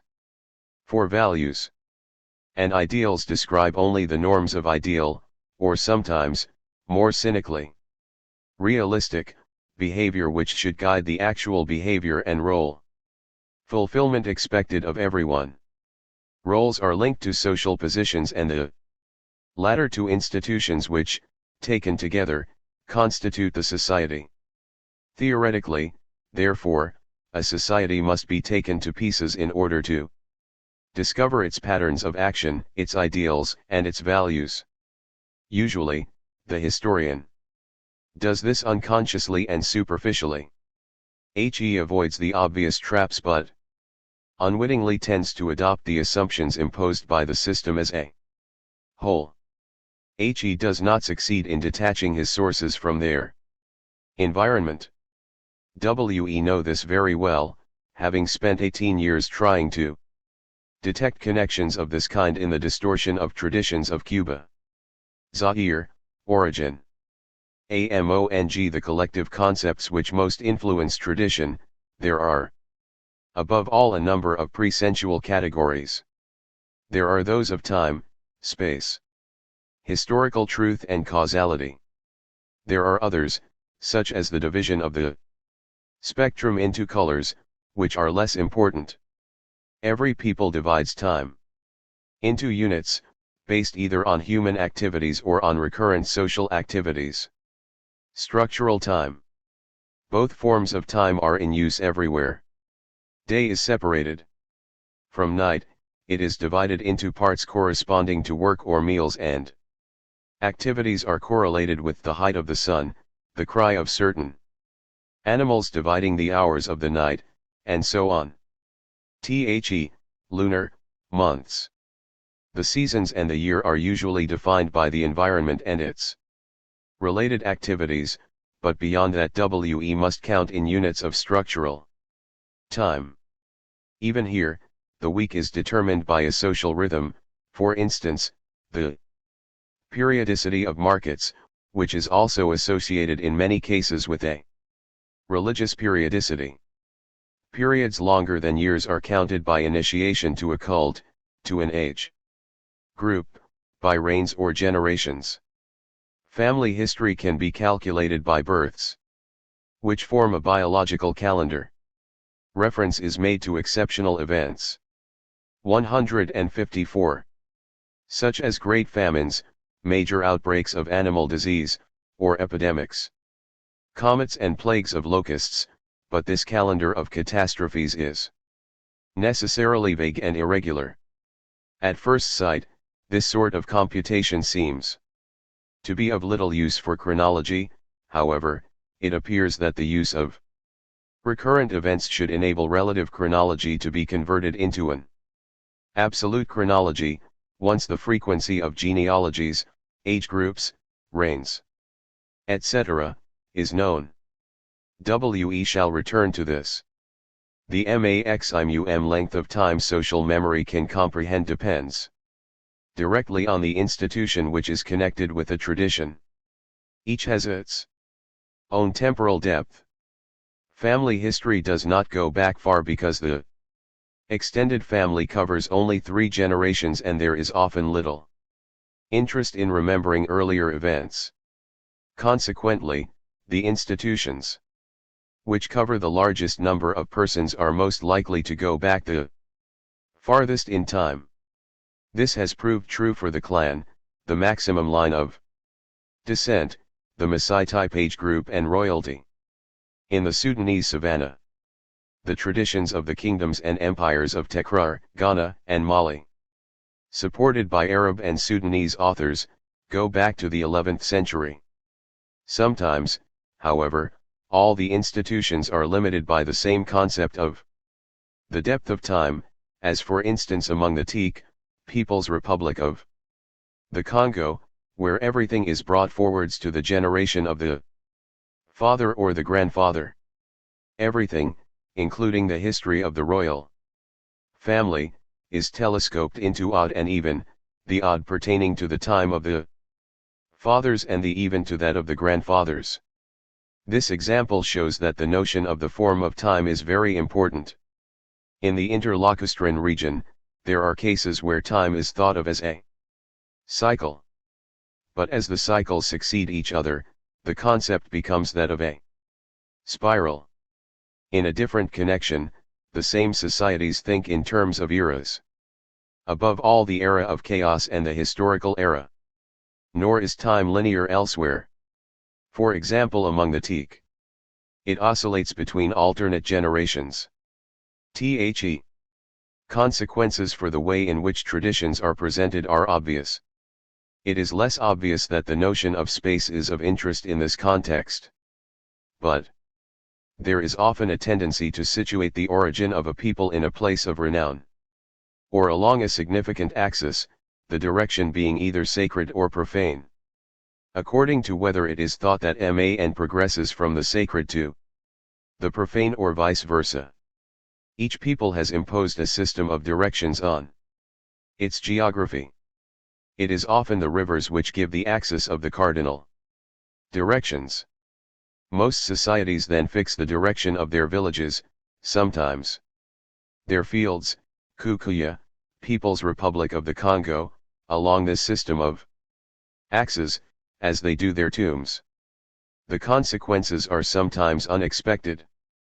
Where the direction of an area lies along a single axis which is part of the geographical relief, it changes with the relative situation of the various features of that relief. Here downstream is westwards, there it is northwards, here towards the summit is eastwards, there it is westwards. Not only do we find that migration is alleged to have come from privileged directions, as is the case with the Kuba, Zaire, or the Kaguru, Tanzania. 155. Which turns this particular narrative into a cosmology rather than a history. We even find variations in points of origin depending on accidents of geographical relief. Only societies which use the movements of the sun to determine the axis of space can give exact information concerning general migratory movements, but unfortunately such peoples are in a minority. Except perhaps in West Africa, where most of the peoples refer to the East as their place of origin. The notion of cause is implicit in every explicit oral historical tradition. It is often presented in the form of a separate, immediate cause for each phenomenon. In that case, each thing has an origin which is situated at the very beginning of time. The nature of causality is often best understood by studying the causes attributed to evil. These are very often directly connected with witchcraft, ancestors, and so on, and the connection is immediate. It follows from this kind of notion of causality that change is perceived mainly in some very clearly defined fields, such as war, royal succession, and so on, where stereotypes intervene. It should be noted, finally, that this sketch of the notion of cause is very summary and must be supplemented by other notions of cause which are more complex though parallel, and which affect only minor social institutions. As for historical truth, it is always very closely connected with the fidelity of the oral record transmitted. Thus it can mean either the consensus of the rulers, Idoma, Nigeria, or the recognition that the tradition is in conformity with what the preceding generation said. The cognitive categories combine and join with symbolic expressions of values to produce a record which the anthropologists speak of as a myth. The traditions most subject to a mythical restructuring are those which describe the origin, and consequently the essence, of a people, its reason for existence. Thus a large number of complex Cuban narratives describing their origin and migrations in canoes have finally been explained thanks to the discovery of a latent concept of migration, for the Cuba people migrate in canoes from downstream, sacred, to upstream, the profane. Similarly, many names of migrations and areas of origin have been explained in terms of cosmogony. In the Cuban narrative the idea was not obvious, whereas in the case of many other ethnic groups the correlation is quite clear. This is how many ethnologists, unfortunately following the example of Beidelman, the structuralists or the functionalist sociologists, have ended up by denying that any narrative traditions have any value, because, they say, they are all expressions of the cognitive structures of the world, which underlie all thought a priori, like imperative categories. The same judgment should then apply to the text you are reading or to that of Beidelman himself. Obviously, these anthropologists exaggerate. Moreover, many of their interpretations seem to be very hypothetical. The historian should remember that for each particular case, he must state the reasons there are for rejecting or questioning a tradition, and so he must look for these reasons. A tradition can be rejected only when the probability of its having been created. 156. Ural tradition and its methodology. To convey a purely symbolic meaning is really strong and provable. 4. In general, traditions reflect both a myth, in the anthropological sense of the term, and historical information. In such circumstances, historical manuals are mythological texts, since every stereotype originating in a system of values and interests is not only a mythical message but also a historical cipher awaiting decoding. Chronology. If there is no chronology, there is no history, because it is no longer possible to distinguish what preceded from what follows. Oral tradition always gives a relative chronology, expressed in lists or generations. In general, this chronology enables the whole body of traditions of the society under study to be placed in the framework of the genealogy or the list of kings or age groups, which covers the broadest geographical area, but it does not enable the relative sequence of events to be linked to those outside the particular region. Important historical movements and even some local evolutions go unnoticed or remain doubtful because the unit on which the chronology is calculated is geographically too restricted. Family genealogy is valid only for the one family and the village or villages it lives in. For example, the chronology of the EMBU, Kenya, is based on age groups which cover only a minute territorial area in which the young MEN are initiated at the same time. Relative chronologies must therefore be linked together and, if possible, converted into absolute chronologies.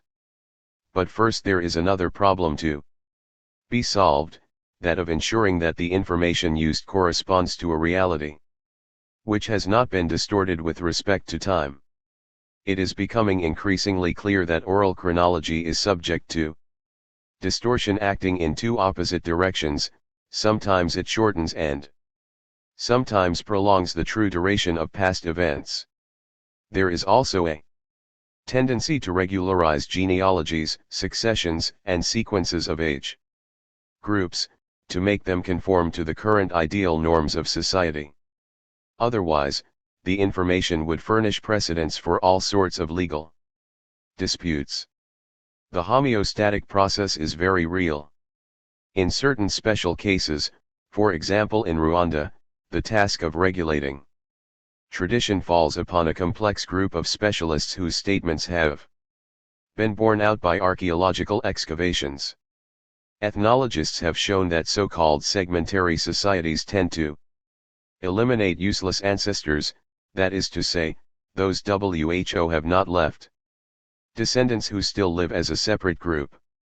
This explains why the genealogical depth of each group in a given society tends to remain constant.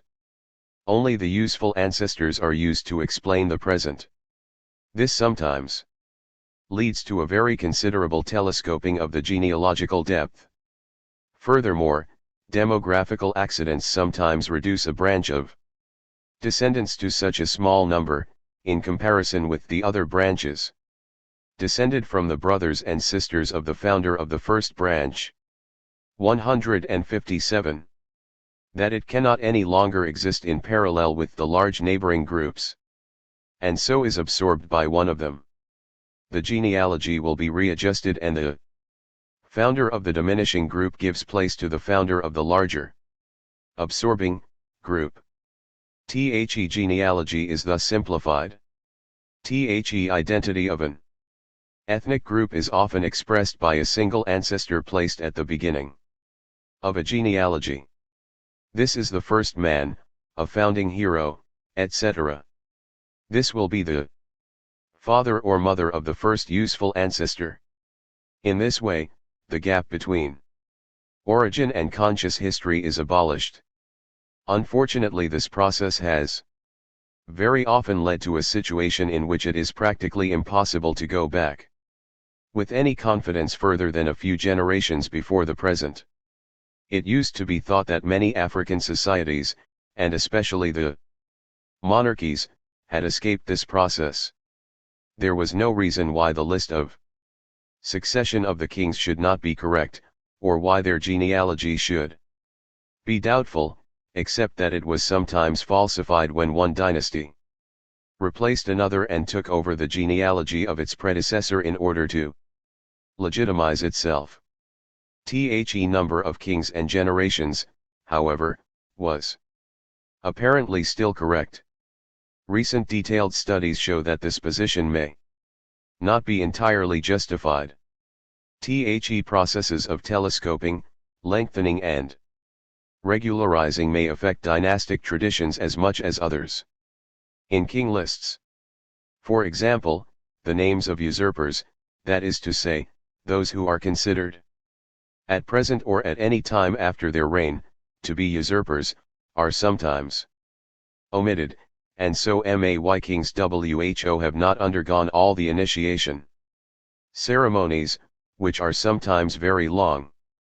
The reign of a king who abdicates and later returns to power is sometimes counted as a single reign.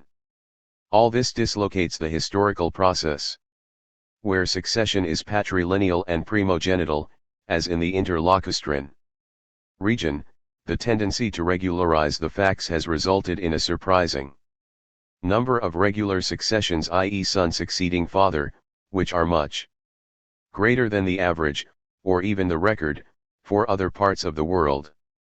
This regularization process produces a typical direct line genealogy from the earliest times up to about the 19th century, at which point it branches out laterally. The result is to lengthen the dynasty by increasing the number of generations, since collaterals are shown as fathers and sons. Confusion between people of the same name and between the regnal or titular name and the personal name, as well as other details of this kind, can lengthen or shorten the list. During colonial times, especially in regions under indirect rule, the pressure to lengthen the dynasties was strong.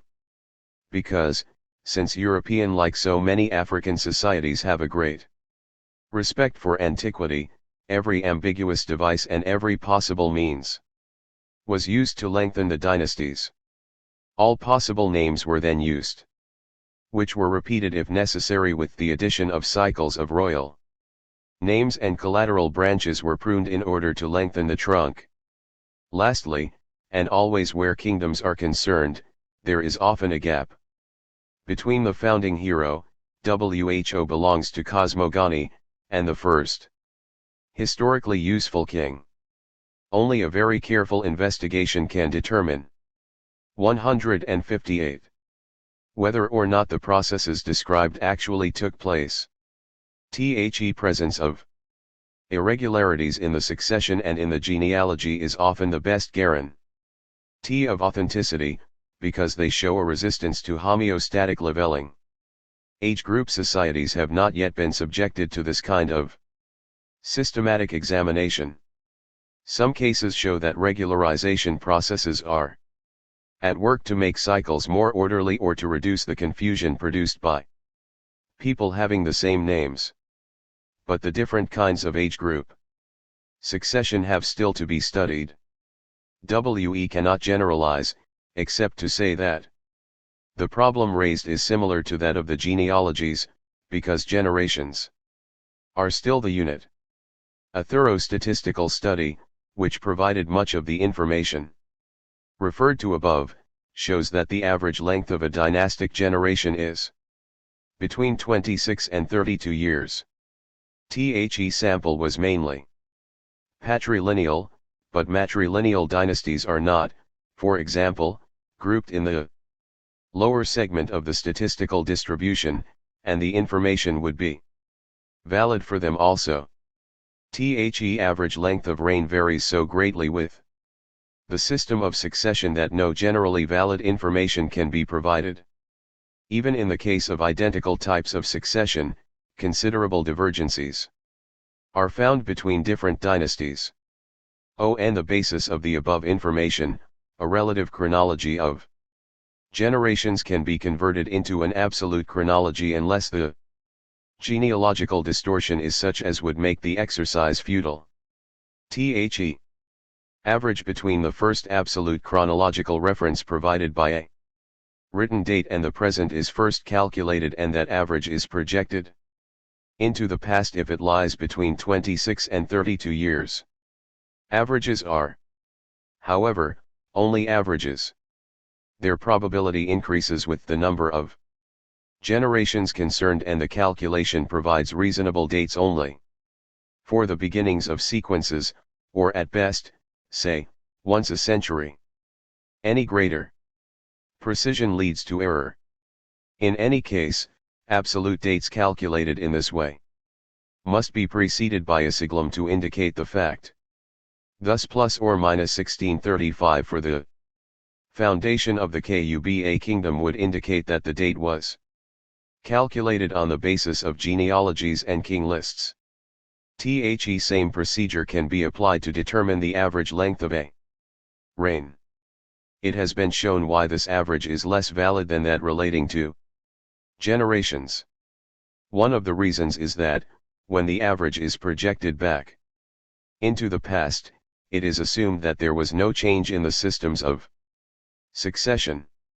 Yet they could have changed over the years. In fact, they probably changed at the time of the founding of a dynasty, because to found is to innovate, and the succession no doubt took a certain time to become standardized. In addition, account must be taken of changes which may have occurred in the life expectation. Since the margin of error is greater, it follows that it will be particularly useful to possess absolute dates, determined by written documents or by some other means going back as far as possible into the past. However, continuing in the field of relative chronology, it is possible to try. 159. To coordinate separate neighboring different related sequences by studying synchronisms. A battle between two named kings provides a synchronism. It makes it possible to harmonize the two relative chronologies in question, and to combine them into one.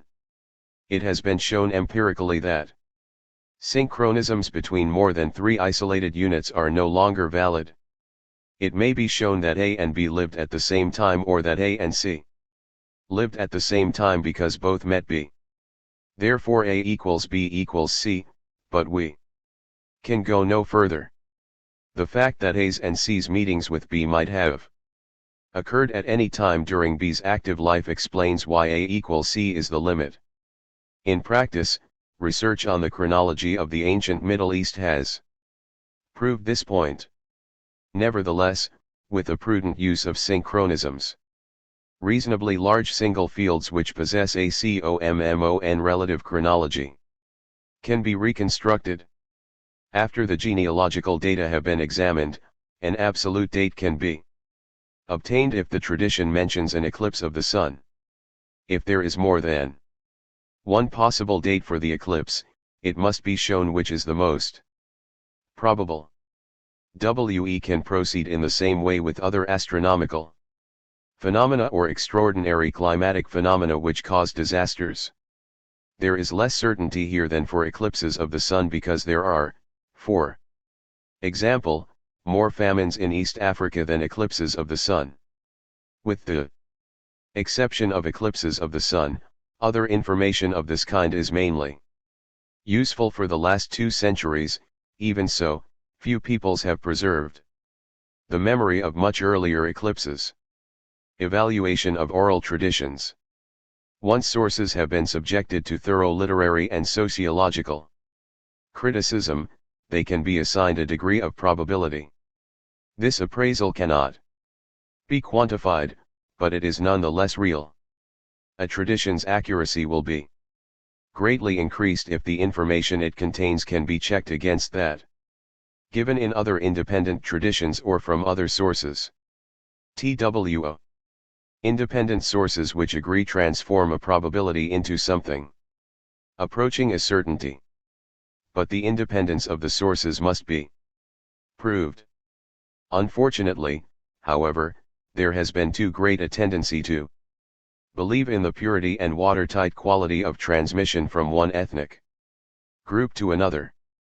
In practice, caravans of merchants such as the Imbangala of Angola, or no doubt those of the Diola and the Hausa, may bring with them fragments of history which are incorporated into local history because they fit in well. Later on, links were formed between representatives of different groups at the beginning of the colonial period and they exchanged information concerning their traditions. This is strikingly the case for regions under indirect rule, where practical considerations encouraged kingdoms, in particular, to produce their histories.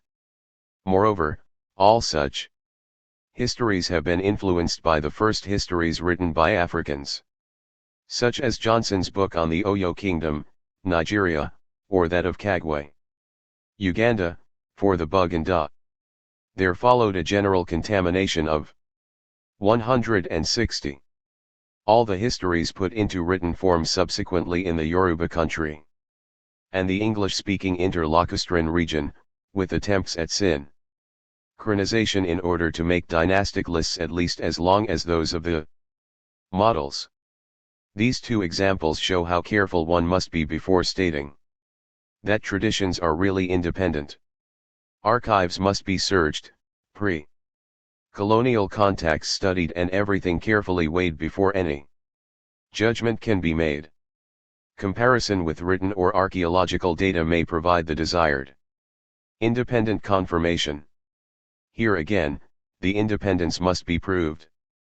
WHE and the local inhabitants traditionally attribute a visible site to the first inhabitants of the country because there are evident traces of human habitation which are very different from those left by the people currently living there. That does not mean that the site can automatically be attributed to those first inhabitants.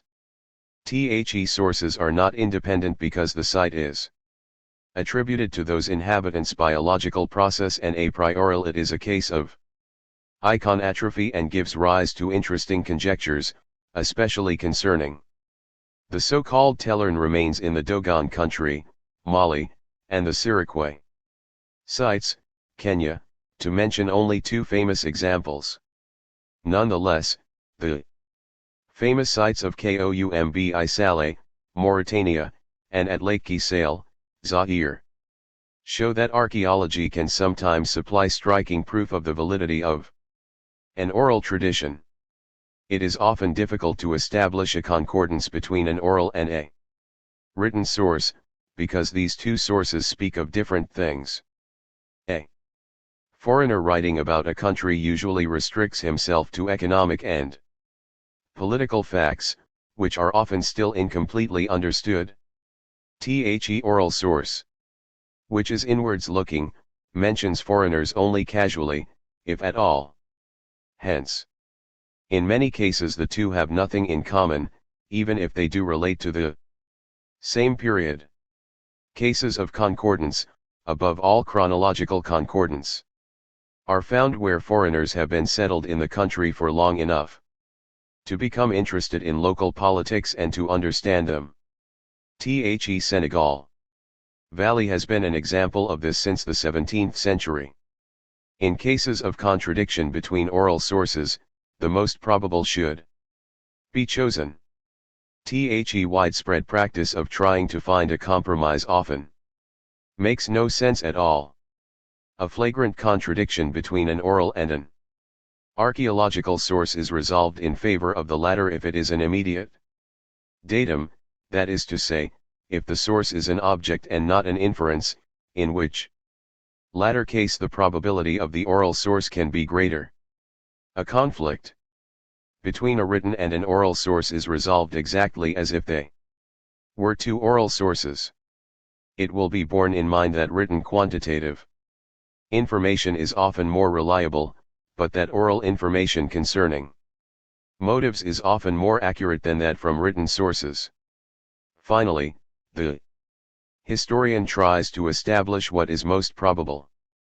In an extreme case, if only one oral source is available, if it has been proved likely to have suffered distortion, it must be interpreted and used with due regard for the probable extent of the distortion. 161. Finally, the historian often does not feel satisfied with his oral information. He may note that he does not believe it to be really valid, but, for lack of anything better, he is bound to use it so long as other sources have not been discovered. Collection and publication.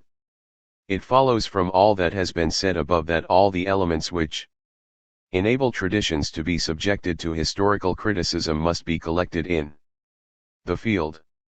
This calls for a good knowledge of the culture, the society, and the language or languages involved. The historian may acquire this knowledge himself, or he may enlist the help of specialists. But even so, he must himself absorb all the information offered by the ethnologist, the linguist, and the translator who are helping him.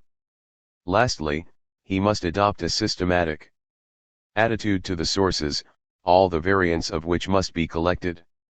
All this implies long residence in the field, and this stay will be all the longer if the historian is not very familiar with the culture in question. It must be pointed out that the instinctive knowledge acquired by someone who studies the history of his own society is not enough. Sociological reflection is indispensable. The historian must rediscover his own culture. Linguistic experience has shown that sometimes even the man who is a native of the country does not easily understand certain oral records, such as panegyrical poems, or finds himself in difficulties because people speak a dialect different from his own. Furthermore, it is advisable that at least part of the transcriptions made in his mother dialect should be checked by a linguist, to ensure that the transcription includes all the signs necessary to the understanding of the account, including, for example, the tones. The collection of traditions therefore requires much time and patience, and much thought. After an initial trial period, a well thought out plan of campaign must be worked out, taking into account the special features of each case. In any event, the sites associated with the historical processes being studied must be visited. Sometimes it will be necessary to use a sampling of popular sources, but samples cannot be used haphazardly. The Rules which determine the birth of variants should be studied in a limited area.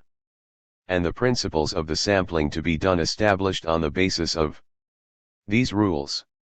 To collect a vast amount of material indiscriminately cannot produce the same result, even if the work is done more quickly. The researcher must take care to examine the ways in which traditions have been transmitted. It is increasingly common to meet informants who have acquired their knowledge from published work on the history of the region. Textbooks, newspapers, or scientific publications, just as they may from lectures on the radio or on television. The danger will inevitably become more acute with the proliferation of research. It is now being realized that there is also a more subtle contamination. Occasionally very old, manuscripts and above all reports from the 162 early days of colonial administration have been taken over by tradition as ancestral truths. Archival sources must therefore be checked, as well as the possible influence of scientific works, textbooks, radio broadcasts, and so on. For if the fact is noted in the field, these insidious contributions may often be corrected by looking for other versions and by explaining to the informants that the book or the radio is not necessarily right in such matters. Once away from the field, however, it is too late. Research must be planned with a clear historical idea in view. It is never possible to collect all the traditions, and any attempt to do so would produce only a confused mass of information. It is first necessary to decide on the historical problems to be studied and then to look for sources to illuminate them. In order to formulate the problems, it is obvious that the researcher must have absorbed the culture in question. He may then, as is most often the case, decide to pursue the study of its political history. But he can also choose its social, economic, religious, cultural, or artistic history, etc. And in each case the strategy used in collecting the tradition will be different. The greatest deficiency in present-day research is the lack of historical awareness. There is too great a tendency to be guided by what one finds. Lack of patience is another danger. There is a wish to cover as much ground as possible as quickly as possible. In such circumstances, the sources collected are difficult to evaluate, they remain disparate and incomplete. The variants are missing. There is little information about the transformation of a source, its shape, and its transmission. The work is badly done. A particularly harmful effect is the impression created among other researchers that this area has already been studied, which lessens the likelihood of better research being done in the future. It should not be forgotten that oral traditions disappear, though happily less quickly than is generally thought. The urgency of the task is no reason for scamping it. It may be and has been said that what we are advocating here is utopian, a counsel of perfection, impossible. Nonetheless, it is the only way of doing good work with the means available in the time available. There are no short cuts. If we find that, in some cases, all this work produces only a very meager harvest for history, we overlook the fact that at the same time the general knowledge of the language, literature, collective thought, and social structures of the civilization studied has been enriched. Unless it is published, the work is not complete, because it has not been made available to the world of scholars. At least a classification of the sources investigated should be envisaged, with an introduction, notes and an index, in order to constitute a body of archives open to all. This work is often combined with the publication of a study based partly or wholly on this corpus of material. No publisher would publish all the material, including the variance and the interpretation of the information.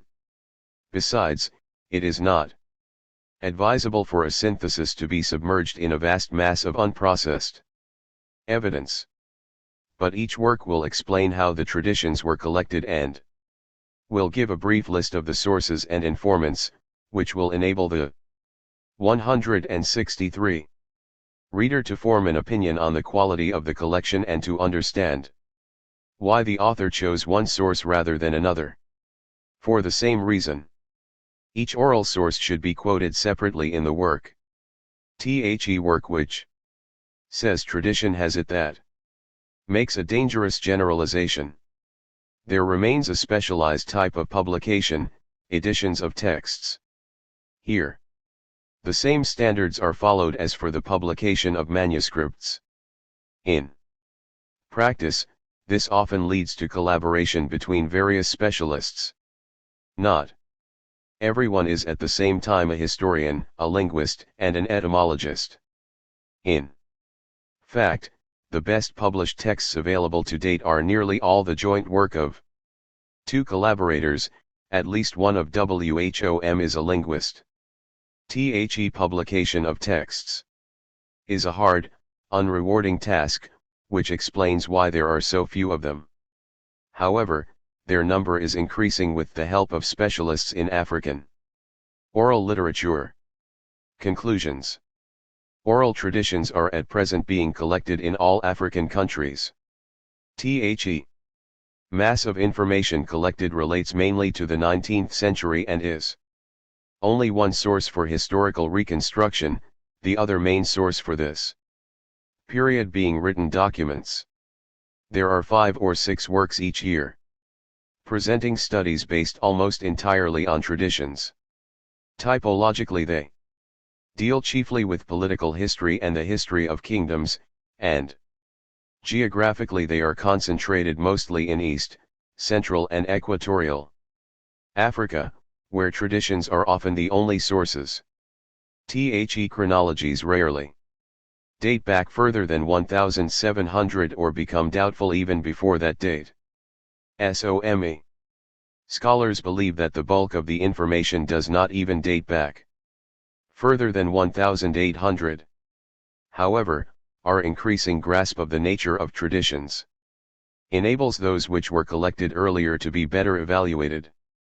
Thus the exploitation of the traditions recorded by Cavazzi in the 17th century became possible only after a study in the field carried out in 1970.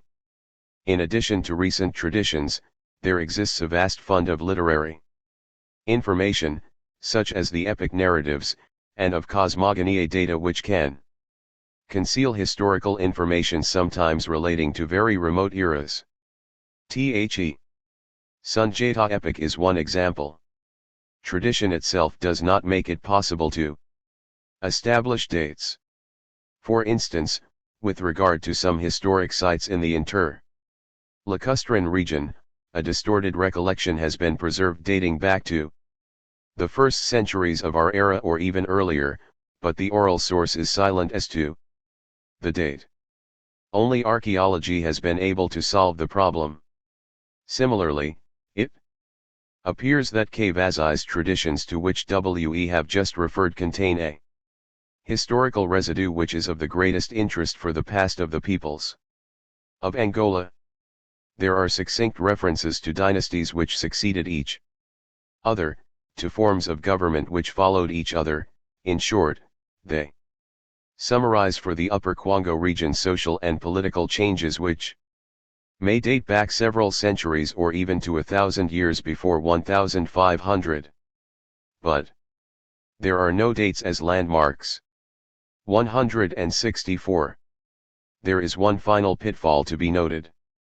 Often the collection of traditions is still superficial and their interpretation too literal and too closely tied to the culture concerned.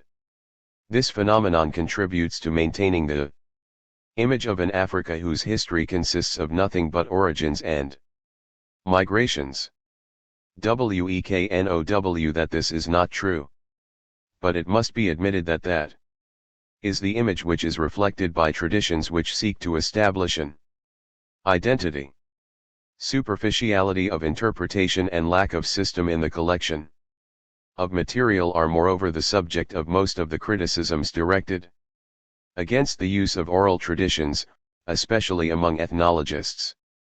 Practical experience has proved that the greatest value of traditions lies in their explanation of historical changes within a culture. We find this to be so true almost anywhere that, despite the abundance of written sources for the colonial era, recourse has constantly to be made either to eyewitness accounts or to tradition to complete them and to make the evolution of the people comprehensible. But we find also that traditions are often misleading with regard to chronology and quantitative data. Moreover, any change which is unconscious because it is too slow, a mutation linked to a religious ideology, for example, escapes the memory of a society.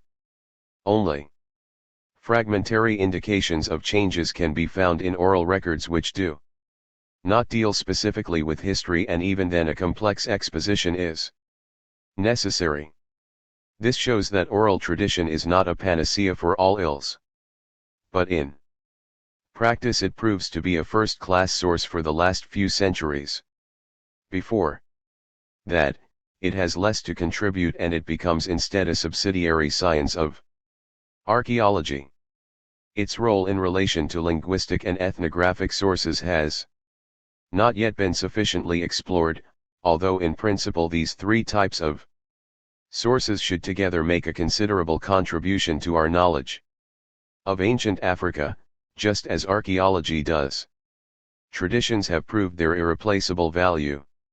It is no longer necessary to convince people that they can be useful sources of information. Every historian knows this. What we must do is to improve our techniques so that the sources can yield up their full potential wealth. That is the task before us. 165. Living tradition. Writing is one thing and knowledge is another. Writing is the photograph of knowledge but is not knowledge itself. Knowledge is a light that is in man. It is the heritage of all that our ancestors have known, and it is in the germ they transmit to us, just as the baobab tree is potentially in its seed. Tirno-Bakr 1. When we speak of African tradition or history we mean oral tradition, and no attempt at penetrating the history and spirit of the African peoples is valid unless it relies on that heritage of knowledge of every kind patiently transmitted from mouth to ear, from master to disciple, down through the ages. This heritage is not yet lost, but lies there in the memory of the last generation of great depositories, of Whom it can be said, they are the living memory of Africa. In the modern nations, where what is written has precedence over what is spoken, where the book is the principal vehicle of the cultural heritage, there has been a long-standing notion that peoples without writing are peoples without culture. This quite unwarranted opinion has happily begun to wear off since the last two wars, thanks to the work done by certain great ethnologists of every nation.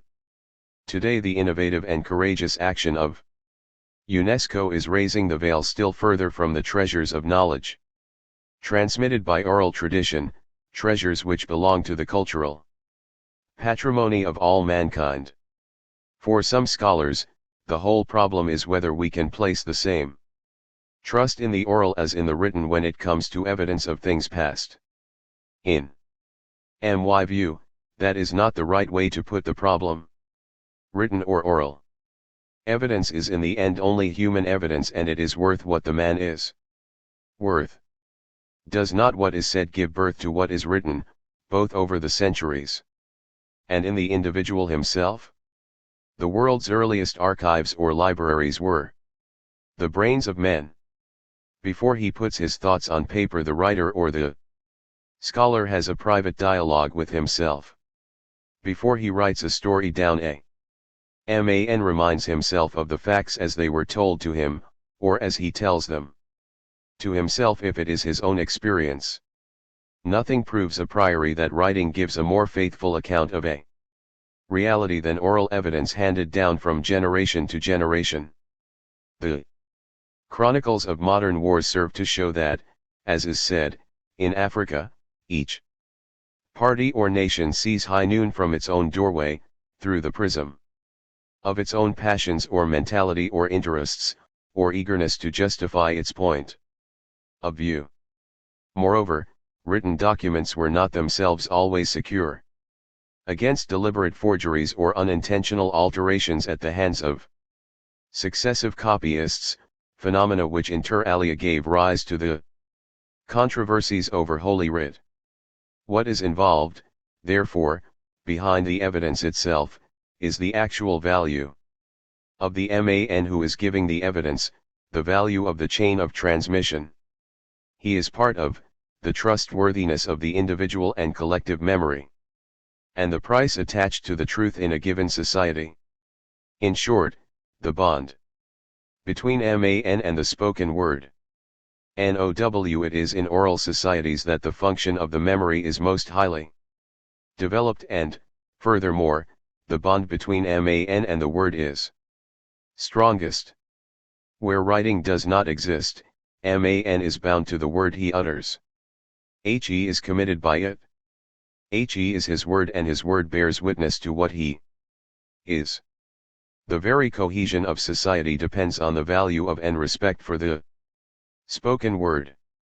By contrast, with the encroachment of writing, we see writing gradually replace the spoken word, become the sole proof and the sole resort. We see the signature become the sole recognized commitment, while the deep sacred bond that used to unite man and word disappears, to be replaced by conventional university degrees.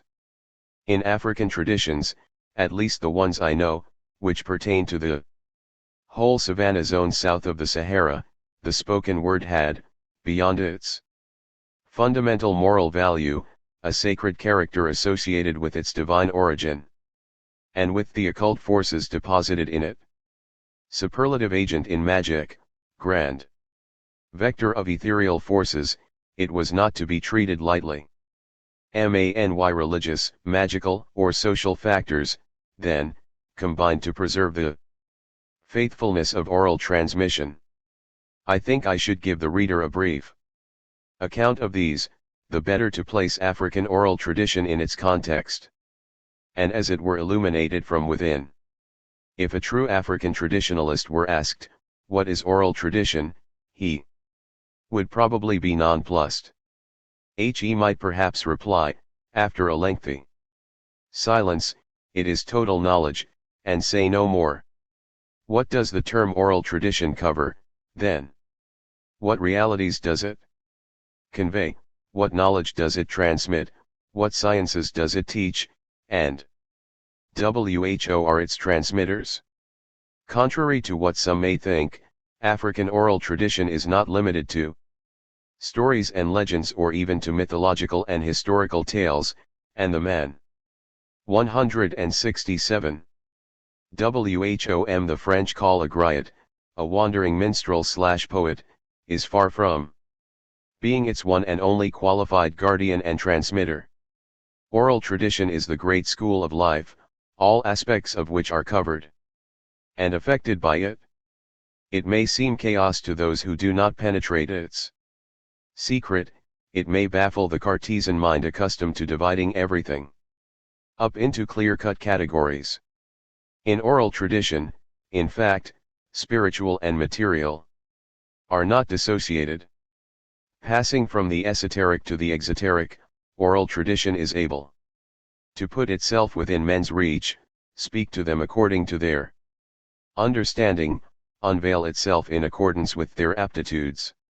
It is at once religion, knowledge, natural science, apprenticeship in a craft, history, entertainment, recreation, since any point of detail can always take us all the way back to primordial unity. Based on initiation and experience, oral tradition engages man in his total being, and therefore we can say it has served to create a particular type of man, to sculpt the African soul. Linked with the everyday behavior of man and community, African culture is not, then, something abstract that can be isolated from life. It involves a particular vision of the world, or rather a particular presence in the world, a world conceived of as a whole in which all things are linked together and interact. Oral tradition is based upon a certain conception of man, of man's place and role within the universe. To situate it the better in its total context. Before studying it in its various aspects, we must therefore go back to the very mystery of the creation of man and the primordial inauguration of the Word, the mystery which the Word teaches, and in which it originates. Divine origin of the Word. Since I cannot validly speak of any traditions I have not experienced or studied personally, those of forest countries, especially, I shall take my basic examples from the traditions of the Savannah to the south of the Sahara. What was formerly called the Bafour and constituted the Savannah zones of former French West Africa. The Bambara tradition of the Komo2 teaches that the word, Kuma, is a fundamental force emanating from the Supreme Being himself Maa. Ngala, creator of all things. It is the instrument of creation, that which Maa Ngala says, is, proclaims the cantor, the singing priest, of the god. Como. The myth of the creation of the universe and of man which the Komo, master of initiates, who is always a smith, teaches circumcised youths. Reveals that when Maa Ngala felt a yearning for an interlocutor he created the first Maa. The story of Genesis used to be taught during the 63-day retreat to one of the great initiation schools of the Monde, Mali. 168. Imposed on the circumcised in their 21st year, and then 21 years were spent in deeper and deeper study of it. On the edge of the sacred wood, where Komo lives, the first of the circumcised group would chant to a rhythmic beat. Maa Ngala. Maa Ngala. Who is Maa Ngala? Where is Maa Ngala? The Komo chanter would respond. Maa Ngala is infinite force. None can place him in time, nor yet in space. He is Dambali, unknowable. Dambali, uncreated infinite. Then, after the initiation, the recital of the primordial Genesis would begin. There was nothing except a being. That being was a living emptiness, brooding potentially over contingent existences. Infinite time was the abode of that one being. The being gave himself the name Maa Ngala. Maa Ngala wished to be known. So he created Fan, a wondrous egg with 9 divisions. And into it he introduced the 9 fundamental states of existence. And this primordial egg came to hatch, it gave birth to 20 marvelous beings that made up the whole of the universe, the total of existing forces and possible knowledges. But alas, none of those first 20 creatures proved fit to become the interlocutor, Kumanayan, that Maa Ngala had craved. So he took a bit of each of those 20 existing creatures and mixed them, and then, blowing a spark of his own fiery breath into the mixture, he created a new being, Man. To Whom he gave a part of his own Ma. And so this new being, through his name and through the divine spark introduced into him, contains something of Maa Ngala himself. Synthesis of all that exists, preeminent receptacle of the supreme force, and confluence of all existing forces, Man, received as his legacy a part of the divine creative power, the gift of mind and the word. Maa and Gala taught Maa, his interlocutor, the laws according to which all the elements of the cosmos were formed and continue to exist. He installed him as guardian of his universe and charged him with watching over the maintenance of universal harmony. That is why it weighs heavy, being Ma. 169. Initiated by his creator, Maa later passed all that he had learned on to his descendants, and that was the beginning of the great chain of initiatory oral transmission, of which the order of Komo, like the orders of Nama, Koret, and so on, in Mali, claims to be a continuator. Once Maa and Gala had created his interlocutor Maa, he spoke to him, and at the same time endowed him with the faculty of replying. A dialogue was begun between Maa and Gala, creator of all things, and Maa, symbiosis of all things. As they came down from Maa and Gala towards man, words were divine, because they had not yet come into contact with materiality. After their contact with corporeity, they lost something of their divinity but took on sacredness. Hallowed in this way by the divine word, corporeity in its turn gave out sacred vibrations which established relations with Maa and Gala. African tradition, then, conceives of speech as a gift of God. It is at once divine in the downward direction and sacred as it rises upwards. Speech in man as creative power. Maa and Gala, it is taught, deposited in Maa the three potentialities of ability, willing and knowing contained in the 20 components of which he was composed. But all the forces to which he is heir lie dumb within him. They are static, till speech comes and sets them into motion. Then, vivified by the divine word, they begin to vibrate. At a first stage they become thoughts, at a second sound, and at a third words. Speech, spoken words, is therefore regarded as the materialization or externalization of the vibrations of forces. Let me point out, though, that at this level the terms speaking and listening refer to realities far more vast than those we usually attribute to them. It is said, the speech of Maa and Gala is seen, is heard, is smelled, is tasted, is touched.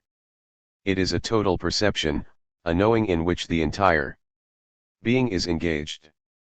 In the same way, since speech is the externalization of the vibrations of forces, every manifestation of a force in any form whatever is to be regarded as its speech. That is why everything in the universe speaks, everything is speech that has taken on body and shape. In Fulfulde, the word for speech, hala, is derived from the verbal root hal, the idea of which is to give strength and by extension to make material. Fulani tradition teaches that Gano, the supreme being, conferred strength on Kikala, the first man, by speaking to him. It was talking with God that made Kikala strong, say the Silati, the Fulani master initiates. If speech is strength, that is because it creates a bond of coming and going, Yaiparta, in Fulfulde, which generates movement and rhythm and therefore life and action. This movement to and fro is symbolized by the weaver's feet going up and down, as we shall see later in connection with the 170 traditional crafts. In fact, the symbolism of the loom is entirely based on creative speech in action.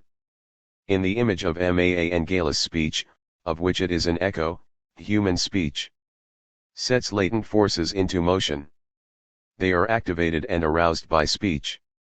Just as a man gets up, or turns, at the sound of his name. Speech may create peace, as it may destroy it. It is like fire. One ill advised word may start a war, just as one blazing twig may touch off a great conflagration. In Malayan adage, what puts a thing into condition that is, arranges it, disposes it favorably. Speech. What damages a thing? Speech. What keeps a thing as it is? Speech. Tradition, then, confers on KUMA, the word, not only creative power but a double function of saving and destroying. That is WHY speech, speech. Above all, is the great active agent in African magic. Speech, active agent in magic. It must be borne in mind that in a general way all African traditions postulate a religious vision of the world. The visible universe is thought of and felt as the sign, the concretization, or the outer shell of an invisible, living universe, consisting of forces in perpetual motion. Within this vast cosmic unity everything is connected, everything is bound solidly together, and man's behavior both as regards himself and as regards the world around him, the mineral, vegetable, animal world, and human society, is subject to a very precise ritual regulation, which may vary in form with the various ethnicities and regions. Violation of the sacred laws was supposed to cause an upset in the balance of forces which would take expression in disturbances of different kinds. That is WHY magic action, that is, the manipulation of forces, generally aimed at restoring the troubled balance, re-establishing the harmony of which, as we have seen, man had been set up as guardian by his creator. The word magic is always taken in a bad sense in Europe, whereas in Africa it simply means management of forces, a thing neutral in itself which may prove helpful or harmful according to the direction it is given. It is said, neither magic nor fortune is bad in itself. It is use of them that makes them good or bad. Good magic, the magic of initiates and masters of knowledge, aims at purifying men, animals, and objects so as to put forces back into order. This is where the force of speech is decisive. For just as Maa and Gala's divine speech animated the cosmic forces that lay static in Maa, so man's speech animates, sets into motion and rouses the forces that are static in things. But for spoken words to produce their full effect they must be chanted rhythmically, because movement needs rhythm, which is itself based on the secret of numbers. Speech must reproduce the to and fro that is the essence of rhythm. In ritual songs and incantatory formulae, therefore, speech is the 171 materialization of cadence. And if it is considered as having the power to act on spirits, that is because its harmony creates movements which generate forces. Those forces are then acting on spirits which themselves are powers for action. In African tradition, speech, deriving its creative and operative power from the sacred, is in direct relation with the maintenance or the rupture of harmony in Man and the world about him. That is why most traditional oral societies consider lying as an actual moral leprosy. In traditional Africa the man breaks his word, kills his civil, religious, and occult person. He cuts himself off from himself and from society. Better for him to die than to go on living, both for himself and for his family. The singer of the Komo Dibi at Kaulakoro, in Mali, in one of his ritual poems, sang, "Speech is divinely accurate. One must be accurate with it. The tongue that falsifies the word taints the blood of him that lies." Here blood symbolizes the inner vital force whose harmony is disturbed by the lie. Who spoils his word spoils himself, says the adage. When a man thinks one thing and says another, he cuts himself off from himself. He breaks the sacred unity, the reflection of cosmic unity, creating discord in and around him. NOW we can better understand the magico-religious and social context of respect for the word in societies with an oral tradition, especially when it comes to transmitting words inherited from ancestors or elders. The thing traditional Africa holds dearest is its ancestral heritage. Its religious attachment to all that has been passed down comes out in phrases like I have it from my master, I have it from my father, I sucked it at my mother's breast. The traditionalists. The great repositories of this oral heritage are the persons who are called traditionalists. They, the living memory of Africa, are the best witness of it. Who are these masters? In Bambara, they are called Domas or Somas, the knowers, or Dinakibas, makers of knowledge. In Fulfulde, they are called, according to region, Siladiquis, Gondos, or Chiorans, words which have this same sense of knower.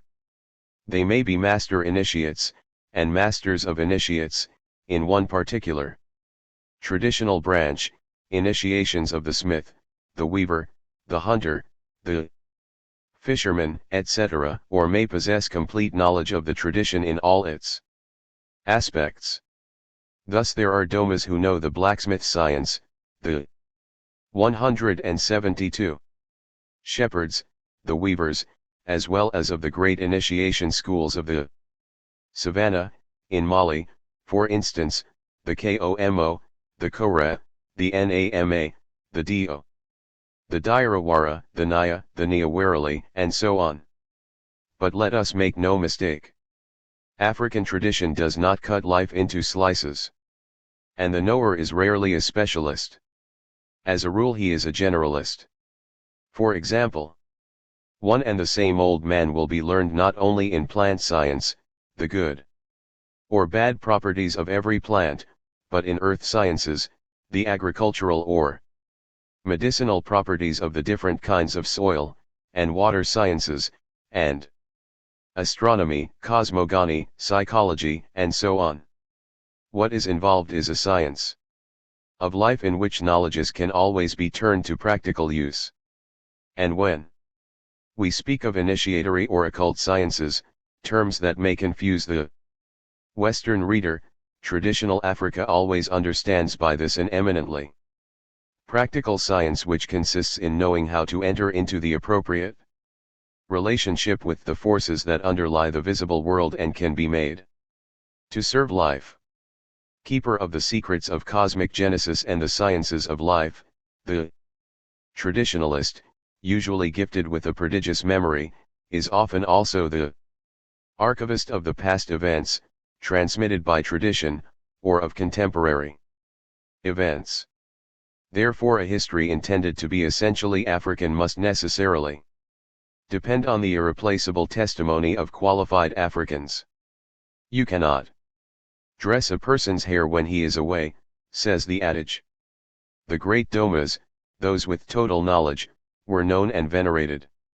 And people came from afar to appeal to their knowledge and wisdom.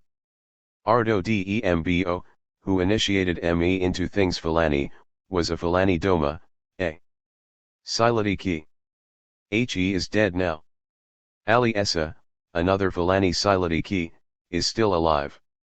Danfo Sine, who used to come to my father's house when I was a child, was a well-nigh universal Doma. Not only was he a Grand Master Initiate of the Komo, but he possessed all the other knowledges of his time. Knowledge pertaining to history, initiation, or natural sciences.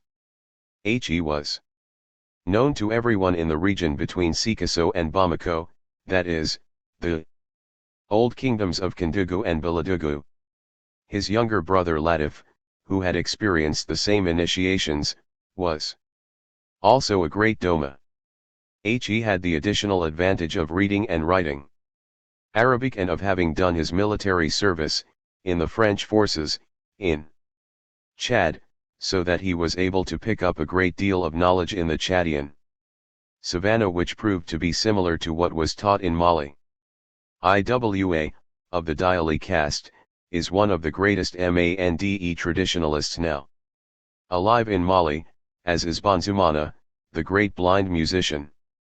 Here I should make it plain that a Diali is not necessarily a traditionalist. Knower but may become one if his aptitudes lie that way. But he cannot gain access to the Komo initiation, from which Dialis are barred. 3. Generally speaking, the traditionalists were brushed aside if not actually proceeded against by the colonial power, which needless to say sought to uproot local traditions in order to implant its own ideas, for, as they say, neither in a planted field nor in a fallow does one sow for that reason. Initiation usually took refuge in the bush and quit the large towns, which were called Tubabutugas or towns of the whites, meaning the colonizers. Yet in the different countries of the African savanna that make up the Old Bafor, and doubtless elsewhere too, there still exist knowers who continue to transmit the sacred heritage to those who consent to learn and listen and show themselves worthy of receiving instruction by their patience and their discretion, basic rules required by the gods. In 10 or 15 years all the last great domas, all the last old men who have inherited the various branches of the tradition, will probably have vanished. If we do not make haste to gather their evidence and their teaching, the whole cultural and spiritual patrimony of a people will go down into oblivion. With them and a rootless younger generation be abandoned to its own devices. Authenticity of transmission. More than all other ME and the traditionalist I/OMW, great and small, are bound to respect the truth. For them lying is not merely a moral blemish but a ritual interdict, violation of which would make it impossible for them to fulfill their function. A liar could not be an initiator or a master of the knife, still less a Doma. And if the unheard of happened and a traditionalist Iowa proved to be a liar, no one would ever turn to him again for anything, and his function would vanish on the spot. Generally speaking, African tradition has a horror of the lie. It is said, "Take care not to cut yourself off from yourself. Better for the world to be cut off from you than for you to be cut off from yourself." But the ritual ban on lying affects more particularly all officiants, or sacrificers, or masters of the knife, and so on, for of all degrees, beginning with the father of a family, who is sacrificer or officiant for his household, going on through the smith, the weaver, the traditional craftsman, practice of one's craft being a sacred activity, as we shall see. The prohibition strikes at all who have to carry out some magico-religious responsibility and perform ritual acts and are thereby in a way intermediaries between COMMO and mortals and the tutelary forces.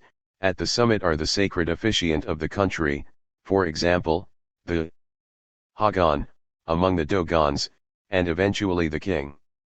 This ritual prohibition exists, to the best of my knowledge, in all the traditions of the African savanna. The reason for the ban on lying is that if an officiant lied he would vitiate. For not all ritual ceremonies necessarily involved the sacrifice of an animal. The sacrifice may consist of an offering of millet, milk, or some other natural product. 174. Ritual acts. He would no longer fulfill all the ritual conditions necessary for performing the sacred act, the chief one being that he himself be in harmony before he manipulates the forces of life. For let us not forget that all African magico-religious systems aim at preserving or re-establishing the balance of forces on which the harmony of the surrounding world, material and spiritual, depends. More than all others, the Domas are bound by this obligation, for as master initiates they are the great holders of the word, the principal active agency of human life and of spirits.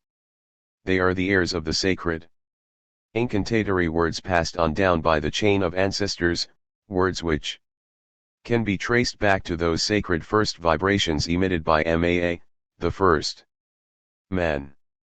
I shall cite the case of a Dogon master of the knife from the Pigneri country, Bandiagara district, Whom knew in my youth and who had once been led to lie in order to save the life of a hunted woman whom he had hidden in his house.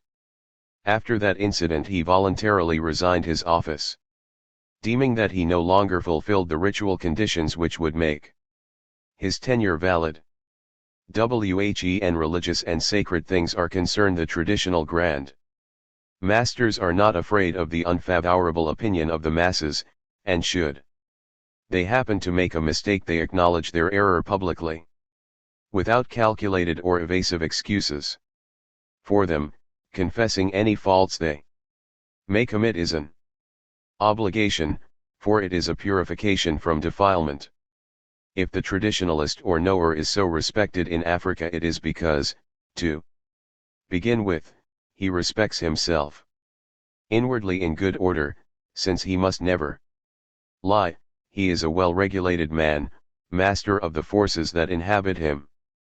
Round about him things fall into line and disturbances subside.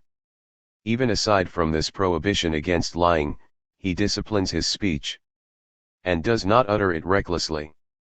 For if speech, as we have seen, is regarded as an externalization of the vibrations of inner forces, conversely inner force is born of the internalizing of speech.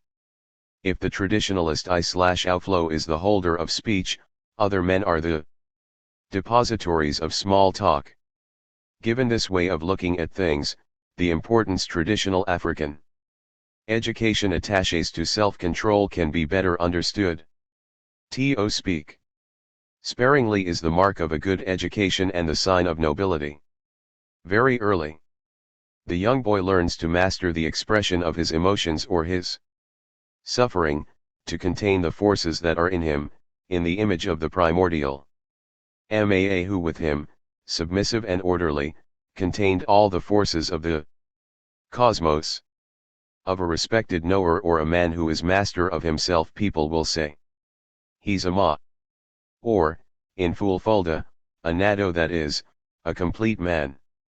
We must not confuse the traditionalist I/Oza, who know how to teach by amusing and by putting themselves within their audience's reach, with minstrels, storytellers and public entertainers, who are usually of the dialect J75 and Wolaso, house captive, 5 castes.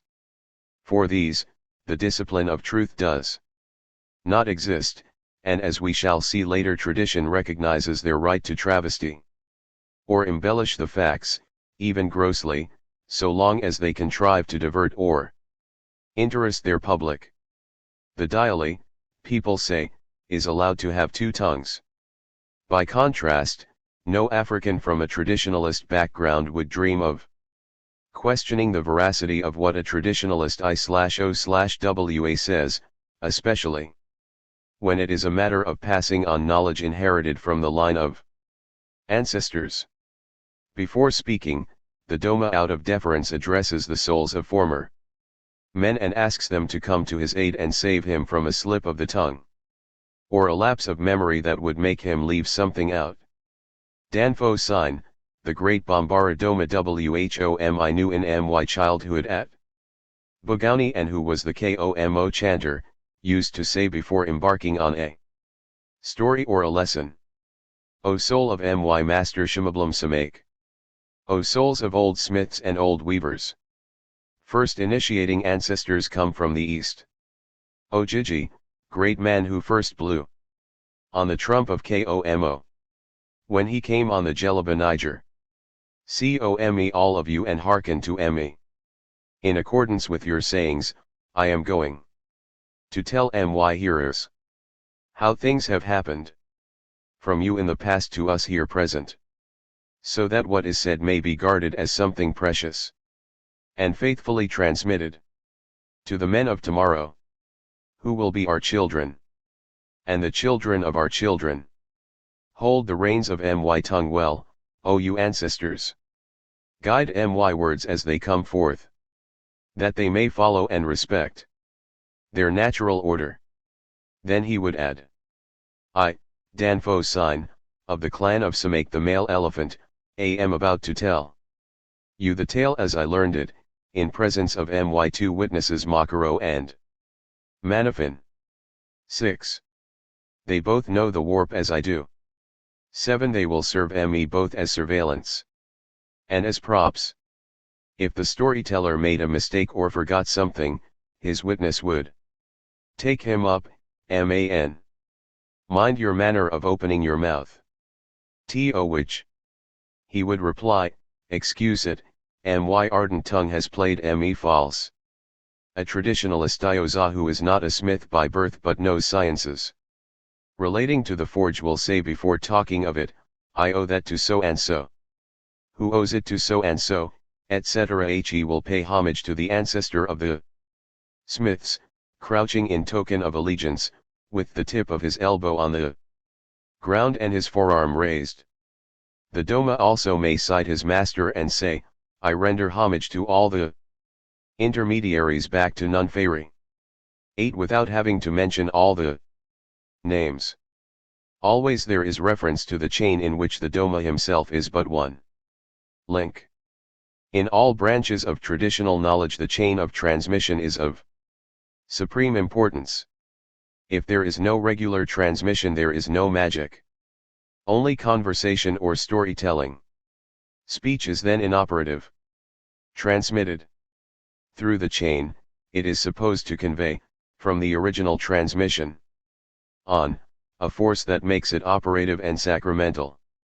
This notion of respect for the chain or respect for transmission means that an African who has not been influenced by European culture will generally tend to report a story in the very form in which he heard it, aided by the prodigious memory illiterate persons have. If contradicted, he will merely answer, so and so taught it to me like that, always naming his source. Beyond the traditionalist Dioma's personal integrity and their attachment to a chain of transmission, an additional guarantee of authenticity is provided by permanent control by the peers or elders who surround them, who keep a jealous guard on the authenticity of what they transmit and take them up on the slightest error, as we have seen in the instance of Danfo Sign. In the course of his ritual excursions into the bush, the Komo chanter may add meditations or inspirations of his own to the traditional words he has inherited from the chain and sings for his companions. His words, new links, then serve to enrich the words of his predecessors, but he gives the warning. This is what I am adding, this what I am saying. I am not infallible, I may be wrong. If I am, do not forget that like you I live on a handful of millet, a mouthful of water, and some whiffs of air. Man is not infallible.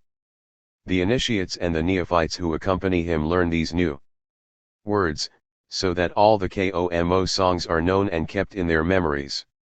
The degree of a Komo disciple's evolution is measured not by the quantity of words he has learned but by the conformity of his life to those words.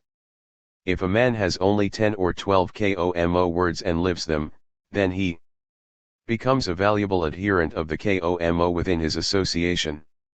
Toba Komo chanter, then a master initiate, one must know the inherited words in their totality, and live them. Traditional education, especially when it concerns knowledge associated with an initiation, is linked with experience and integrated into life. That is why the researcher, European or African, who wants to get close to African religious facts condemns himself to remaining on the outer edge of the subject unless he consents to live the initiation that corresponds to them and accept its rules, which presupposes at the very least a knowledge of the language. For there are things that are not to be explained but are experienced and lived. I remember that in 1928, when I was serving in Tugan, a young Anthropologist arrived in the country to make a study of the sacrificial hen at a circumcision. French commandant went to the headman of the indigenous canton and asked that everything be done to satisfy the anthropologist, insisting that he be told everything. In his turn the headman assembled the leading citizens. He laid the facts before them, repeating the commandant's words. The leading man of the assembly, who was the master of the knife in that particular place and therefore responsible for circumcision ceremonies and the corresponding initiation, asked him, "He wants us to tell him everything?" "Yes," replied the canton headman. "But has he come to be circumcised?" "No, he has come for information." The old man turned his face away from the headman. "How can we tell him everything," he demanded, "if he does not want to be circumcised?" "You know well, perfectly well, chief, that's impossible. He will have to live the life of those who are circumcised, for us to teach him all the lessons. Since we're obliged by force to give satisfaction," the canton headman returned, "it's up to you to find us a way out of the difficulty." "Very well," said the old man. "We shall get rid of him without appearing 2, by putting him in the straw." This putting in the straw or hoodwinking, which consists of deceiving a person with some made-up tale when you don't want to tell him the truth, was invented when the colonial power sent its agents or representatives to do anthropological research without their consenting to live under the requisite conditions. Anthropologists were unwitting victims of this policy later, and many others, without actually having been led up the garden path, imagined that they understood a thing completely when, not having lived it, they could not truly know it. Beyond the esoteric instruction given in the great initiation schools like the KOMO or the others mentioned above, traditional education actually 178 begins in each and every family, where the father, the mother, or the older persons are at once masters and teachers and constitute the first cell of the traditionalists. They are the ones who give the first lessons in life, not only through experience but through the medium of stories, fables, legends, maxims, adages, and so on. Proverbs are missives bequeathed to posterity by the ancestors. Their number is legion. Certain children's games have been worked out by initiates with an end to conveying certain ciphered esoteric knowledge through the ages. I might mention for example the Banangolo game, in Mali, which is based on a numeral system related to the 266 Saikaba or signs that correspond to the attributes of God. Moreover, education is not systematic but is tied in with the circumstances of life. This manner of proceeding may seem chaotic, but in fact it is very practical and very live. Lesson given on the occasion of some special event or experience is deeply graven on a child's memory. If an old teacher comes upon an anthill during a walk in the bush, this gives him an opportunity for dispensing various kinds of knowledge, according to the kind of listeners he has at hand. Either he will speak of the creature itself, the laws governing its life and the class of being it belongs to, or he will give children a lesson in morality by showing them how community life depends on solidarity and forgetfulness of self, or again he may go on to higher things if he feels that his audience can attain to them. Thus any incident in life, any trivial happening, can always be developed in many ways, can lead to telling a myth, a tale, a legend. Every phenomenon one encounters can be traced back to the forces from which it issued and suggest the mysteries of the unity of life, which is entirely animated by Se, the primordial sacred force, itself an aspect of God the Creator. In Africa, everything is history. The grand history of life includes the history of lands, lakes, and rivers, geography, the history of plants, botany, and pharmaceutics, the history of the sons of the womb of the earth, mineralogy, metals, the history of the stars, astronomy, astrology, the history of water, and so on. In Savannah tradition, particularly in the Bambara and Fulani traditions, the sum total of the manifestations of life on earth is divided into three categories or classes of being, each subdivided into three groups. 1. At the bottom of the scale, inanimate, the so-called mute beings, whose language is considered occult, since it is incomprehensible or inaudible to common mortals. This class of beings includes everything that lies on the surface of the earth, sand, water, or resides within it, minerals, metals, etc. Among the mute. Inanimates we find solid, liquid, and gaseous, literally, smoking. Inanimates. 2. In the middle degree, immobile inanimates, beings that are living, but do not move. This is the class of plants, which can stretch 179. Or open out in space but cannot move their feet. Among the immobile animates we find creeping, climbing, and upright. Plants, the last class being the highest. 3. Finally, mobile animates, which include all animals, up to man. The mobile animates include land animals, with and without bones, aquatic animals and flying animals. Everything that exists can therefore be placed in one or another of these categories. 9.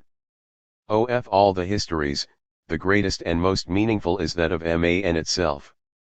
The symbiosis of all of them, since according to myth he was made up of a bit of everything that existed before him. All the kingdoms of life, mineral, vegetable and animal, are found in him, conjoined with multiple forces and higher faculties. Teachings about man are based on myths of the cosmogony, which determine his place and role in the universe, and they reveal what his relationship with the world of the living and the dead ought to be. They will explain both the symbolism of his body and the complexity of his psyche. The persons of the person are many in the person, say the Bambara and Fulani traditions. Man will be taught how he ought to behave towards nature, how to respect its equilibrium and not disturb the forces that animate it, and of which it is only the outward and visible show.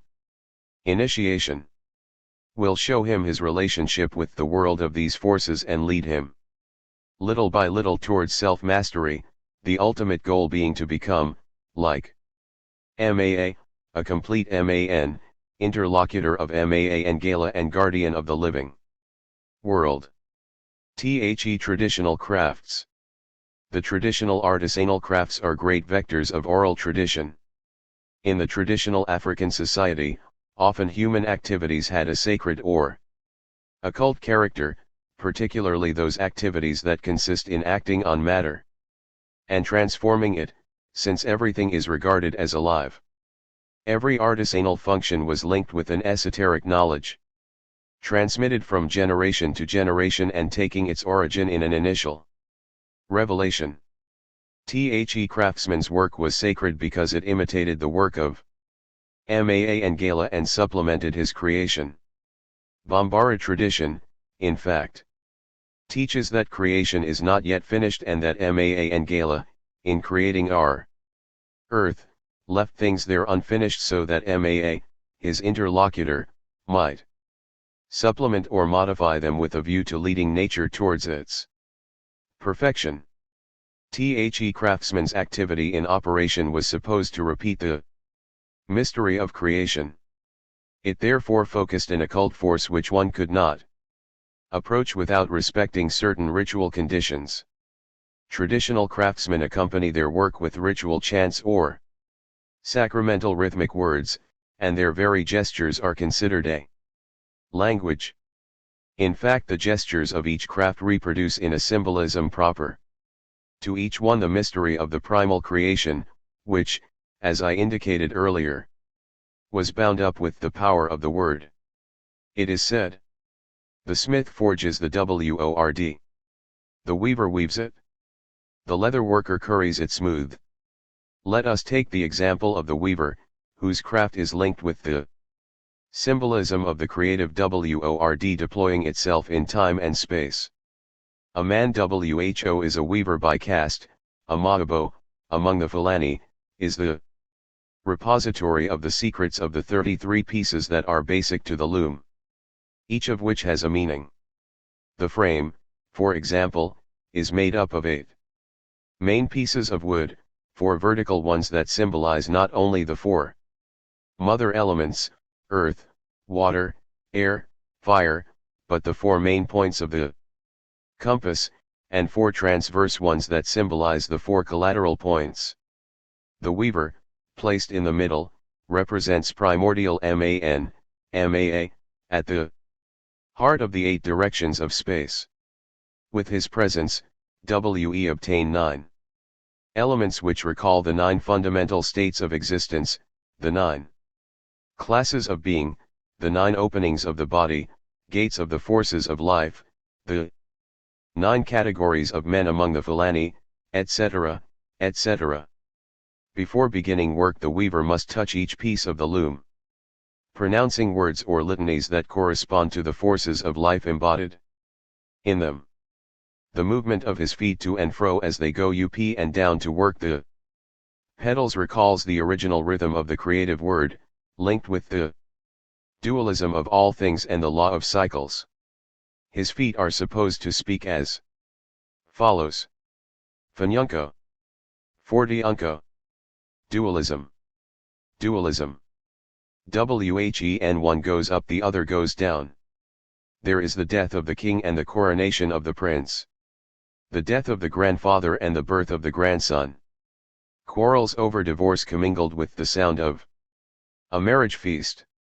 For its part, the shuttle says, I am the bark of fate. I pass between the reefs of the threads of the warp that stand for life.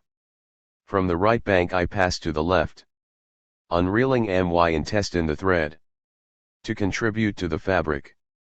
And then again from the left bank I pass to the right, unreeling my intestine. Life is a perpetual to and fro, a permanent giving of the self. 181. The strip of cloth accumulating and winding around a stick resting on the weaver's belly represents the past, while the reel of thread still to be woven, unwound, symbolizes the mystery of tomorrow, the unknown what is to be. The weaver always says, "Oh, tomorrow. Hold no unpleasant surprise in store for me." In all, the weaver's work represents 8 movements to and fro. Movements of his feet, his arms, the shuttle, and the rhythmic crossing of the thread of the fabric, that correspond to the 8 pieces of wood in the loom frame and the 8 legs of the mythical spider which taught its science to the weaver's ancestor. As for the smith, he is the depository of the secret of transmutations. He is preeminently the master of fire. His origin is mythical, and in Bambara tradition he is called the first son of the earth. His skills go back to Maa, the first man, Whom his creator Maa and Gala taught amongst other things the secrets of metal working. That is why the forge is called Fan, by the same name as Fan, the primordial egg from which the whole universe issued forth, and which was the first sacred forge. The elements of the smithy are linked to a sexual symbolism, itself the expression or reflection of a cosmic process of creation. Thus the 2 round bellows worked by the smith's assistant are likened to the male's 2 testicles. The air they are filled with is the substance of life, sent through a kind of tube that represents the phallus into the furnace of the forge, this representing the womb where the transforming fire works. The traditional smith may enter the smithy only after a ritual purifying bath prepared with a decoction of certain leaves or barks or roots of trees, chosen according to the day. For plants, like minerals and animals, are divided into 7 classes corresponding to the days of the week and linked by the law of analogic correspondence. 10. Then the smith garbs himself in a special way, since he may not penetrate the forge dressed in just any sort of clothes. Every morning he purifies the smithy by means of special fumigations based on plants he knows of. These operations over, cleansed of all outside contacts he has had, the smith is in a sacramental state. He has become pure once again and is equivalent to the primordial smith. Only now can he create in imitation of Maa and Gala, by modifying and fashioning matter. In Fulfulde the name of the smith is Balo, a word which literally means transformer. Before beginning work he invokes the 4 mother elements of creation: earth, water, air, fire, which are necessarily represented in the forge. There is always a receptacle filled with water, fire in the furnace, air sent by the bellows, and a little pile of earth beside the forge. During his work, he pronounces special words as he touches each tool. Taking his anvil, which symbolizes feminine receptivity, he says, I am not Maa and Gala, I am the representative of Maa and Gala. It is he who creates and I and the law of analogic correspondence ca. Hampat B.A., 1972, pages I2 off. 182. Not I. Then he takes some water or an egg and presents it to the anvil, saying, Here is your bride price. He takes his hammer, which symbolizes the phallus, and strikes the anvil a few times to sensitize it. Communication established, he can begin to work. The apprentice must not ask questions. He must only look and blow. This is the mute phase of apprenticeship. As he advances in knowledge, he blows in rhythms that are more and more complex, each one having a meaning. During the oral stage of apprenticeship, the master will gradually transmit all his skills to the pupil, training him and correcting him until he acquires mastery. Then, after a liberation ceremony, the new smith may leave his master and set up his own forge. A smith usually sends his own children to another smith to serve their apprenticeship. The adage goes, the master's wives and children are not his best pupils. Thus the traditional artisan, imitating Maa and Gala, repeating the primal creation by his gestures, used to perform, not work, in the purely economic sense of the word, but a sacred function that brought the fundamental forces of life into play and engaged him in his entire being. In the secrecy of his workshop or his smithy he partook of the renewed mystery of eternal creation. The smith must have knowledge covering a vast sector of life. With his repute as an occultist, his mastery of the secrets of fire and iron make him the only person entitled to perform circumcision, and, as we have seen, the Grand Master of the knife in the Komo initiation is always a smith. Not only is he learned in all that pertains to metals, he is expert also in the classification of plants and their properties. The operator of a high furnace, who both smelts and casts the metal, is the man who is furthest advanced in knowledge. In addition to all his knowledge of metallurgy, he has a perfect knowledge of the sons of the womb of the earth, mineralogy, and the secrets of plants and the bush. Indeed, he knows what kind of vegetation covers the earth, where it contains a particular metal, and he can detect a load of gold merely by examining plants and pebbles. He knows the incantations to the earth and the incantations to plants. Nature being regarded as living and as animated by forces, any act that disturbs it must be accompanied by a ritual behavior designed to save and safeguard its sacred equilibrium, for everything is connected, everything echoes everything else, every action agitates the life forces and sets up a chain of consequences the repercussions of which are felt by man.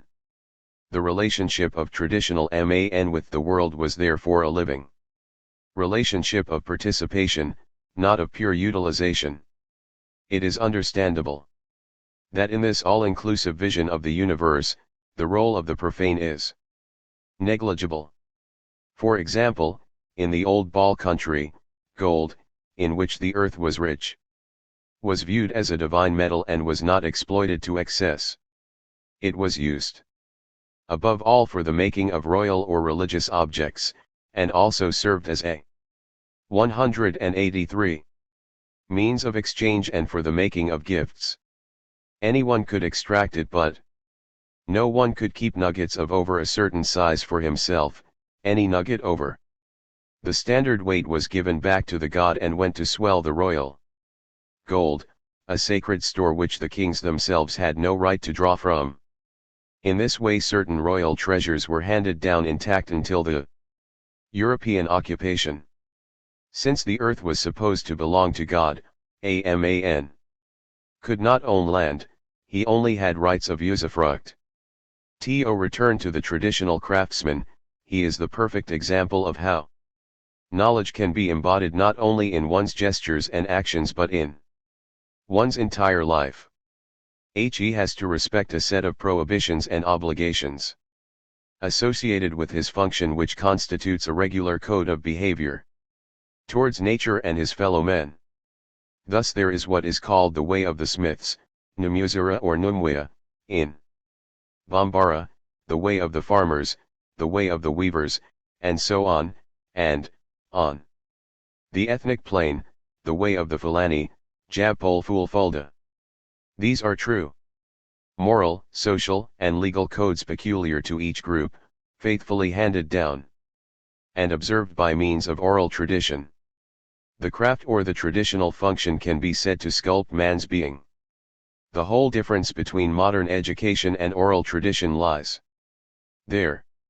What is learned at the Western school, useful as it may be, is not always lived, whereas the inherited knowledge of oral tradition is embodied in the entire being. The instruments or tools of a craft give material form to the sacred words. The apprentice's contact with the craft obliges him to live the word with every gesture he makes. That is why oral tradition taken as a whole cannot be summed up as transmission of stories or of certain kinds of knowledge. It generates and forms a particular type of man. One can say that there is the smith's civilization, the weaver's civilization, the shepherd's, and so on. Here I have examined in depth only the examples of the smiths and the weavers, who are especially typical examples, but in a general way every traditional activity constitutes a great initiatory or magico-religious school. A way of access towards the unity of which, for initiates, it is a reflection or a peculiar expression. Usually, in order that secret skills and the magic powers deriving from them be kept within a certain lineage, each group had to observe strict sexual prohibitions against outsiders and practice endogamy. Endogamy, then, is due not to an idea of untouchability but to the desire to keep ritual secrets inside the group. Once we know this, we can chow these narrowly specialized groups relating to sacred functions gradually led to the notion of caste as it exists today in the African savanna. War and the noble man make the captive, says the adage, but it is Godwho made the craftsman, the Nyamakala, / The notion of higher or lower castes, therefore, is not based on a traditional sociological reality. It made its appearance in the course of time. In certain places only, probably in consequence of the appearance of Par 184. Titular empires in which the warrior function reserved to noblemen conferred a kind of supremacy on them. And in the distant past the notion of nobility was probably different, spiritual power took precedence over temporal. In those days it was the Silitiki, Fulani master initiates, and not the Ardos, headmen, kings, who governed Fulani communities. Contrary to what some have written or supposed, the smith is much more feared than scorned in Africa. First son of earth, master of fire, manipulator of mysterious forces, he is dreaded above all for his power. At any rate, tradition made it obligatory on the nobles to provide for the maintenance of the caste or Nyamakala classes. Nyamakala in Bambara, the Fulfulde word is Nyisno, Pi. Nyib. These classes enjoy the prerogative of being able to obtain goods, or money, not by asking to be paid for work but by claiming a privilege which the noble cannot refuse. In Mande tradition, which centers in Mali but covers more or less the whole territory of the old Bafour, that is, former French West Africa with the exception of the forest zones and the eastern part of Niger, the persons